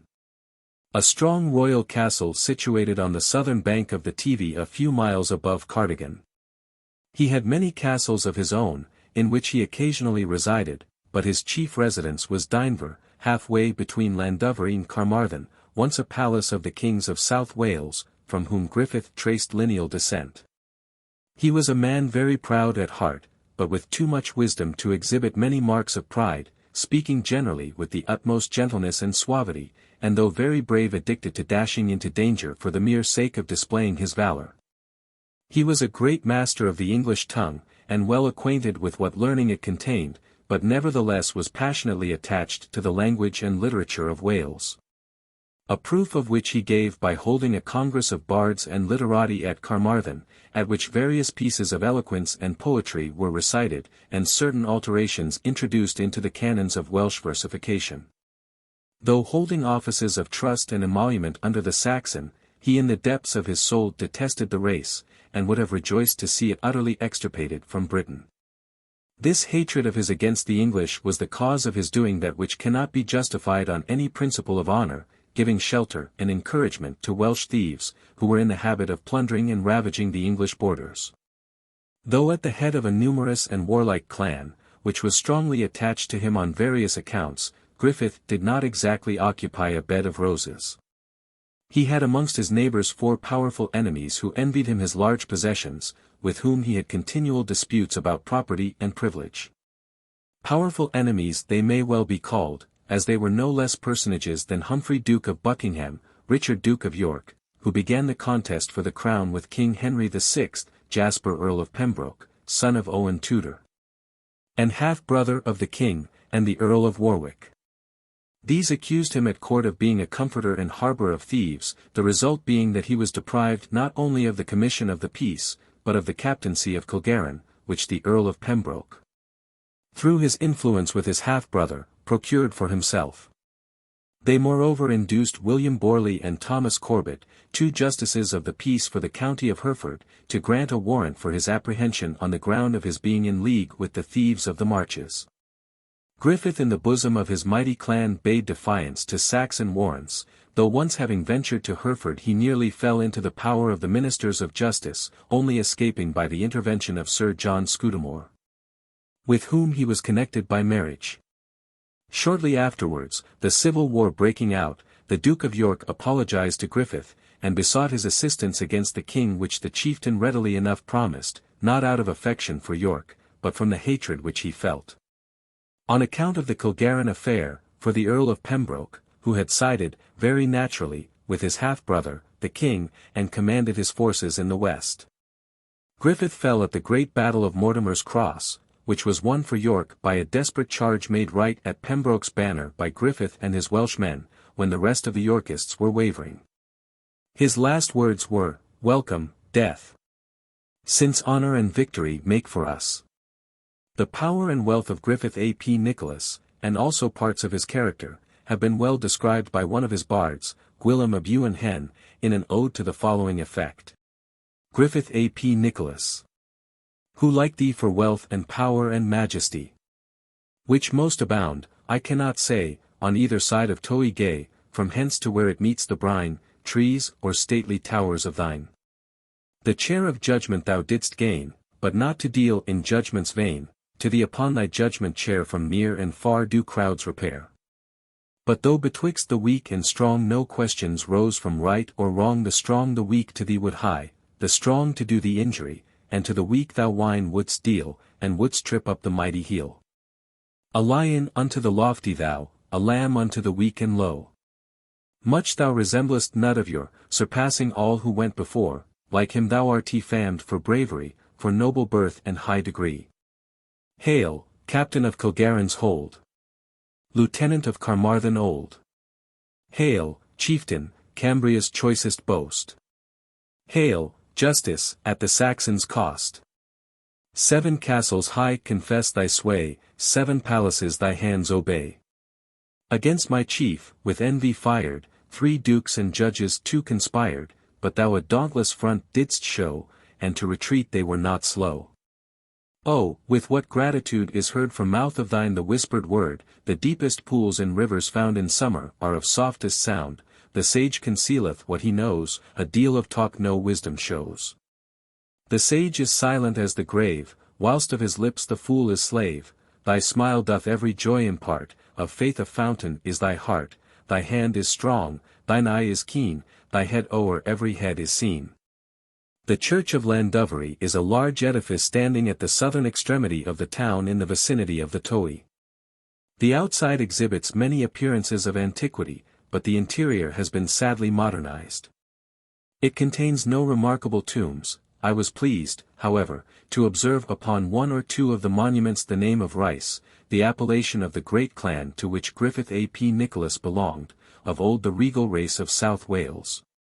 On inquiring of the clerk, an intelligent young man who showed me over the sacred edifice, as to the state of the Church of England at Llandovery, he gave me a very cheering account, adding, however, that before the arrival of the present incumbent it was very low indeed.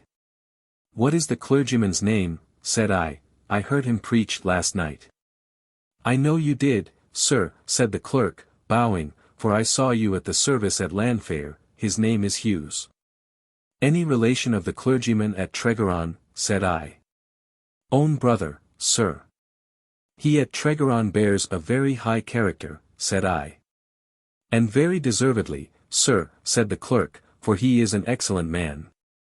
He is, however, not more worthy of his high character than his brother here is of the one which he bears, which is equally high, and which the very dissenters have nothing to say against. Have you ever heard, said I, of a man of the name of Rhys Pritchard, who preached within these walls some 200 years ago? Rhys Pritchard, sir. Of course I have. Who hasn't heard of the old vicar, the Welshman's candle? Ah, he was a man indeed. We have some good men in the church, very good, but the old vicar, where shall we find his equal? Is he buried in this church? Said I. No, sir, he was buried out abroad in the churchyard, near the wall by the Towy. Can you show me his tomb? Said I. No, sir, nor can any one. His tomb was swept away more than 100 years ago by a dreadful inundation of the river, which swept away not only tombs but dead bodies out of graves.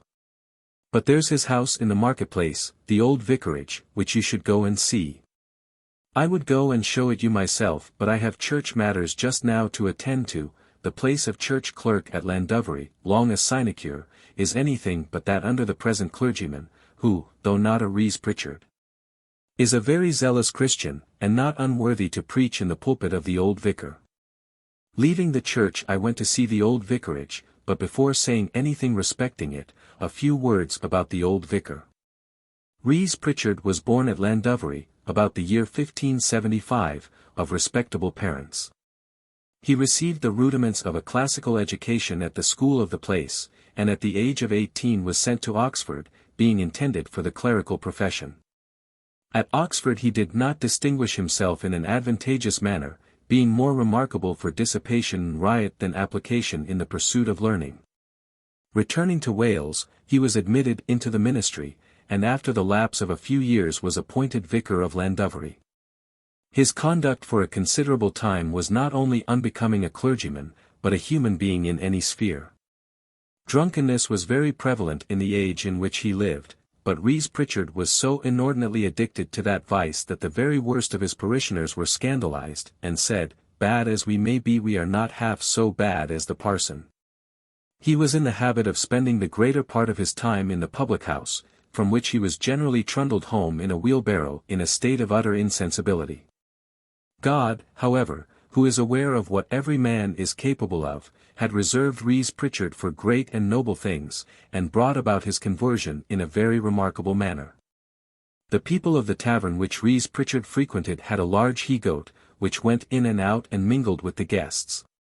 One day Rhys in the midst of his orgies called the goat to him and offered it some ale.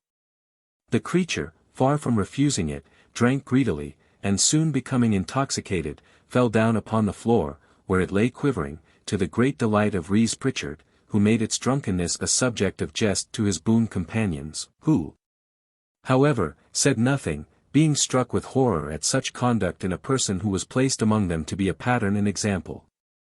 Before night, however, Pritchard became himself intoxicated, and was trundled to the vicarage in the usual manner. During the whole of the next day he was very ill and kept at home, but on the following one he again repaired to the public house, sat down and called for his pipe and tankard. The goat was now perfectly recovered, and was standing nigh. No sooner was the tankard brought than Rhys taking hold of it held it to the goat's mouth. The creature, however, turned away its head in disgust, and hurried out of the room. This circumstance produced an instantaneous effect upon Rhys Pritchard. "My God," said he to himself, "is this poor dumb creature wiser than I? Yes, surely, it has been drunk, but having once experienced the wretched consequences of drunkenness, it refuses to be drunk again. How different is its conduct to mine! I, after having experienced 100 times the filthiness and misery of drunkenness, have still persisted in debasing myself below the condition of a beast. Oh, if I persist in this conduct, what have I to expect but wretchedness and contempt in this world and eternal perdition in the next? But, thank God, it is not yet too late to amend. I am still alive, I will become a new man, the goat has taught me a lesson." Smashing his pipe he left his tankard untasted on the table, went home, and became an altered man. Different as an angel of light is from the fiend of the pit was Rhys Pritchard from that moment from what he had been in former days. For upwards of 30 years he preached the gospel as it had never been preached before in the Welsh tongue since the time of St. Paul. Supposing the beautiful legend to be true which tells us that St. Paul in his wanderings found his way to Britain and preached to the inhabitants the inestimable efficacy of Christ's bloodshedding in the fairest Welsh, having like all the other apostles the miraculous gift of tongues, the good vicar did more.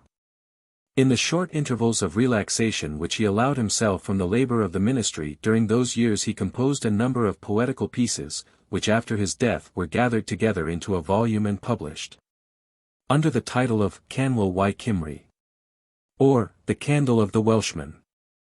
This work, which has gone through almost countless editions, is written in 2 common easy measures, and the language is so plain and simple that it is intelligible to the homeliest hind who speaks the Welsh language.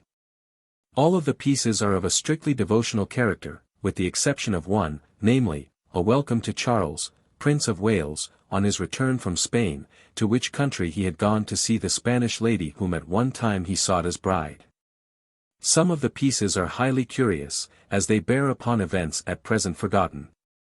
For example, the song upon the year 1629, when the corn was blighted throughout the land, and A Warning to the Cymry to repent when the plague of blotches and boils was prevalent in London. Some of the pieces are written with astonishing vigor, for example, the Song of the Husbandman, and God's Better Than All. Of which last piece the following is a literal translation.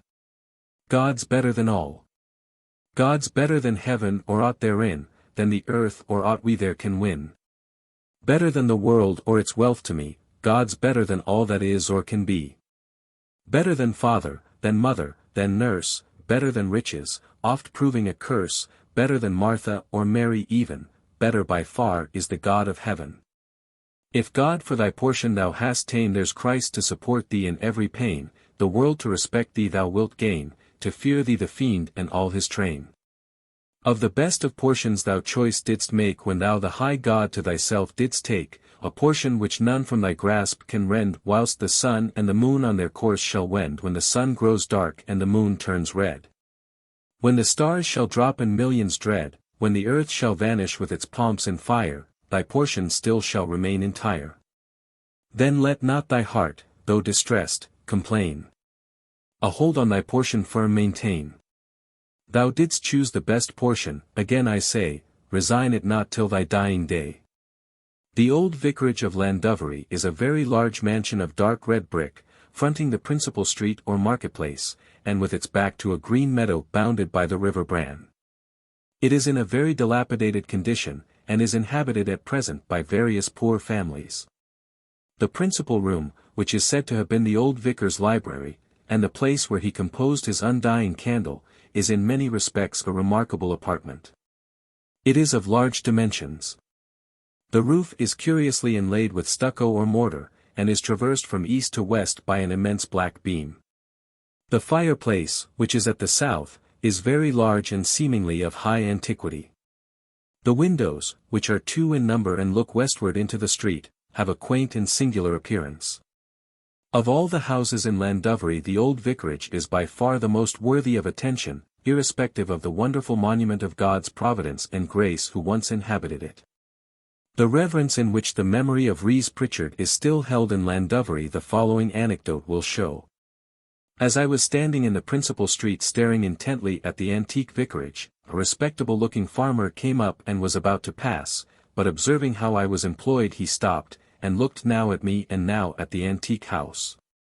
Presently he said, "A fine old place, is it not, sir?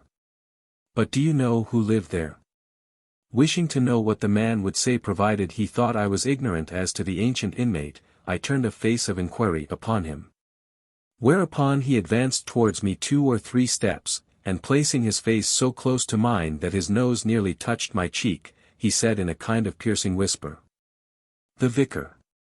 Then drawing his face back he looked me full in the eyes as if to observe the effect of his intelligence, gave me 2 nods as if to say, he did, indeed, and departed. The vicar of Llandovery had then been dead nearly 200 years.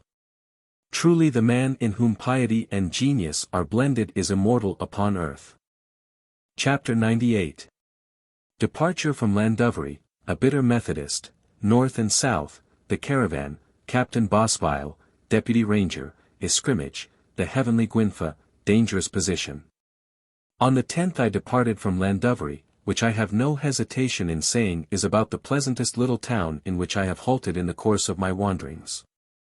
I intended to sleep at Guttervore, a place some 20 miles distant, just within Glamorganshire, to reach which it would be necessary to pass over part of a range of wild hills, generally called the Black Mountains.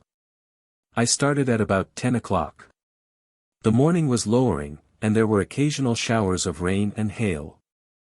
I passed by Rhys Pritchard's church, holding my hat in my hand as I did so, not out of respect for the building, but from reverence for the memory of the sainted man who of old from its pulpit called sinners to repentance, and whose remains slumber in the churchyard unless washed away by some frantic burst of the neighbouring Towy.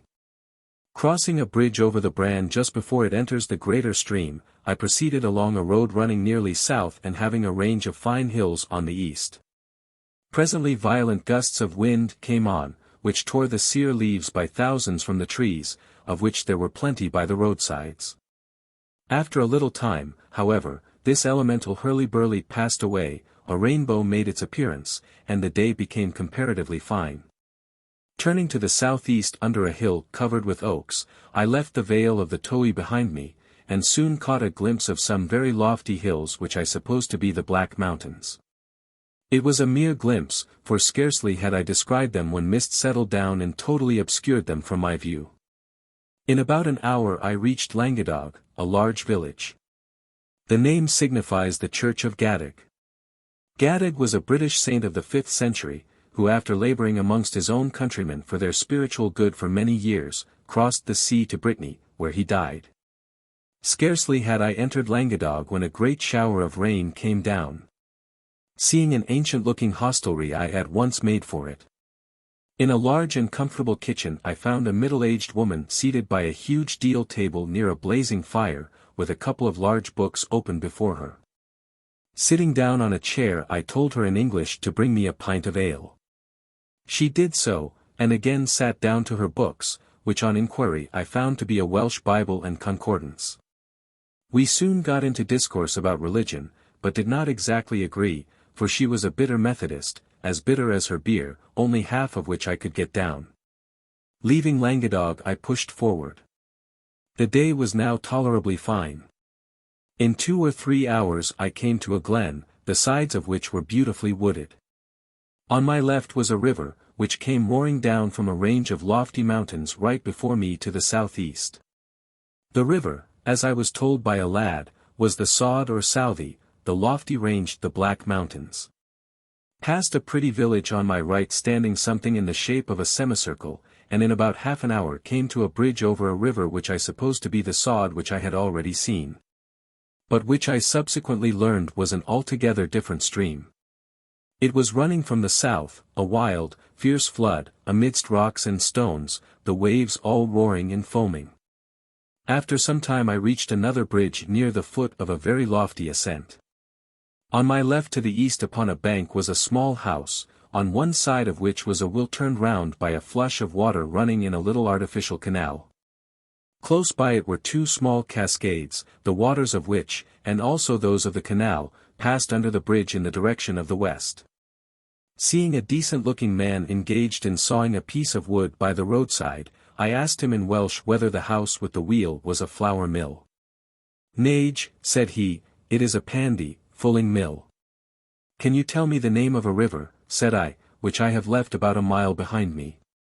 "Is it the Sod?" "Nage," said he, "it is the Ladak." Then looking at me with great curiosity, he asked if I came from the north country. "Yes," said I certainly come from there." "I am glad to hear it," said he, "for I have long wished to see a man from the north country." "Did you never see one before?" said I. "Never in my life," he replied.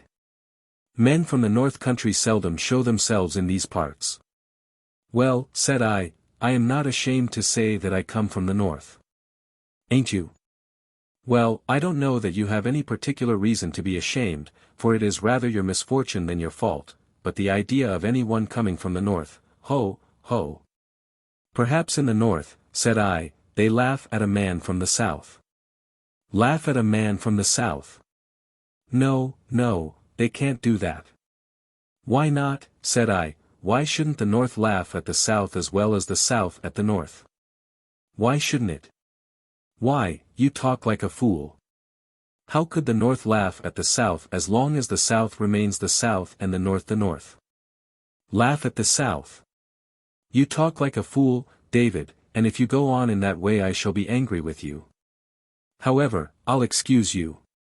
You are from the north, and what can one expect from the north but nonsense? Now tell me, do you of the north eat and drink like other people?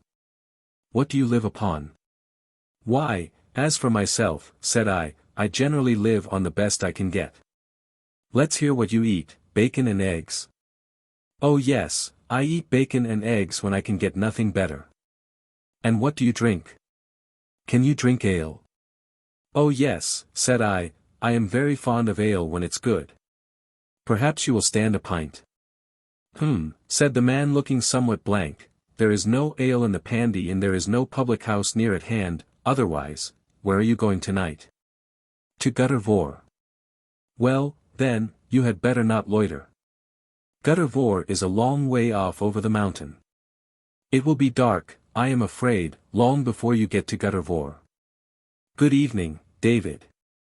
I am glad to have seen you, for I have long wished to see a man from the north country. Good evening. You will find plenty of good ale at Guttervore. I went on my way. The road led in a southeastern direction gradually upward to very lofty regions. After walking about half an hour I saw a kind of wooden house on wheels drawn by 2 horses coming down the hill towards me. A short black-looking fellow in brown-top boots, corduroy breeches, jockey coat and jockey cap sat on the box, holding the reins in one hand and a long whip in the other. Beside him was a swarthy woman in a wild flaunting dress. Behind the box out of the forepart of the caravan peered 2 or 3 black children's heads. A pretty little foal about 4 months old came frisking and gambolling now before now beside the horses, whilst a colt of some 16 months followed more leisurely behind. When the caravan was about 10 yards distant I stopped, and raising my left hand with the little finger pointed aloft, I exclaimed. "Shoon, Colomangro, shoon. In Dibbles Nav, where may to be jawing to?" Stopping his caravan with considerable difficulty, the small black man glared at me for a moment like a wild cat, and then said in a voice partly snappish, partly kind. "Savo Shan too? Are you one of the Ingrins? I am the chap what certain folks calls the Romany Rye. Well, I'll be jiggered if I wasn't thinking so and if I wasn't penning so to my joa as we were welling down the Chone. It is a long time since we last met, Captain Bosvile, for I suppose I may call you Captain now." "Yes. The old man has been dead and buried this many a year, and his sticks and titles are now mine. Poor soul, I hope he is happy." "Indeed I know he is, for he lies in Cockleshell churchyard, the place he was always so fond of, and has his Sunday waistcoat on him with the fine gold buttons, which he was always so proud of." "Ah, you may well call it a long time since we met. Why, it can't be less than 30 year." "Something about that. You were a boy then of about 15. "So I was, and you a tall young slip of about 20, well, how did you come to Jean Monde?" "Why, I knew you by your fighting mug, there ain't such another mug in England." "No more there ain't, my old father always used to say it was of no use hitting it for it always broke his knuckles." "Well, it was kind of you to Jean Monde after so many years. The last time I think I saw you was near Brummagem, when you were travelling about with Jasper Petulengro and, I say, what's become of the young woman you used to keep company with?" "I don't know." "You don't? Well, she was a fine young woman and a virtuous. I remember her knocking down and giving a black eye to my old mother, who was wonderfully deep in Romany, for making a bit of a gilly about you and she. What was the song? Lord, how my memory fails me. Oh, here it is. Ando Burko Rai Kano te Pivo te Cavo tu Lorascando Burko Pirani te Corbacha por Pico. Have you seen Jasper Petulengro lately? Said I. Yes, I have seen him, but it was at a very considerable distance. Jasper Petulengro doesn't come near the likes of we now. Lord! You can't think what grand folks he and his wife have become of late years, and all along of a trumpery lil which somebody has written about them. Why, they are hand and glove with the Queen and Prince, and folks say that his wife is going to be made Dame of Honour, and Jasper Justice of the Peace and Deputy Ranger of Windsor Park. Only think, said I. And now tell me, what brought you into Wales? What brought me into Wales? I'll tell you, my own fool's head. I was doing nicely in the Colo Gav and the neighbourhood, when I must needs pack up and come into these parts with bag and baggage, wife and childer. I thought that Wales was what it was some 30 years agone when our Fawkey used to say, for I was never here before, that there was something to be done in it, but I was never more mistaken in my life. The country is overrun with Hindity Mescree, woiled Irish, with whom the Romany Fawkey stand no chance. The fellows underwork me at tinkering, and the women outscream my wife at telling fortunes. Moreover, they say the country is theirs and not intended for niggers like we. And as they are generally in vast numbers, what can a poor little Roman family do but flee away before them? A pretty journey I have made into Wales. Had I not contrived to pass off a pagado bavangro, a broken-winded horse, at a fair, I at this moment should be without a Tringora ski piece in my pocket. I am now making the best of my way back to Brummagem, and if ever I come again to this Hindity country may Calcraft nash me. "I wonder you didn't try to serve some of the Irish out," said I. "I served one out, brother. And my wife and childer helped to wipe off a little of the score. We had stopped on a nice green, near a village over the hills in Glamorganshire, when up comes a Hindity family, and bids us take ourselves off. Now it so happened that there was but one man and a woman and some childer, so I laughed, and told them to drive us off. Well, brother, without many words, there was a regular scrimmage. The Hindity mush came at me, the Hindity mushy at my jowa, and the Hindity chaves at my chai. It didn't last long, brother. In less than 3 minutes I had hit the Hindity mush, who was a plaguey big fellow, but couldn't fight, just under the point of the chin, and sent him to the ground with all his senses gone. My jowa had almost scratched an eye out of the Hindity mushy, and my chai had sent the Hindity childer scampering over the green. "Who has got to quit now?" said I to the Hindity mush after he had got on his legs, looking like a man who has been cut down after hanging just a minute and a half. "Who has got notice to quit, now, I wonder?" Well, brother, he didn't say anything, nor did any of them, but after a little time they all took themselves off, with a cart they had, to the south. Just as they got to the edge of the green, however, they turned round and gave a yell which made all our blood run cold. I knew what it meant, and said, "This is no place for us." So we got everything together and came away and, though the horses were tired, never stopped till we had got 10 miles from the place. And well it was we acted as we did, for, had we stayed, I have no doubt that a whole Hindity clan would have been down upon us before morning and cut our throats. "Well," said I, "farewell. I can't stay any longer. As it is, I shall be late at Guttervore." "Farewell, brother," said Captain Bosvile, and, giving a cry, he cracked his whip and set his horses in motion. "Won't you give us 6 pence to drink?" cried Mrs. Bosvile, with a rather shrill voice. "Hold your tongue, you she-dog," said Captain Bosvile. "Is that the way in which you take leave of an old friend? Hold your tongue, and let the ingrind gentleman jaw on his way." I proceeded on my way as fast as I could, for the day was now closing in. My progress, however, was not very great, for the road was steep, and was continually becoming more so. In about half an hour I came to a little village, consisting of 3 or 4 houses, one of them, at the door of which several carts were standing, bore the sign of a tavern. "What is the name of this place?" said I to a man who was breaking stones on the road. "Capel Gwynfa," said he. Rather surprised at the name, which signifies in English the chapel of the place of bliss, I asked the man why it was called so. "I don't know," said the man. "Was there ever a chapel here?" said I. "I don't know, sir, there is none now." "I dare say there was in the old time," said I to myself, as I went on, "in which some holy hermit prayed and told his beads, and occasionally received benighted strangers. What a poetical word that Gwynfa, place of bliss, is. Owen Pugh uses it in his translation of Paradise Lost to express paradise, for he has rendered the words paradise lost by Call Gwynfa, the loss of the place of bliss. I wonder whether the old scholar picked up the word here. Not unlikely. Strange fellow that Owen Pugh. Wish I had seen him. No hope of seeing him now, except in the heavenly Gwynfa. Wonder whether there is such a place. Tom Paine thinks there's not. Strange fellow that Tom Paine. Norfolk man. Wish I had never read him. Presently I came to a little cottage with a toll bar.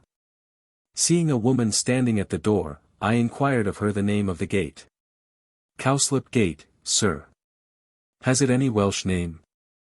"None that I know of, sir." This place was at a considerable altitude, and commanded an extensive view to the south, west, and north. Heights upon heights rose behind it to the east. From here the road ran to the south for a little way nearly level, then turned abruptly to the east, and was more steep than ever. After the turn, I had a huge chalk cliff towering over me on the right, and a chalk precipice on my left. Night was now coming on fast, and, rather to my uneasiness, masses of mist began to pour down the sides of the mountain. I hurried on, the road making frequent turnings. Presently the mist swept down upon me, and was so thick that I could only see a few yards before me. I was now obliged to slacken my pace, and to advance with some degree of caution. I moved on in this way for some time, when suddenly I heard a noise, as if a number of carts were coming rapidly down the hill. I stopped, and stood with my back close against the high bank. The noise drew nearer, and in a minute I saw distinctly through the mist, horses, carts, and forms of men passing. In one or two cases the wheels appeared to be within a few inches of my feet.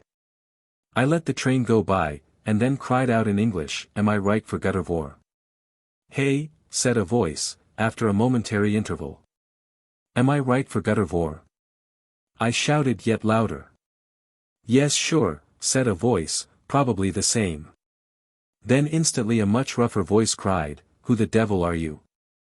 I made no answer, but went on, whilst the train continued its way rumbling down the mountain.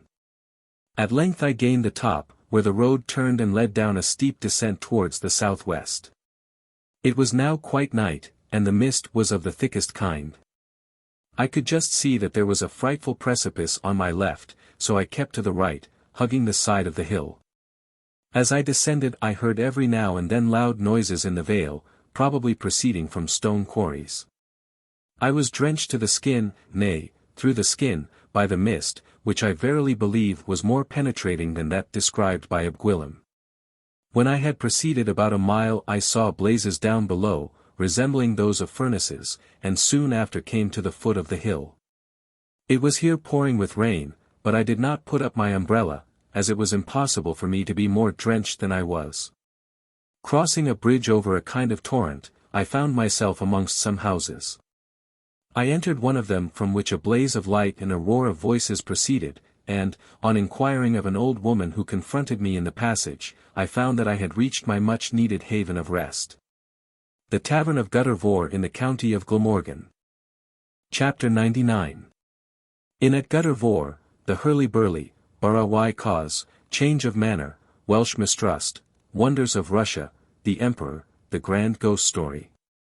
The old woman who confronted me in the passage of the inn turned out to be the landlady. On learning that I intended to pass the night at her house, she conducted me into a small room on the right-hand side of the passage, which proved to be the parlour. It was cold and comfortless, for there was no fire in the grate. She told me, however, that one should be lighted, and going out, presently returned with a couple of buxom wenches, who I soon found were her daughters. The good lady had little or no English, the girls, however, had plenty, and of a good kind too. They soon lighted a fire, and then the mother inquired if I wished for any supper. "Certainly," said I, "for I have not eaten anything since I left Llandovery." "What can I have?" "We have veal and bacon," said she. "That will do," said I. "Fry me some veal and bacon, and I shan't complain. But pray tell what prodigious noise is that which I hear on the other side of the passage?" "It is only the miners and the carters in the kitchen making merry," said one of the girls. "Is there a good fire there?" said I. "Oh yes," said the girl, "we have always a good fire in the kitchen." "Well then," said I shall go there till supper is ready, for I am wet to the skin, and this fire casts very little heat." "You will find them a rough set in the kitchen," said the girl. "I don't care if I do," said I, "when people are rough I am civil, and I have always found that civility beats roughness in the long run." Then going out I crossed the passage and entered the kitchen. It was nearly filled with rough unkempt fellows, smoking, drinking, whistling, singing, shouting or jabbering, some in a standing, some in a sitting, posture. My entrance seemed at once to bring everything to a dead stop. The smokers ceased to smoke, the hand that was conveying the glass or the mug to the mouth was arrested in air, the hurly-burly ceased and every eye was turned upon me with a strange inquiring stare. Without allowing myself to be disconcerted I advanced to the fire, spread out my hands before it for a minute, gave 2 or 3 deep ahs of comfort, and then turning round said, "Rather a damp night. Gentlemen, fire cheering to one who has come the whole way from Llandovery, taking a bit of a walk in Wales, to see the scenery and to observe the manners and customs of the inhabitants, fine country, gentlemen, noble prospects. Hill and dale, fine people too, open-hearted and generous. No wonder. Descendants of the ancient Britons, hope I don't intrude, other room rather cold and smoking, if I do. Will retire at once, don't wish to interrupt any gentlemen in their avocations or deliberations, scorn to do anything ungenteel or calculated to give offence, hope I know how to behave myself, ought to do so, learnt grammar at the high school at Edinburgh. Offence, intrusion, cried 20 voices. God bless your honour. No intrusion and no offence at all, sit down, sit here, won't you drink? Please to sit here, sir, said an old grimy-looking man, getting up from a seat in the chimney corner. This is no seat for me whilst you are here, it belongs to you, sit down in it. And laying hold of me he compelled me to sit down in the chair of dignity, whilst half a dozen hands pushed mugs of beer towards my face. These, however, I declined to partake of on the very satisfactory ground that I had not taken supper, and that it was a bad thing to drink before eating, more especially after coming out of a mist. Have you any news to tell of the war, sir? Said a large tough fellow, who was smoking a pipe. The last news that I heard of the war, said I, was that the snow was 2 feet deep at Sebastopol. I heard 3, said the man. However, if there be but 2 it must be bad work for the poor soldiers. I suppose you think that we shall beat the Russians in the end. No, I don't, said I, the Russians are a young nation and we are an old. They are coming on and we are going off, every dog has its day. That's true, said the man, but I am sorry that you think we shall not beat the Russians, for the Russians are a bad set. Can you speak Welsh? Said a darkish man with black, bristly hair and a small inquisitive eye. Oh, I know 2 words in Welsh, said I, Bara-y-coes. That's bread and cheese, said the man, then turning to a neighbour of his he said in Welsh, he knows nothing of Cymraeg, only 2 words, we may say anything we please, he can't understand us. What a long nose he has. Mind that he ain't nosing us, said his neighbour. I should be loath to wager that he doesn't understand Welsh, and, after all, he didn't say that he did not, but got off by saying he understood those 2 words. No, he doesn't understand Welsh, said the other, no sayus understands Welsh, and this is a sayus. Now with regard to that piece of job work which you and I undertook. And forthwith he and the other entered into a disquisition about the job work. The company soon got into its old train, drinking and smoking and making a most terrific hullabaloo. Nobody took any farther notice of me. I sat snug in the chimney corner, trying to dry my wet things, and as the heat was very great, partially succeeded. In about half an hour one of the girls came to tell me that my supper was ready, whereupon I got up and said, Gentlemen, I thank you for your civility, I am now going to supper, perhaps before I turn in for the night I may look in upon you again. Then without waiting for an answer I left the kitchen and went into the other room, where I found a large dish of veal cutlets and fried bacon awaiting me, and also a smoking bowl of potatoes. Ordering a jug of ale I sat down, and what with hunger and the goodness of the fare, for everything was first-rate, made one of the best suppers I ever made in my life. Supper over I called for a glass of whisky and water, over which I trifled for about half an hour and then betook myself again to the kitchen. Almost as soon as I entered, the company, who seemed to be discussing some point, and were not making much hurly-burly, became silent, and looked at me in a suspicious and uneasy manner. I advanced towards the fire. The old man who had occupied the seat in the chimney corner and had resigned it to me, had again taken possession of it. As I drew near to the fire he looked upon the ground, and seemed by no means disposed to vacate the place of honor. After a few moments, however, he got up and offered me the seat with slight motion of his hand and without saying a word. I did not decline it but sat down, and the old gentleman took a chair near. Universal silence now prevailed. Sullen looks were cast at me, and I saw clearly enough that I was not welcome. Frankness was now my only resource. "What's the matter, gentlemen?" said I, "you are silent and don't greet me kindly, have I given you any cause of offence? No one uttered a word in reply for nearly a minute, when the old man said slowly and deliberately, "Why, sir, the long and short of it is this, we have got it into our heads that you understand every word of our discourse. Now, do you or do you not?" "Understand every word of your discourse," said I wish I did, I would give £5 to understand every word of your discourse." "That's a clever attempt to get off, sir," said the old man, "but it won't exactly do. Tell us whether you know more Welsh than Bara-y-coed, or to speak more plainly, whether you understand a good deal of what we say." "Well," said I do understand more Welsh than Bara-y-coed, I do understand a considerable part of a Welsh conversation, moreover, I can read Welsh, and have the life of Tom or Nant at my fingers' ends." "Well, sir, that is speaking plain, and I will tell you plainly that we don't like to have strangers among us who understand our discourse, more especially if they be gentlefolks." "That's strange," said I. "A Welshman or foreigner, gentle or simple, may go into a public house in England, and nobody cares a straw whether he understands the discourse of the company or not." "That may be the custom in England," said the old man, "but it is not so in Wales." "What have you got to conceal?" said I suppose you are honest men." "I hope we are, sir," said the old man. "But I must tell you, once for all, that we don't like strangers to listen to our discourse." "Come," said I will not listen to your discourse, but you shall listen to mine. I have a wonderful deal to say if I once begin. I have been everywhere." "Well, sir," said the old man, "if you have anything to tell us about where you have been and what you have seen, we shall be glad to hear you." "Have you ever been in Russia?" shouted a voice, that of the large rough fellow who asked me the question about the Russian war. "Oh yes, I have been in Russia," said I. "Well, what kind of a country is it?"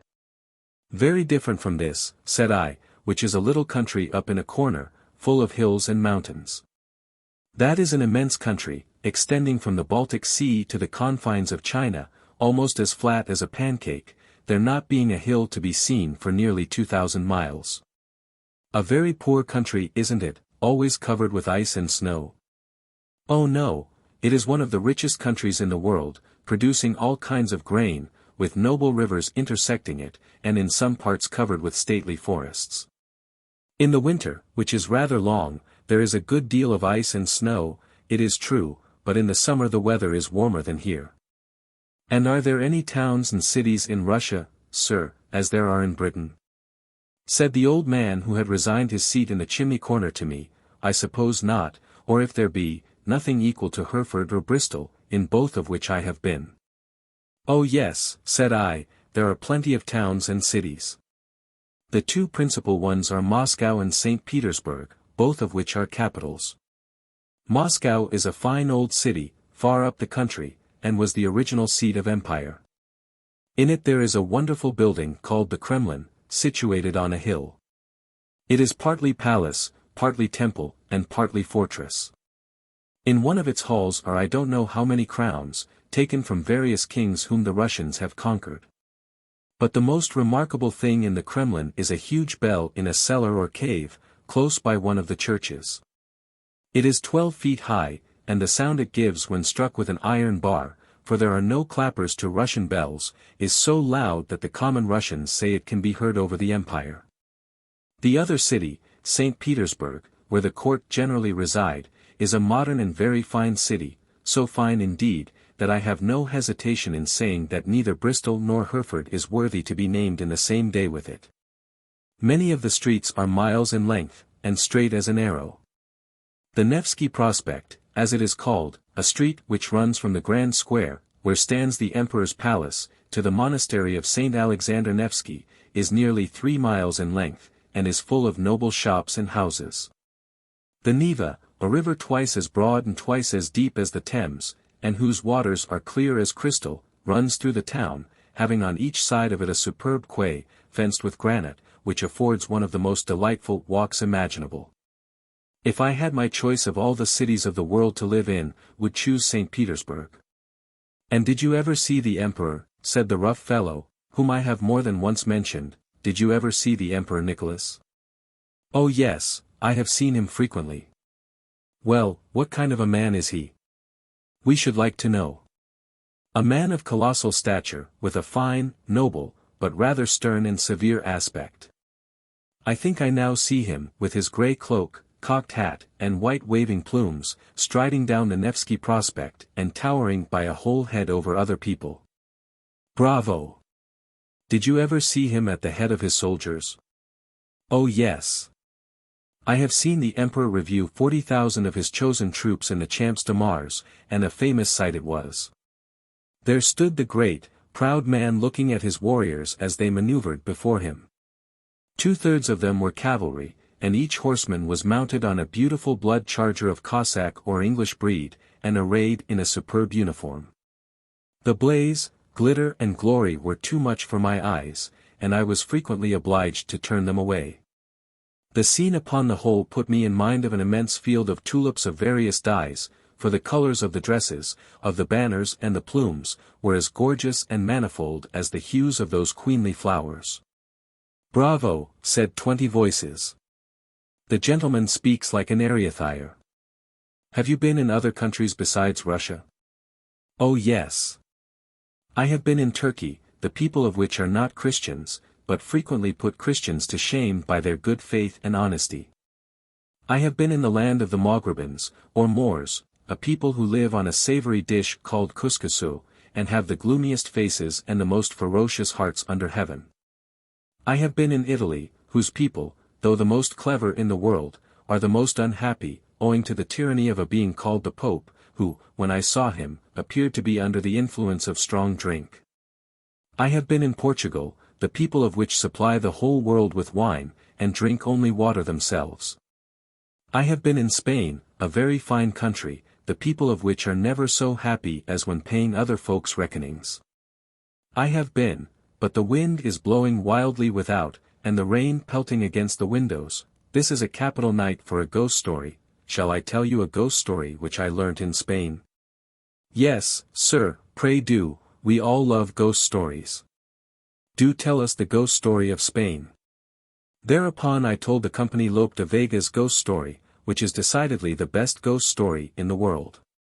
Long and loud was the applause which followed the conclusion of the grand ghost story of the world, in the midst of which I got up, bade the company good night, and made my exit. Shortly afterwards I desired to be shown to my sleeping apartment.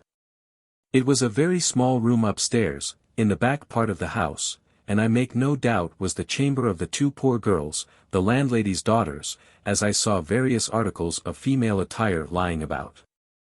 The spirit of knight-errantry within me was not, however, sufficiently strong to prevent me taking possession of the female dormitory.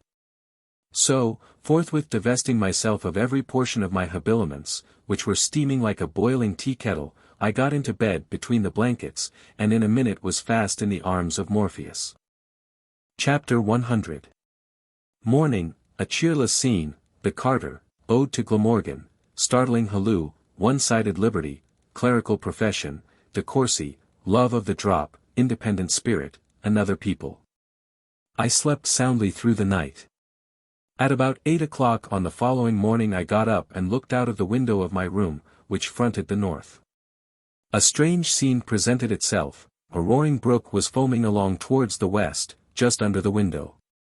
Immediately beyond it was a bank, not of green turf, grey rock, or brown mould, but of coal rubbish, coke and cinders. On the top of this bank was a fellow performing some dirty office or other, with a spade and barrow. Beyond him, on the side of a hill, was a tramway, up which a horse was straining, drawing a load of something towards the northwest. Beyond the tramway was a grove of yellow-looking firs.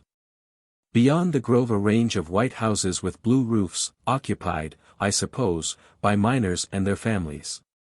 And beyond these I caught a sight of the mountain on the top of which I had been the night before, only a partial one, however, as large masses of mist were still hanging about it.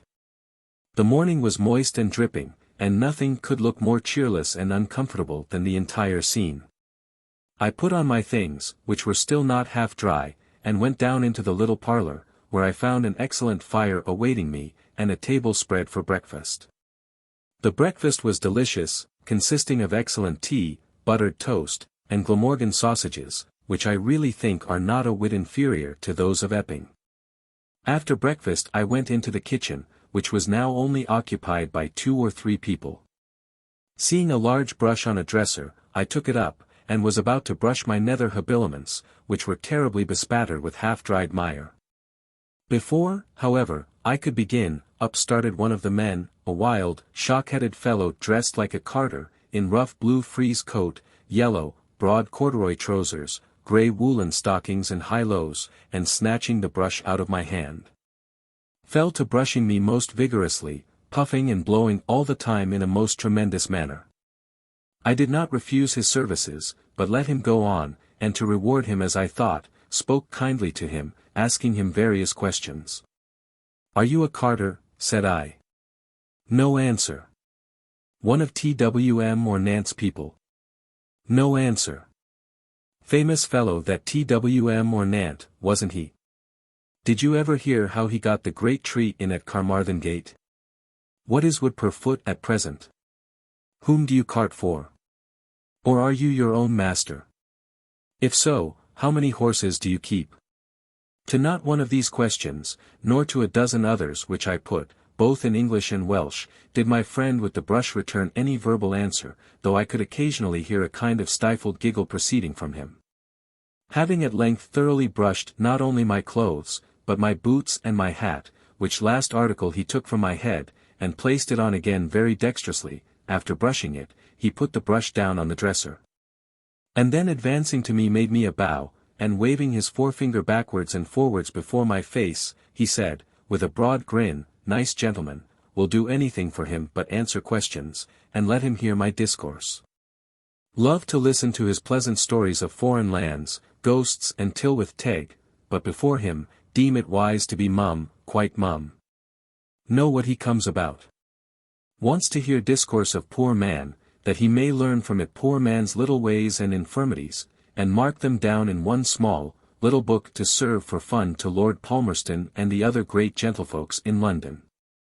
Nice man, civil man, I don't deny, and clever man too, for he knows Welsh, and has been everywhere, but Fox, old Fox, lives at Plas y Cadno.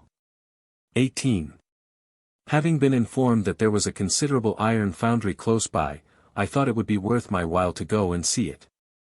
I entered the premises, and was standing and looking round, when a man with the appearance of a respectable mechanic came up and offered to show me over the place. I gladly accepted his offer, and he showed me all about the iron foundry. I saw a large steam engine at full play, terrible furnaces, and immense heaps of burning, crackling cinders, and a fiery stream of molten metal rolling along. After seeing what there was to be seen, I offered a piece of silver to my kind conductor, which he at once refused.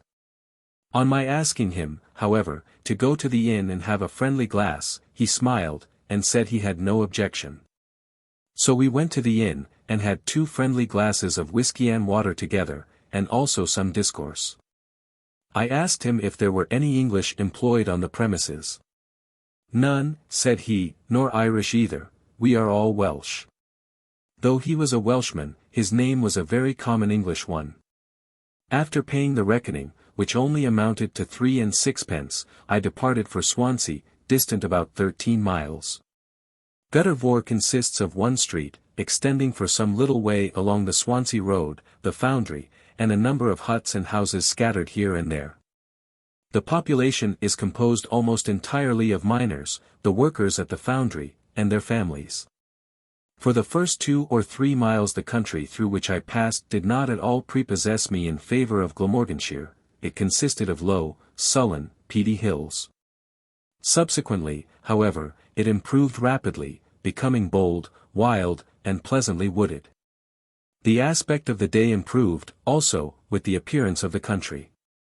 When I first started the morning was wretched and drizzly, but in less than an hour it cleared up wonderfully, and the sun began to flash out. As I looked on the bright luminary I thought of Gwilym's Ode to the Sun and Glamorgan, and with breast heaving and with eyes full of tears, I began to repeat parts of it, or rather of a translation made in my happy boyish years. Each morn, benign of countenance, upon Glamorgan's pen and glance. Each afternoon in beauty clear above my own dear bounds appear.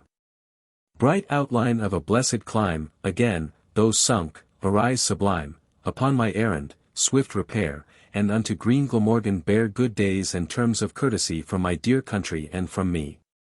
Move round, but need I thee command? Its chalk-white halls, which cheerful stand, pleasant thy own pavilions too, its fields and orchards fair to view. Oh, pleasant is thy task and high in radiant warmth to roam the sky, to keep from ill that kindly ground, its meads and farms, where mead is found, a land whose commons live content, where each man's lot is excellent. Where hosts to hail thee shall upstand, where lads are bold and lasses bland, a land I oft from hill that's high have gazed upon with raptured eye. Where maids are trained in virtue's school, where duteous wives spin dainty wool, a country with each gift supplied, confronting Cornwall's cliffs of pride. Came to Llangollen, a hamlet situated near a tremendous gorge, the sides of which were covered with wood. Thence to the village of Toy Bridge, at the bottom of a beautiful valley, through which runs the Toy, which, after the Taf, is the most considerable river in Glamorganshire. Continuing my course, I passed by an enormous edifice which stood on my right hand. It had huge chimneys, which were casting forth smoke, and from within I heard the noise of a steam engine and the roar of furnaces. What place is this? Said I to a boy. Gwaith Hiern, sir, Ym Perthyn I Mr. Pearson. Mr. Pearson's iron works, sir. I proceeded, and in about half an hour saw a man walking before me in the same direction in which I was. He was going very briskly, but I soon came up to him. He was a small, well-made fellow, with reddish hair and ruddy, determined countenance, somewhat tanned. He wore a straw hat, checkered shirt, open at the neck, canvas trousers and blue jacket. On his feet were shoes remarkably thin, but no stockings, and in his hand he held a stout stick, with which, just before I overtook him, he struck a round stone which lay on the ground, sending it flying at least 50 yards before him on the road. And following it in its flight with a wild and somewhat startling halloo. "Good day, my friend," said I, "you seem to be able to use a stick." "And sure I ought to be, your honour, seeing as how my father taught me, who was the best fighting man with a stick that the Shaunavests ever had. Many is the head of a caravat that he has broken with some such an alpine wattle as the one I am carrying with me here." "A good thing," said I, "that there are no old waistcoats and cravats at present, at least bloody factions bearing those names." "Your honour thinks so?" "Faith, I am clane of a contrary opinion. I wish the old Shaunavests and caravats were fighting still, and I among them. Faith, there was some life in Ireland in their days. And plenty of death too," said I. "How fortunate it is that the Irish have the English among them to prevent their cutting each other's throats." "The English prevent the Irish from cutting each other's throats." "Well, if they do, it is only that they may have the pleasure of cutting them themselves. The bloody tyrants! Too long has their foot been upon the neck of poor old Ireland. How do the English tyrannize over Ireland? How do they tyrannize over her? Don't they prevent her from having the free exercise of her Catholic religion, and make her help to support their own Protestant one? Well, and don't the Roman Catholics prevent the Protestants from having the free exercise of their religion, whenever they happen to be the most numerous, and don't they make them help to support the Roman Catholic religion? Of course they do, and quite right. Had I my will, there shouldn't be a place of Protestant worship left standing, or a Protestant churl allowed to go about with a head unbroken. Then why do you blame the Protestants for keeping the Romans a little under? Why do I blame them? A petty question. Why, ain't they wrong, and ain't we right? But they say that they are right and you wrong. They say. Who minds what they say? Haven't we the word of the blessed Pope that we are right? And they say that they have the word of the blessed Gospel that you are wrong. The Gospel. Who cares for the Gospel? Surely you are not going to compare the Gospel with the Pope. Well, they certainly are not to be named in the same day. They are not. Then good luck to you. We are both of the same opinion.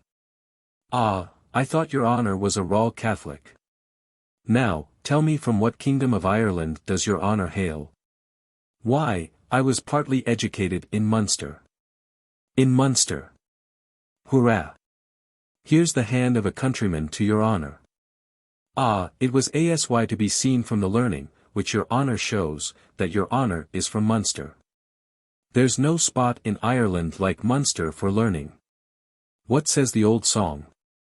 Ulster for a soldier, Connaught for a thief, Munster for learning, and Leinster for beef. Hurrah for learned Munster! And down with beggarly, thievish Connaught. I would that a Connaught man would come athwart me now, that I might break his thief's head with my Alpine." "You don't seem to like the Connaught men," said I. "Like them? Who can like them? A parcel of beggarly thievish blackguards. So your honour was educated in Munster, I mean partly educated. I suppose by your saying that you were partly educated, that your honour was intended for the clerical profession, but being over fond of the drop was forced to leave college before your education was quite completed. And so for want of a better profession took up with that of merchandise. Ah, the love of the drop at college has prevented many a clever young fellow from taking holy orders. Well, it's a pity but it can't be helped. I am fond of a drop myself, and when we get to, shall be happy to offer your honour a glass of whisky. I hope your honour and I shall splice the main brace together before we part." "I suppose," said I, "by your talking of splicing the main brace that you are a sailor." "I am, your honour, and hail from the Cove of Cork in the kingdom of Munster." "I know it well," said I, "it is the best sea basin in the world." "Well, how came you into these parts?" "I'll tell your honour, my ship is at Swansea, and having a relation working at the foundry behind us I came to see him." "Are you in the royal service?" "I am not, your honour. I was once in the royal service, but having a dispute with the boatswain at Spithead, I gave him a wipe, jumped overboard and swam ashore. After that I sailed for Cuba, got into the merchant service there, and made several voyages to the Black Coast. At present I am in the service of the merchants of Cork." "I wonder that you are not now in the royal service," said I, "since you are so fond of fighting. There is hot work going on at present up the Black Sea, and brave men, especially Irishmen, are in great request." "Yes, brave Irishmen are always in great request with England when she has a battle to fight. At other times they are left to lie in the mud with the chain round their necks. It has been so ever since the time of de Courcy, and I suppose always will be so, unless Irishmen all become of my mind, which is not likely. Were the Irish all of my mind, the English would find no Irish champion to fight their battles when the French or the Russians come to beard them." "By de Courcy," said I, "you mean the man whom the King of England confined in the Tower of London after taking from him his barony in the county of Cork." "Of course, your honour, and whom he kept in the Tower till the King of France sent over a champion to insult and beard him, when the king was glad to take de Courcy out of the dungeon to fight the French champion. For divil a one of his own English fighting men dared take the Frenchman in hand. A fine fellow that de Courcy," said I. "Rather too fond of the drop though, like your honour and myself, for after he had caused the French champion to flee back into France he lost the greater part of the reward which the King of England promised him. Solely by making too free with the strong drink. Does your honour remember that part of the story?" "I think I do," said I, "but I should be very glad to hear you relate it." "Then your honour shall." Right glad was the King of England and the French champion fled back to France, for no sooner did the dirty Spalpeen hear that they were going to bring de Courcy against him, the fame of whose strength and courage filled the whole world. Then he betook himself back to his own country, and was never heard of more. Right glad, I say, was the King of England, and gave leave to de Courcy to return to Ireland. "And you shall have," said he, "of the barony which I took from you all that you can ride round on the first day of your return." So de Courcy betook himself to Ireland and to his barony, but he was anything but a lucky man, this de Courcy, for his friends and relations and tenantry, hearing of his coming, prepared a grand festival for him. With all kinds of elegant viands and powerful liquors, and when he arrived there it was waiting for him, and down to it he sat, and ate, and drank. And for joy of seeing himself once more amongst his friends and tenantry in the hall of his forefathers, and for love of the drop, which he always had, he drank of the powerful liquors more than he ought, and the upshot was that he became drunk. Agus dubi and duin maith sin misged du saether o glug. The good gentleman was drunk till 4 o'clock, and when he awoke he found that he had but 2 hours of day remaining to win back his brave barony. However, he did not lose heart, but mounted his horse and set off riding as fast as a man just partly recovered from intoxication could be expected to do, and he contrived to ride round 4 parishes, and only 4. And these 4 parishes were all that he recovered of his brave barony, and all that he had to live upon till his dying day, and all that he had to leave to his descendants, so that de Courcy could scarcely be called a very lucky man, after all. Shortly after my friend the sailor had concluded his account of de Courcy, we arrived in the vicinity of a small town or rather considerable village. It stood on the right-hand side of the road, fronting the east, having a high romantic hill behind it on the sides of which were woods, groves, and pleasant-looking white houses. "What place is this?" said I to my companion. "This is, your honour, and here, if your honour will accept a glass of whisky we will splice the main brace together." "Thank you," said I, "but I am in haste to get to Swansea. Moreover, if I am over fond of the drop, as you say I am, the sooner I begin to practice abstinence the better." "Very true, your honour." "Well, at any rate, when your honour gets to Swansea, you will not be able to say that Pat Flanagan walked for miles with your honour along the road, without offering your honour a glass of whisky. Nor shall Pat Flanagan be able to say the same thing of my honour. I have a shilling in my pocket at Pat Flanagan's service, if he chooses to splice with it the main brace for himself and for me." "Thank your honour. But I have a shilling in my own pocket, and $1 too, and a £5 note besides, so I needn't be beholden for drink money to anybody under the sun." "Well then, farewell. Here's my hand. Slan lead a Fatraic ui Flanagan." "Slan lead a duin usel," said Patrick, giving me his hand, "and health, hope, and happiness to ye." Thereupon he turned aside too, and I continued my way to Swansea. Arrived at a place called Glander, about 2 miles from Swansea, I found that I was splashed from top to toe, for the roads were frightfully miry, and was sorry to perceive that my boots had given way at the soles, large pieces of which were sticking out.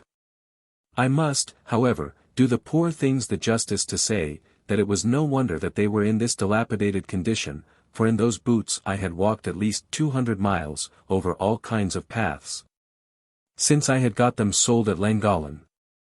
"Well," said I to myself, "it won't do to show myself at Swansea in this condition, more especially as I shall go to the best hotel. I must try and get myself made a little decent here."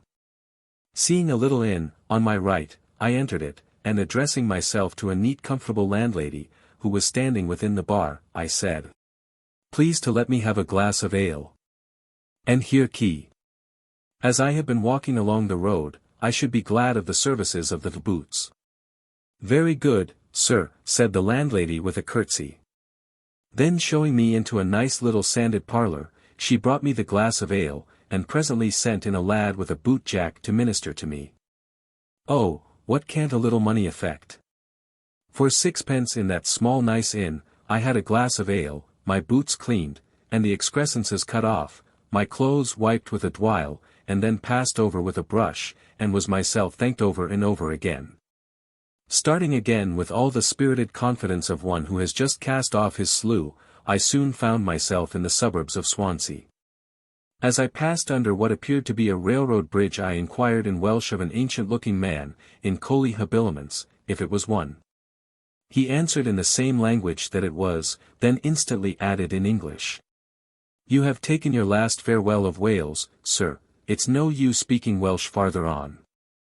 I passed some immense edifices, probably manufactories, and was soon convinced that, whether I was in Wales or not, I was no longer amongst Welsh.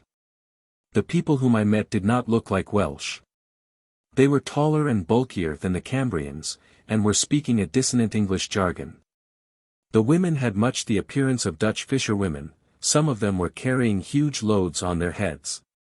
I spoke in Welsh to 2 or 3 whom I overtook. "No Welsh, sir."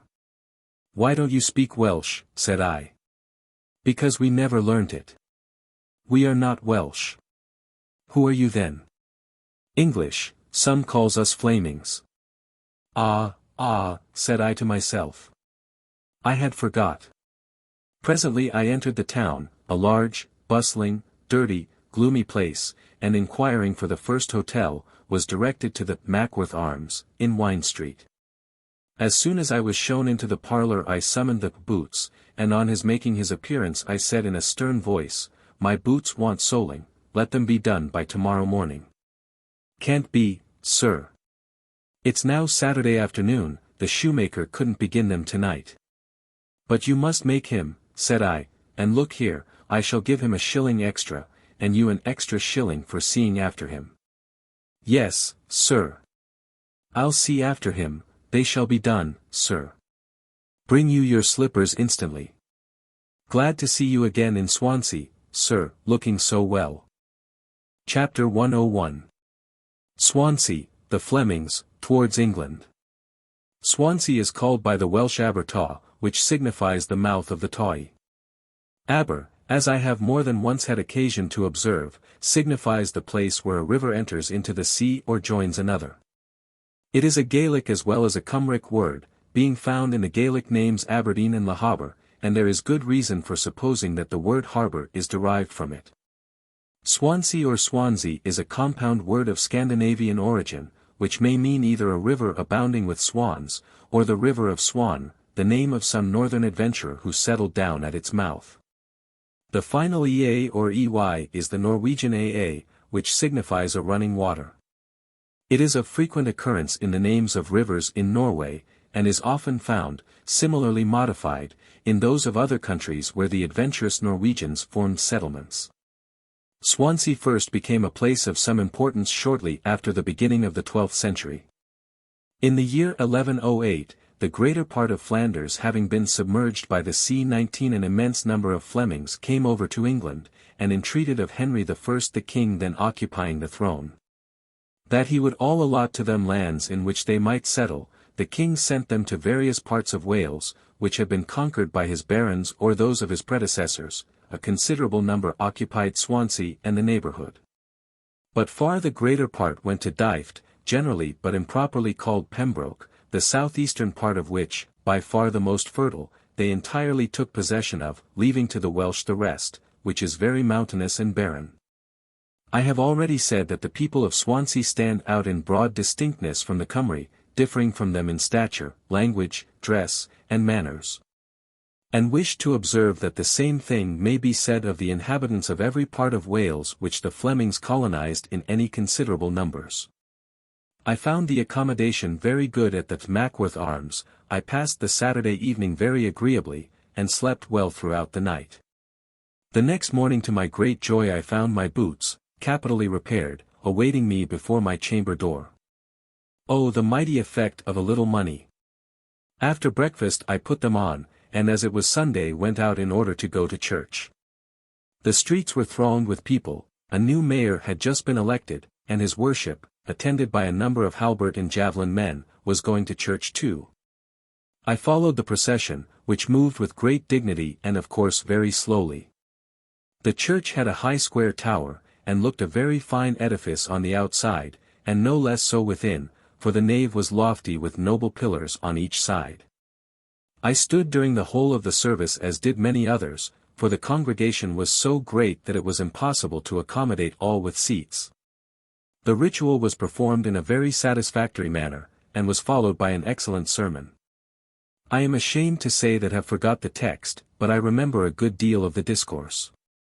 The preacher said amongst other things that the gospel was not preached in vain, and that he very much doubted whether a sermon was ever delivered which did not do some good. On the conclusion of the service I strolled about in order to see the town and what pertained to it.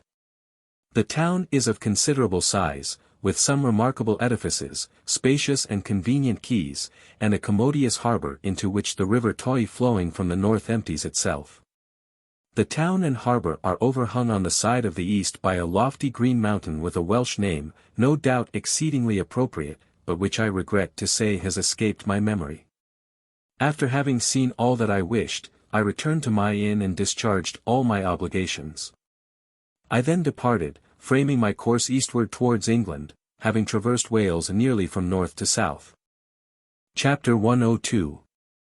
Leave Swansea, the Pandemonium, Neath Abbey, varied scenery. It was about 2 o'clock of a dull and gloomy afternoon when I started from Abertwy or Swansea, intending to stop at Neath, some 8 miles distant. As I passed again through the suburbs I was struck with their length and the evidences of enterprise which they exhibited, enterprise, however, evidently chiefly connected with iron and coal, for almost every object looked awfully grimy.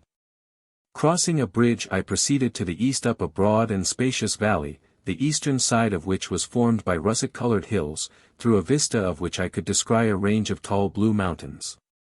As I proceeded I sometimes passed pleasant groves and hedgerows, sometimes huge works.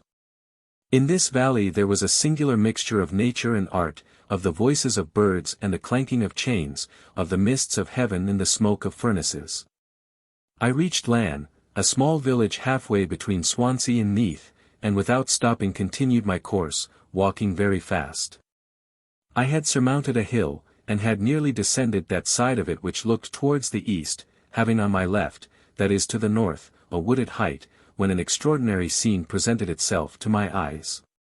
Somewhat to the south rose immense stacks of chimneys surrounded by grimy diabolical-looking buildings, in the neighbourhood of which were huge heaps of cinders and black rubbish. From the chimneys, notwithstanding it was Sunday, smoke was proceeding in volumes, choking the atmosphere all around. From this pandemonium, at the distance of about 1/4 of a mile to the southwest, upon a green meadow, stood, looking darkly grey, a ruin of vast size with window holes, towers, spires, and arches. Between it and the accursed pandemonium, lay a horrid filthy place, part of which was swamp and part pool, the pool black as soot, and the swamp of a disgusting leaden colour. Across this place of filth stretched a tramway leading seemingly from the abominable mansions to the ruin. So strange a scene I had never beheld in nature. Had it been on canvas, with the addition of a number of diabolical figures, proceeding along the tramway, it might have stood for Sabbath in hell, devils proceeding to afternoon worship. And would have formed a picture worthy of the powerful but insane painter, Jerome Boss.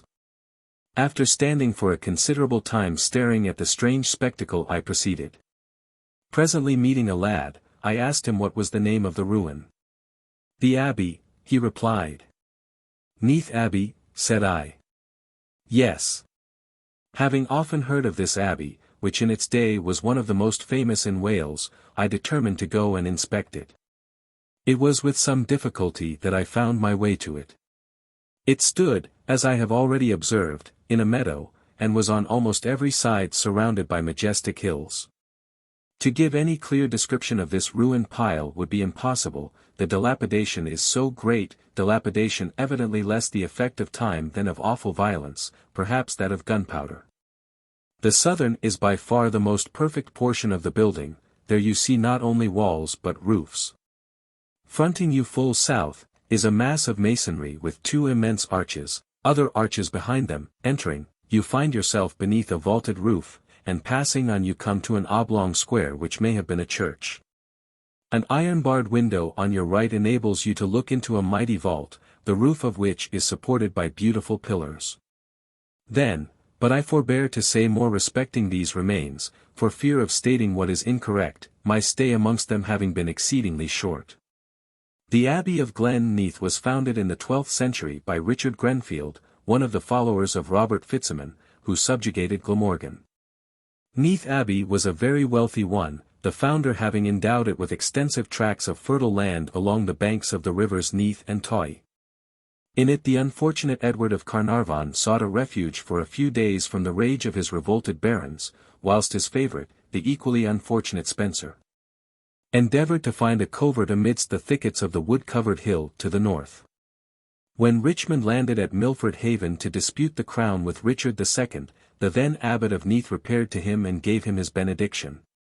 In requital for which the adventurer gave him his promise that in the event of his obtaining the crown, he would found a college in Glen Neath, which promise, however, after he had won the crown, he forgot to perform.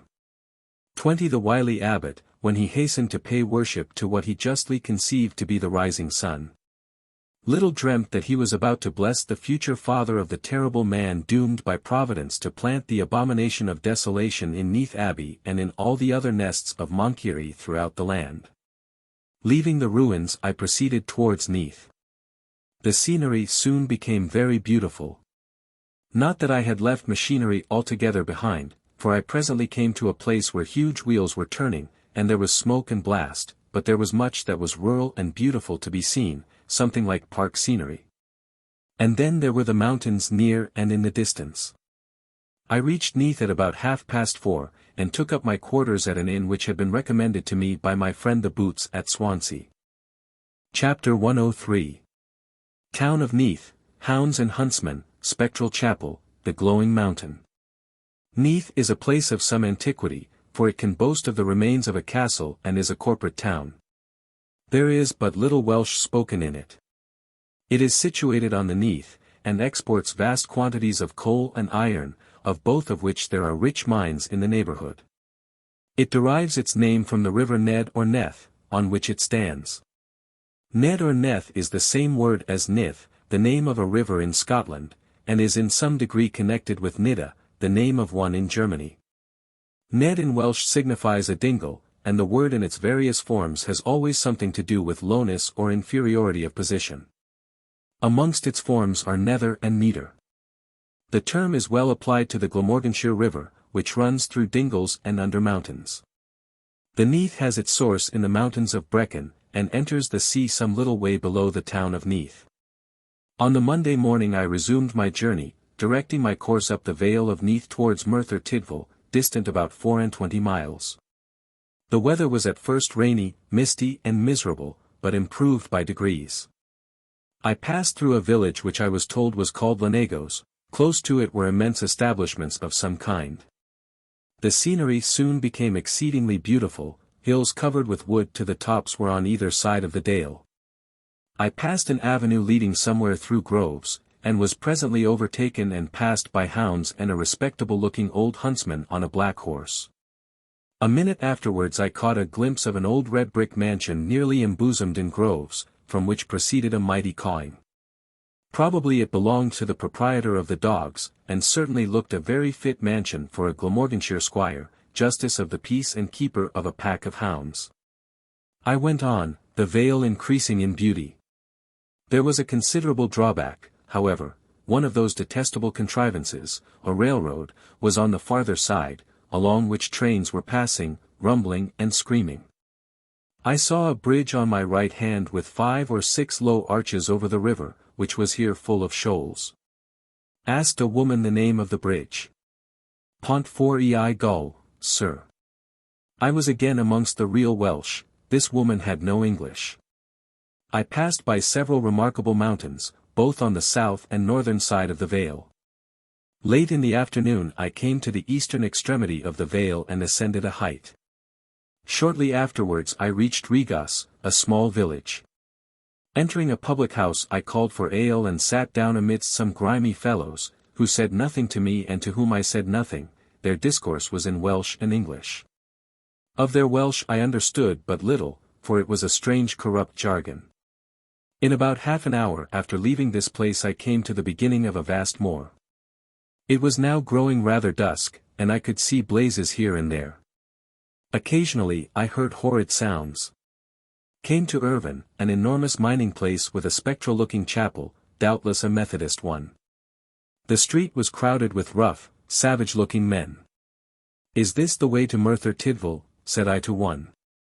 "Yes," bawled the fellow at the utmost stretch of his voice. "Thank you," said I, taking off my hat and passing on. Forward I went, up hill and down dale. Night now set in. I passed a grove of trees and presently came to a collection of small houses at the bottom of a little hollow. Hearing a step near me I stopped and said in Welsh, "How far to Merthyr Tydfil?" "Dim Cymraeg, sir," said a voice, seemingly that of a man. "Good night," said I, and without staying to put the question in English, I pushed on up an ascent, and was presently amongst trees. Heard for a long time the hooting of an owl, or rather the frantic hollow. Appeared to pass by where the bird had its station. Toiled up an acclivity, and when on the top stood still and looked around me. There was a glow on all sides in the heaven, except in the northeast quarter. Striding on I saw a cottage on my left hand, and standing at the door the figure of a woman. "How far to Merthyr?" said I in Welsh. "Tair Miltir, 3 miles, sir."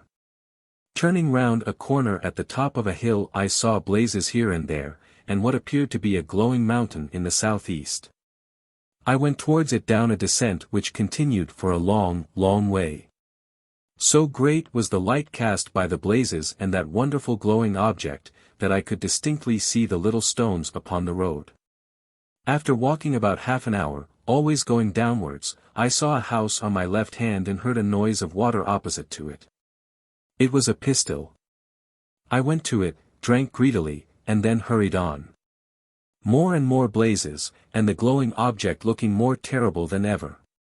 It was now above me at some distance to the left, and I could see that it was an immense quantity of heated matter like lava, occupying the upper and middle parts of a hill, and descending here and there almost to the bottom in a zigzag and tortuous manner.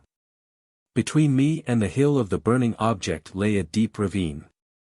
After a time I came to a house, against the door of which a man was leaning. "What is all that burning stuff above, my friend?"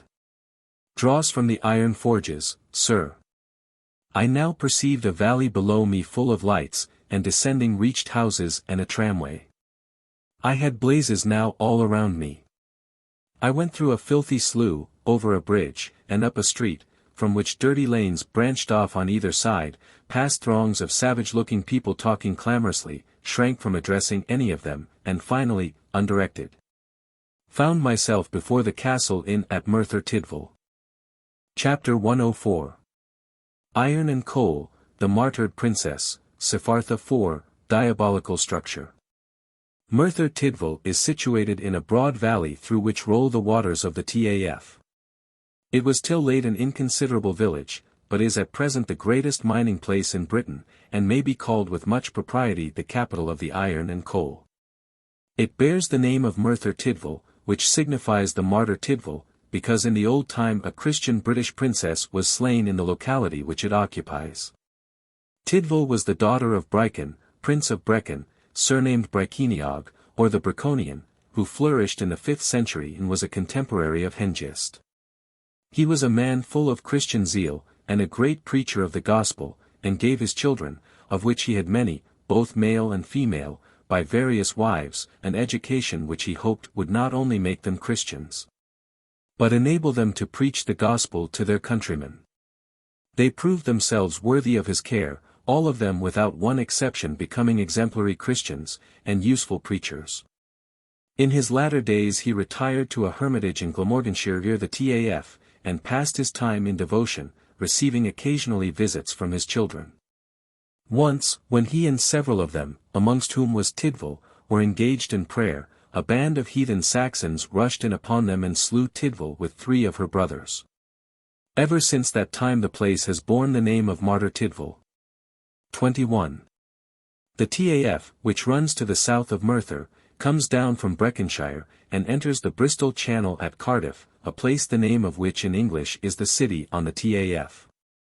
It is one of the most beautiful of rivers, but is not navigable on account of its numerous shallows. The only service which it renders to commerce is feeding a canal which extends from Merthyr to Cardiff.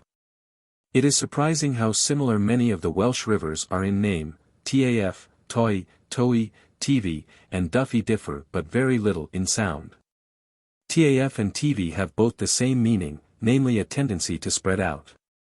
The other names, though probably expressive of the properties or peculiarities of the streams to which they respectively belong, I know not how to translate. The morning of the 14th was very fine.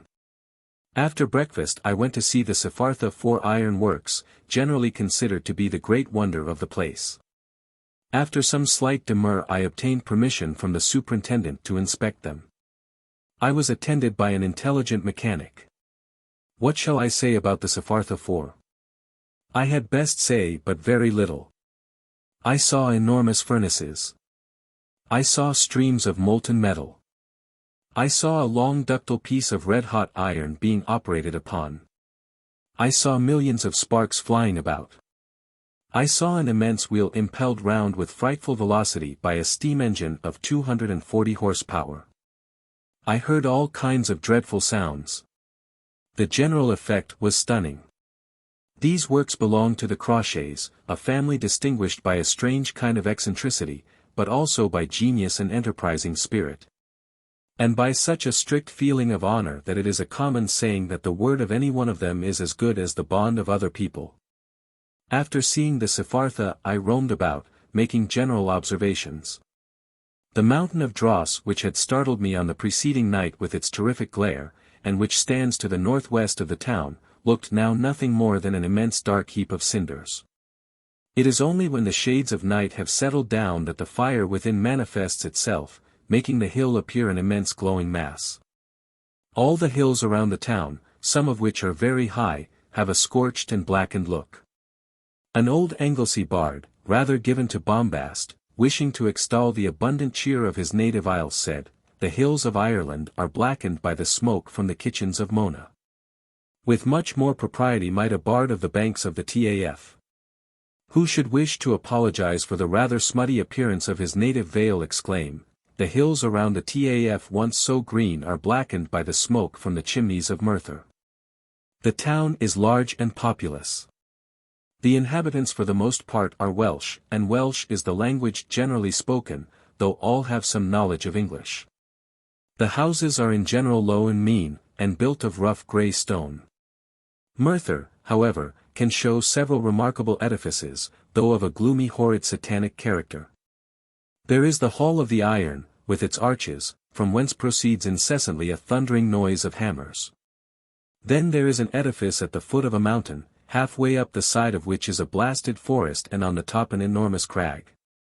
A truly wonderful edifice it is, such as Boss would have imagined had he wanted to paint the palace of Satan.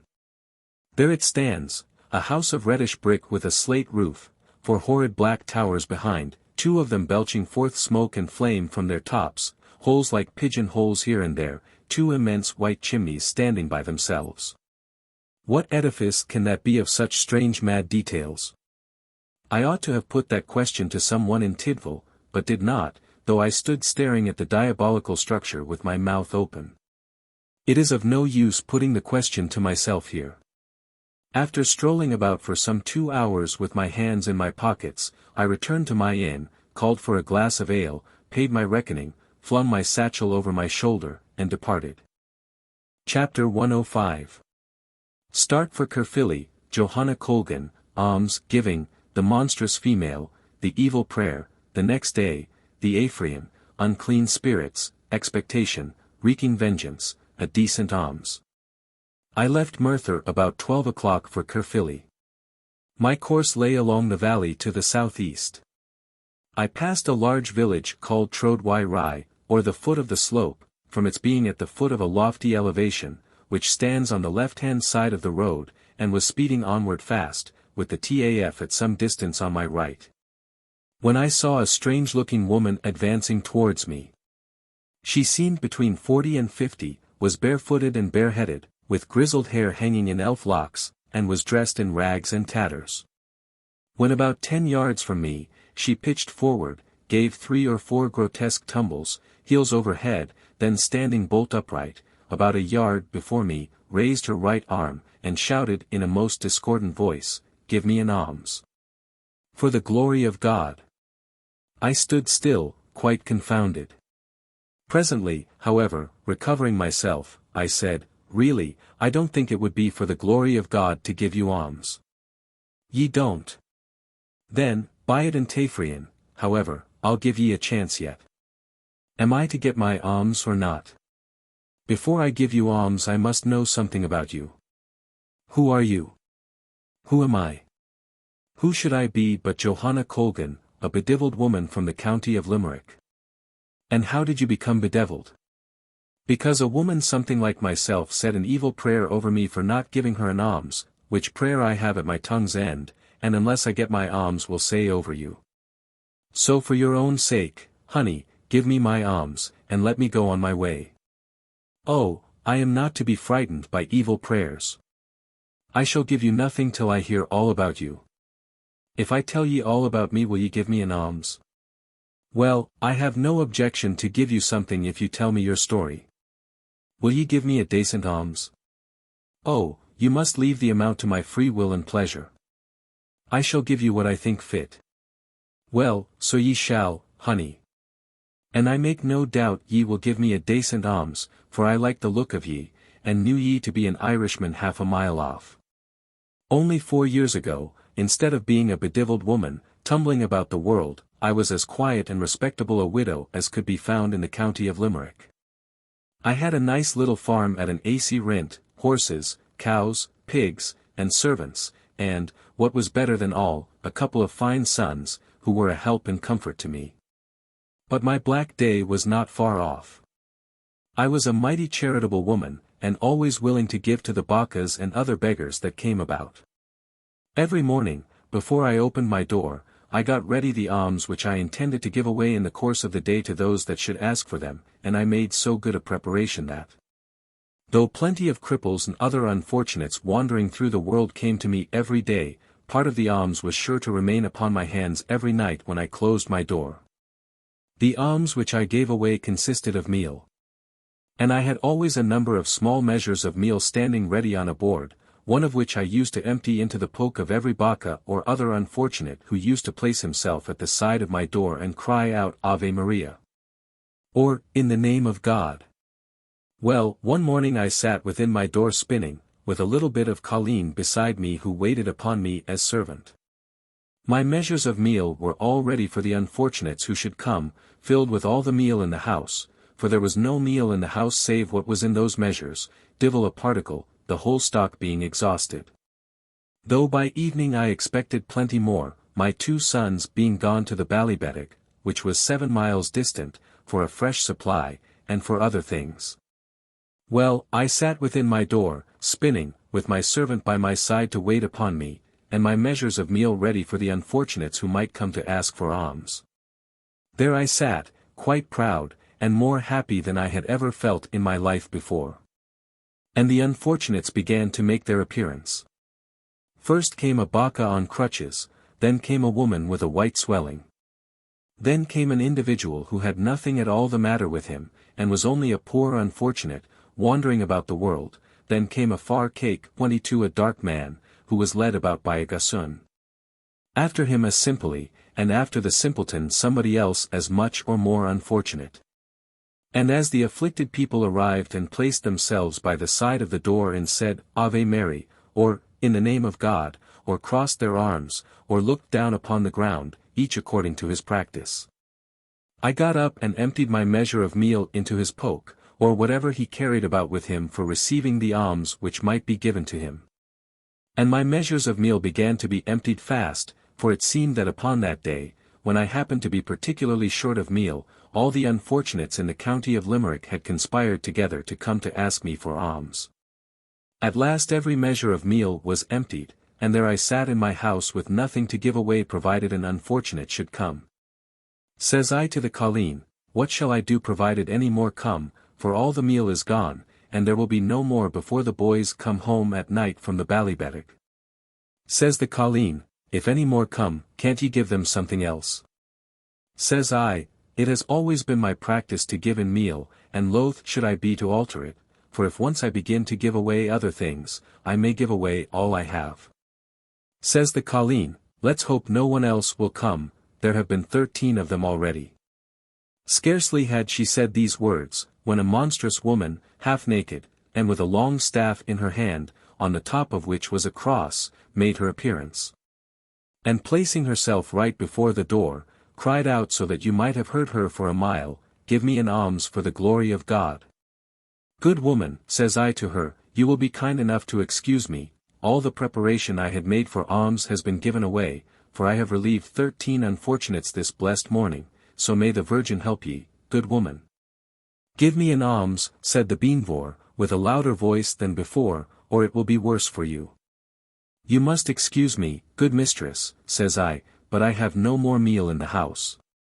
Those 13 measures which you see there empty were full this morning, for what was in them I have given away to unfortunates. So the Virgin and Child help you. Do you choose to give me an alms? She shrieked, so that you might have heard her to Londonderry. If ye have no meal, give me something else. You must excuse me, good lady, says I, it is my custom to give alms in meal, and in nothing else. I have none in the house now. But if ye come on the morrow ye shall have a triple measure. In the meanwhile may the Virgin, Child, and the Holy Trinity assist ye. Thereupon she looked at me fixedly for a moment, and then said, not in a loud voice, but in a low, half-whispered way, which was 10 times more deadly. Buy it and Tafrian gone sholas dut a bean shillock. Then turning from the door she went away with long strides. Now, honey, can you tell me the meaning of those words? They mean, said I, unless I am much mistaken, may the Mass never comfort ye, you dirty queen. Achone. That's the meaning of them, sure enough. They are cramped words, but I guessed that was the meaning, or something of the kind. Well, after hearing the evil prayer, I sat for a minute or two quite stunned. At length recovering myself a bit I said to the colleen, get up, and run after the woman and tell her to come back and cross the prayer. I meant by crossing that she should call it back or do something that would take the venom out of it. Well, the colleen was rather loath to go, for she was a bit scared herself, but on my beseeching her, she got up and ran after the woman, and being rather swift of foot, at last, though with much difficulty, overtook her. And begged her to come back and cross the prayer, but the divil of a woman would do no such thing, and when the colleen persisted she told her that if she didn't go back, she would say an evil prayer over her too. So the colleen left her, and came back, crying in fright. All the rest of the day I remained sitting on the stool speechless, thinking of the prayer which the woman had said, and wishing I had given her everything I had in the world, rather than she should have said it. At night came home the boys, and found their mother sitting on the stool, like one stupefied. What's the matter with you, mother? They said. Get up and help us to unpack. We have brought home plenty of things on the car, and amongst others a whole bowl of meal. You might as well have left it behind you, said I. This morning a single measure of meal would have been to me of all the assistance in the world, but I question now if I shall ever want meal again. They asked me what had happened to me, and after some time I told them how a monstrous woman had been to me, and had said an evil prayer over me, because having no meal in the house I had not given her an alms. Come, mother, said they, get up and help us to unload. Never mind the prayer of the monstrous woman, it is all nonsense. Well, I got up and helped them to unload, and cooked them a bit, and sat down with them, and tried to be merry, but felt that I was no longer the woman that I was. The next day I didn't seem to care what became of me, or how matters went on, and though there was now plenty of meal in the house, not a measure did I fill with it to give away in the shape of alms.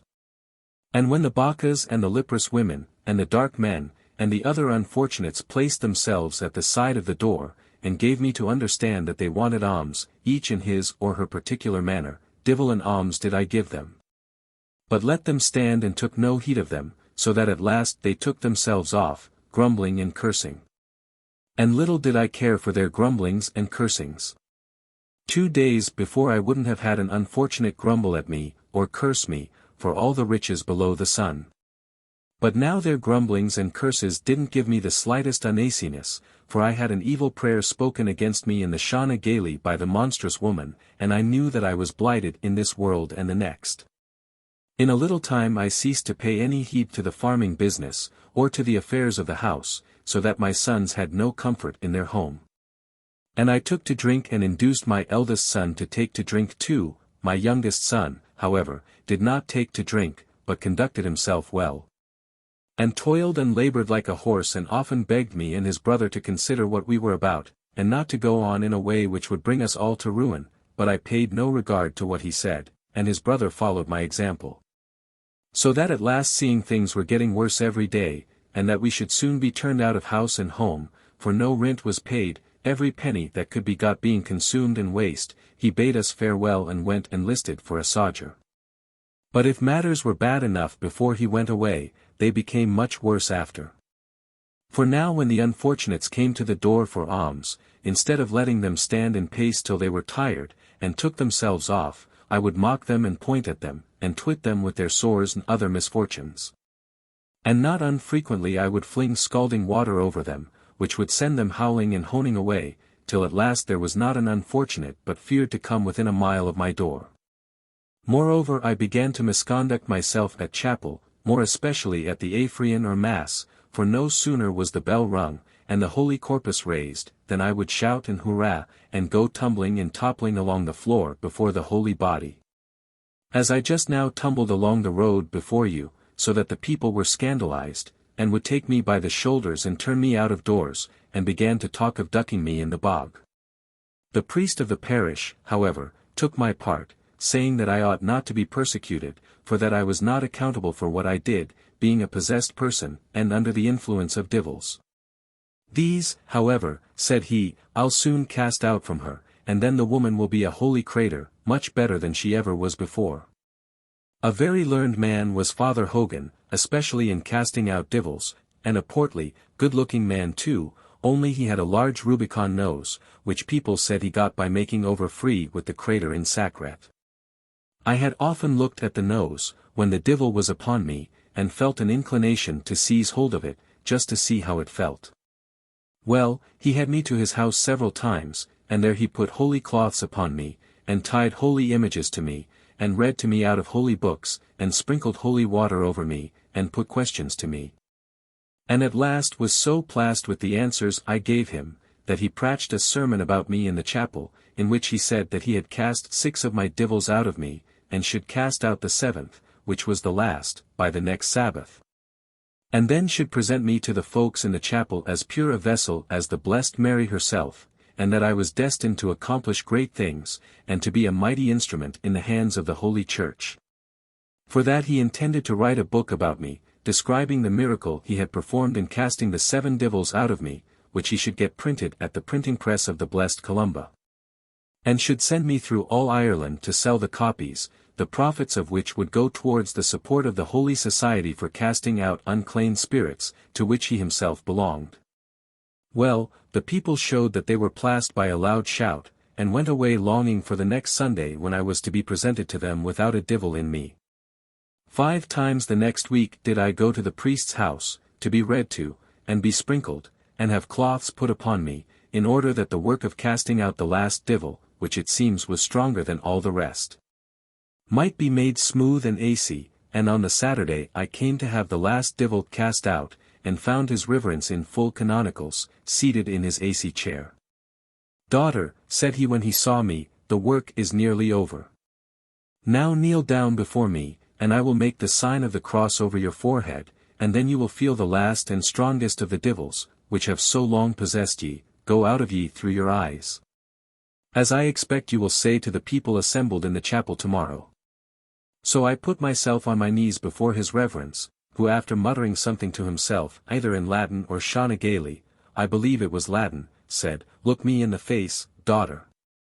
Well, I looked his reverence in the face, and there I saw his nose looking so large, red, and inviting that I could not resist the temptation, and before his reverence could make the sign of the cross, which doubtless would have driven the devil out of me, I made a spring at it, and seizing hold of it with forefinger and thumb, pulled hard at it. Hot and anxious did it feel. Oh, the yell that his reverence gave! However, I did not let go my hold, but kept pulling at the nose, till at last to avoid the torment, his reverence came tumbling down upon me, causing me by his weight to fall back upon the floor. At the yell which he gave, and at the noise of the fall, in came rushing his reverence's housekeeper and stable boy, who seeing us down on the floor, his reverence upon me and my hand holding his reverence's nose, for I felt loath to let it go, they remained in astonishment and suspense. When his reverence, however, begged them, for the Virgin's sake, to separate him from the devil of a woman, they ran forward, and having with some difficulty freed his reverence's nose from my hand, they helped him up. The first thing that his reverence did, on being placed on his legs, was to make for a horsewhip, which stood in one corner of the room, but I guessing how he meant to use it, sprang up from the floor, and before he could make a cut at me, ran out of the room, and hasted home. The next day, when all the people for 20 miles round met in the chapel, in the expectation of seeing me presented to them a purified and holy female, and hearing from my mouth the account of the miracle which his reverence had performed. His reverence made his appearance in the pulpit with a dale of Gould Bater's leaf on his nose, and from the pulpit he told the people how I had used him, showing them the Gould Bater's leaf on his feature, as testimony of the truth of his words. Finishing by saying that if at first there were 7 devils, there were now 7 times 7 within me.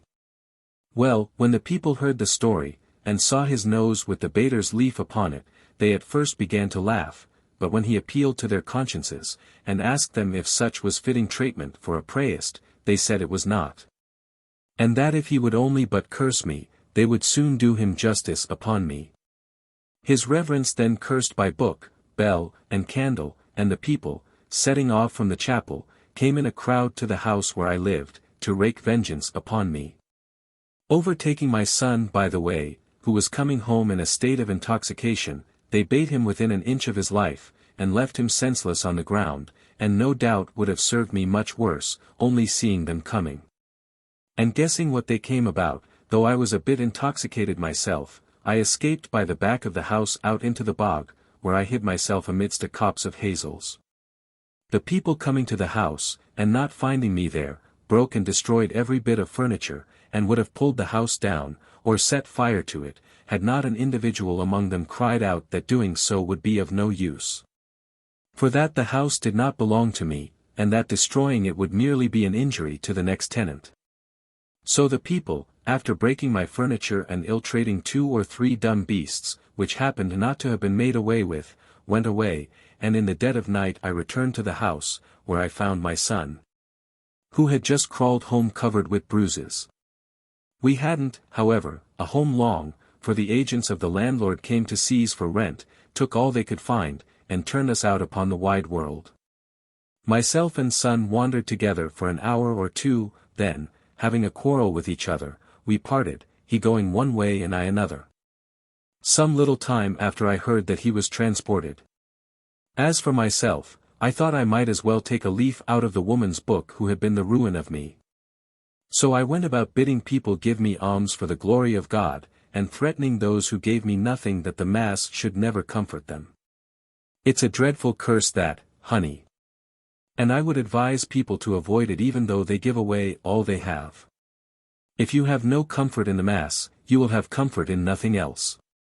Look at me, I have no comfort in the Mass, for as soon as the priest's bell rings, I shouts and hurrahs, and performs tumblings before the blessed corpus, getting myself kicked out of chapel. And as little comfort as I have in the Mass have I in other things, which should be a comfort to me. I have 2 sons who ought to be the greatest comfort to me, but are they so? We'll see, one is transported, and of course is no comfort to me at all. The other is a sodger. Is he a comfort to me? Not a bit. A month ago when I was travelling through the Black North, tumbling and toppling about, and threatening people with my prayer, unless they gave me alms, a woman, who knew me, told me that he was with his regiment at Cardiff, here in Wales. Whereupon I determined to go and see him, and crossing the water got into England, from whence I walked to Cardiff asking alms of the English in the common English way, and of the Irish, and ye are the first Irish I have met. In the way in which I asked them of you. But when I got to Cardiff did I see my son? I did not, for the day before he had sailed with his regiment to a place 10,000 miles away, so I shall never see his face again nor derive comfort from him. Oh, if there's no comfort from the Mass there's no comfort from anything else, and he who has the evil prayer in the Shana gaily breathed upon him, will have no comfort from the Mass. Now, honey, ye have heard the story of Johanna Colgan, the bedivilled woman. Give her now a decent alms and let her go. Would you consider 6 a decent alms? I would. If you give me 6, I will not say my prayer over ye. Would you give me a blessing? I would not. A bedivilled woman has no blessing to give. Surely if you are able to ask people to give you alms for the glory of God, you are able to give a blessing. Botheration. Are you going to give me 6pence? No. Here's a shilling for you. Take it and go in peace. There's no pace for me, said Johanna Colgan, taking the money. What did the monstrous female say to me? Buy it and Tafrian gon sholas dut a bean shellac 23. This is my pace, hurrah. Hurrah, then giving 2 or 3 grotesque topples she hurried away in the direction of Merthyr Tydfil. Chapter 106. Pen y Glass, Salt of the Earth, the Quaker's Yard, the Llangollen. As I proceeded on my way, the scenery to the south on the farther side of the river became surprisingly beautiful. On that side noble mountains met the view, green fields and majestic woods, the latter brown it is true, for their leaves were gone, but not the less majestic for being brown. Here and there were white farmhouses. One of them, which I was told was called Pen y Glass, was a truly lovely little place.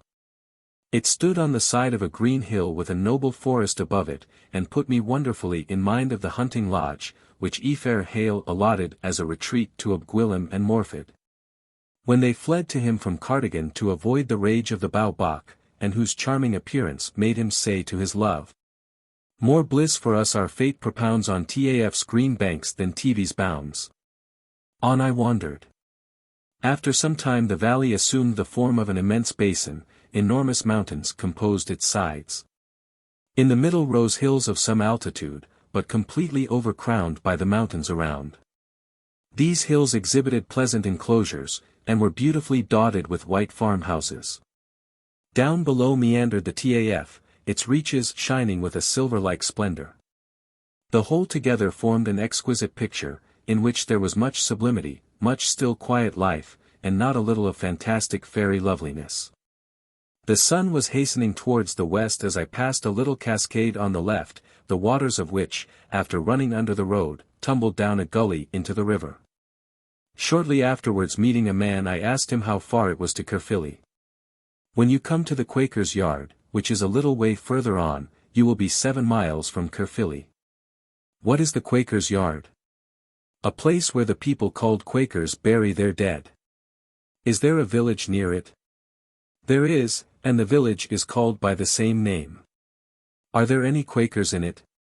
"Not one, nor in the neighborhood, but there are some, I believe, in Cardiff." "Why do they bury their dead there?" "You should ask them, not me.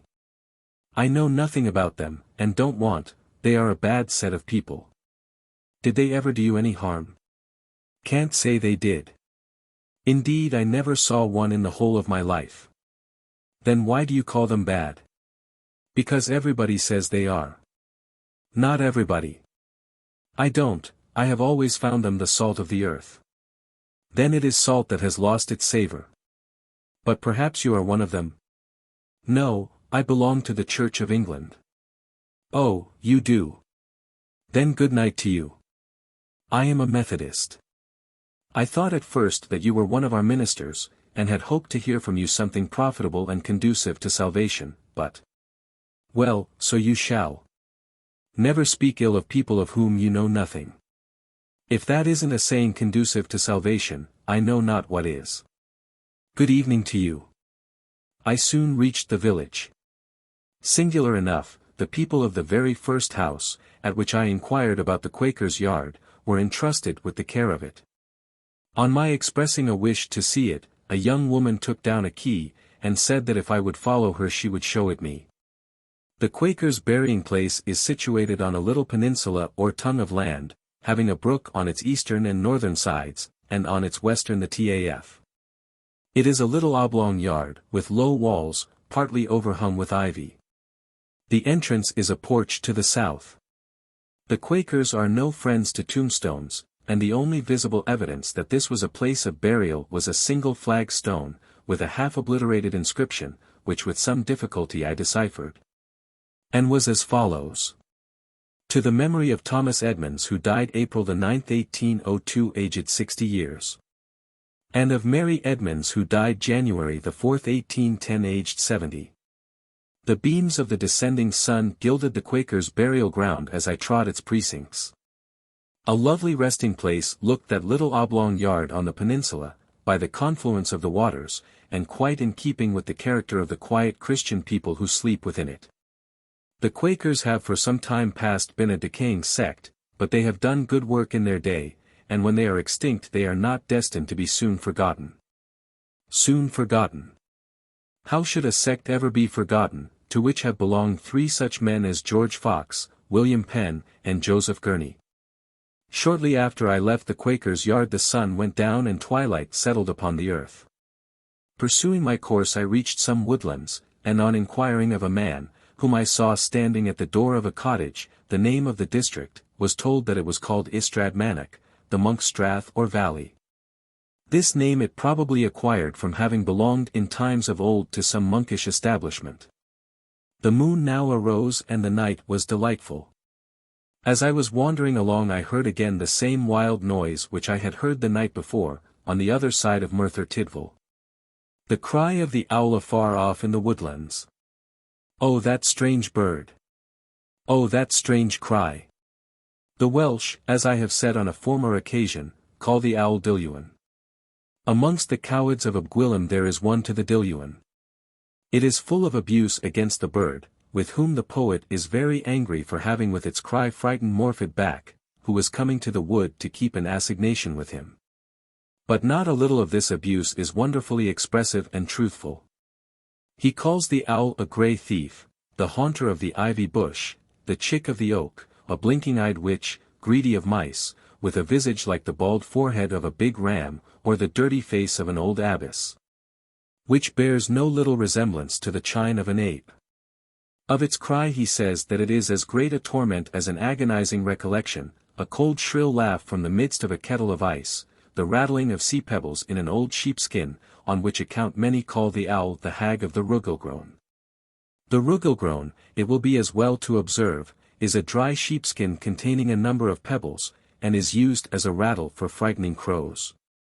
The likening the visage of the owl to the dirty face of an old abbess is capital, and the likening the cry to the noise of the Llangollen is anything but unfortunate. For, after all, what does the voice of the owl so much resemble as a diabolical rattle? I'm sure I don't know. Reader, do you? I reached Caerphilly at about 7 o'clock, and went to the Boar's Head, near the ruins of a stupendous castle, on which the beams of the moon were falling. Chapter 107. Caerphilly Castle, Sir Charles, the waiter, Inkerman. I slept well during the night. In the morning after breakfast I went to see the castle, over which I was conducted by a woman who was entrusted with its care. It stands on the eastern side of the little town, and is a truly enormous structure, which brought to my recollection a saying of our great Johnson, to be found in the account of his journey to the Western Islands. Namely, that for all the castles which he had seen beyond the Tweed the ruins yet remaining of some one of those which the English built in Wales would find materials. The original founder was one John de Bryce, a powerful Norman who married the daughter of Llewellyn ap Jorwerth, the son-in-law of King John, and the most warlike of all the Welsh princes, whose exploits, and particularly a victory which he obtained over his father-in-law, with whom he was always at war, have been immortalized by the great war-bard, Dafydd Benfras. It was one of the strongholds which belonged to the Spencers, and served for a short time as a retreat to the unfortunate Edward II. It was ruined by Cromwell, the grand foe of the baronial castles of Britain, but not in so thorough and sweeping a manner as to leave it a mere heap of stones. There is a noble entrance porch fronting the west, a spacious courtyard, a grand banqueting room, a corridor of vast length, several lofty towers, a chapel, a sallyport, a guard-room and a strange underground vaulted place called the Mint, in which Caerphilly's barons once coined money, and in which the furnaces still exist which were used for melting metal. The name Caerphilly is said to signify the castle of haste, and to have been bestowed on the pile because it was built in a hurry. Caerphilly, however, was never built in a hurry, as the remains show. Moreover, the Welsh word for haste is not fill but ffrwst. Fill means a scudding or darting through the air, which can have nothing to do with the building of a castle. Caerphilly signifies Philip's city, and was called so after one Philip a saint. It no more means the castle of haste than Tintagel in Cornwall signifies the castle of guile, as the learned have said it does, for Tintagel simply means the house in the gill of the hill. A term admirably descriptive of the situation of the building.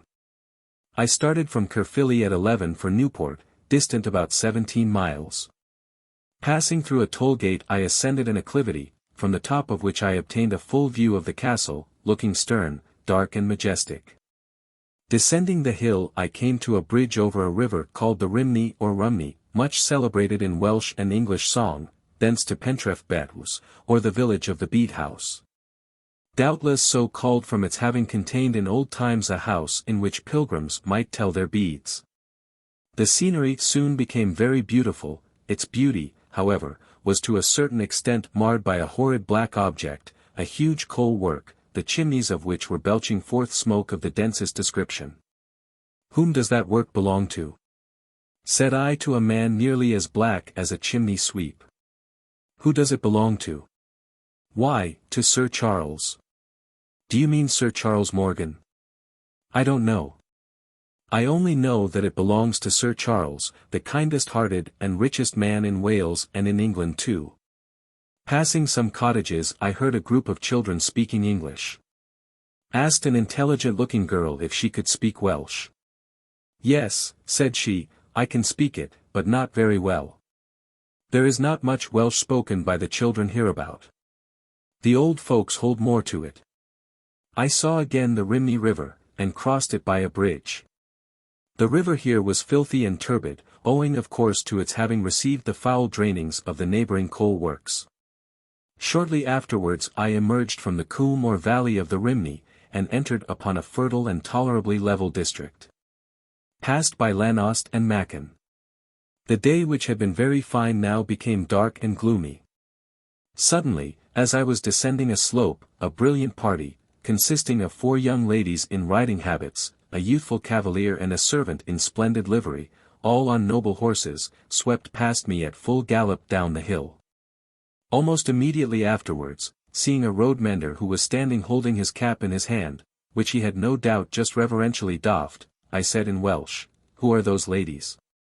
"Merched Sir Charles, the daughters of Sir Charles," he replied. "And is the gentleman their brother?" "No. The brother is in the crim, fighting with the Rujid. I don't know who yon gentleman be." "Where does Sir Charles live?" "Down in the Dyfryn, not far from Basileig." "If I were to go and see him," I said, "do you think he would give me a cup of ale?" "I dare say he would, he has given me one many a time." I soon reached Basileig, a pleasant village standing in a valley and nearly surrounded by the groves of Sir Charles Morgan. Seeing a decent public house I said to myself, "I think I shall step in and have my ale here, and not go running after Sir Charles, whom perhaps after all I shouldn't find at home." So I went in and called for a pint of ale. Over my ale I trifled for about half an hour, then paying my groat I got up and set off for Newport, in the midst of a thick mist which had suddenly come on, and which speedily wetted me nearly to the skin. I reached Newport at about 4:30, and put up at a large and handsome inn called the King's Head. During dinner the waiter, unasked, related to me his history. He was a short thick fellow of about 40, with a very disturbed and frightened expression of countenance. He said that he was a native of Brynamman, and had lived very happily at an inn there as waiter, but at length had allowed himself to be spirited away to an establishment high up in Wales amidst the scenery. That very few visitors came to the establishment, which was in a place so awfully lonesome that he soon became hipped, and was more than once half in a mind to fling himself into a river which ran before the door and moaned dismally. That at last he thought his best plan would be to decamp, and accordingly took French leave early one morning. That after many frights and much fatigue he had found himself at Newport, and taken service at the King's Head, but did not feel comfortable, and was frequently visited at night by dreadful dreams. That he should take the first opportunity of getting to Brynamman, though he was afraid that he should not be able to get into his former place, owing to his ungrateful behaviour. He then uttered a rather eloquent eulogium on the beauties of the Black Capital, and wound up all by saying that he would rather be a brazier's dog at Brummagem than head waiter at the best establishment in Wales. After dinner I took up a newspaper and found in it an account of the Battle of Inkerman, which appeared to have been fought on the 5th of November, the very day on which I had ascended Plynlimmon. I was sorry to find that my countrymen had suffered dreadfully, and would have been utterly destroyed but for the opportune arrival of the French. In my childhood, said I, the Russians used to help us against the French. Now the French help us against the Russians. Who knows, but before I die I may see the Russians helping the French against us. Chapter 108. Town of Newport, the Usk, note of recognition, an old acquaintance, Caernarfon Queen, the Wake, the Wild Irish, the Tramping Life, Business and Prayer, Methodists, Good Counsel. Newport is a large town in Monmouthshire, and had once walls and a castle. It is called in Welsh Cas Nuid Arwisg, or the New Castle upon the Usk. It stands some miles below Caerphilly Arwisg, and was probably built when that place, at one time one of the most considerable towns in Britain, began to fall into decay. The Wisg or Usk has its source among some wild hills in the southwest of Breconshire, and, after absorbing several smaller streams, amongst which is the Hondu, at the mouth of which Brecon stands, which on that account is called in Welsh Aber Hondu, and traversing the whole of Monmouthshire, enters the Bristol Channel near Newport, to which place vessels of considerable burden can ascend. Wisg or Usk is an ancient British word, signifying water, and is the same as the Irish word whisky or whiskey, for whiskey, though generally serving to denote a spirituous liquor, in great vogue amongst the Irish, means simply water. The proper term for the spirit is whisquaba, literally aqua vitae, but the compound being abbreviated by the English, who have always been notorious for their habit of clipping words. One of the strongest of spirits is now generally denominated by a word which is properly expressive of the simple element water. Monmouthshire is at present considered an English county, though certainly with little reason, for it not only stands on the western side of the Wye, but the names of almost all its parishes are Welsh. And many thousands of its population still speak the Welsh language. It is called in Welsh Sir, or Shire, Fynwy, and takes its name from the town Mynwy or Monmouth, which receives its own appellation from the river Mynwy or Minnow, on which it stands. There is a river of much the same name, not in Macedon but in the peninsula, namely the Miho, which probably got its denomination from that race cognate to the Cymry, the Gael, who were the first colonizers of the peninsula, and whose generic name yet stares us in the face and salutes our ears in the words Galicia and Portugal. I left Newport at about 10 o'clock on the 16th, the roads were very wet, there having been a deluge of rain during the night. The morning was a regular November one, dull and gloomy. Desirous of knowing whereabouts in these parts the Welsh language ceased, I interrogated several people whom I met. First spoke to Esther Williams. She told me she came from Pennow, some miles farther on, that she could speak Welsh, and that indeed all the people could for at least 8 miles to the east of Newport. This latter assertion of hers was, however, anything but corroborated by a young woman, with a pitcher on her head, whom I shortly afterwards met, for she informed me that she could speak no Welsh, and that for one who could speak it, from where I was to the place where it ceased altogether, there were 10 who could not. I believe the real fact is that about half the people for 7 or 8 miles to the east of Newport speak Welsh, more or less, as about half those whom I met and addressed in Welsh, answered me in that tongue. Passed through Pennow or Penhow, a small village. The scenery in the neighborhood of this place is highly interesting. To the northwest at some distance is Machynlleth, a sharp-pointed blue mountain. To the southeast, on the right, much nearer, are 2 beautiful green hills, the lowest prettily wooded, and having its top a fair white mansion called Penhow Castle, which belongs to a family of the name of Cave. Thence to Llanfax, a pretty little village. When I was about the middle of this place I heard an odd sound, something like a note of recognition, which attracted my attention to an object very near to me, from which it seemed to proceed, and which was coming from the direction in which I was going. It was the figure seemingly of a female, wrapped in a coarse blue cloak, the feet bare and the legs bare also nearly up to the knee, both terribly splashed with the slush of the road. The head was surmounted by a kind of hood, which just permitted me to see coarse red hair, a broad face, grey eyes, a snubbed nose, blubber lips and great white teeth. The eyes were staring intently at me. I stopped and stared too, and at last thought I recognized the features of the uncouth girl I had seen on the green near Chester with the Irish tinker Turlo and his wife. "Dear me," said I, "did I not see you near Chester last summer?" "To be sure ye did, and ye were going to pass me without a word of notice or kindness had I not given ye a bit of a hail." "Well," said I beg your pardon. "How is it all wid ye?" "Quite well." "How is it wid your hanner?" "Tolerably." "Where do you come from?" "From Chepstow, your hanner." "And where are you going to?" "To Newport, your hanner." "And I come from Newport, and am going to Chepstow." "Where's Turlo and his wife?" "At Cardiff, your hanner."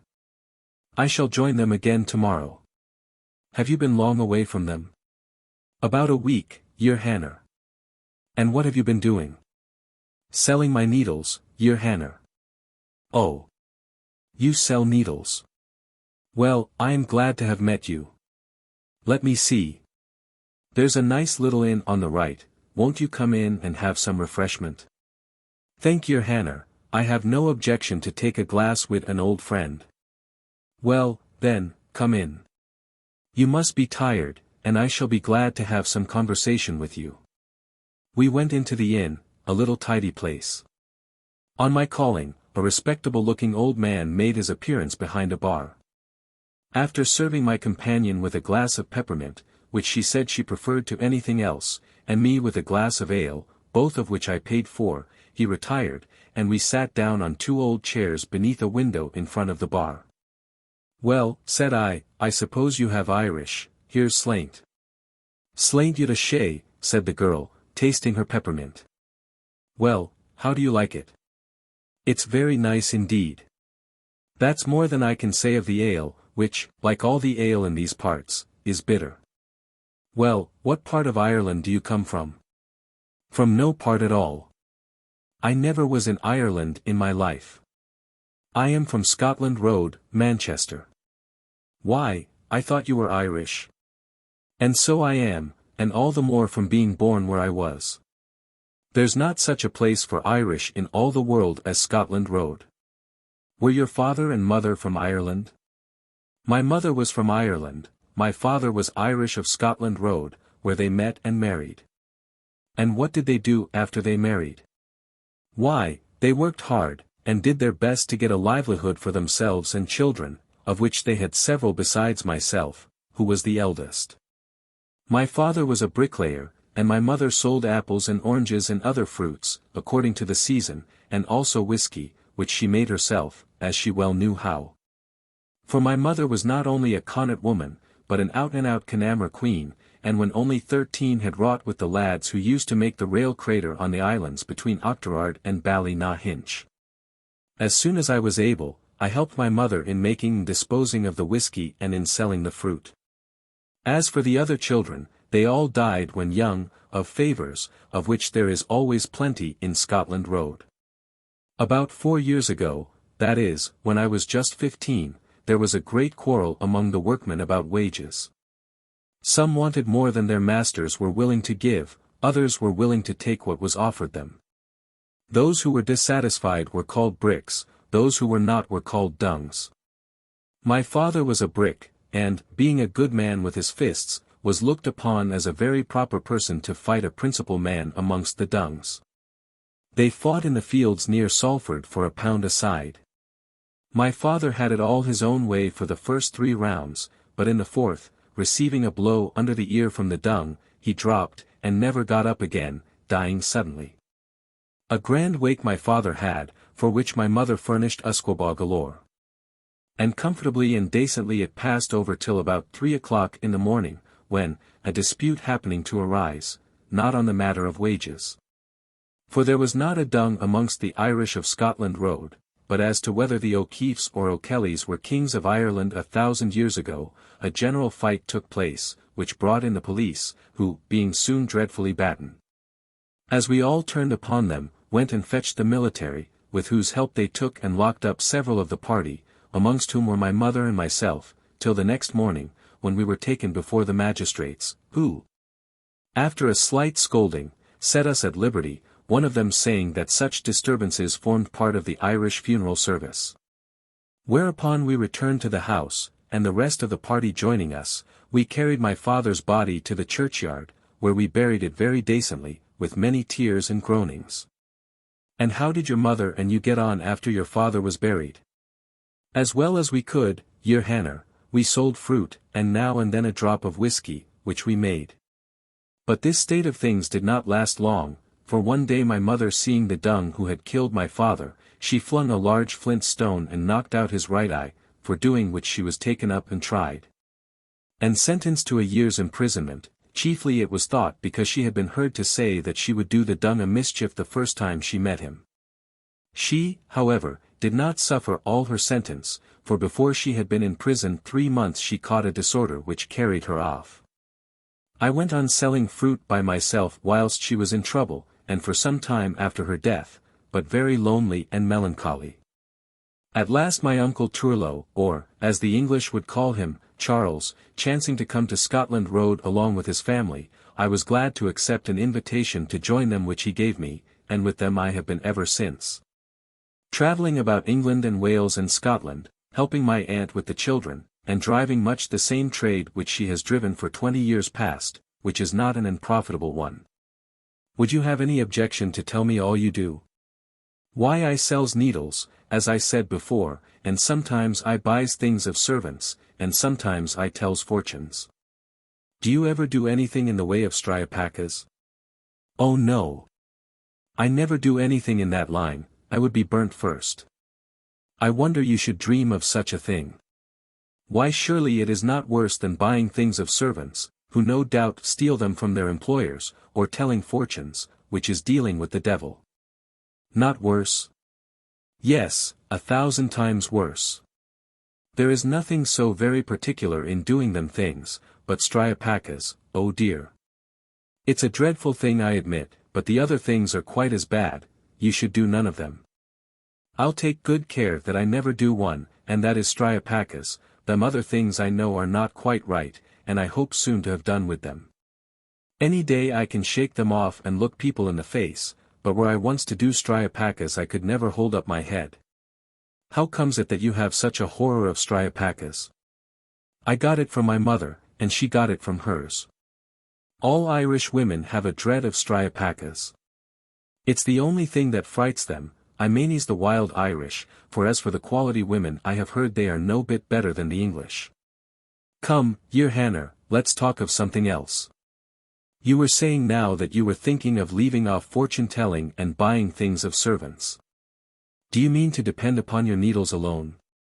No, I am thinking of leaving off tramping altogether and going to the Tir na Sior. Isn't that America? It is, your Hannah, the land of the West is America. A long way for a lone girl. I should not be alone, your Hannah, I should be with my uncle Turlo and his wife. Are they going to America? They are, your Hannah, they intends leaving off business and going to America next spring. It will cost money.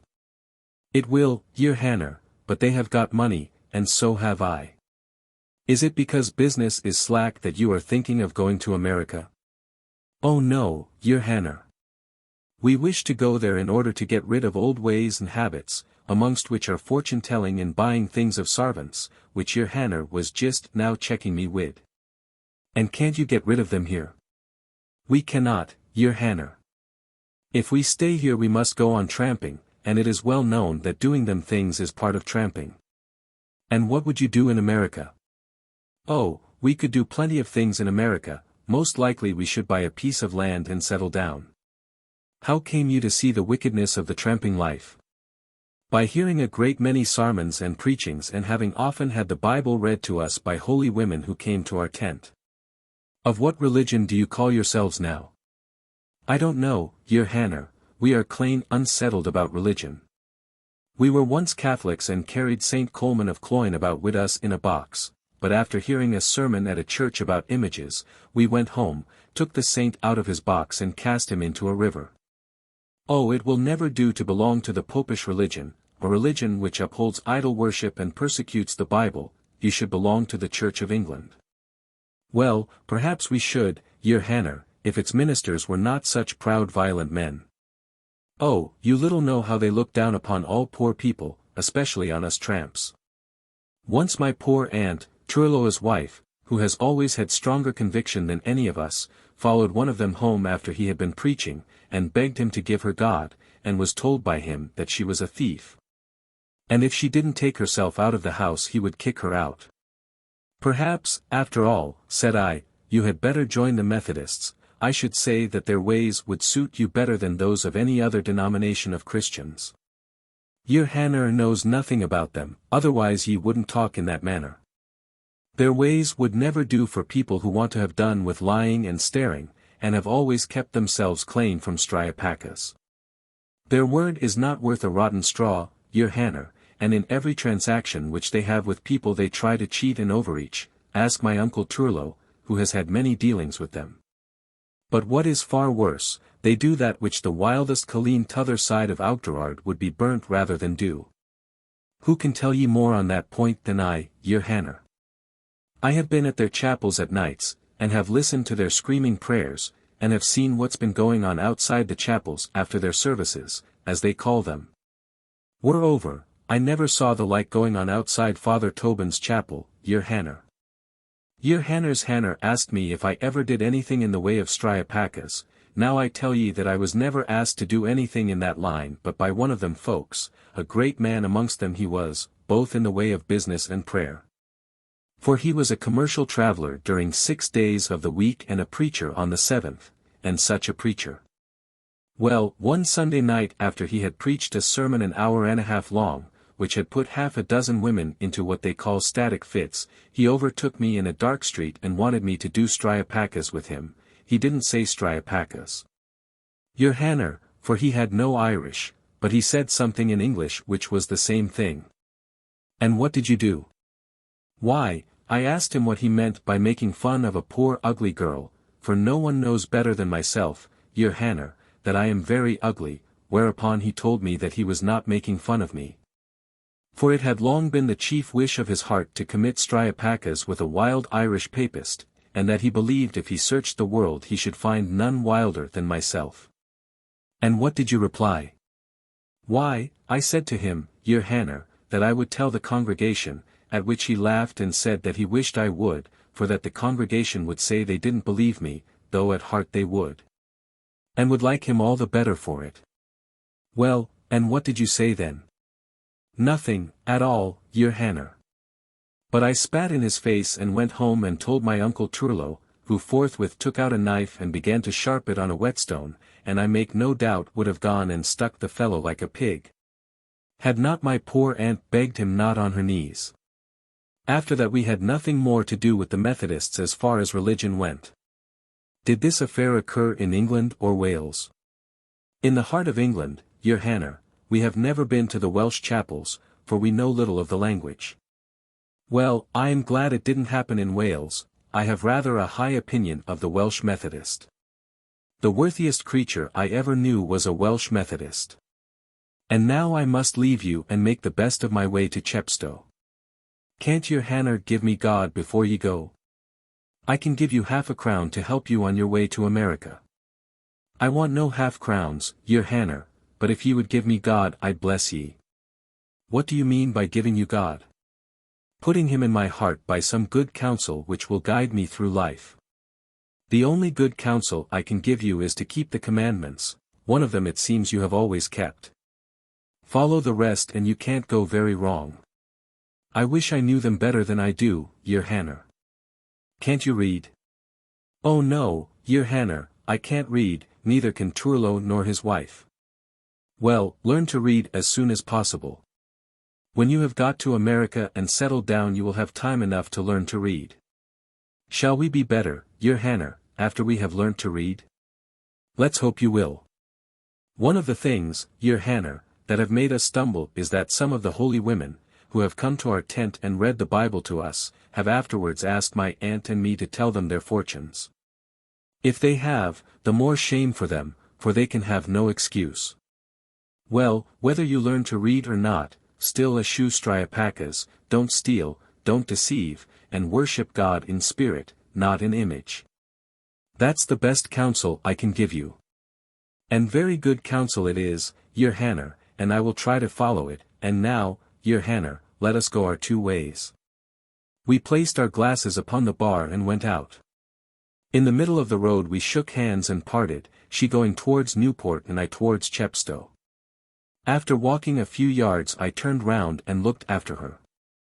There she was in the damp lowering afternoon wending her way slowly through mud and puddle, her upper form huddled in the rough frieze mantle, and her coarse legs bare to the top of the calves. Surely, said I to myself, there never was an object less promising in appearance. Who would think that there could be all the good sense and proper feeling in that uncouth girl which there really is? Chapter 109. Arrival at Chepstow, stirring lyric, conclusion. I passed through Caerwent, once an important Roman station, and for a long time after the departure of the Romans a celebrated British city. Now a poor desolate place consisting of a few old-fashioned houses and a strange-looking dilapidated church. No Welsh is spoken at Caerwent, nor to the east of it, nor indeed for 2 or 3 miles before you reach it from the west. The country between it and Chepstow, from which it is distant about 4 miles, is delightfully green, but somewhat tame. Chepstow stands on the lower part of a hill, near to where the beautiful Wye joins the noble Severn. The British name of the place is Aber-Wye or the disembogement of the Wye. The Saxons gave it the name of Chepstow, which in their language signifies a place where a market is held, because even in the time of the Britons it was the site of a great cheap or market. After the Norman conquest it became the property of de Clare, one of William's followers, who built near it an enormous castle, which enjoyed considerable celebrity during several centuries from having been the birthplace of Strongbow, the conqueror of Ireland, but which is at present chiefly illustrious from the mention which is made of it in one of the most stirring lyrics of modern times, a piece by Walter Scott, called the Norman Horseshoe. Commemorative of an expedition made by a de Clare, of Chepstow, with the view of insulting with the print of his courser's shoe the green meads of Glamorgan, and which commences thus. Red glows the forge. I went to the principal inn, where I engaged a private room and ordered the best dinner which the people could provide. Then leaving my satchel behind me I went to the castle, amongst the ruins of which I groped and wandered for nearly an hour, occasionally repeating verses of the Norman Horseshoe. I then went to the Wye and drank of the waters at its mouth, even as some time before I had drunk of the waters at its source. Then returning to my inn I got my dinner, after which I called for a bottle of port, and placing my feet against the sides of the grate I passed my time drinking wine and singing Welsh songs till 10 o'clock at night, when I paid my reckoning, amounting to something considerable. Then shouldering my satchel I proceeded to the railroad station, where I purchased a first-class ticket, and ensconcing myself in a comfortable carriage, was soon on the way to London, where I arrived at about 4 o'clock in the morning. Having had during the whole of my journey a most uproarious set of neighbours a few carriages behind me, namely, some 150 of Napier's tars returning from their expedition to the Baltic. Cymro and Cymraeg. The original home of the Cymro was southern Hindustan, the extreme point of which, Cape Comorin, derived from him its name. It may be here asked what is the exact meaning of the word Cymro. The true meaning of the word is a youth. It is connected with a Sanskrit word, signifying a youth, and likewise a prince. It is surprising how similar in meaning the names of several nations are: Cymro, a youth; Gael, a hero. 24 Roman, one who is comely, a husband; 25 Frank or Frenchman, a free, brave fellow; Dane, an honest man; Turk, a handsome lad; Arab, a sprightly fellow. Lastly, Romany Chow, the name by which the gypsy styles himself, signifying not an Egyptian, but a lad of Rome. 26. The language of the Cymro is called after him Cymraeg. Of Cymric there are 3 dialects, the speech of Cymru or Wales, that of Armorica or, as the Welsh call it, Llydaw, and the Cornish, which is no longer spoken, and only exists in books and in the names of places. The Cymric bears considerable affinity to the Gaelic, or the language of the Gael, of which there are also 3 dialects, the Irish, the speech of the Scottish Highlanders, and the Manx, which last is rapidly becoming extinct. The Cymric and Gaelic have not only a great many thousand words in common, but also a remarkable grammatical feature, the mutation and dropping of certain initial consonants under certain circumstances. Which feature is peculiar to the Celtic languages. The number of Sanskritic words which the Cymric and Gaelic possess is considerable. Of the two the Gaelic possesses the most, and those have generally more of the Sanskritic character, than the words of the same class which are to be found in the Welsh. The Welsh, however, frequently possesses the primary word when the Irish does not. Of this the following is an instance. One of the numerous Irish words for a mountain is Codad. This word is almost identical with the Sanskrit Kuda, which also signifies a mountain, but Kuda and Codad are only secondary words. The Sanskrit possesses the radical of Kuda, and that is Kuda, to heap up, but the Irish does not possess the radical of Codad. The Welsh, without possessing any word for a hill at all like Codad, has the primary or radical word.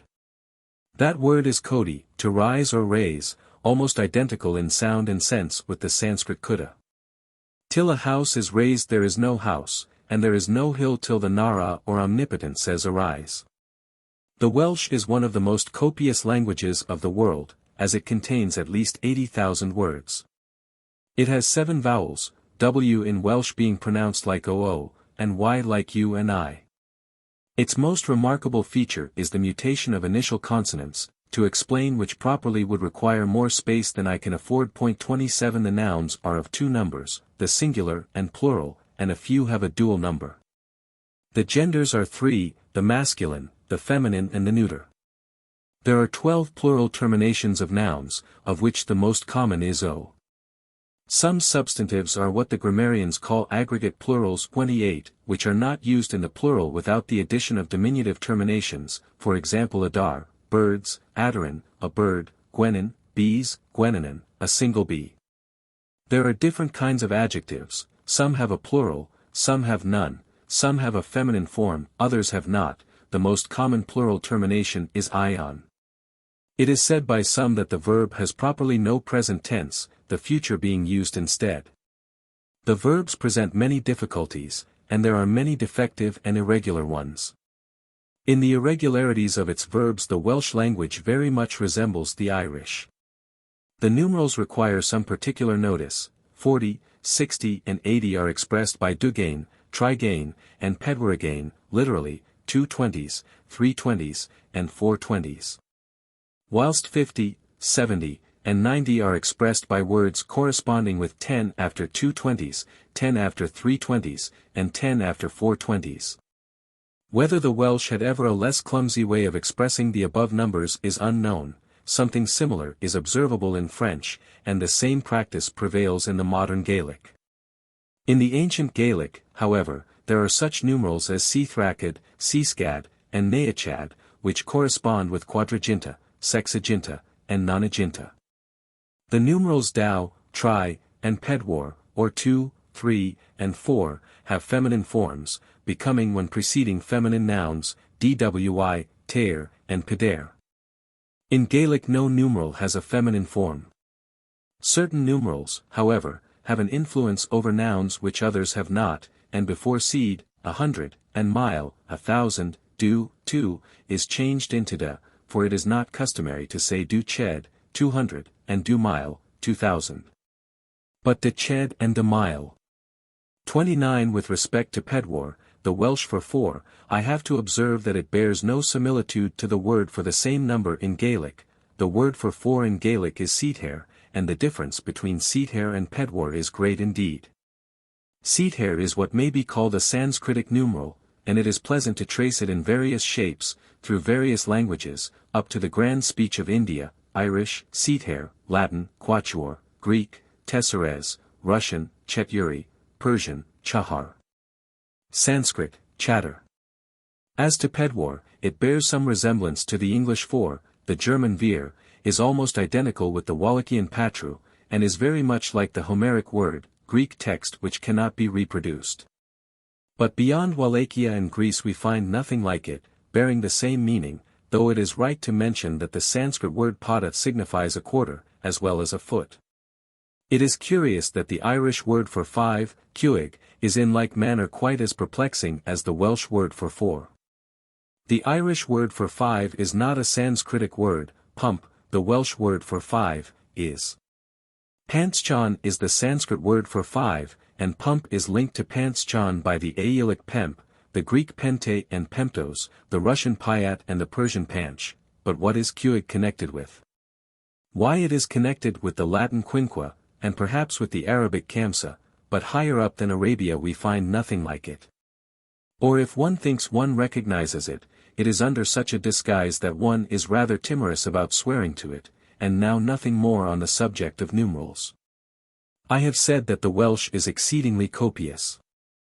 Its copiousness, however, does not proceed, like that of the English, from borrowing from other languages. It has certainly words in common with other tongues, but no tongue, at any rate in Europe, can prove that it has a better claim than the Welsh to any word which it has in common with that language. No language has a better supply of simple words for the narration of events than the Welsh, and simple words are the proper garb of narration, and no language abounds more with terms calculated to express the abstrusest ideas of the metaphysician. Whoever doubts its capability for the purpose of narration, let him peruse the Welsh historical triads, in which are told the most remarkable events which befell the early Cymry. And whosoever doubts its power for the purpose of abstruse reasoning, let him study a work called Rhetoric, by Master William Salisbury, written about the year 1570, and I think he will admit that there is no hyperbole, or, as a Welshman would call it, gorwyrb, in what I have said with respect to the capabilities of the Welsh language. As to its sounds, I have to observe that at the will of a master it can be sublimely sonorous, terribly sharp, diabolically guttural and sibilant, and sweet and harmonious to a remarkable degree. What more sublimely sonorous than certain hymns of Taliesin, more sharp and clashing than certain lines of Gwalchmai Dafydd Benfras, describing battles? More diabolically grating than the drunkard's choke pear by Rhys Goch, and more sweet than the lines of poor Gronwy Owen to the Muse? Ah, those lines of his to the Muse are sweeter even than the verses of Horace, of which they profess to be an imitation. What lines in Horace's ode can vie in sweetness with? Tidy roit a diwer when lays eos I lysoan. Thou couldst endow, with thy dear smile, with voice of lark the lizard vile. Eo signifies a nightingale, and lysoan an eel. Perhaps in no language but the Welsh, could an eel be mentioned in lofty poetry. Lysoan is perfect music. Having stated that there are Welsh and Sanskrit words which correspond, more or less, in sound and meaning, I here place side by side a small number of such words, in order that the reader may compare them. Welsh Sanskrit. Aber, a meeting of waters, an ap, appa, water, apaga. Outflowing, avon, a river, Persian, a flowing water. Wallachian, apa. Anal, breath anala, air. Aryan, silver era, brass, gypsy, harco. Or, gold copper, 30. Athu, to go at ha. Russian, iti. Bod, being, existence bhavat, Buddha. Brennan, a king Baranda, a lord, Russian. Bairin. Kair, a wall, a city Griha, Geha, a house, Hindustani, Gar. Gypsy, Kair. Kair. Cain, fine, bright Kanta, pleasing, beautiful. Kana, to shine. Kanu, to sing Gana, singing. Cathal, a hymn a song. Gypsy, gilly. Coed, a wood, trees Kutha, Kuti, a tree. Cymro, a Welshman Cymara, a youth, a prince. Deer, Deiren, the earth Thara, fem. Varni. Dant, a tooth Danta. Dawn, a gift Dana. Dur, an oak Daru, timber. Dur, bold, brave Daira. Drwg, bad Durgati, hell. Durga. The goddess of destruction. Du, god Deva, a god. Dwfr, Dwfyr, water Tavara, the ocean. Tiber, Tevere. Dwr. Water Yuddha. Greek, text which cannot be reproduced. Sanskrit, Dlyra, the ocean, Persian, Diria. Doria, the sea. Gypsy. Doria. A being, a soul, that to breathe, to live. Which lives on a breath. Irish, a man, fire. Ger, a word ger, jira, speech. Gwr, a man vira, a hero, strong, fire. Gers, heat lat vir, a man. Dutch, voer. Fire, Turkish, a man. Heb. Fire. Jeneth, girl Connie. Jenny, to be born Jana. Gwaibod, to know vid. Hosidu, to cheat Quaka, deceit. Juan, the son Ina. Uink. Young Uvan. Ir, fresh, juicy Ira, water. Erdra, juiciness. Lances, a girl Lagnika. Ladir, a thief Lada. Main, a stone Mani, a gem. Mam. Mother Ma. Mar, to die Mara, death. Mar, great Maha. Med, mead mad who, honey. Medwi, to intoxicate mad, to intoxicate. Mada. Intoxication, Mada, pleasure. Madhya, wine, Mada. Intoxicated, gypsy, motto. Drunk, gr. Text which cannot be reproduced, wine, text. Which cannot be reproduced. To be drunk. Measure, a measure matra. Nad. A cry nad, to speak. Nada, sound. Nant, ravine, rivulet nadi, a river. Neath, Ned, name of a river, Nicha, low, deep, Nichaga. Ned, a dingle, what is low, a river, that which descends. Deep, Nith, Nithsdale, Nitha, water. Neph, heaven Nabhaz, Russian, Nabika, the heavens, Lat, Nubes, a cloud. Nidia, to leap, Nada, to dance. Nada, dancing. Na, the Almighty, the Lord, Nara, that which animates. The Creator everything, the Spirit of God, 31. Nirth, strength, power Nara, man, the Spirit of God. Gr, text which cannot be reproduced, a man, text. Which cannot be reproduced. Strength. Persian, Nar, a. Male, Arabic, Nar, fire. Nader, a protector Natha. Nos, night Nisa. Pair, a cauldron Pithara. Ped, a foot, Peder, four pad, a foot. Pada, a quarter. Prid, earth Prithivai, the earth. Prif, principal, prime Prabhu, a lord, a ruler. Ren, the Lord Rajan, a king. Rian, a lady Hindustani, Rani. Road. A wheel Ratha, a car. SWM, being together Sam. SWNWR, a wizard, sorcerer Samvanana, a witch. Hindustani, Siani. Tad, father Tata. Tan, fire Dahana. Tant, a string Tantu. Tanu, to expand Tana. Toriad, a breaking. Cutting Dari, cutting. Uchafed, height Uchya. Ych, ox uction. The Nara is called by the Tartars Sukdown, and by the Chinese Ki, Principe ka est don locile, sur la terre, don home. Et don touts les choses materiales et immaterielles. Dictionnaire Tartar Manchu, par Amiat. Tome 2nd, p. 124. In the above list of Cymric and Sanskrit words there are certainly some remarkable instances of correspondence in sound and sense, the most interesting of which is that afforded by ne, the Cymric word for the Lord, and nara, the Sanskrit word for the Spirit of God. From comparing the words in that list one might feel disposed to rush to the conclusion that the Cymric sprang from the Sanskrit, the sacred language of sunny Hindustan.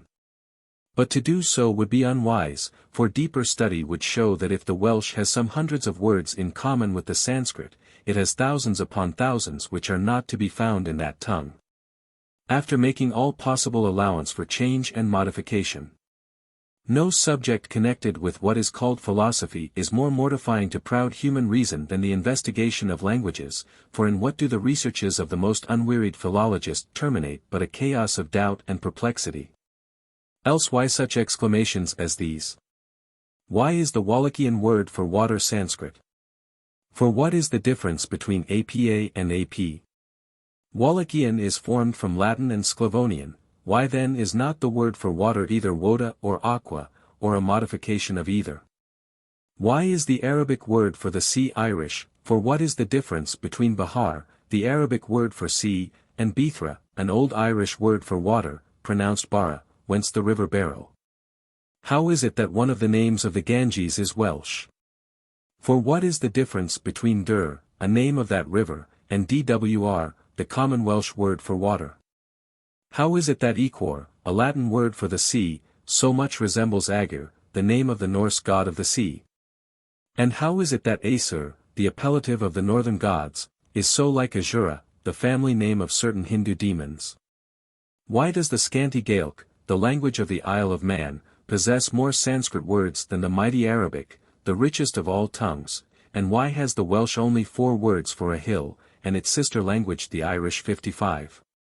How is it that the names of so many streams in various countries, for example Donau, Dwina, Don, and Tyne, so much resemble Duni, a Sanskrit word for a river? How is it that the Sanskrit Devila stands for what is wise and virtuous, and the English devil for all that is desperate and wicked? How is it that Alp and Apennine, Celtic words for a hill, so much resemble ap and appa, Sanskrit words for water? Why does the Sanskrit Kaliya mean tomorrow as well as yesterday, and the Gypsy Merripen life as well as death? How is it that Ur, a Gaelic word for fire, is so like Ura the Basque word for water, and Ur the name of an English stream? Why does Naran, the modern Greek word for water, so little resemble the ancient Greek text which cannot be reproduced, and so much resemble the Sanskrit Nira? And how is it that Nara, which like Nira signifies water, so much resembles Nara, the word for man and the divinity? How is it that Nereus, the name of an ancient Greek water god, and Nar, the Arabic word for fire, are so very like Ne, the Welsh word for the Creator? How is it that a certain Scottish river bears the name of the wife of Oceanus, for what is Teith but Tethys? How indeed? And why indeed? To these and 1,000 similar questions. Ah man, man! Human reason will never answer them, and you may run wild about them, unless, dropping your pride, you are content to turn for a solution of your doubts to a certain old volume, once considered a book of divine revelation. But now a collection of old wives' tales, the Bible.